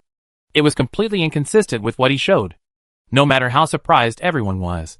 Wenjung rushed the cook to the kitchen to help, and the rest stayed to tell him what happened. The few people who stayed looked at Wenjung's skilled movements, and they started to talk about what happened today with a bit of mixed feelings. As soon as they went to the trading area this time, they saw someone selling silk. The silk sellers were a large group of strong men, who were very intimidating. Obviously, they dared to sell it on the street because they were strong and not afraid of being targeted by others. Most of the clothes people wear now are those produced before the end of the world. But this year cotton clothes are already sold in the trading area. The girl Huang Yan liked was selling cotton in the trading area. When you were buying silk, did you happen to meet the girl selling cotton? Wenjung guessed that the trading area was divided according to the types of goods sold. Teacher, you guessed wrong this time. The girl's stall was far away from the silk stall at the beginning. Everyone gathered around the silk stall, even if they couldn't afford it. They wanted to watch the excitement. The stalls next to it were moved outside because no one patronized them. Only the girl moved from a far place. Wang Yongkang said excitedly. Wenjung motioned him to continue. Wang Yongkang took a sip of water and continued, That girl is really smart. No one noticed that those who sell silk did not prepare a suitable container. Silk clothes are easy to wrinkle and pull, and this thing is expensive. Even if you are willing to buy it, you still feel bad. Now it is not as convenient as before. You can just use a plastic bag to pack it. Speaking of this, you must have guessed it. The girl seized this point and sold her cotton cloth. It really sounds smart. But there is still a problem, according to you. So, Wang Yan fell in love with her at first sight. It doesn't fit his personality. That's not the case. The two knew each other. Wang Yan hadn't left the village for 2 years. They still remembered each other's names. We didn't ask about the specific situation. Yan secretly bought a small piece of silk that the girl had looked at for several times, and he didn't give it away until she left. Wang Yongkang shook his head and said, I didn't see him being so cowardly before. He is totally inferior to He Jin. Can this be compared with He Jin? It's completely different. When the food was served from the kitchen and everyone sat down, Wang Yan slowly told everyone about his relationship with the girl. The girl's name is Duan Jun. She was a college classmate of Wang Yan. Wang Yan had a crush on this female classmate before the end of the world. Before he could do anything, the end of the world came. He couldn't abandon his parents in the village and risk his life to go to other provinces to find someone just because of that vague crush. He kept these crushes in his heart. Wenjung said to Wang Yan, If you really like someone, chase him/her. Don't worry about any difficulties. There will always be a way to solve the difficulties. When you get married, I will give you a gourd of monkey wine. Teacher, we must keep our word. Wang Yan responded quickly. I thought I would never have a chance to meet him/her in this life. But I didn't expect to meet him/her on his first trip. Wang Yan recognized him at a glance. When Duan Jun also called out his name, he was sure of this person. After hearing this, the others started to make a fuss nearby, saying that Wenjung favored Wang Yan as his apprentice, and they also wanted monkey wine as a gift when they got married. What monkey wine? Wait until you have a mutant beast companion. Wenjung touched his chin. There was not so much monkey wine. He set a condition for this group of people first. After hearing this condition, Everyone except Huang Yan wilted. The young people who followed Wenjing. After reading the manual in the S-City safety zone. Although they did not say it out loud. They must have wanted to find an animal partner like He Jin. And they were particularly envious of Huang Yan. Now that Wenjing's words came out, they were even more envious and jealous. And the good people became sour. Although they entered the zoo under the face of Wenjing and Xiao Tuan Tuan. The powerful mutant animals in the zoo did not hurt them. But it was a bit too difficult to become partners with them. After arriving at the zoo, the excitement of being able to touch the giant panda slowly subsided. According to the situation in the past few days, they began to try to establish friendships with the animals they liked. After dinner, the group ran to contact the animals. After Tuan Tuan and Wenjing finished talking, they turned back into bird form and flew out of the window. At the same time, a sleeping Tuan Tuan appeared on the bed in the room. This is a phantom created by props.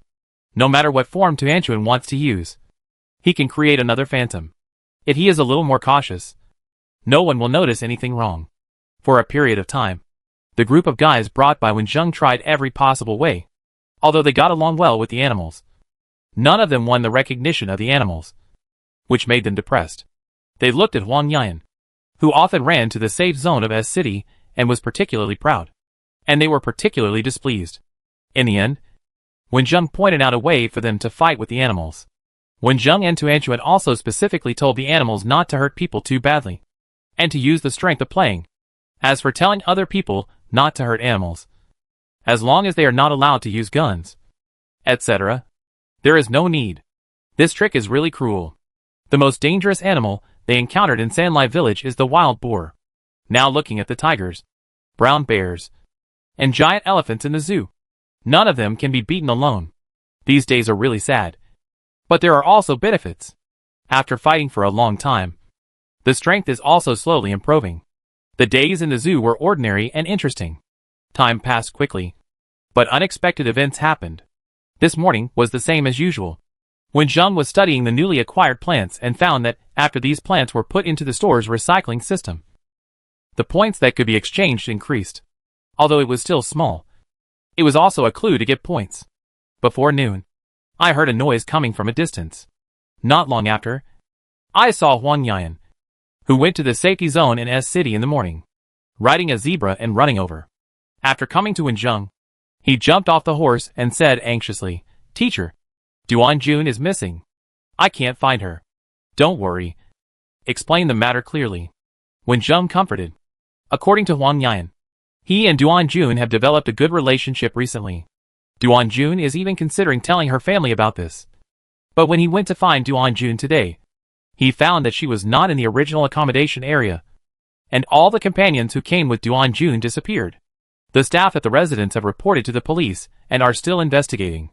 They have found that they still have a lot of things left in the residence. Huang Yan suspected that Duan was kidnapped, so he came back to find someone to help. Chapter 116. Putting the humanoid Tuan, who was only a few years old, in the zoo. In fact, it was just a phantom. Wenjing led people to the S-City safety zone, based on Huang Yan's recent contact with Duan and with the testimony of the staff of the accommodation. He learned the results of the patrol team's current investigation. Although many things were left in the accommodation area, the people left the safety zone on their own, and there was a record of the guards in the safety zone. Under strict management, the safety zone rarely has accidents. If they disappeared in the safety zone, they would definitely investigate it to the end. But they left on their own and were not under their jurisdiction. "You just left like that?" Huang Yan angrily stopped the patrol team, and they were ready to give up the investigation. The patrol team that was stopped looked at Huang Yan, and someone glanced at Huang Yan lightly. These 8 people disappeared after leaving the safety zone on their own. It is very likely that they went home on their own. But they didn't tell you. "What do you mean?" Huang Yan was anxious and angry. If he didn't remember Wenjing's teachings, he would have wanted to punch him. Wenjing stepped forward, patted Huang Yan's shoulder gently, and said, "We are here to find someone. Don't bother others. There are many guests in the accommodation area. The waiters are very busy. Cars are coming and going in front of the safety zone. And even the guards responsible for inspection have changed their posts several times. It is extremely difficult to find any clues. There are no cameras now. But the physical fitness of humans has also improved after the end of the world. Some people have very good memory. As long as the food is in place, there will always be people who spend time recalling related memories. What's more, Wenjung can also ask the animals for information. After combining multiple clues, Wenjung identified a suspect, the group selling silk, who happened to leave the safe zone today. According to Wang Yan's description, Wenjung asked many birds to search for their news. Wang Yan held a silk scarf in his hand and walked back and forth on the ground. And every movement revealed his anxiety. Until Xiao Tuanchuan appeared in the sky. He looked at Wenjung expectantly. And until Wenjung nodded to follow Xiao Tuanchuan, his heart dropped by 1/3. And he urged his companions to drive after him. There were birds coming to report the news to Xiao Tuanchuan on the road. Everyone followed at the fastest speed. Even at night, the process of investigating clues was really a waste of time. Finally, before dawn, the group's vehicle was seen. The gang dared to sell silk openly in the safe zone without being targeted. Obviously, they were fearless. Wenjung and his team did not dare to drive too close. They parked the car far away and then carefully moved over. The dilapidated house on the roadside was occupied by this group of people. There were many cars left in the yard. And there were 2 dogs lying obediently in the yard. Originally, these 2 mutant dogs would bark to warn when they smelled strangers approaching. But unfortunately, they were scared by Tuan Tuan and lay obediently on the ground, not daring to move. They went over quietly. When Wang Yan couldn't pry the car lock with his clever strength, Wenjung walked up and grabbed it with his hand and pulled it. And the iron chain broke instantly. Wang Yan, this is the teacher's basic operation. Stay calm. Stay calm. The car was full of supplies, but not the person they were looking for. When they suspected that they had found the wrong person, the last car opened. Wang Yan took a look, and his face became serious. Duan Jun's disappearance is definitely related to them. This car is full of supplies that Duan Jun has exchanged for cotton cloth during this period. The types and quantities all match. Wang Yan stared anxiously at the small house inside after he finished speaking. The car was filled with only supplies, and the people were most likely taken to the house. Duan Jun and others have the technology to weave cloth. The purpose of this group of people kidnapping them is probably for the weaving technology. And they will not kill them for the time being. The sky has been dimly lit, and their movements are as clear as cats. When they approached the house, they did not make any shadows. Wenjung made a gesture to the students, asking them to disperse and check the situation inside the house. Although the appearance of this house is shabby, the inside is still clean. The men in black clothes are lying on the ground sleeping, and there are guns next to their hands, which can be picked up and attacked at any movement. Wang Yan was lying on the window. After seeing everyone clearly, he was stunned and gestured to Wenjung several times. 2 of the people sleeping inside were originally Duan Jun's companions, but they slept on the periphery, and the quilts they covered were also relatively worn out. Apparently, Duan Jun and others got into trouble because someone in the team betrayed them. Such people are the most despicable. There were 2 people who should be responsible for night watch near the gate. They were hiding in the corner, yawning and chatting in a low voice. Their voices were very low, but Wenjung heard them clearly. I think cotton clothes are better than silk, and they are more comfortable to wear. I didn't expect to meet this kind of individual cloth weavers during this trip. The cotton cloth they weave is of high quality. When we bring them back, can we upgrade and get on board? Forget about getting on board. I think Brother Wang has a chance to get on board the main ship. The girl we captured has a rough skin, but she looks good. She will be pretty if she is trained on the way. The leader will be happy to see her and everything will be easy to talk about. Isn't milk whitening? Will you send a bottle down later? Wenjung's eyes deepened when he heard this. They stayed on the first floor, but they had to send things down. So there was probably a basement in the house. There were not many people inside. Wenjung had solved the most difficult tracking problem, and the rest was left to the students.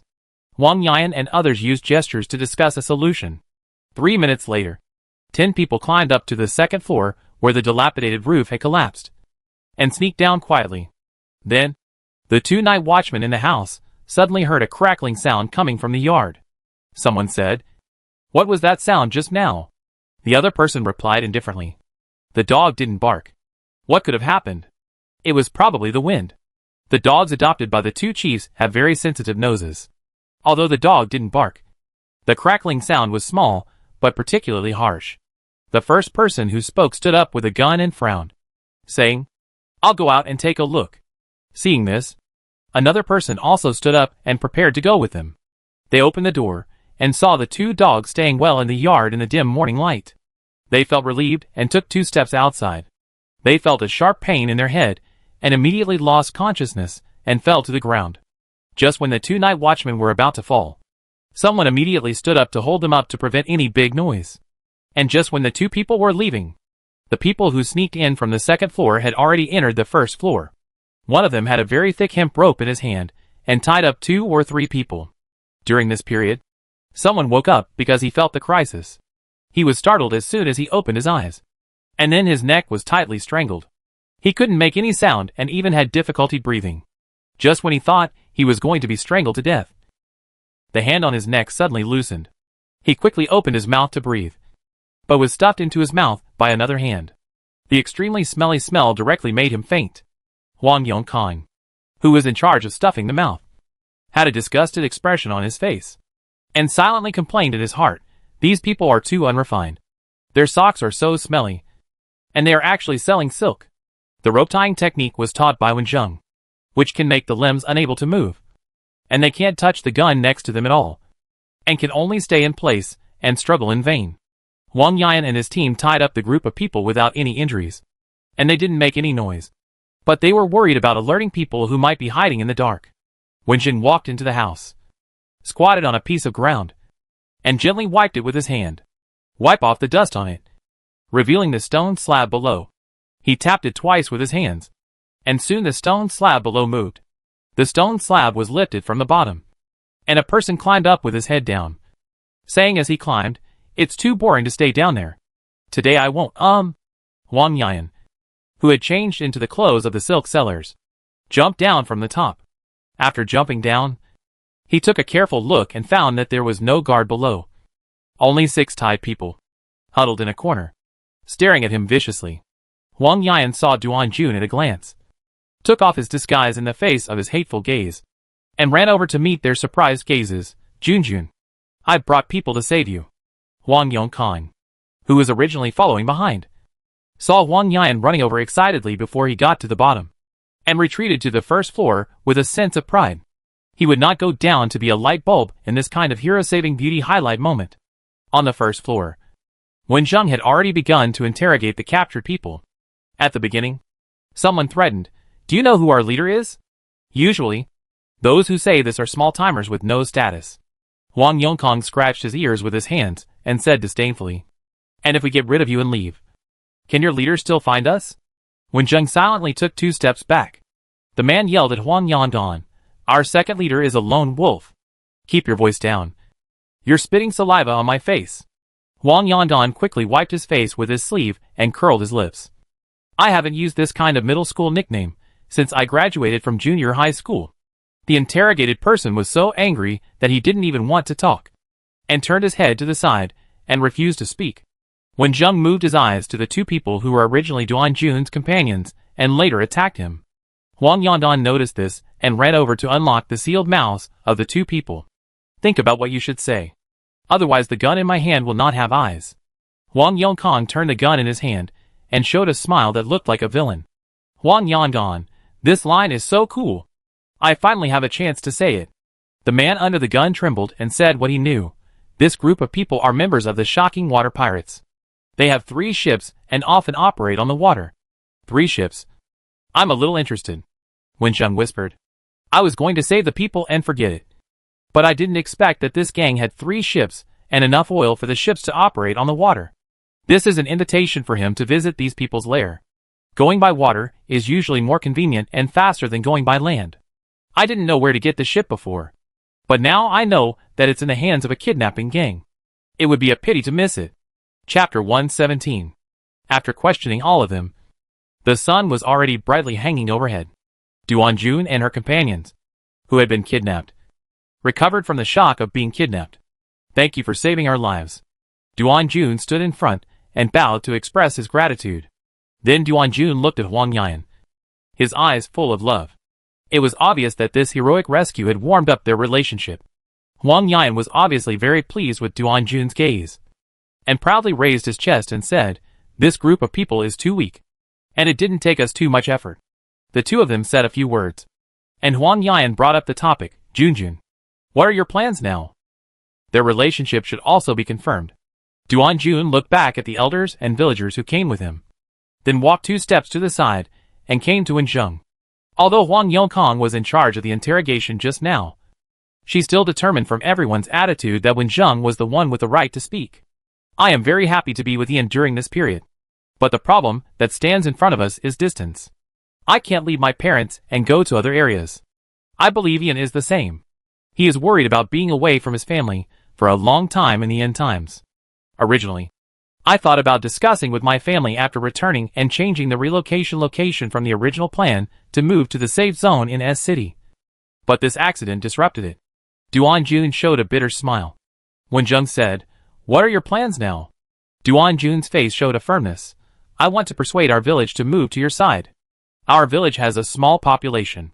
In addition to growing food, we also grow cotton and are good at weaving cloth and making clothes." After the apocalypse, their village realized the cruelty of this world. In the first year of the apocalypse, even though there were troops stationed in the village, the population of their village decreased by 1/3. In the second year, the village was attacked by mutant animals one after another. After finally killing the tiger, a herd of wild buffaloes came again within half a year. They did not actively attack people, but would trample on the fields and eat crops. Many people were ready to go to those large safe zones. Duan Jun's village originally booked the S City safe zone, so they sent the 8 of them out of the village to let them see the situation in the S City safe zone. Hearing is always not as good as experiencing it in person. But you don't even know where we come from. And you decided to take the villagers there, so you don't have any other worries.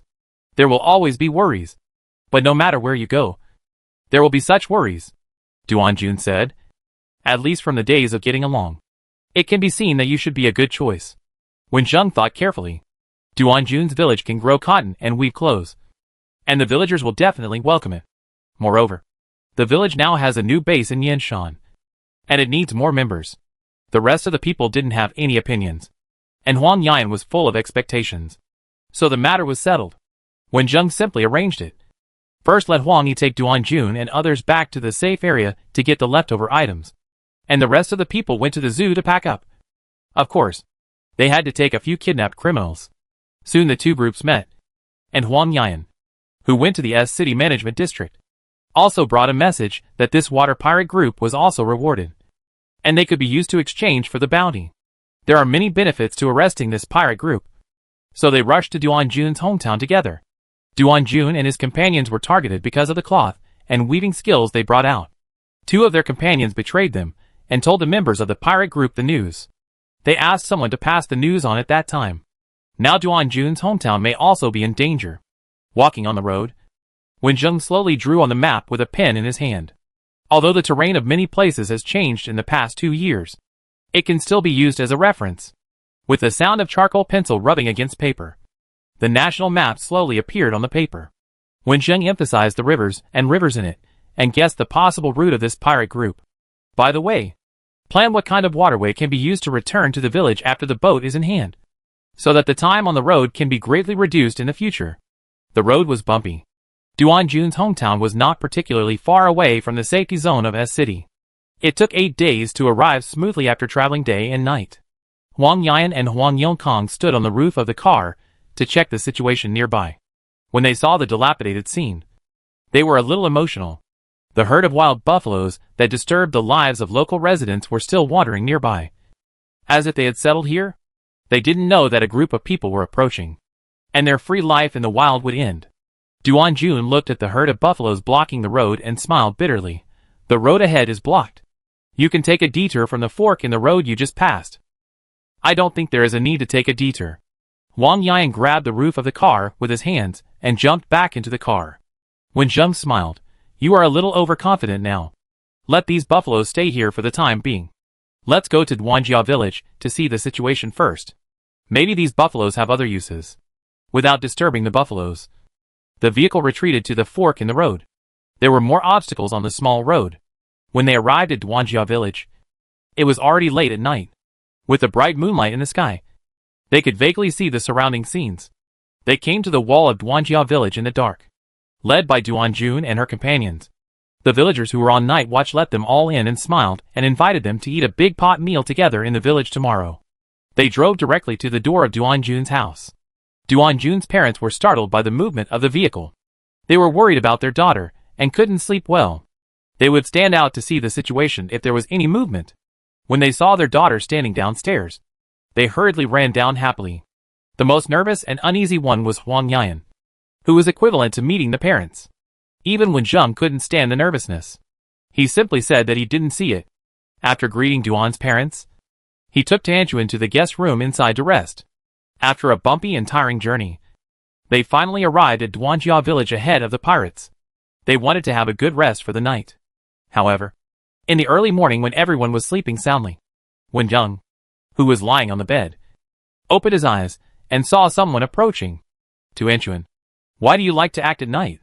Even if you are not afraid of hitting a tree, it would be bad if you were hit by a cow or something. When Zheng smiled mysteriously while touching Tanchuan's feathers.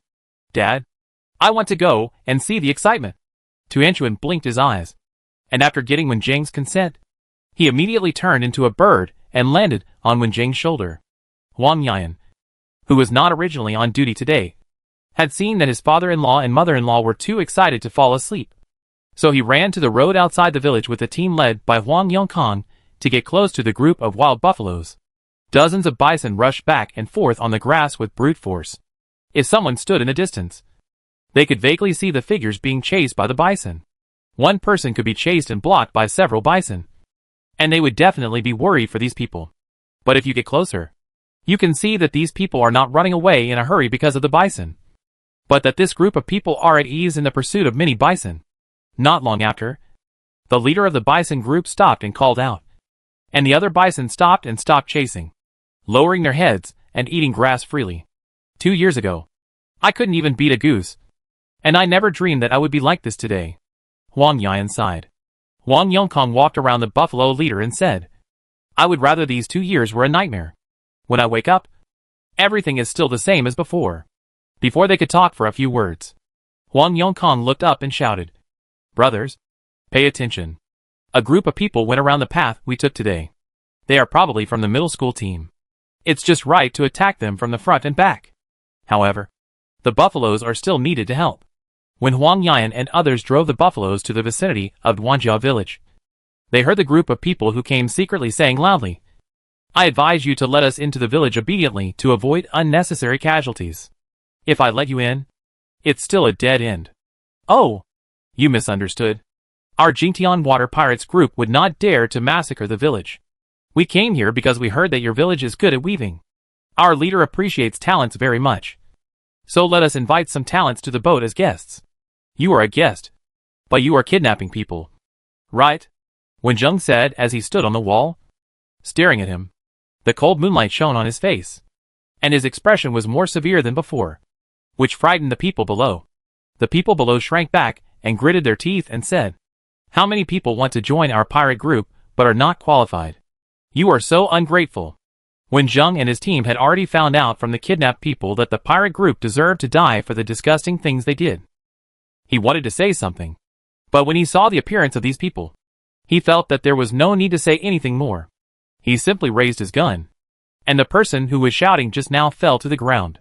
When Deng's action was a signal to start, the people standing on the wall shot down with the cover of the wall. At the same time, Huang Yiming and others took out their guns and rushed from behind with a crazy buffalo. Each bullet shot from the wall in front and the back of the buffalo behind accurately hit an enemy, depriving them of their ability to resist. The bison lowered its head deeply, and its sharp horns were like 2 fine daggers, charging forward, and everyone who was hit let out a terrifying scream. The people in Duanjia village felt that they were still in a dream. Suddenly, the night watchman woke them up and said that someone was attacking. Suddenly, Duan Jun brought a group of strangers to cause a fight. After that, they could see the bison herd that had troubled them for a long time, helping them fight the bad guys. This must be a dream. Only Duan Jun was particularly sober, and he supported his parents in fear. Many years later, Duan Jun was extremely fortunate to meet Huang Yan in the safe zone of S City, which allowed her and her village to escape. In the following decades, Duan Jun would go to clean teacher Wen Zheng's house every week with Huang Yan. They also wanted to go in and clean every day. But other students wanted this task, and did not let them, and their husbands and wives monopolize it.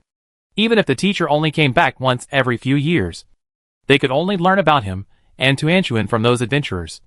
And every time the content was that the teacher appeared in which dangerous area again. Wen Zheng's room in each base was cleaned spotlessly every day. Whenever Wen Zheng came back, he could live in a familiar room. Chapter 118. Wen Zheng and others successfully dealt with the people who came to Duanjia village. From the few people who were still alive, they learned that their leader was staying in a ship at a nearby port. If they didn't go back for a long time, they would definitely send more people here. You are finished. Even if you leave now, you can't escape the pursuit of the second leader. But you are very strong. If you agree to join us, you will definitely wait for the leader to pay attention to you. Then you will have everything you want. Some people looked at the black muzzle of the gun and advised Wen Zheng fearfully. Oh, what do you want? Then can I live a plain life, like before the end of the world? Wen Zheng said with a smile.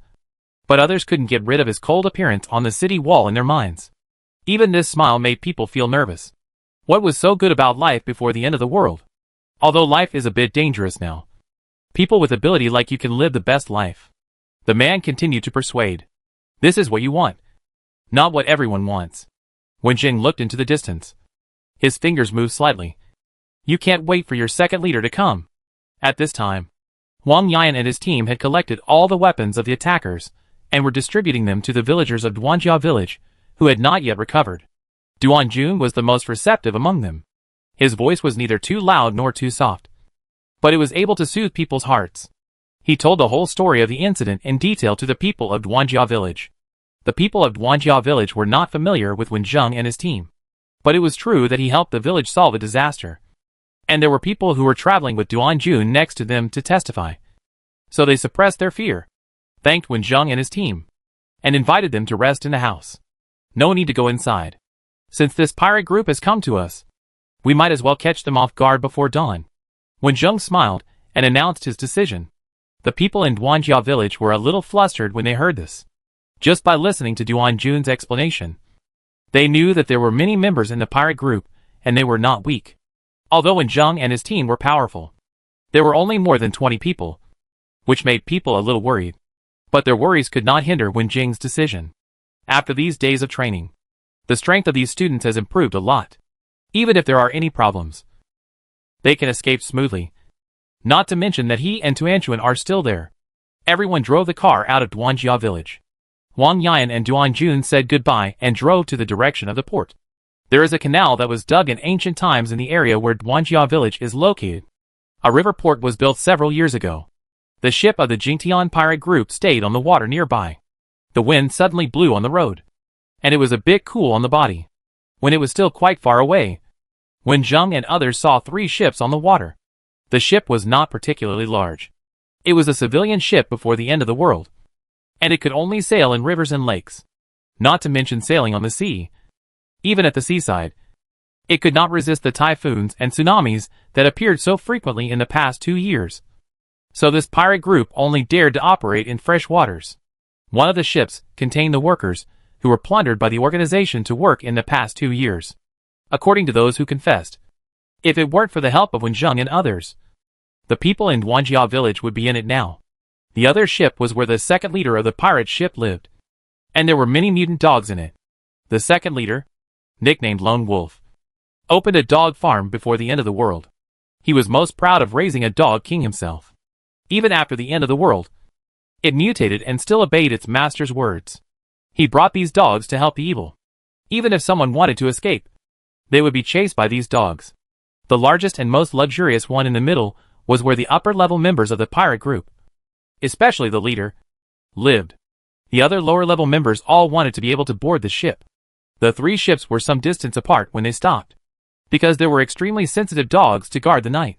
There were very few people on guard at night, and they were all negligent, either chatting or dozing off. The past days made them forget their vigilance and get used to the life where dogs would remind them whenever there were living things approaching. They could not imagine that there would be creatures that could make all these dogs shut up. Tuan flew in front and flew around the 3 ships. Wen Zheng asked others to go to the ship where the innocent victims were imprisoned, and he and Tuan went to the ship where the second leader was first. The second leader on the top floor of the ship was comforting the dog king he had raised. When the end of the world came, those crazy dogs almost tore him to pieces. It was all thanks to the dog king he raised that he was able to survive until now. And it was also thanks to the dog king that he had his current status. So no matter what time, the second leader wanted the dog king to stay with him, and even separated the room, with the dog king sleeping in the other half.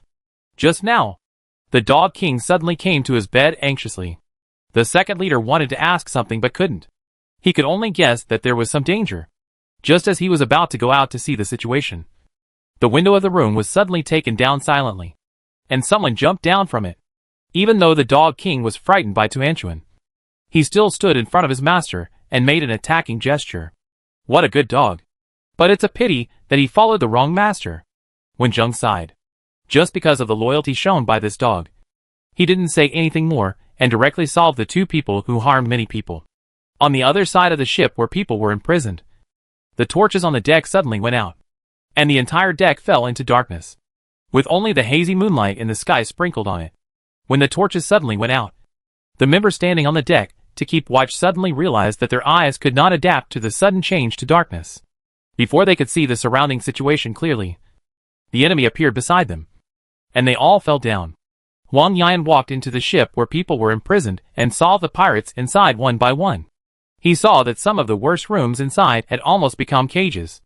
The cages were filled with tools for making silk from silkworms, etc.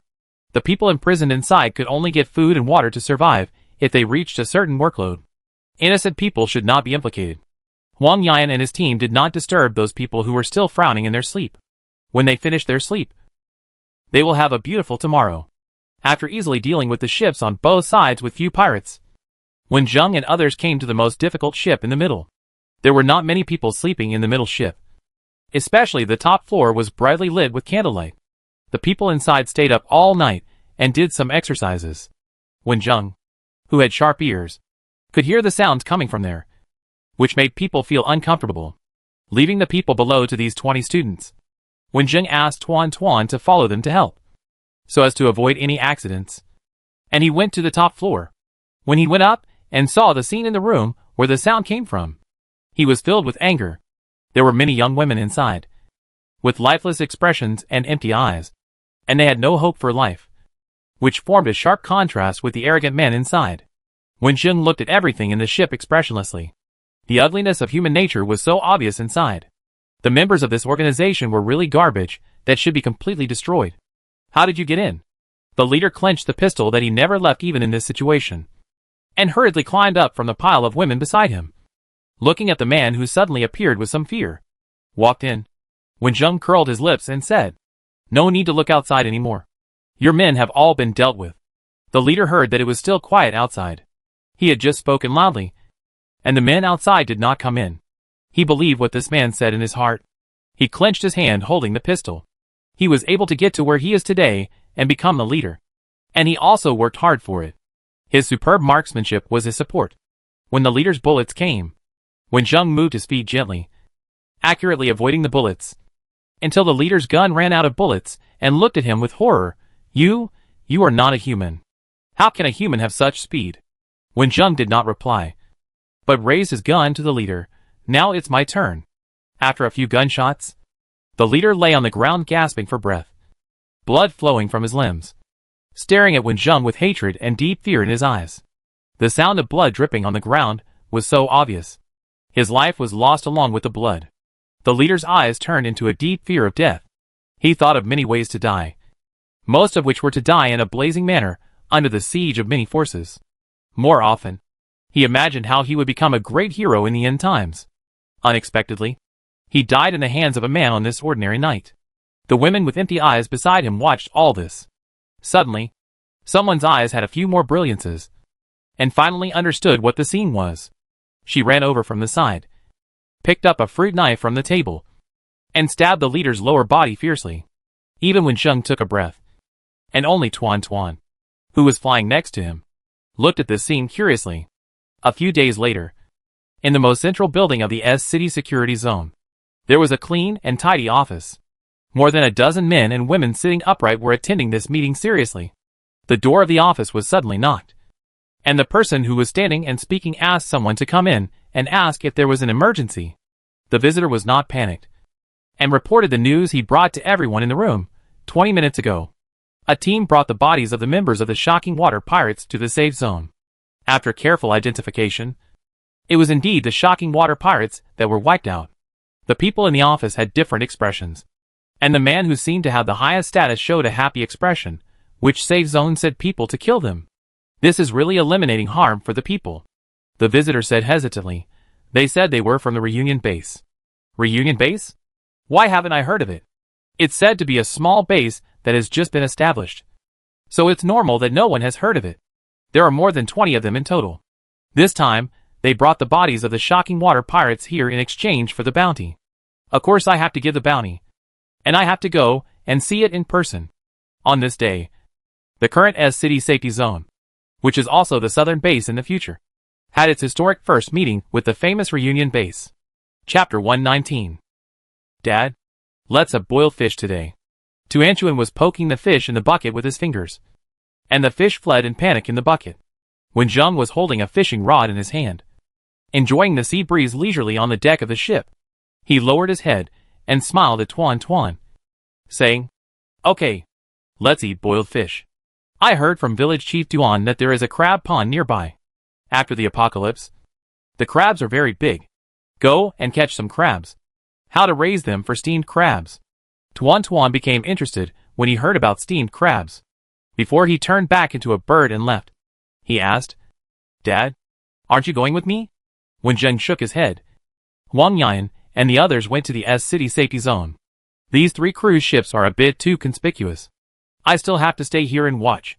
It took 3 days to clean up the 3 ships. When Zheng asked Huang Yan and others to go to the City Safety Zone to exchange the water pirates for the bounty, he did not join in the fun. He stayed on the ship with Tuan, fishing and catching crabs. Soon, the bird-shaped Tuan came back with a plastic bucket full of crabs in his claws. This bucket was an extra-large bucket, almost 1 meter high. Even though the crabs inside were bigger than a human head, there were still quite a lot of them. When Zheng and Tuan kept 6, and the rest were divided among the others on the boat. Compared with the 20-odd people who came here in several cars, the transportation has now been changed to a clean ship, and the number of people to be taken back has increased several times. The first part is Duanjia village where Duanjun is. Seeing that when Zheng and others returned safely, they decided to relocate the entire village, including the little supplies in the village. The second part is about the people who were in the ship. The people here came from many places, some of which were similar to Duanjia village. A good place to grow mulberry trees, raise silkworms and weave silk. But unfortunately, they did not have the good luck of Duanjia village. They suffered heavy casualties. The survivors, who either knew how to weave silk or were good-looking, were hijacked on the ship.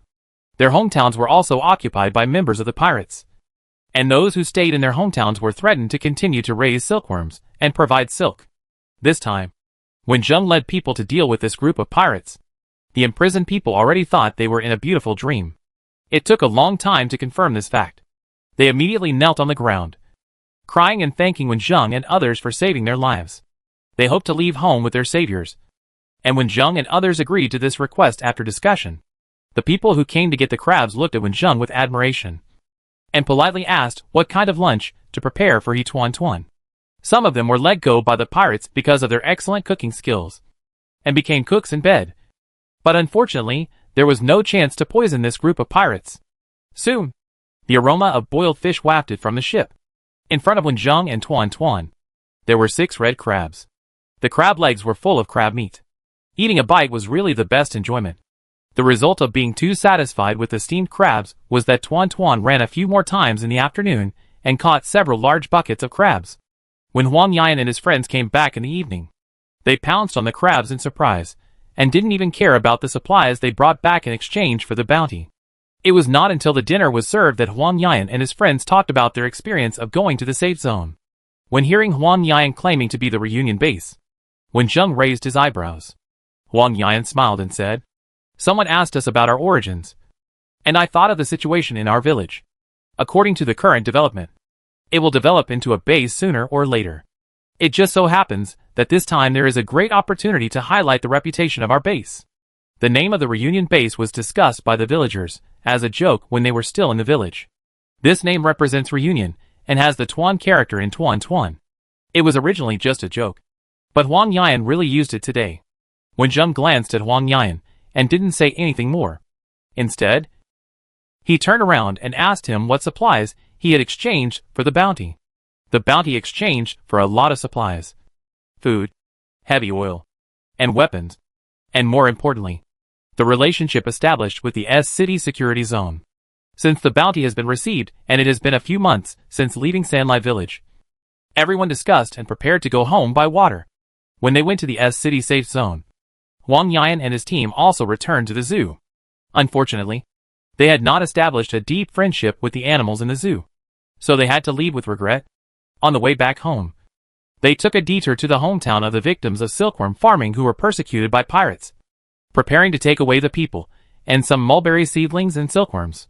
The pirates, who stayed there to control the work of the local residents, did not know that their base camp had been destroyed. They were still collecting the newly produced silk. When they handed it over to the leader, they were solved by Wen Zheng and others who rushed over. The journey was very smooth, but the problem of eating for so many people on the boat was a bit troublesome. However, after Wen Zheng and Tuan Tuan checked the dogs of the pirate group, they determined that they were just following the orders of the Dog King, so they let them go temporarily, gave them strict education every day, and were responsible for hunting on land to compensate the victims on the boat, excluding the time spent on detours. The time for the return trip by water is greatly shortened. If unnecessary stops are removed, it will take less than 2 weeks to go back and forth from Yanshan to S-City, and it will take about 3 days to go back and forth from Yanshan to Sanlai village. When I left home, the snowstorm had not yet arrived, and when I returned, spring was about to pass. After arriving at the big river near Yanshan, the cruise ship stayed on the water.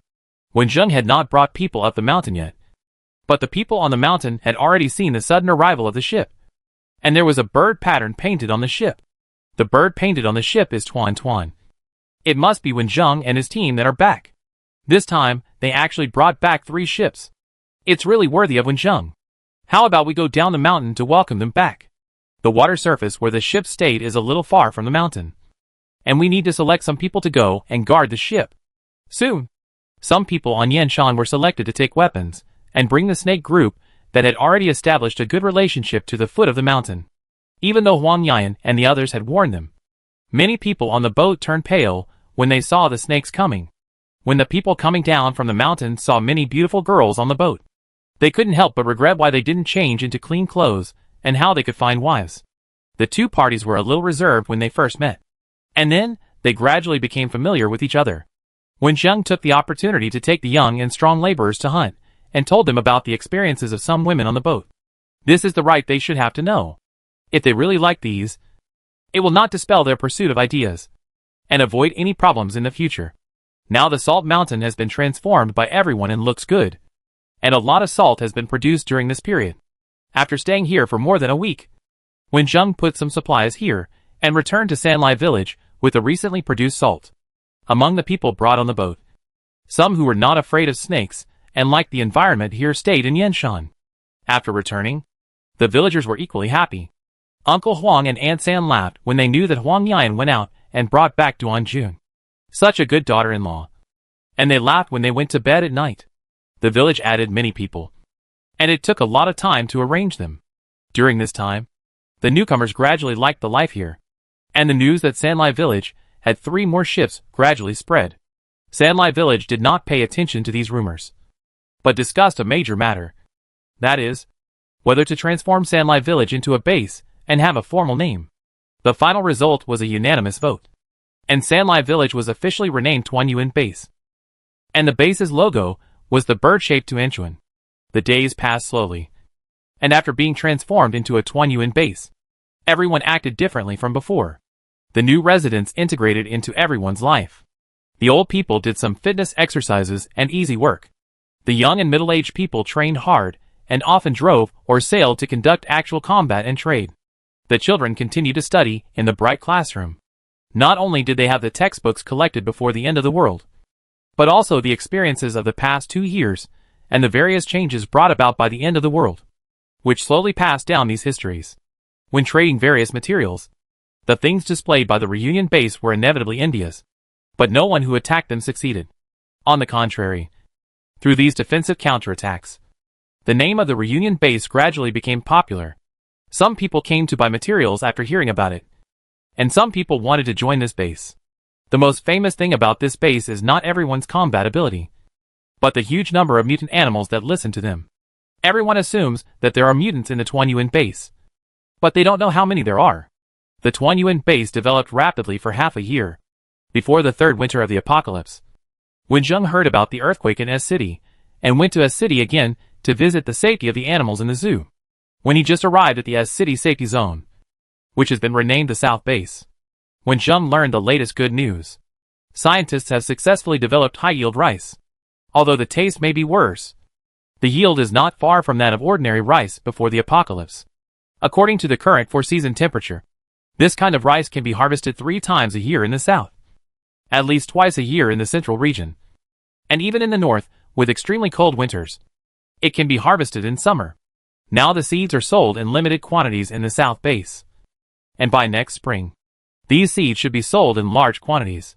This good news swept away the shadow of the earthquake, and everyone who heard it was excited.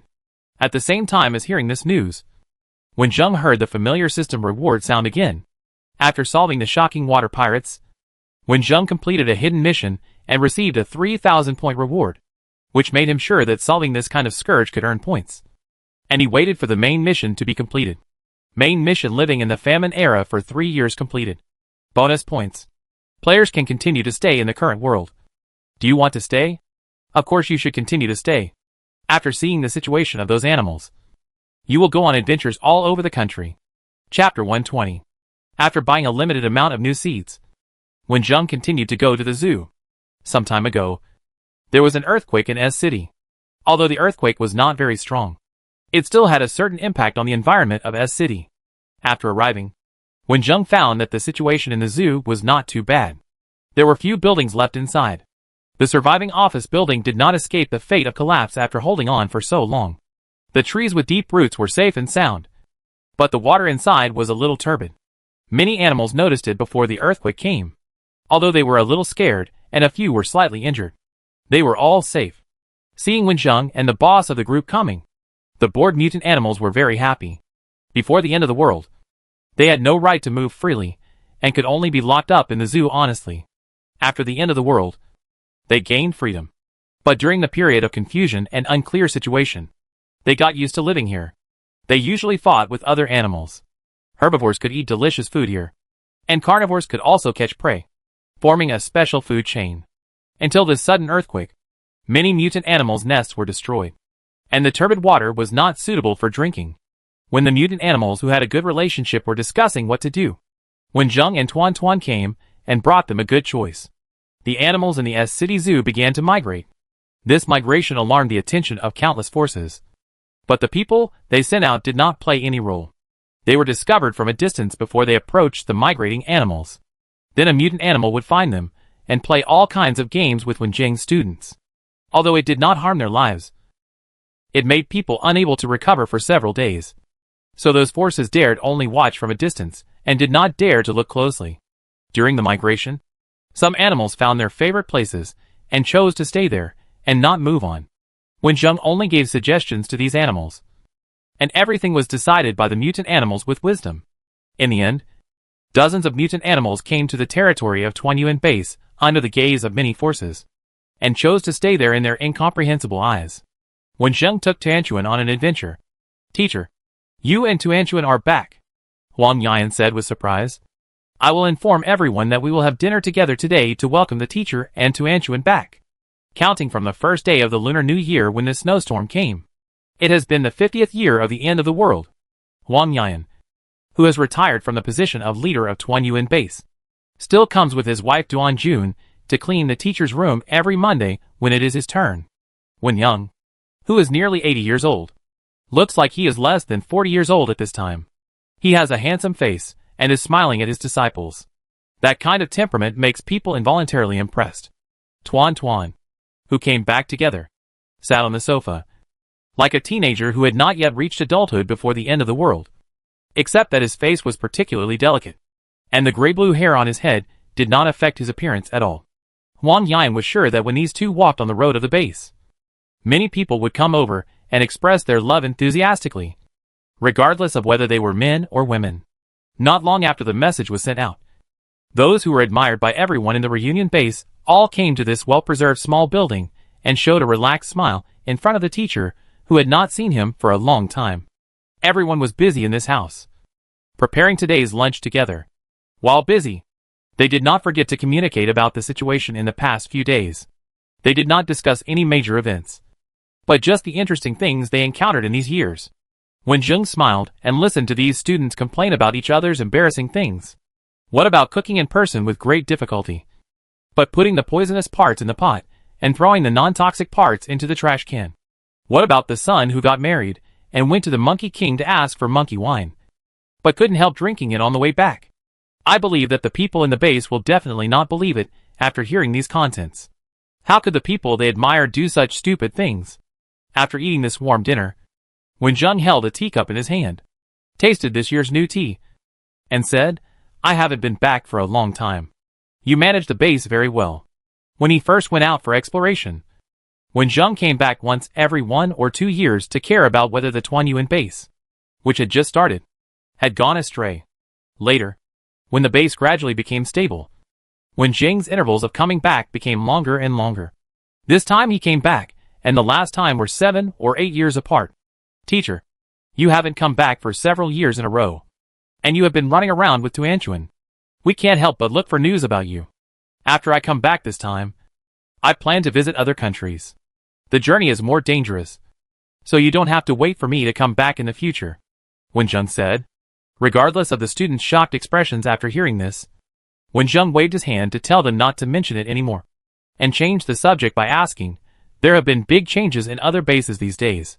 Tell me some important things." Wen Zheng and Tuanchuan went to those dangerous places for several months or even years, and they were almost unaware of what was happening outside.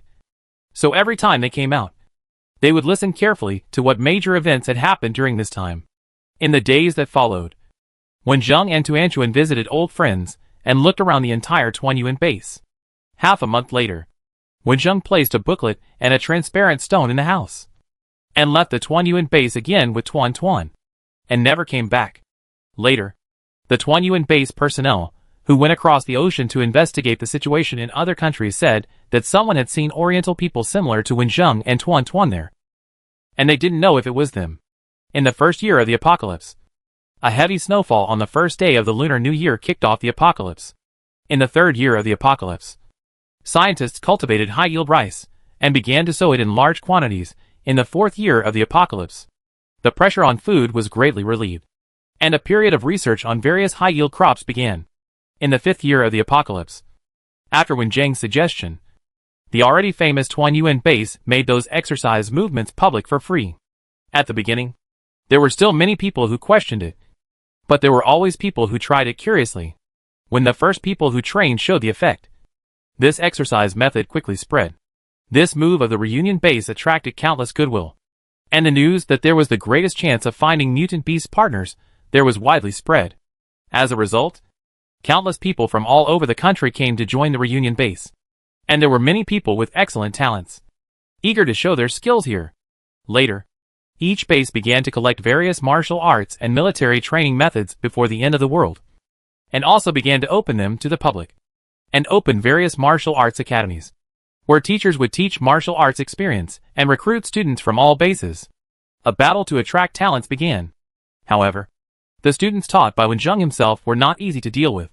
Some of them discovered their own talents and stayed in the base to participate in the construction of the base, managing the base in an orderly manner, with loose regulations, and a variety of mutant beasts living there, which was extremely attractive to those outsiders. Some students also love the life of adventure outside. Occasionally, when they find some down-and-out geniuses outside, they will help them to the best of their ability, and openly promote the reunion base, secretly dig into other bases, and contribute to the strength of the reunion base. In the 10th year of the apocalypse, humans have completely adapted to the current living environment. The stable life makes some people feel restless, Large and small bases and safety zones distributed across the country begin to merge and integrate.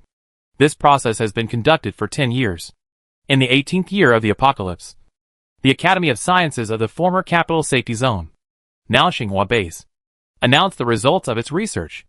After the apocalypse, there is an active and violent element in the surrounding environment. It is this special element that has changed all creatures and also affected many technologies that use energy before the apocalypse. It is called a mutant element.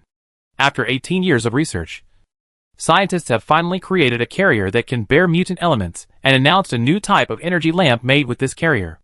Even though the cost of the new energy lamp is extremely high, it is enough to make people happy and excited. For a time, it has become a hot spot for many scientists to study. The newly published research results were made public, and most people wanted to live a stable life before the end of the world.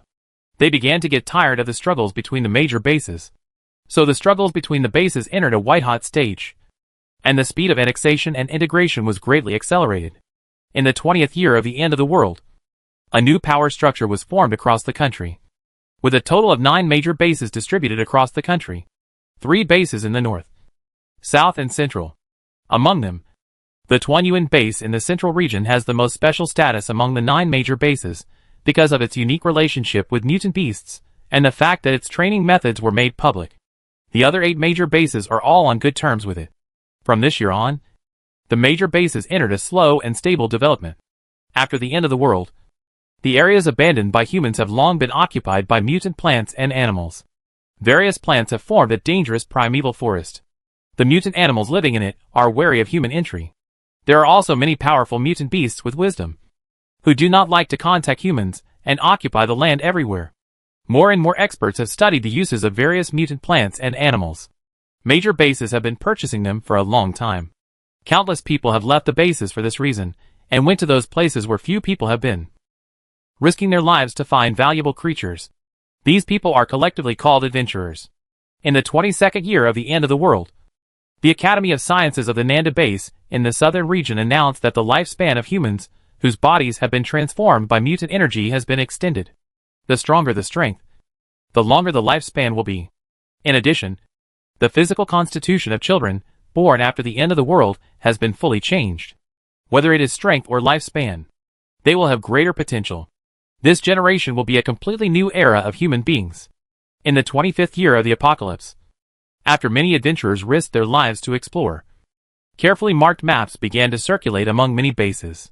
With clear markings based on the degree of danger, major bases began to build roads from the bases to areas with slightly lower danger levels, and built adventurer towns around those areas. In the 30th year of the apocalypse, the mutant gibbon king living in the southern Liuguang forest left the forest and attacked the adventurer town outside the Liuguang forest.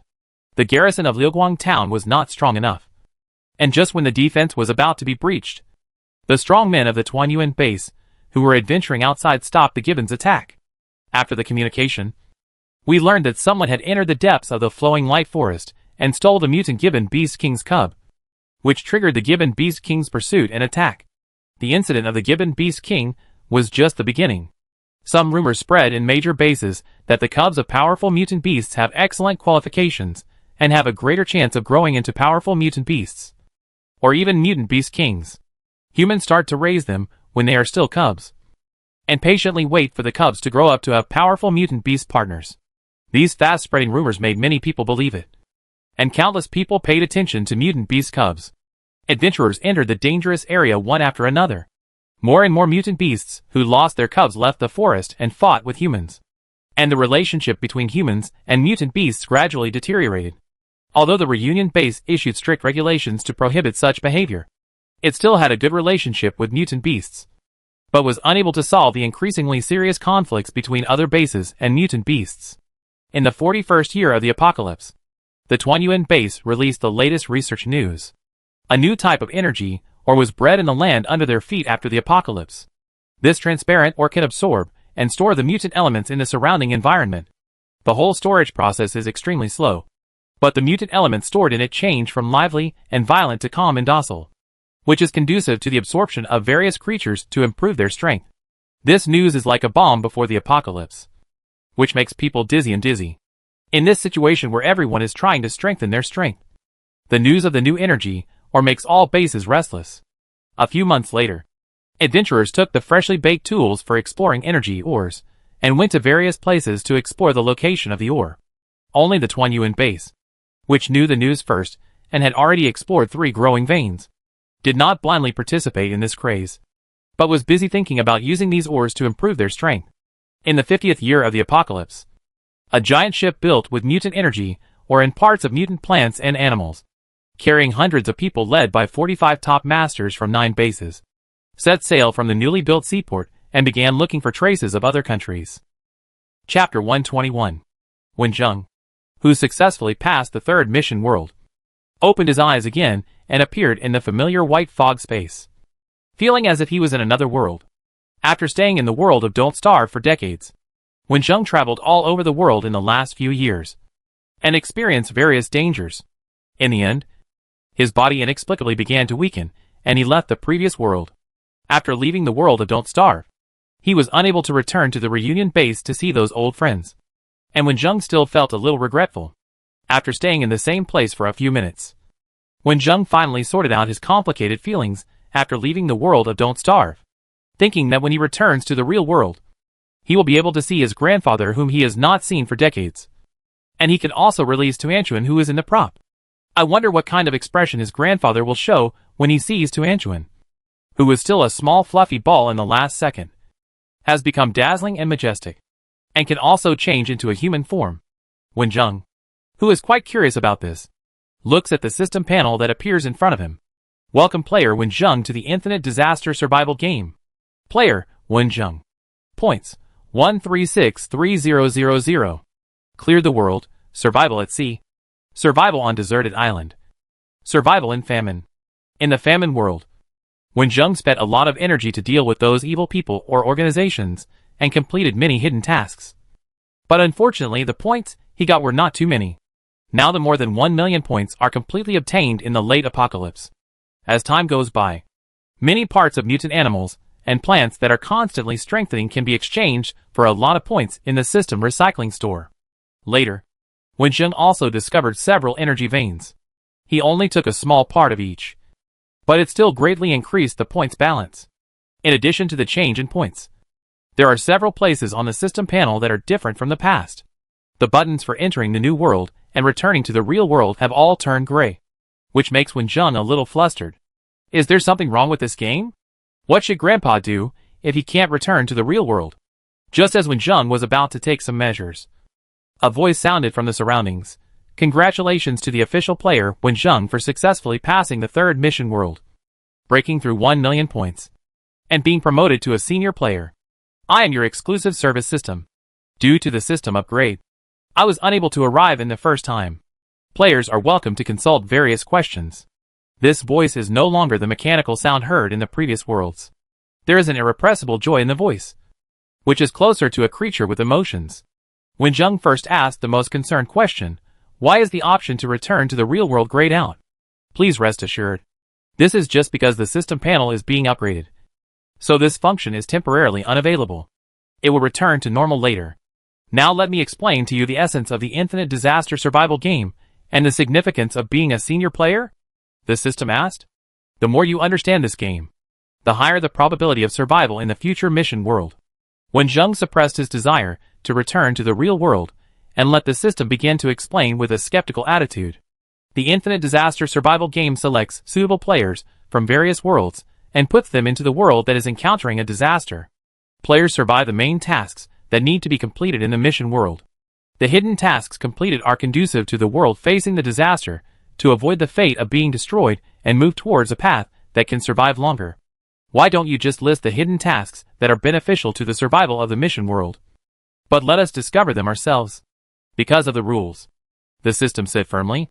Letting you go to the mission world to influence your fate is already a loophole in the rules. If the hidden tasks were listed for you, they would have been discovered and eliminated by the rules long ago. But can the power of one person affect the fate of the entire world? Or are there other players in the worlds I entered? Wen Zheng asked again. The destruction of a world is a long process. The various actions you make in the mission world can only cause a small impact. But don't you have a theory called the butterfly effect? Small impacts can also lead to huge changes. As for whether there are other players in a world, of course there are. But in most mission worlds, different players will be placed in different world lines, even in different regions at the same time. The world is so big, you may not have met other players. Or you may have heard of them, contacted them, but don't know their identities. After hearing this, Wen Zheng's face changed a little. He died, and left shortly after completing the main mission when surviving at sea. But in the sea world and the Don't Starve world, he had heard of many famous people, and had communicated with some of them. Perhaps one of them was a quester, since the player's real quest goal is to save the quest world. Why are the points for completing hidden quests not that high? All the points are obtained by recycling items? At least most of the points Wen Zheng got were obtained through the recycling function. The hidden tasks set in the game are to attract players to take certain actions with points. The actions taken by players in the task world will have various good or bad effects on the task world. Some are conducive to the survival of the task world, while some will accelerate the destruction of the task world. The points for completing hidden tasks are given after completing certain things and comprehensively evaluating the impact caused by the players. Therefore, the content of hidden tasks, including the points of rewards, are not fixed, but are temporarily edited after the players have completed them. Wen Zheng never thought that hidden tasks would be like this.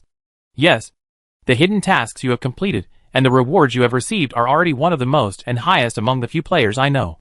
Some of the items that enter the recycling system appear in the system mall after being processed to make the player's points flow. This game is really a profiteer. It can sell the items submitted by players for recycling at a higher price by changing their appearance. Is the purpose of this game to save the world? The mission of the Infinite Disaster Survival game is to let players save the world facing disaster. Most worlds are heading for destruction. But as long as a world is successfully saved, it will become the world owned by the creator of the game. Knowing that the Infinite Disaster Survival game was created for a purpose, Wen Zheng was relieved. Actions without any purpose are often because the purpose cannot be made public. After integrating the information told by the system in his mind, Wen Zheng touched his chin and thought of some things that happened when he returned to the real world last time. The last time I returned to my world, I found some special phenomena. Is it because my world is about to face a disaster? Or is it caused by other players? But I didn't find anyone with special abilities at that time. The system was silent for a moment. Finally, the system gave an answer. The world you are in is indeed a world that is about to face a disaster. But before the disaster really came, there were top-level senior players who went to complete the task, which delayed the disaster that your world was about to face. I can't reveal more. Wen Zheng's questions were answered, and the questions related to the nature of the game and the tasks were no longer there. But there was still the identity of a senior player that Wen Zheng needed to understand. According to the system's explanation, to become a senior player, you must pass more than 3 mission worlds and get more than 1 million points. When he first heard this condition, Wen Zheng didn't realize the difficulty of this matter. After all, he had achieved it. But in connection with the profiteer nature of the Infinite Disaster Survival game, he felt that this condition was not so easy to achieve. First of all, it is not so easy to get points. One of the conditions for becoming a senior player is to pass more than 3 worlds. But there are only a handful of people who can get 1 million points after completing 3 worlds. At the end of the novice world, Wen Zheng only got 1,000 points, which were used up by buying a potion. If he hadn't found the box in the reef in the deserted island world, and if the potion he bought with points hadn't dripped onto the beach when he was unconscious, he wouldn't have been able to help the Little Mermaid. By recovering the thank you gifts from the Little Mermaid, he would have gained a lot of points, as well as the most important blessing. The lucky blessing given to Wen Zheng by the Little Mermaid was also playing a subtle role. So the third task was to go to the famine world where the essence of the disaster was actually the great evolution of all creatures. So Tuan Tuan's ability was not suppressed in this world, and became Wen Zheng's biggest golden finger. Other players can only accumulate a small amount of points in the first few worlds, and when they encounter danger in the next mission world, they have to use points to strengthen themselves or exchange for props to overcome difficulties. They often can't wait to leave when they just complete the main mission. As a result, most players lose their lives in the mission world. And 90% of those who successfully advance to advanced players have completed more than 10 worlds. It was not until the system said this data that Wen Zheng realized how lucky he was along the way. Then the system briefly introduced the additional functions after upgrading to a senior player. First, there is a forum that only senior players can enter, where they can exchange information, share experiences, make friends, etc., and may even find players from the same world or who have participated in the same dungeon. Wenjung only completed the tasks of 3 worlds to be promoted to a senior player, and his actual experience is not much. So the role of this forum is still very good for him. Secondly, veteran players can learn about the next mission to be completed and the basic situation of the mission world before returning to the real world, so that veteran players can make full preparations during the rest period in reality. In addition, there will be an additional product in the system store for veteran players. That is, team props. There are players who like to complete missions alone, and some players hope to be with their companions, especially when entering some dangerous worlds. Team props can allow them to enter the same time period, and the distance between them is not far. The props are good, but the price is a bit expensive. There is one more thing. The voice of the system hesitated. About the bird you raised. He has evolved to a human form in the last world, and has the IQ of an adult human. You may need to solve the identity problem. Chapter 122. Identity problem? What identity problem does Tuan Tuan need to solve? Didn't he follow him back to the real world last time? Wenjung asked the question and waited anxiously for the answer. The system began to explain. Each world has different rules. The disaster in the world of Don't Starve is essentially the great evolution of all creatures. So the bird brought by the player can evolve to the point where it can become human in the world of Don't Starve. But it will be different in another world.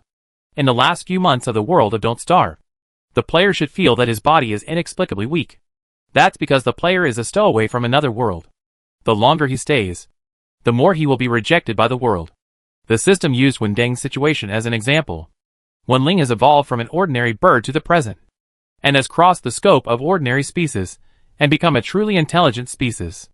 As a transit station for traveling between various worlds, the Infinite Disaster survival game requires him to apply for a formal identity. In the world of Don't Starve, Tuan Tuan, who turned into a human, gained a great name as the son of Wenjung, and was named Wenling by Wenjung. After listening to the system's explanation, Wenjung calmed down completely. Tuanchuan, who left the deserted island world, was just a bird that could practice and evolve slowly. But after practicing in the famine world for so many years, Tuanchuan has been able to take on a human form, more like a monster in myths and legends, with the same wisdom as humans. What kind of identity do I need to apply for Tuanchuan? Apply for a player identity. Wenjung frowned and asked, after applying for a player identity, can Tuanchuan return to the real world with me? Do we also need to enter other worlds to complete tasks? And how many points are needed to apply for this identity? Wenjung doesn't think that the system, a profiteer, will do it for Tuanchuan for free. By spending 1 million points, Wenling can become an official player of the Infinite Disaster survival game, and needs to abide by the rules of the game, and enter the dungeon world every once in a while to complete tasks. If you want to enter the same task world with Wenling, wait until Wenling is promoted to a senior player, and then buy team props to form a team. As a player, Wenling can return to his source world.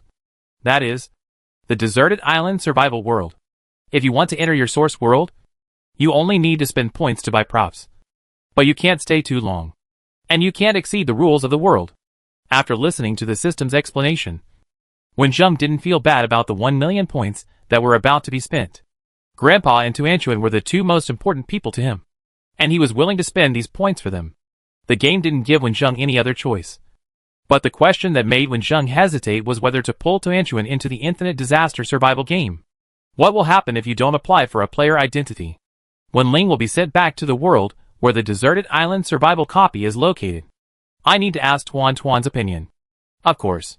The mechanical voice fell, and Tuan Tuan, who was protected by Wenjung with props, appeared in front of Wenjung. In the world of Don't Starve, Tuan Tuan can be transformed into a prototype, but compared with real humans, the growth rate of human form is extremely slow. Every time he returns to the Tuan Yuan base, he will use props to cover it up to prevent others from suspecting him. Tuan Tuan, who appeared in the white fog space, looked like a 6-year-old boy. He first ran to Wenjing's side, and then looked around curiously. Shouldn't it be returning to Dad's hometown? He also wants to give his great-grandfather a surprise. Wenjung picked up Tuan Tuan and told him in detail what the system said. Dad, I want to apply for a player identity. Tuan Tuan said seriously with his little face raised. If you become a player, you need to go to different worlds every once in a while. And before you become a senior player, You can only complete the tasks by yourself, which may be dangerous. I think it's very interesting to be able to go to different worlds. Don't worry, Dad. Tuan Tuan is very powerful, Tuan Tuan said excitedly. The system spoke at this time, because Tuan Tuan is still different from humans. As the first non-human player recruited by the Infinite Disaster Survival game, he can enjoy a special treatment. Oh! Can the points required to apply for a player identity be discounted? Wenjung joked. Discounts are impossible, and it will never be possible in this life. In the past, when human players entered the mission world, they would use the dying bodies of characters that already existed in the mission world to reduce the world's rejection of stowaways. As a non-human, it is difficult for Wenling to match a suitable body. After barely matching, there will be a period of adaptation, which is equivalent to a week period.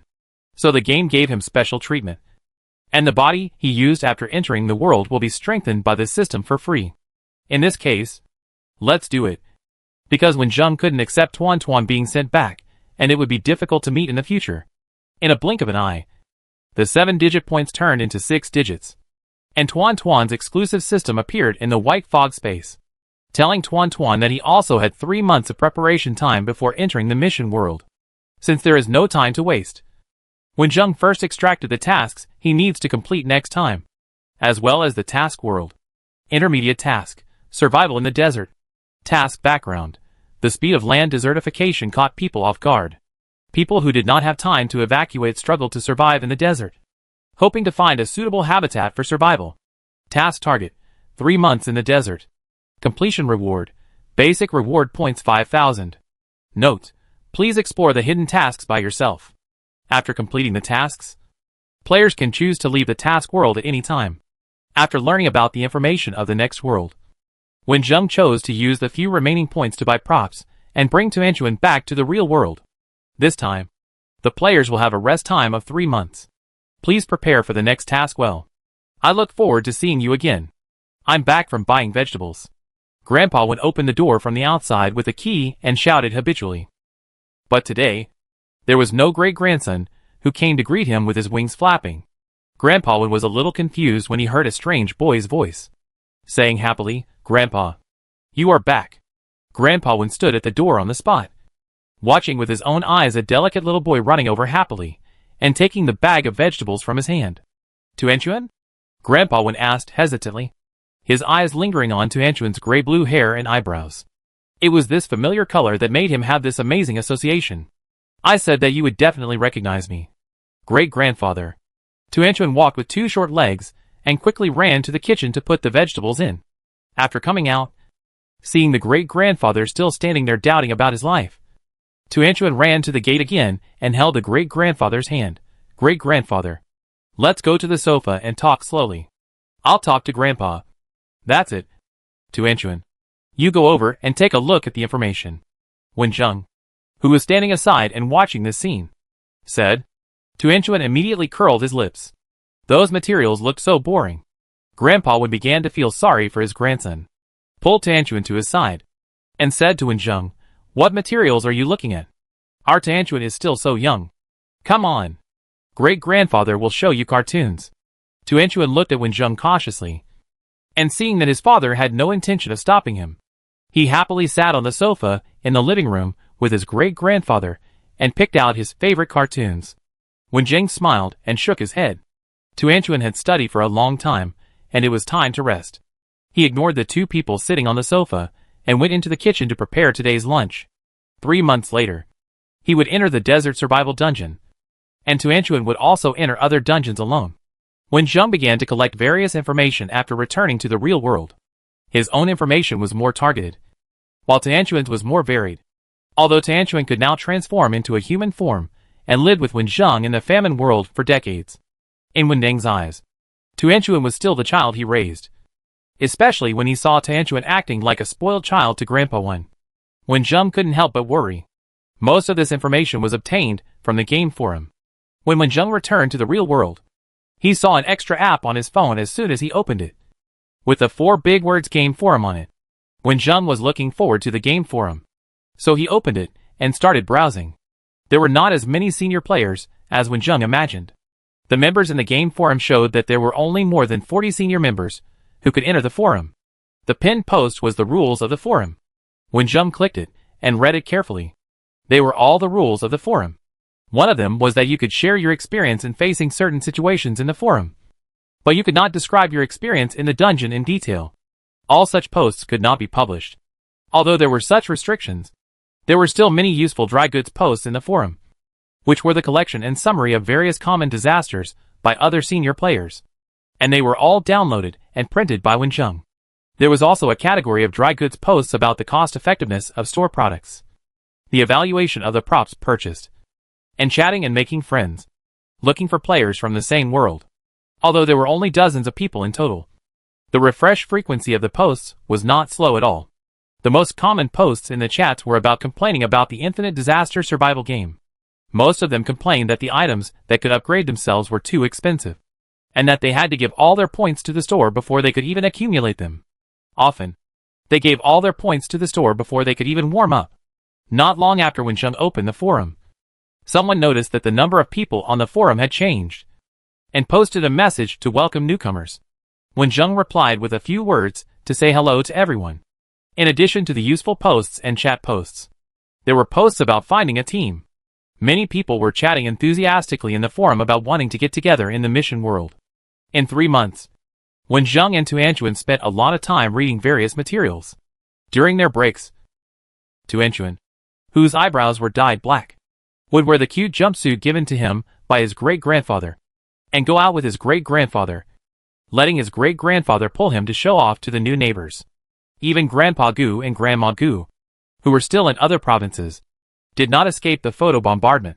Since Grandpa Wen was diagnosed with cancer, many old neighbors in the community knew about it. So when he went out for a trip, he notified the tenant of a rented house that he was not going to renew the lease and move there after returning from the trip. As for Grandpa Gu and Grandma Gu, they only said that their condition stabilized after they were in a good mood and was still getting better, while Grandpa Gu and Grandma Gu were happy for their old friend. They looked at the photos of Tuanchuan wearing bird clothes and dinosaur clothes with envy and began to urge Gu Nan, who was nearly 30 years old, to get married and have children. Wenjung received several complaints from Gu Nan. The human form that Tuanchuan turned into was too similar to Wenjung.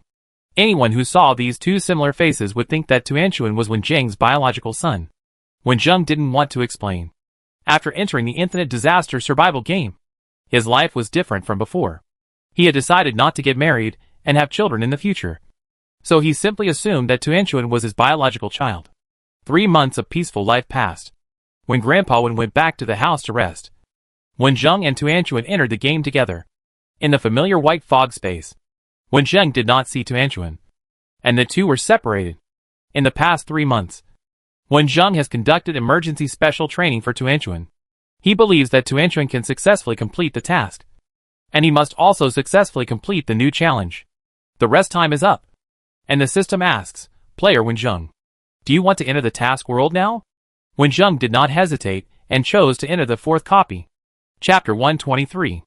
The steam was rising and blowing in my face. I felt like I was in a furnace. All I could see was yellow sand. Under a 2-meter-high sand dune, Wenjung was lying on the sand on the leeward side. His lips had cracked due to excessive dryness. He suppressed the urge to lick his lips and looked for easily accessible water sources. Wenjung never expected that the beginning of this world would be different from the past. There was no time to prepare.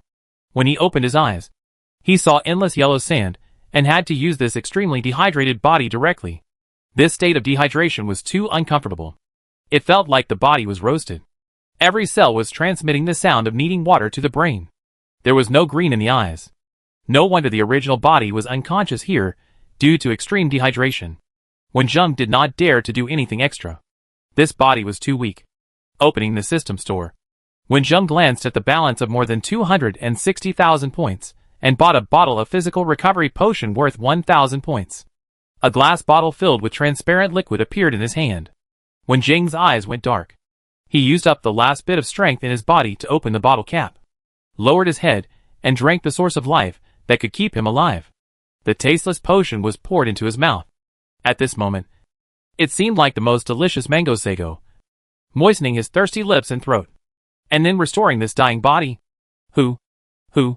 when Deng's breathing was weak, and the heat entered his nasal cavity, and he felt that his entire lungs were burning. He lay on the soft sandy ground, quietly waiting for his physical strength to recover. When the potion finally took effect, and his head was no longer dizzy, Wen Zheng sat up from the ground and began to receive the original owner's memory. For Wen Zheng, this can be regarded as a world that has entered the end of the world. In the original owner's memory, due to the destruction of the environment by humans over the years, various factors have affected the natural environment, and many places have ushered in long-term droughts, and the land has turned into a desert at an astonishing speed. The original owner is in his 20s this year. He is an assistant to the expert team sent by China. He followed the expert team to conduct an investigation in an oasis in the desert, but was suddenly attacked by a sandstorm. The team did not have time to evacuate. In the process of avoiding the sandstorm, the team dispersed. The original body was lucky to survive the sandstorm. However, he fainted in the desert due to excessive lack of water before walking a long way. The mission this time is to survive in the desert for 3 months, which is much shorter than the previous 3 years. But Wen Zheng still dare not relax his vigilance. After receiving the memory, Wen Zheng's first thought was about the current situation.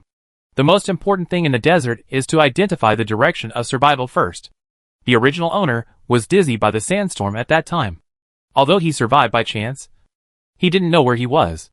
However, even if it is a sandstorm, it will not be too far away from the original place. According to the topographic map in the original body's memory, going north will lead to a plain with a river basin. The original oasis where they were stationed was unknown in which direction, and it might even be destroyed by the sandstorm. Although the northern plain is a long way away, once you get there, you will be completely out of danger. Wen Zheng determined the direction of survival. To the north. Then Wen Zheng began to check the original body's belongings. He was wearing long sleeves and long pants, covering all parts of his body, which were now covered with sand and gravel. This kind of clothes can fully dissipate heat from the body and prevent the body from being sunburned. Wen Zheng reached out and touched it. There was still a thick headscarf wrapped around his head, leaving only gaps for his eyes, nose, and mouth. Even though he couldn't see himself, Wen Zheng could imagine that he looked very much like an Arab or a mummy. The original body had a thick coat, but he didn't have time to put it on when the sandstorm came. And now it's gone. The temperature difference between day and night in the desert is large. During the day, it can even reach 40 or 50 degrees. But at night the temperature will drop below zero. The current clothes are enough to block the sun during the day, but there is no way to keep warm. The clothes on my body are enough to cope with high temperatures, and I may feel a little cold at night. I wear thick long socks and shoes suitable for walking in the desert. These are necessary equipment for walking in the desert, allowing Wen Zheng to avoid many possible troubles, such as sand entering the shoes. The original body also had a backpack that was not lost because it was tied tightly around his waist. There was also a water bottle tied next to it, but the water bottle was empty. Not even a drop of water. The backpack was taken down by the original body and placed on the ground, and the things inside were messy.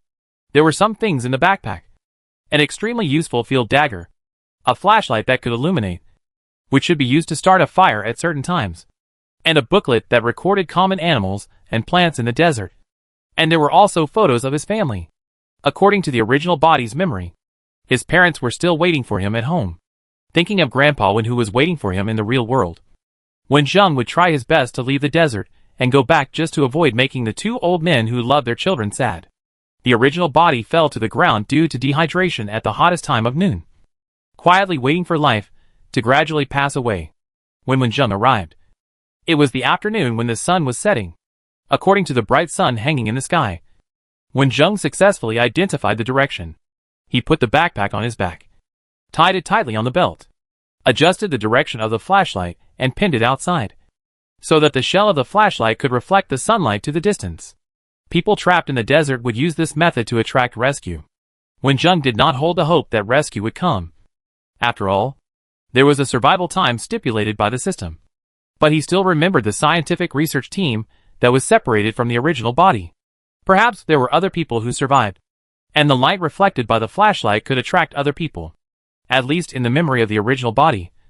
Several experts in the scientific research team were very respectable. The current temperature was still bearable for the time being.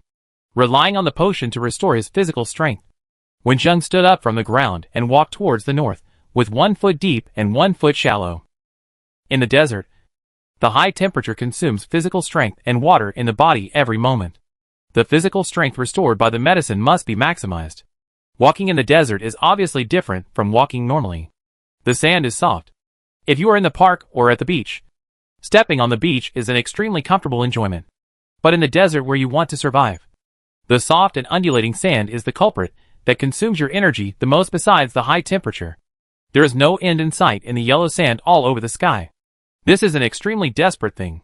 But Wenjing, who has experienced 3 worlds, is firm enough. Wenjing is now surrounded by sand dunes of different heights. Some sand dunes are so high that people need to look up, and some sand dunes look only half a meter high. Even so, Wenjing did not waste unnecessary energy to climb up. After walking for an unknown amount of time, Wenjing's pace slowed down slightly, his eyes and ears always watching the situation on the ground. He was very hungry now, and without seeing any plants, he hoped that some animals would appear in front of him and become his food. But the yellow sand did not move at all, and there was no color on the ground that was not related to the sand. Wenjing was a little disappointed.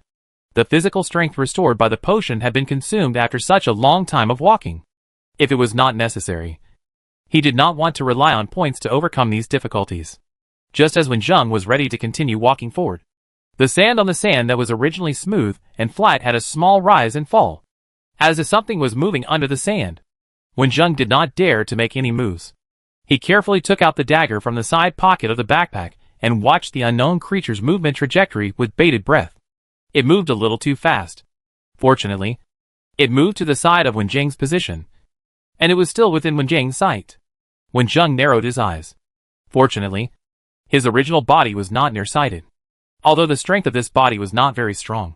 Wenjing's skills made up for this shortcoming.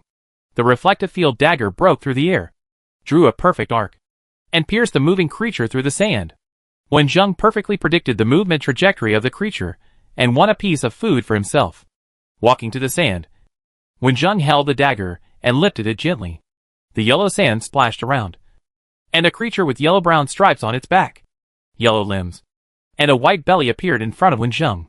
Wenjing, who had made sufficient preparations before coming to this world, recognized this animal. This is a sandfish, and its scientific name is sandfish lizard. Sandfish lizard is not a fish, but because it moves in the sand like swimming, it is called sandfish. In fact, it is a kind of lizard and is often kept as a pet. This creature is diurnal, and likes to dig tunnels in the sand dunes during the day. It is very timid and non-aggressive. Although it moves very fast in the desert, it is not difficult for Wenjing to catch it. In the information found in the real world, Wenjing saw that there are descriptions of this creature in many documentaries related to the desert. This animal is best roasted when used as food. Of course, if there is really no other way, it can be eaten raw. Wenjing pinched the tail of the sandfish with his hand and finally smiled. The first sandfish lizard was in hand. Will the second one be far behind? Chapter 124. He barely ate a few raw sand lizards that had been gutted. The blood in these lizards barely replenished some water and salt for Wenjing, allowing him to hold on for a while longer. When it was dusk, the temperature in the desert began to drop rapidly, and the slightly cool temperature finally made Wenjing feel comfortable. There was no vegetation in this desert, only sand with extremely low specific heat capacity, which could not absorb and store heat. It was this characteristic of sand that caused the temperature to be extremely high during the day and rapidly drop at night. Taking advantage of the low temperature, Wenjing continued to speed up his pace and walk north, constantly running the cultivation method in his body. The cultivation method that had obvious effects in the 3 worlds had helped Wenjing a lot. But in this desert, Wenjing could only get a negligible effect when he started the cultivation method. When he started the cultivation method in the real world, Wenjing could feel the energy flowing slowly like a clear stream.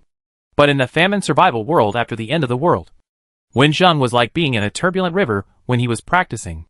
Only in this boundless desert, the sporadic energy reminded Wenjing of the dried-up water veins and the equally missing vegetation. This obvious difference made Wenjing a little uncomfortable. And what made Wenjing even more uncomfortable was this situation that could be considered a death start. However, Wenjing still practiced the cultivation method, which was better than nothing and could make his body feel better. As the sky gradually darkened, Wenjing did not rest but bought another bottle of physical recovery potion from the system store. Coming to this world with top-level difficulty from the beginning, Wenjing finally understood the feelings of other players who complained about the game in the forum. Wenjing has seen many posts in the forum where senior players complained about their miserable experiences. They had to rely on themselves because of insufficient points. If they did not try to challenge hidden tasks, they would not be able to get points. If they went to find hidden tasks, they would be dead if they found the wrong ones and got hurt. Those who can become senior players have good strength and luck. However, there are almost no players, like Wenjing, who got the cultivation method in the second world by saving the Little Mermaid. Most of the other rescuers met after experiencing many task worlds, or accumulated enough points to buy them in the system store. So all these senior players have the same advice for other players. That is, don't rely too much on points, but make sure to have enough points at all times, which is used to save lives at critical times, just by relying on the game's practice of trying every means to plunder players' points. This advice hides the tragic past of many players. Wenjing deducted a lot of points because of Tuanchuan's identity, but he has not encountered any plants so far, and even rarely sees stones, let alone water. Except for using points to buy goods, Wenjing has no way to continue living. Wenjing did not drink all the stamina potion immediately. He took a small sip and put the potion bottle into his backpack. Whether walking or drinking water, there must be a certain rhythm. He should use it as sparingly as possible. The most important thing in the desert is to determine the correct direction. In the desert with only endless yellow sand and no reference points, Wenjing also has to avoid those undulating sand dunes. The road ahead can only be a detour. If you don't know the direction, you will easily get dizzy. It is precisely because the desert is hot and rainy, and it is basically sunny, with few clouds in the sky. You can rely on the sun during the day and rely on the North Star to identify the direction at night. The North Star is particularly bright in the night sky, guiding the survivors to escape. It is not yet the cold night, and the temperature is still suitable. Wenjing looked up at the sky, not in the mood to appreciate the beautiful stars. He first found the Big Dipper like a spoon, and found the location of the North Star along the bottom of the spoon. The temperature is getting lower and lower. Originally, Wenjing needed to save energy as much as possible, and took a short break every once in a while. But now he is not going to stop. Just because the constantly moving body can generate heat to resist the cold. It's just that the constant walking has accelerated the speed at which Wenjing consumes physical strength to restore the potion. In the silent darkness, with the moonlight, he can barely see the road clearly. It seems that he is the only one in the world, and loneliness comes with the cold. Wenjing's expression could not help but become bitter. He missed Tuanchuan's company especially at this moment. Whether in the desert or in a survival game, where he didn't know when he would reach the end, the company of a creature was simply a support for moving forward. He didn't know how Tuanchuan was doing in other worlds, but Wenjing firmly believed that Tuanchuan could pass through smoothly. Tuanchuan in other worlds also thought of his father. He had a yogurt with a straw in his mouth, and kicked away a zombie with cloudy eyes and slow movements. I don't know how Dad is doing in the desert, Tuanchuan said to himself. Ran over to carry the bottled water and other food and water to the car, and did not forget to leave some money at the cashier. Then drove away, ignoring the eyes cast on him. Compared with Tuanchuan's leisurely life, Wenjing was particularly miserable. When it was the coldest, Wenjing was shivering when he walked. His upper body was frozen stiff. His teeth couldn't help but tremble, and there was a clicking sound when rubbing. Only his legs and long thick socks and sand boots were still moving forward tirelessly, until the temperature began to gradually rise, and finally got through the unbearable cold moment. Wenjing finally relaxed, and lay on the sand and looked up at the sky. Wenjing didn't dare to let himself fall asleep, even though his spirit was extremely tired, and it was difficult to wake up once he fell asleep. The cool morning was a good time to travel. However, when resting in the desert, you should pay attention to choosing a good place. The sands will not attract each other at all. Although they are now gathered into sand dunes, they will easily disperse with just a slight breeze. If you don't want to be buried alive by the sand, it is best to choose a flat land surrounded by many sand dunes. Such places are often sheltered from the wind, and can avoid being buried by quicksand. Wenjing wanted to hurry up, so he just stayed awake and rested for a while. Although his body had medicine to repair, the mental pressure was greater than ever before. The sun showed its face from the sky. Wenjing was about to get up from the ground and continue on his way before it became hot, when he noticed a sound in his ear. when he tilted his head to look in the direction of the sound. Wenjing's breathing could not help but stop. It was a small black scorpion. Although this kind of scorpion may be poisonous, this kind of small scorpion often does not have much toxins, and it can be eaten by removing the scorpion's venom sac, using a dagger to easily kill the food that came to him. Wenjing removed the last section of the scorpion's tail that contained the poison sac, wiped off the dust on it with his clothes, and threw it directly into his mouth, chewing it. He had eaten fried scorpions before, but this was the first time that Wenjing had eaten raw scorpions. However, he had no intention of tasting the taste. He just wanted to get energy for his body. So he chewed it and swallowed it into his stomach. The appearance of the scorpion was a kind of omen, which made Wenjing feel much better. This kind of scorpion usually likes to hide in the cracks of stones, which means that there will be a lot of stones nearby. Not these small gravels. The speed at which humans move forward in the desert is far less than that of the animals living here. After walking forward for dozens of minutes, looking into the distance, Wenjing finally showed a smile on his face. In the sandy land ahead, there was finally no longer only yellow sand, but a lot of stones, and some dried plants inside. The dried plants represent that there used to be water veins here, but later, due to the drying of the water veins, these plants gradually died, and the water inside was evaporated by the strong sunlight. So they still stand tall in the desert without rotting, although it is not the fresh green that represents the water source. It is surprising enough to see these dried plants. At least it is easier to get through the cold night. Last night's overnight journey was still useful. These stones can serve as a shelter to resist the heat at noon and the cold at night. Wenjing moved quickly to the place where the stones were used.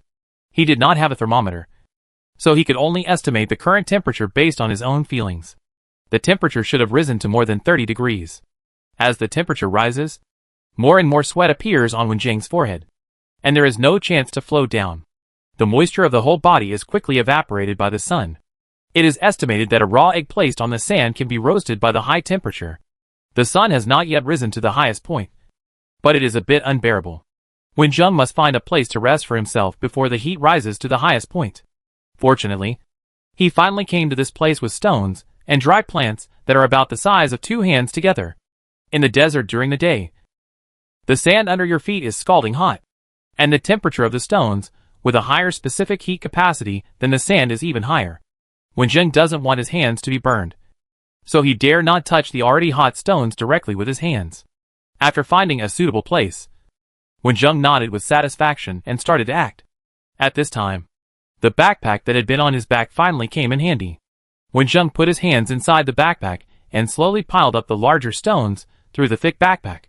Under the increasingly fierce sunlight, Wenjing drank another sip of physical recovery potion and sped up the speed of work. The higher the temperature, the faster these activities consumed his physical strength. He had to complete the construction of the shelter as soon as possible. After the busy excavation, success brought a less difficult noon. The shelter made of stones was not that high, but it was enough for a person to lie in it without touching the stones. After moving the hot sand on the surface away, Wenjing buried his whole body in the sand, with only his face exposed. He also covered his entire face with a headscarf, and only his eyes could see outside through the gaps in the stones. The scattered sunlight was blocked by the stones and sand. Wenjing lay quietly in it, without the energy to think, just running the cultivation method and waiting for the temperature to drop. Wenjing, who wanted to have a good rest to avoid the high temperature at noon, closed his eyes, and the tense mental relaxation made him slowly fall asleep, not noticing that the danger was gradually approaching. Chapter 125. Wenjing, who was sleeping, suddenly woke up. His experience in so many worlds gave him a premonition of danger, and the nerves in his brain were tense. He closed his eyes tightly and listened to the sound outside. It was the sound of sand rubbing against each other, and it was getting closer and closer to him. Sandfish? Wenjing denied this idea. The speed of the animal approaching him was obviously different from that of the sandfish. This sound reminded Wenjing of a snake. There are many kinds of poisonous snakes and scorpions in the desert. Some snakes and scorpions are extremely poisonous. If you are bitten or stung by them, you can only wait for death in the desert. Wenjing did not dare to move, for fear of disturbing the creatures approaching his footsteps. The stone shelter used to block the sun hindered his actions at this time. He could only move when he was sure enough. Holding the dagger beside him tightly in his right hand, Wenjung listened nervously to the approaching sound, and his legs and arms were tense. It was at this time, with a clever move of his wrist, the dagger flew out of his hand and stabbed diagonally into the ground outside the shelter.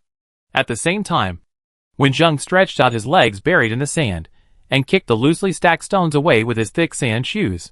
After a backflip, Wenjung changed his position, and in the blink of an eye his body was out of the sand and standing on the sand. A hissing sound came, and Wenjung, who did not relax, threw the backpack in his left hand towards the place where the sound came from, and clearly felt the feeling of hitting something. From the corner of his eye, he saw that what he threw out was a gray snake with a slender body, twisting its body in midair. The hissing sound was made by the friction between its scales, and there was a wound on the side of its body that was dripping with blood. Wenjung kicked out his hand and kicked out a stone scattered on the ground, which landed precisely on the venomous snake that had just fallen on the sand. Sizzle. Then, he heard the sound of skin and flesh being roasted. Wenjung finally showed a relaxed expression and said with a smile, "Isn't it good to live well? You had to come to me. Now you have become a roasted snake." After resolving the danger, Wenjung had time to think about other things. Although his good sleep was disturbed by the venomous snake, the hottest period had passed. Rubbing the dagger stained with snake blood in the sand for a few times, Wenjung walked to the venomous snake that had become a roasted snake, gave it another knife, and then moved the stone away with his foot. The venomous snake was lying in the sand, dead as hell. After Wenjung identified the species of the snake, he couldn't help but feel a little scared. The snake was gray with white spots and was more than 60 centimeters long. It was a very poisonous viper. If bitten, the toxin injected into the blood could kill a person in just a few minutes. If he had been unlucky just now and was bitten by this viper, Wenjung would have had to spend points to buy antidotes and trauma medicines. This time, not only did he save points to buy medicines, but he also had lunch. He used a dagger to cut open the viper to remove its internal organs, and remove the fangs and venom sacs from its head. Wenjung found a few flat stones, cleaned the sand, and placed the cut snake meat slices on the stones. As soon as the meat slices touched, there was a sizzling sound of the meat being roasted, and the flat snake meat began to curl up on both sides and soon changed color. The specific heat capacity of stone is much higher than that of sand. After being exposed to the scorching sun, the stones that absorb enough heat have become natural frying pans. There are too many bacteria in the blood of snakes, so Wenjung dare not eat them raw. So he just roasted them on a stone slab before eating. Although there is no seasoning, the taste is not very good, but it does replenish a lot of energy for the body. Under the blue sky, Wenjung held a new cane made of dead wood in his hand, knocking on the ground while moving forward. Compared with the road ahead, Wenjung is now much more careful, slowing down his pace and scanning the front carefully. Some desert animals are very smart and will hide in the sand or in the cracks of the rocks, and suddenly attack when the prey arrives. The purpose of the cane hitting the stone is to alarm them in advance. The sound is particularly obvious in the desert, so when the sound is different from the previous one, it arouses Wenjung's vigilance. He retracted his gaze from the front and looked down at the thing that the cane had just hit. Under the cold moonlight, the thing was pale. It was a bone. Wenjung's pupil shrank, and he squatted down to dig out the bone buried in the sand. This bone was smaller than half a palm. Wenjung couldn't tell what it was for the time being, so he simply sat down to rest for a while, and dug the surrounding sand with his walking stick. Not long after, many bones of different sizes were placed in front of Wenjung, including a skull that was about the size of a palm, which was completely different from a human skull. It should be some kind of animal living in the desert. After studying it carefully for a while, Wenjung carefully pieced together 3-foot bones, several leg bones and ribs, and the skull. This is a small 4-legged animal. After looking at all the bones, Wenjung determined the species of this animal, which should be a fennec fox living in the desert. These bones are a little yellow, with no flesh left on them, only sand that has not been cleaned up, and they should have been dead for a long time. This fennec fox, whose body died at an unknown time, may have died of drought, sandstorms, other desert animals, or human killing. But these do not explain anything, nor can they bring any use to Wenjung. If Wenjung came to the desert for tourism, he might take these bones out as souvenirs. But in this situation, these bones will only be a burden for him to move forward. After resting for a while during the day, Wen Zheng's spirit recovered a lot. He dug a shallow sand pit and buried the bones in it, and then continued to move forward. On the way, he caught a lot of poisonous snakes and scorpions that were startled by the walking stick, and put them in his backpack after processing. At the coldest time of the night, Wen Zheng finally didn't have to shiver, and relied on walking to keep his body warm. The heat absorbed by the stones during the day did not dissipate so quickly, and it was still warm even at night. After walking in the desert for 3 days, there was no shortage of meat, and meat could be dried in the hottest noon. But drinking water was completely supported by the potions purchased with points. It was not until the afternoon of the 3rd day that Wen Zheng's desert journey ushered in a turning point. In the barren desert, Wen Zheng walked alone, praying to find water as soon as possible. Wait! Wen Zheng seemed to see something. A black object appeared on the yellow sand in the distance, attracting Wen Zheng's attention. No matter how excited he was, Wen Zheng still walked in front of the object at the original speed. It was not his illusion. The object on the ground was indeed what he thought it was. It was camel dung. A smile finally appeared on Wen Zheng's tired face. He could actually see camel dung. Then he could follow the dung to find the camel's traces, and then follow the camel to find water. In the desert, camels are good at finding water. There was not much sand on the camel dung, but there was no smell. Wen Zheng carefully turned over the dung with his walking stick and bent down to smell it without disdain. The center of the dung was still a little green, which meant that the camel dung was not completely dry. It meant that the camel was not very far from where he was. Wen Zheng began to search for traces around the camel dung, hoping to find the camel's footprints. Not long after, he found the camel's footprints that had not disappeared a few meters away, deeply sunk in the sand, indicating the direction they were moving. After careful observation, Wen Zheng confirmed that there were several camels moving forward together, but the direction of the camels was northwest, which was different from his plan to go straight north. Wen Zheng chose the latter without hesitation, choosing between following his own plan to go north or following the camel feces. Walking in the desert was more exhausting than expected, and Wen Zheng walked for several days and nights, consuming a lot of physical recovery potions. It was difficult to leave the desert in a short period of time by walking alone. Finding a camel might give you a mount, and it also means that you might find a water source. After adjusting the direction of walking, Wen Zheng continued to move forward along the camel feces and the less obvious footprints. Fearing that the sudden wind and sand would wipe out these footprints, Wen Zheng moved forward much faster. However, the more you don't want something to happen, the more likely it is to happen. Wen Zheng originally thought that he would not encounter Murphy's theorem with his luck. After dozens of minutes, a gust of wind blew and covered the footprints that were not obvious to begin with. Wen Zheng sighed. He had come here. He had to find these camels. Anyway, he still had points at his hand, which could withstand his tossing. Following the trajectory along the way, Wen Zheng speculated that the road would continue to move forward. Wen Zheng's persistence finally paid off. After walking for dozens of minutes, he found the footprints of camels again, as well as the green that was faintly emerging not far away. In the following road, in addition to yellow sand, gravel and dead wood, there were many more weeds. And where the eyes could reach, there were green cacti standing upright. In the barren desert, cacti represent hope, especially when there are several animals that eat cacti nearby. They are adult camels about 2 meters tall and 3 meters long, with a total of 4. The moment he saw the camels, Wen Zheng's heart was filled with ecstasy that he had never experienced before. Even later, he noticed that there were humans wearing yellow clothes on the backs of 2 of the camels.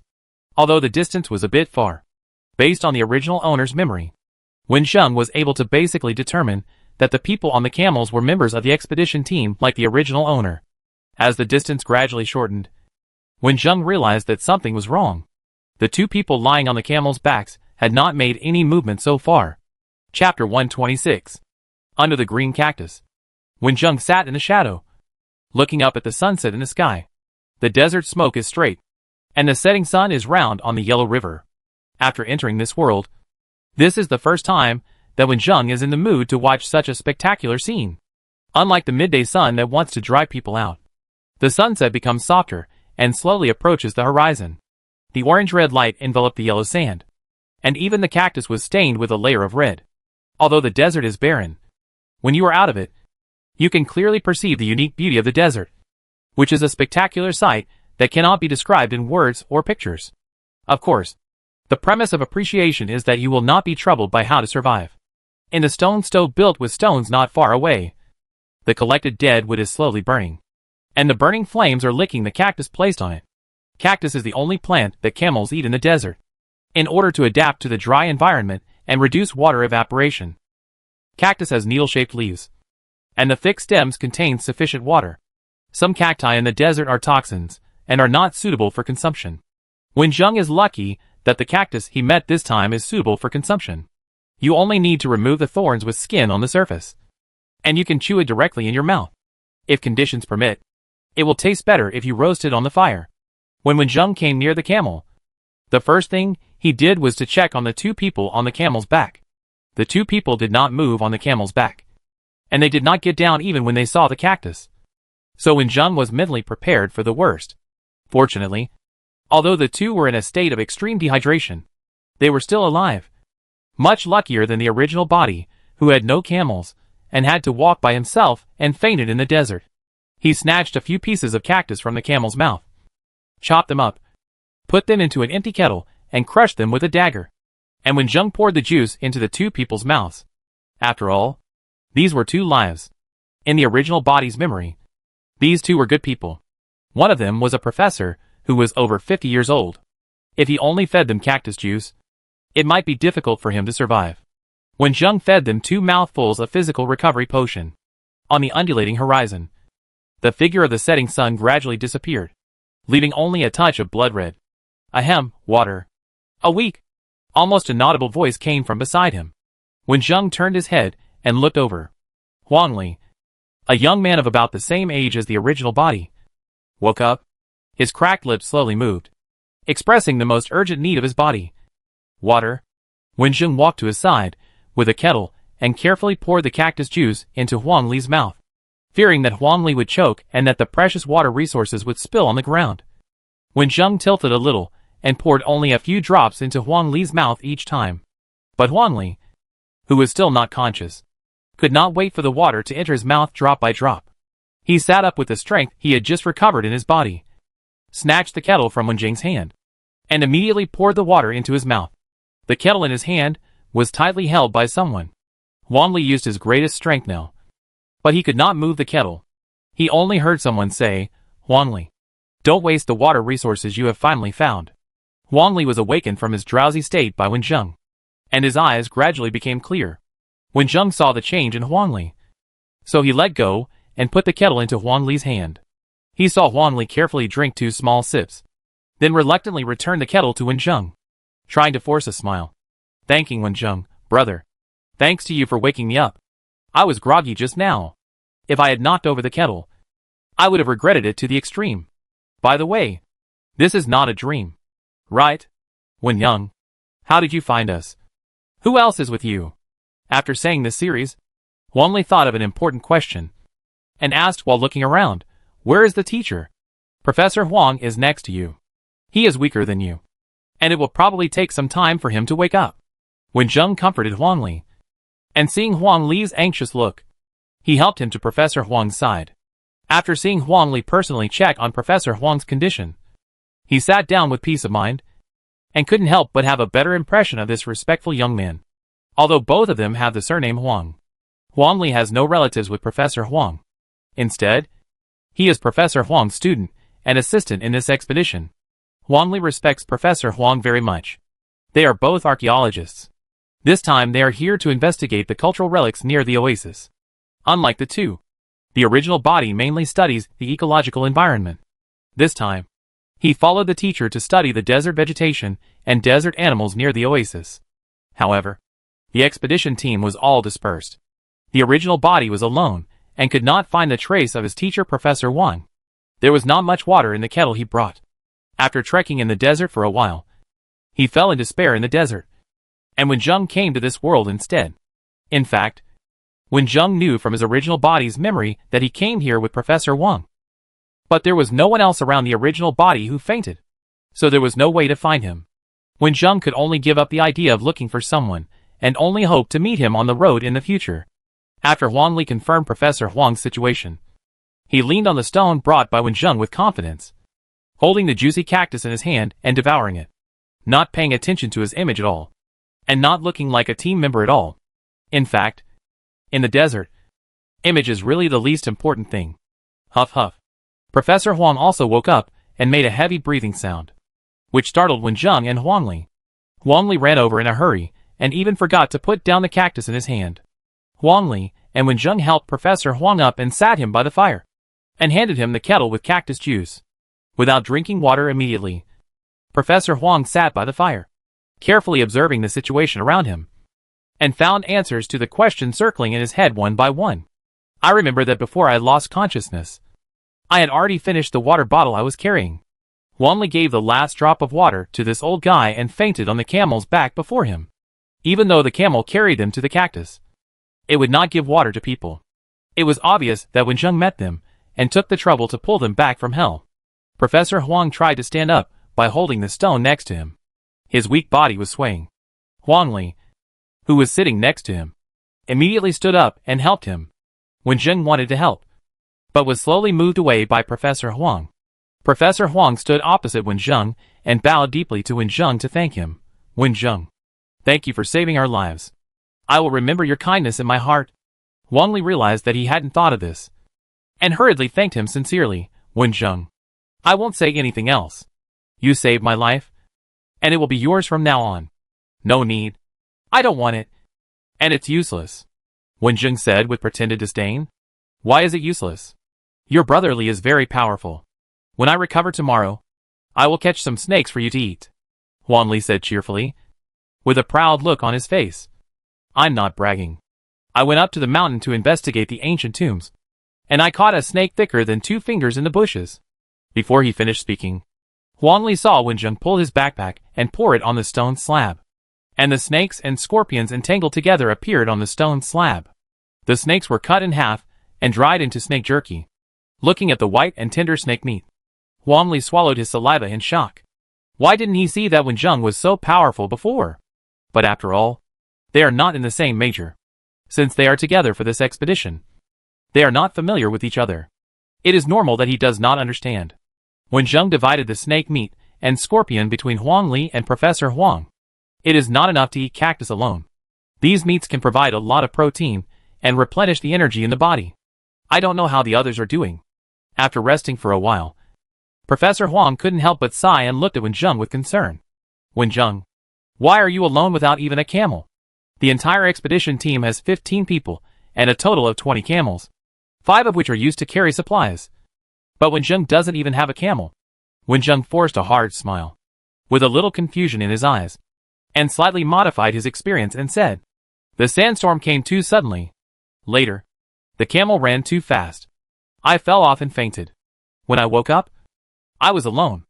I walked for a few days relying on the remaining water in the kettle.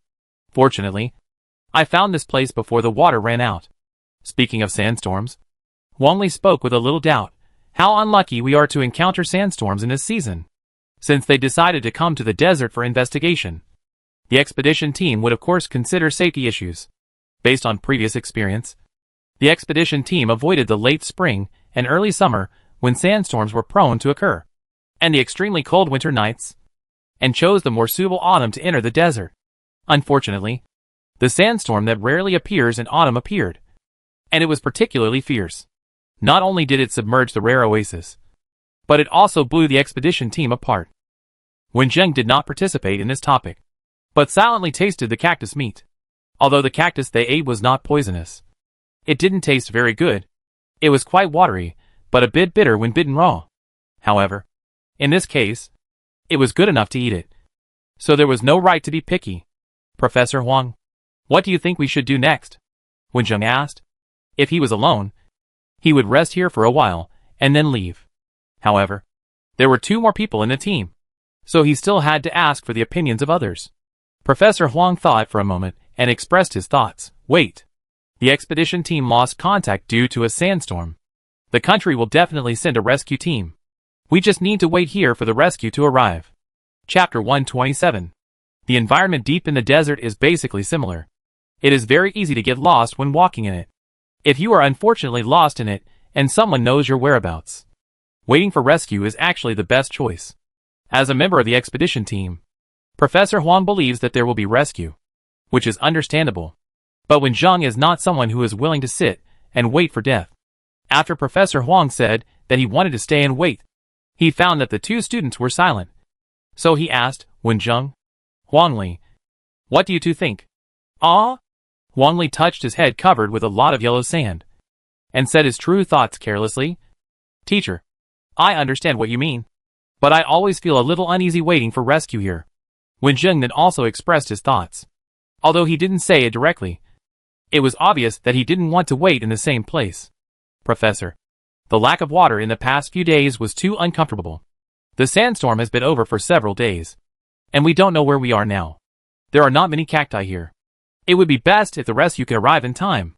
If they don't find us in time, we will die after eating the cacti. There was a disagreement among the three people. Wen Zheng wanted to leave. Huang Li agreed with Wen Zheng's idea in his heart. But Professor Huang was an elder and a teacher. If he insisted on staying where he was, at least Huang Li would listen. After thinking for a long time, Professor Huang sighed, looked at Wen Zheng and said, Wen Zheng, you should know that the oasis we originally stayed in is far away from the desert border, and we have no idea about the situation ahead. I don't want to put my life in someone else's hands. Professor Huang's eyes were a little complicated, and he looked at Wen Zheng differently. I didn't realize before that you are so stubborn. After a moment of silence, Professor Huang stood up and said with a smile, then before we set off, let's collect the cacti and leave signs for instructions. What Wen Zheng said was not unreasonable, and the three finally reached a consensus on the goal. So, taking advantage of the cool night weather, Wen Zheng cut the cactus with a dagger in his hand, removed the outer skin and thorns, and put them in the kettle. Huang Li and Professor Huang moved the stones on the ground together, and the large and small stones were spliced into a huge triangle, and deep trenches were cut on the side with daggers. This triangular stone is not very obvious when standing on the ground, and it is used to attract the attention of airplanes that may fly in the air. Although the possibility of success is very small, Professor Huang was still thinking about the other lost expedition members. So he did not take away all the edible parts of the cactus, and also pointed out the direction they were going to move with stones beside the triangular stone, hoping that other people could find this place. The coldest time of the night passed. Wen Zheng extinguished the fire and climbed on the camel's back. Finally, he had a means of transportation and could walk without feet. Wen Zheng, you can walk here without a camel and a coat, which is amazing, Huang Li said admiringly. Wen Zheng smiled and did not answer.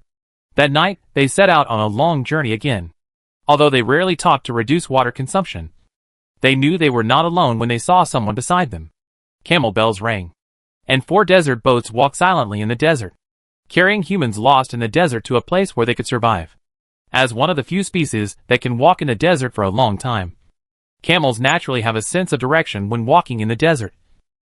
So Wen Zheng no longer needs to observe the North Star or the sun to prevent going in the wrong direction. The cool night passed quickly. The temperature began to rise gradually, and the sun rose from the horizon to the sky. Huang Li felt that he was in a pretty good state, thinking that the effect of the cactus meat was a bit good.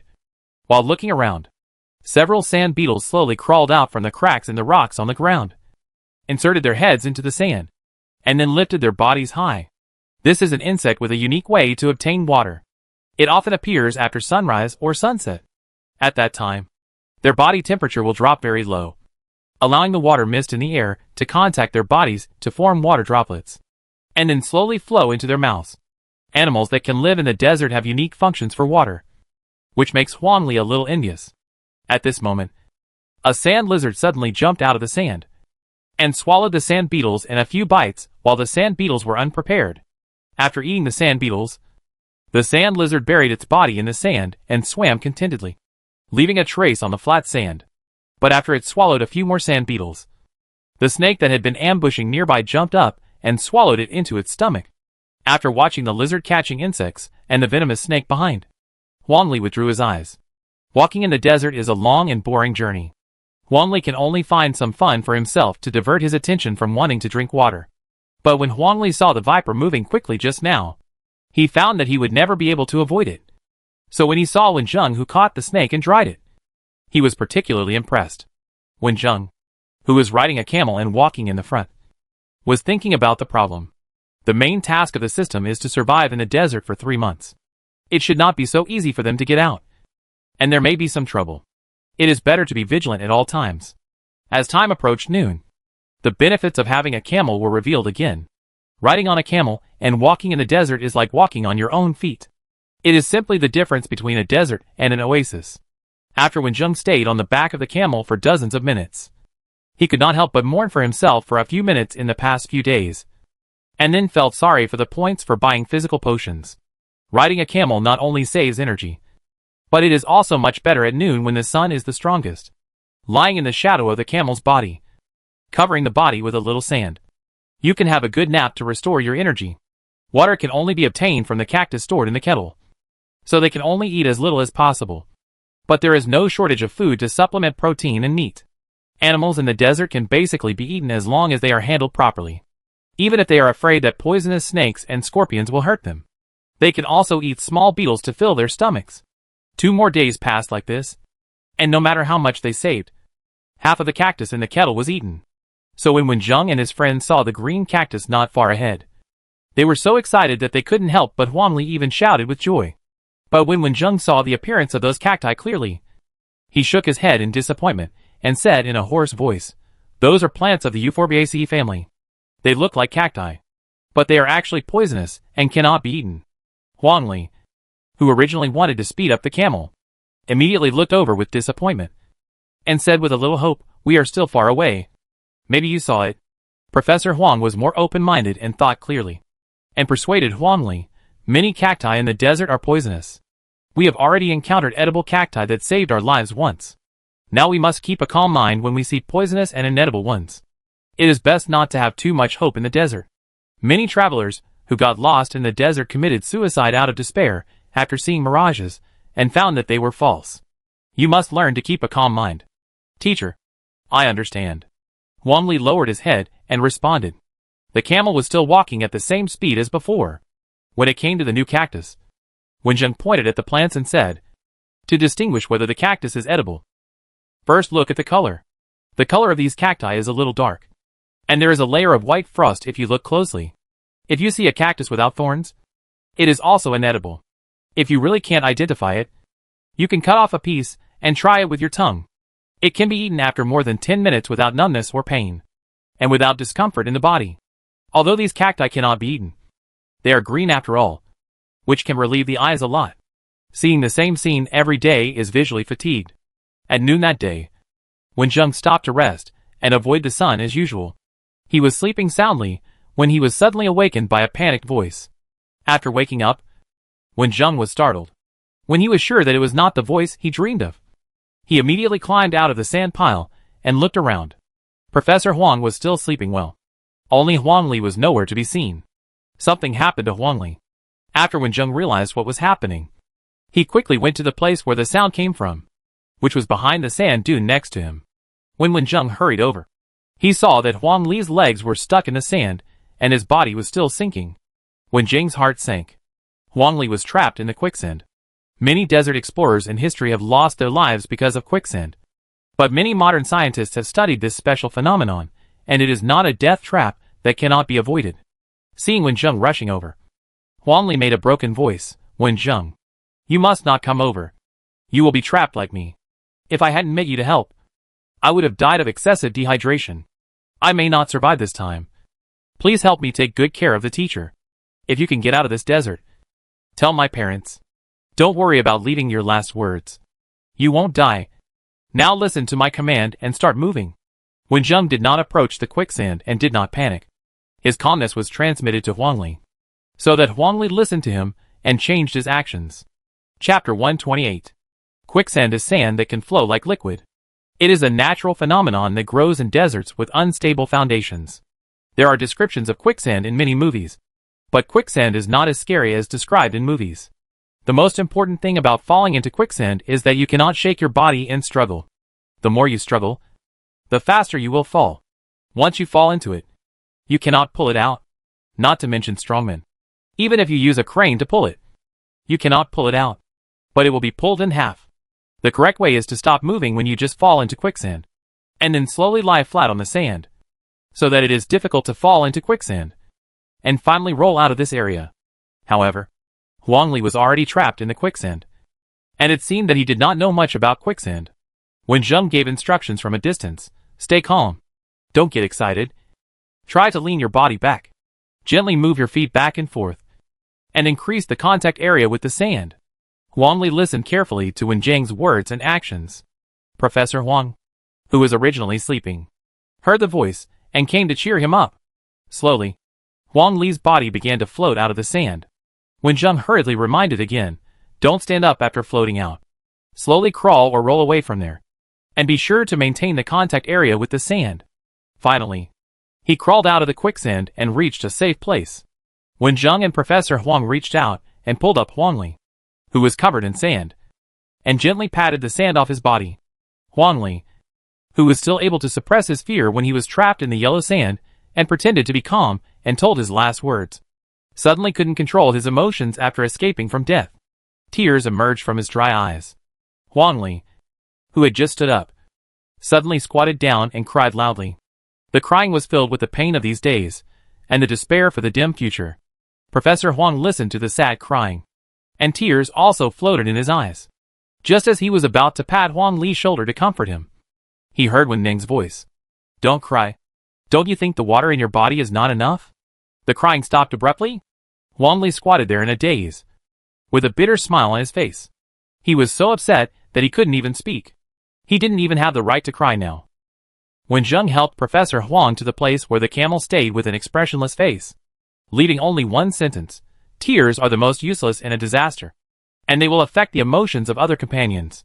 Urine can still be recycled and reused, and tears can be evaporated by high temperature as soon as they come out of the eye sockets. No, they were absorbed by the headscarf wrapped around his face before they evaporated. Huang Li wrapped the slightly loose headscarf tightly to protect his face that was red from the sun, and quickened his pace to catch up. After struggling in the quicksand for a while, it was almost dusk, and the camel stayed where it was. People who fall into quicksand may be able to control their emotions and escape, but animals do not have such ability. Camels and other animals trapped in quicksand will not understand people's comfort, but will struggle desperately because their bodies are trapped, causing them to sink deeper and deeper, and even drag people in. So in order to avoid the transportation they finally found from falling into the quicksand, Wen Zheng and his team quickly led their precious camels away from the quicksand. When the sun was about to fall below the horizon, they stopped for a short period of time to repair. Professor Huang stayed beside the camel and made a few marks with stones on the ground, hoping that other members of the expedition team would follow the marks and find them.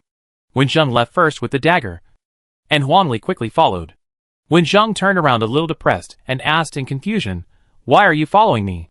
It's hindering him from catching food." Huang Li, who followed Wen Zheng closely, was startled by Wen Zheng's sudden question. He scratched his hair and said to Wen Zheng a little embarrassedly, "I'm sorry. I shouldn't have cried suddenly today. Just because of this?" Wen Zheng didn't take it to heart. He was just a little harsh at the time. It was a habit brought by being a teacher in his previous life. So he waved his hand and said, "It is normal to suddenly break down in the desert. Your performance was very good at that time. My tone of voice in the afternoon was not very good." Huang Li finally stopped being depressed when he heard that Wen Zheng didn't blame him. Then he showed a flattering smile and said to Wen Zheng, "Brother Wen, can you teach me how to use this dagger? Let alone a snake. I can't even catch a scorpion." If you look closely, Huang Li is a few months older than Wen Zheng. But Huang Li thinks that age is nothing. The most important thing is ability. Wen Zheng is so capable. It's right to call him brother. Want to learn? When Wen Zheng spoke, the dagger in his hand accurately stabbed a snake that had just emerged. Huang Li's eyes almost lit up. The field dagger in his hand could only function as a kitchen knife. This field dagger was equipped when they came to the desert, and it was also used to prevent the members of the expedition team from being injured by animals. It was also used by the biology team to cut plants and take specimens. Wen Zheng had been a teacher for decades in the previous world. It would be no problem for him to accept a student now. When he was trapped in the quicksand, he was able to remind others not to get close. There was absolutely no problem with his character. Close combat and long-distance throwing are used differently. These snakes are not suitable for close-range attacks. So you must first learn to find the snake's weak spot, and then make sure the dagger can hit accurately. The first is the posture of holding the dagger. The thumb should Wen Zheng directly explained the key points of using the dagger one by one. With decades of teaching experience, Wen Zheng is now very comfortable teaching Huangli, and he can use various techniques at will, and he demonstrates while talking. When the three of them had solved the problem of 2 days of dry food, Huangli finally succeeded once. Although there is a certain degree of accidental, it is finally opened. In fact, you don't need to eat too much food in the desert. With camels as a means of transportation, you only need to maintain the basic consumption of the body. Eating too much will increase the body's demand for water. The sky gradually brightened, and the warm yellow sun slowly climbed up from the horizon, and the sky was dyed with a touch of color. No one has the heart to appreciate such a beautiful scenery.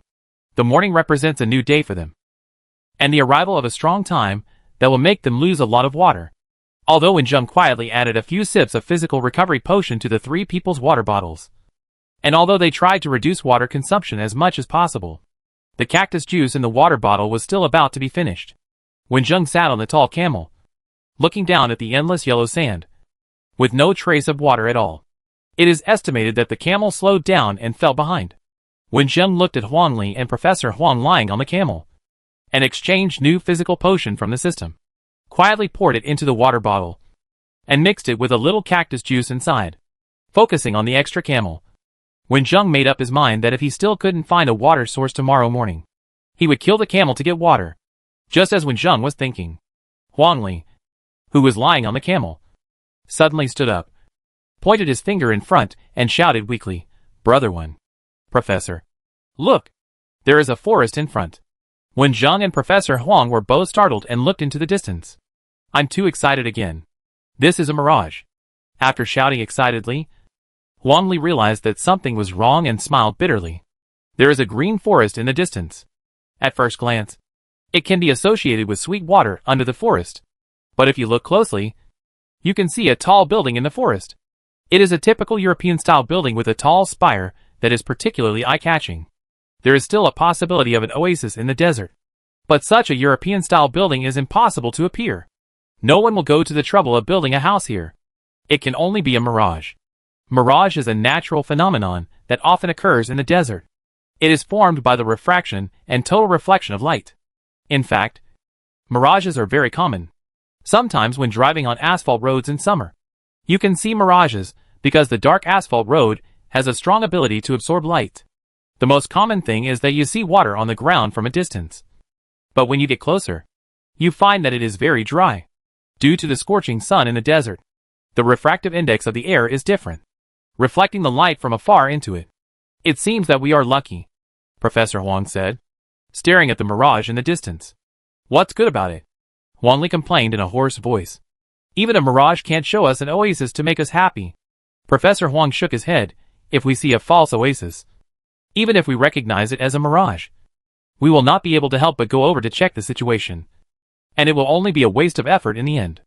After hearing this, Huangli became depressed again. He was still not as good as the professor and brother one. Touching the kettle hanging on the camel, Huangli opened it carefully, tilted his head back, and began to pour it. After a while, a few small drops of water entered his mouth, and there was a little bit of cactus residue that fell at the end, which Huangli chewed carefully, as if he was eating delicacies from the mountains and the sea. "Professor Huangli, there is still some water in this kettle. I'll pour some for you," Wen Zheng said. "That won't work." Professor Huang was startled and waved his hand hastily, and Huangli also quickly refused, until Wen Zheng pointed to the camel that was left unridden and said, "If we still can't find a new water source tomorrow morning, we'll kill it." In this way, Professor Huang and Huangli accepted the water that Wen Zheng poured out, and only took a sip when they couldn't stand the thirst anymore. With this little water, the three of them survived another day and night. When the sky and the earth gradually brightened up in the morning of the next day, the camel was completely unaware of the impending danger, and was still shaking the copper bell tied around its neck. Walking forward slowly, Wen Zheng originally planned to kill the camel before the temperature rose, but he heard the mumbling of Huangli, who was no longer conscious. "A mirage has appeared again. This time it's an oasis. But I won't be fooled." After the double blow of the poisonous cactus and the mirage, Huangli has now learned to be as steady as his teacher and brother one. The oasis appeared in front of him. It must be a mirage, and he couldn't waste his energy running over. But Wen Zheng, who heard this, had a little hope. One of the conditions for the formation of a mirage is high temperature, which often appears during the hottest time of the day. Now it's early morning when the sun hasn't risen completely. How could a mirage appear? Wenjung raised his head and looked forward, his heart beating violently. That might be a real oasis. Chapter 129. For camels lined up in a row, shaking their copper bells, making pleasant and crisp sounds. They did not notice the urgency of their masters riding on their backs, and still walked slowly towards the oasis, leaving round hoof prints. When Wenjung suggested that it might not be a mirage but a real oasis, Professor Huang and Huang Li immediately perked up and opened their heavy eyelids. Observed the scene in front carefully. Even though Professor Huang agreed that there would be no mirage in the desert where the temperature was still relatively low in the early morning, they still couldn't believe it. I was afraid that the greater the hope, the greater the disappointment. The sun shone, and long shadows fell on the golden sand dunes. The distance to the oasis was closer, but the oasis did not disappear. Instead, the clear appearance of the oasis could be seen. It was really not a mirage. Wenjung couldn't control his excitement, and controlled the camel to speed up. And Professor Huang and Huang Li followed closely. In a short while, the 3 people and 4 camels arrived at the oasis. As soon as they stepped into the surrounding woods, they felt a touch of coolness, without Wenjung and his friends looking for it. The camels took the initiative to lead them to the clear spring in the center of the oasis. The camels lowered their heads and drank water freely. Wenjung and his friends couldn't wait to jump off the camels and walk to the clear spring. They stepped on the soft grass beside the clear spring, felt the moist air around them, and smiled uncontrollably. Quickly choose a relatively clean place where there are no small animals, and bury your face in it.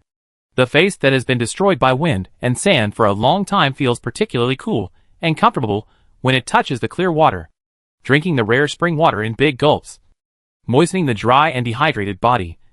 It was like drinking nectar, and the whole person had an unprecedented comfort. Wenjung looked up at the sky, and the headscarf wrapped around his face was soaked with clear water, which brought a burst of coolness when it evaporated. He was in the shadow of the cactus, with dense reeds under him. There were a few small lizards resting on the stones next to him.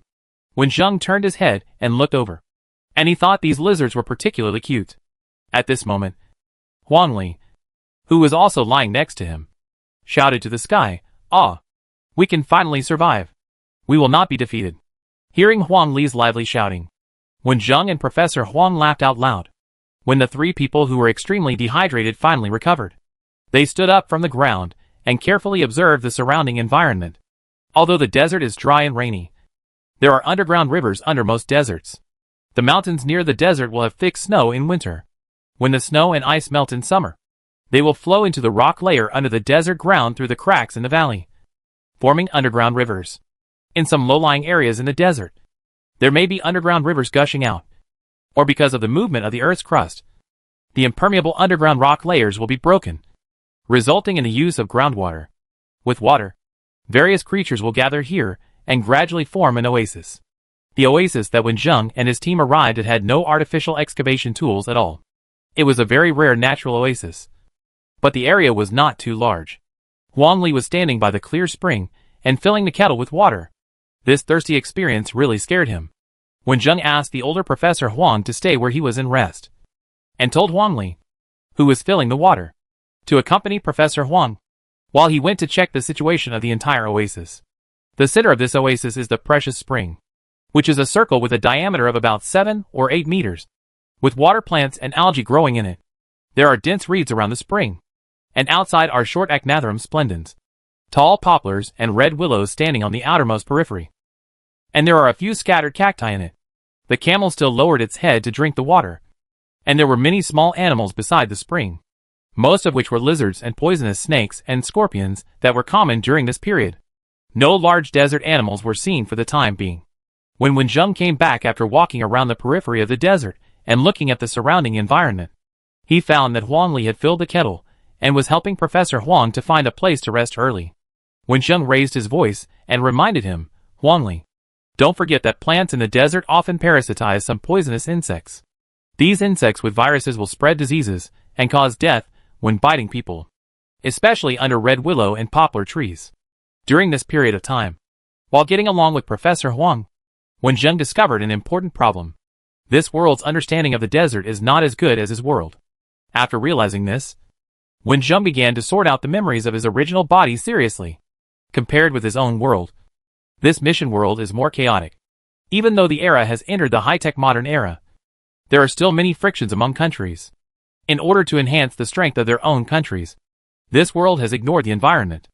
It was not until the area of the desert continued to expand, the speed of land desertification accelerated, and the problem became increasingly serious that it received the attention of various countries and allowed relevant experts to conduct research. In the memory of the original body who studied biology, there is indeed a lot of knowledge related to the desert. So Wenjung said these, belonging to the archaeology of the yellow pepper tree and Huangli. Because Wenjung already knew them. Huangli and Professor Huang looked at Wenjung and shouted, "Okay. We know." Then they moved to the sand between the trees. With plants and springs, it was much better at noon. When the sun set and the temperature dropped, Wenjung took Huangli to study and build a camp that might be lived in for a long time. After finally finding this oasis, they certainly had to settle here and wait for the arrival of rescue.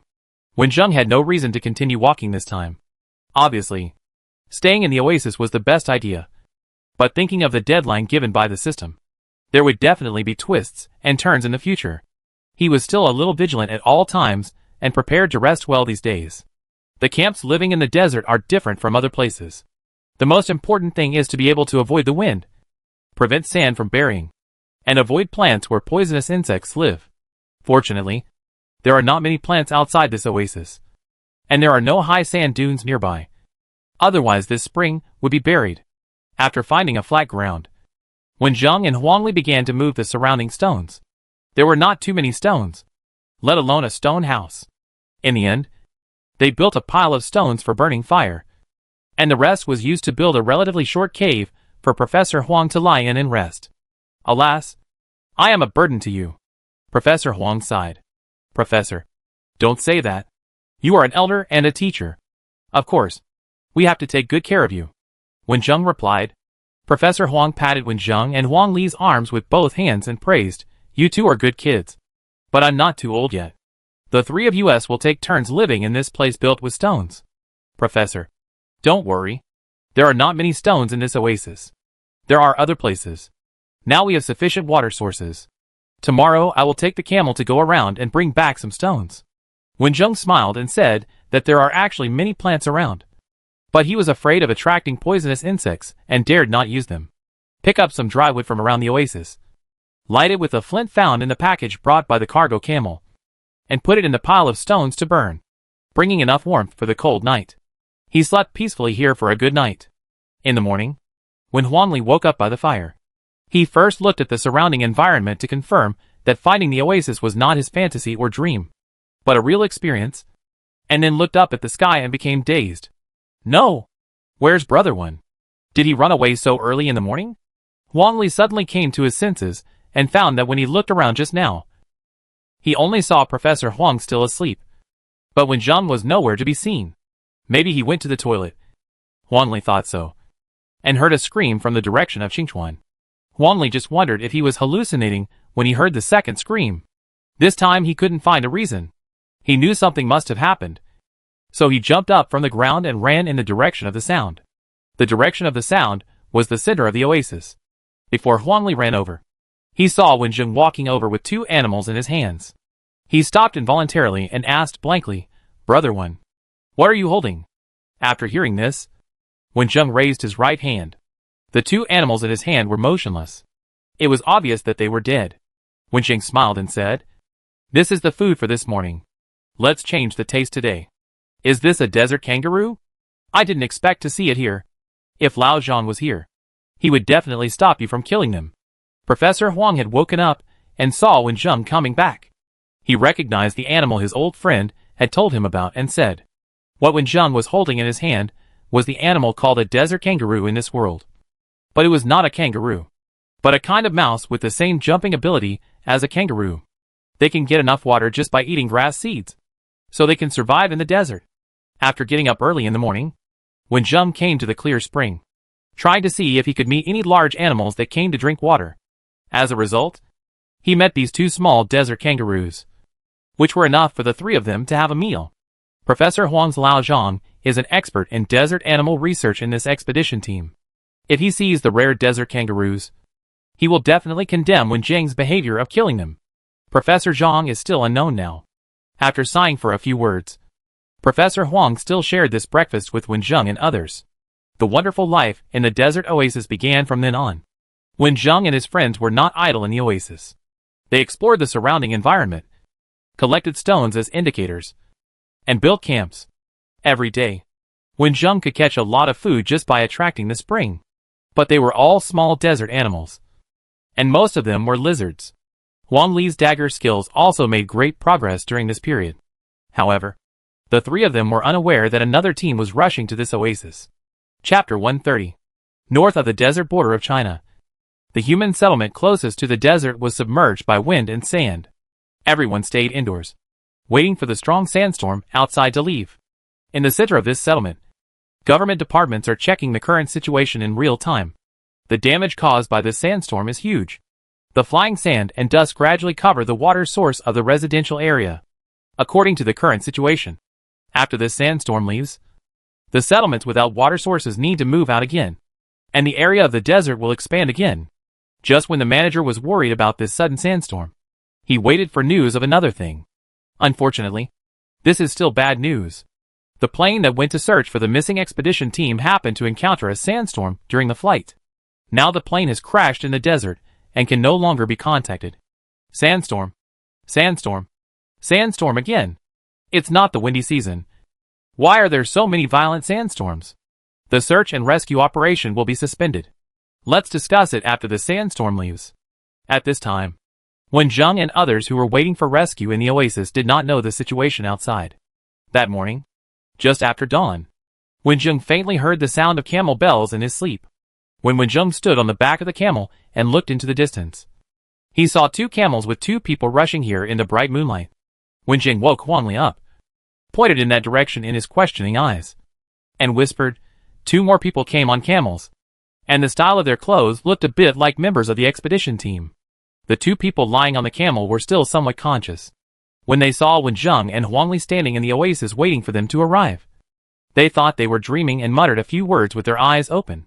Wen Zheng only saw the faces of the two people at this time and frowned silently, while Huang Li had already followed the camel to the spring and helped the two people on the camel down to drink water. So, when Professor Huang woke up, he found that there were two more people in the camp and rubbed his eyes in surprise. "Wang Ziyuan. Lu Yang. I'm very happy to see you again." The people who came to the oasis this time were a man and a woman. The boy's name was Wang Ziyuan, and he was one of the students brought into the expedition team by Professor Zhang, who mainly studied desert animals. The girl's name was Yang Lu. Like Wen Zheng, she was a student under the name of Professor Wang, who studied desert plants. She was the person who had the most contact with the original body and knew the original body best. The expedition team consists of 15 people, mainly divided into 4 parts, namely the archaeological team led by Professor Huang, the desert biological research team led by Professor Wang, the original teacher, and Professor Zhang, the teacher of Wang Ziyuan, the desert geological exploration team, and a guide. A total of 15 people entered the desert, and now 5 people have gathered in this oasis. And there is no news about the remaining 10 people. Sitting on the stone in the camp, Yang Lu, who has not yet fully recovered, slowed down his slightly hoarse voice and smiled weakly at Professor Huang. "Professor Huang, it's great to meet you." Huang Li couldn't wait to ask, "Wang Ziyuan, Yang Lu, are you two together after the sandstorm? Did you meet other people? By the way, Yang Lu, when the sandstorm came, Yuan Yong and Zhang Ning seemed to be with you. It seems that they were separated from you because of the sandstorm." Hearing Huang Li's question, Yang Lu's bloodless face turned pale. Her eyes wandered around Huang Li. Her lips slightly opened and then immediately closed. At this time, Wang Ziyuan, who was sitting quietly next to him, suddenly spoke and answered these questions. "We didn't see Yuan Yong and Zhang Ning. The sandstorm came too suddenly.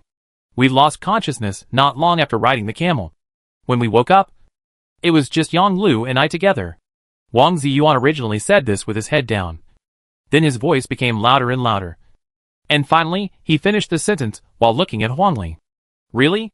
Wen Zheng, who stood on the side and deliberately reduced his presence, said, carefully observing the expressions of the two new people.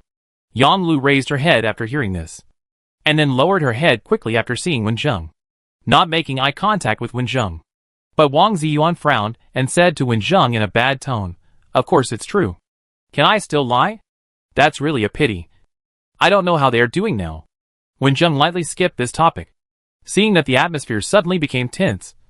Although Professor Huang had not figured out whether Wen Zheng and Wang Ziyuan had any conflicts, he spoke to smooth things over. "I believe that the others will be safe and sound, and we will meet in the future. Okay. Are you hungry? Eat something first." Wang Ziyuan and Yang Lu said nothing more, but sat quietly in their seats, eating the lizards that Huang Li had caught today. The taste of the lizard was not very good. It was just dried into meat after being processed, with basically no seasoning. Only a little salty taste, a little hard to eat, and a bad smell. In the past, they would definitely not be able to eat. But after struggling to survive in the desert for these days, eating this is nothing. While they were eating, Wen Zheng had been secretly observing them. The two of them were familiar with each other in the past, and now they have a hard experience of supporting each other. Logically, their relationship should become better. But their actions showed that Wang Ziyuan was approaching Yang Lu, and Yang Lu's posture seemed to be avoiding Wang Ziyuan. Moreover, after sitting here for so long, Yang Lu tried her best to avoid eye contact with Wen Zheng, and kept her head down, looking very tired and not in spirit. Wang Ziyuan was very calm, and even chatted with Professor Huang and Huang Li. Wen Zheng showed a playful smile at the corner of his mouth, staring at Wang Ziyuan and Yang Lu and thinking carefully, silently studying the memory of the original body again. Huang Li didn't notice anything, still with his usual carefree look, and told him and Professor Huang's experience after the sandstorm clearly. Huang Li said that after they fainted, they were taken to a wild cactus by camels, and rescued by Wen Zheng, who was also there. His eyes twinkled and he said, "You are so lucky to have encountered wild cacti. We only encountered dead poplar trees, and we didn't dare to go near them for shade. If Professor Huang and I had encountered them, we might have gone there.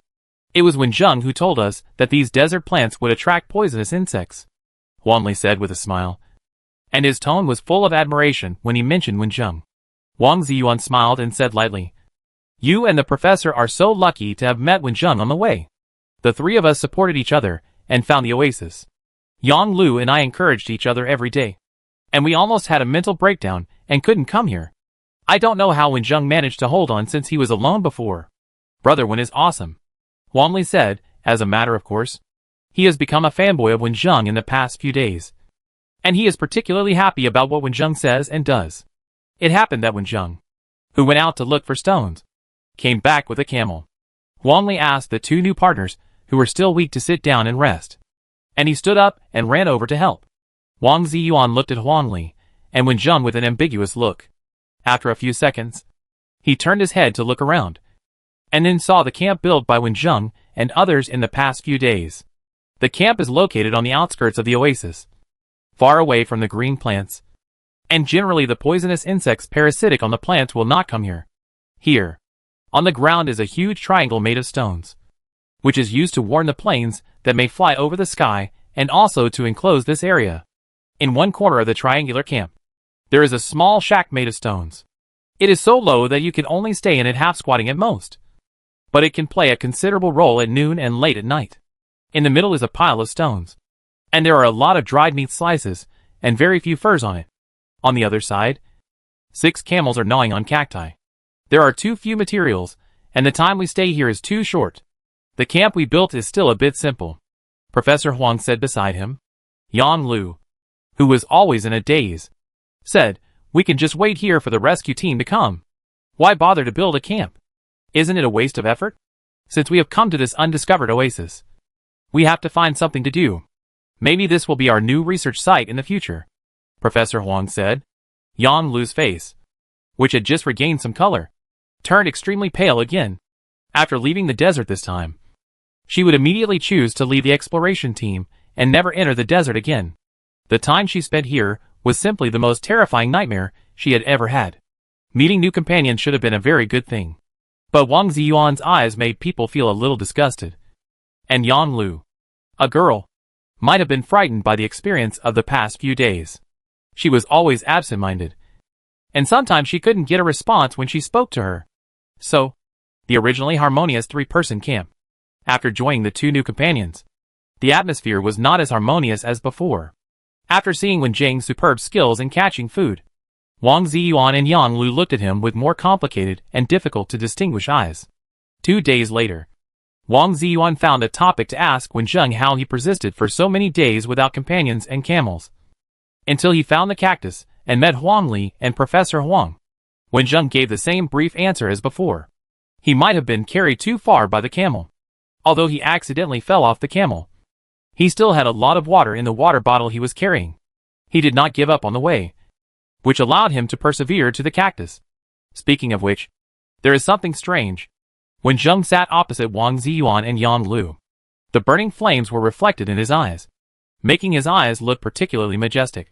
I don't know what happened to the rope that controlled the camel, and the camel was running violently because of the sandstorm. I couldn't control it, so I fell off the camel.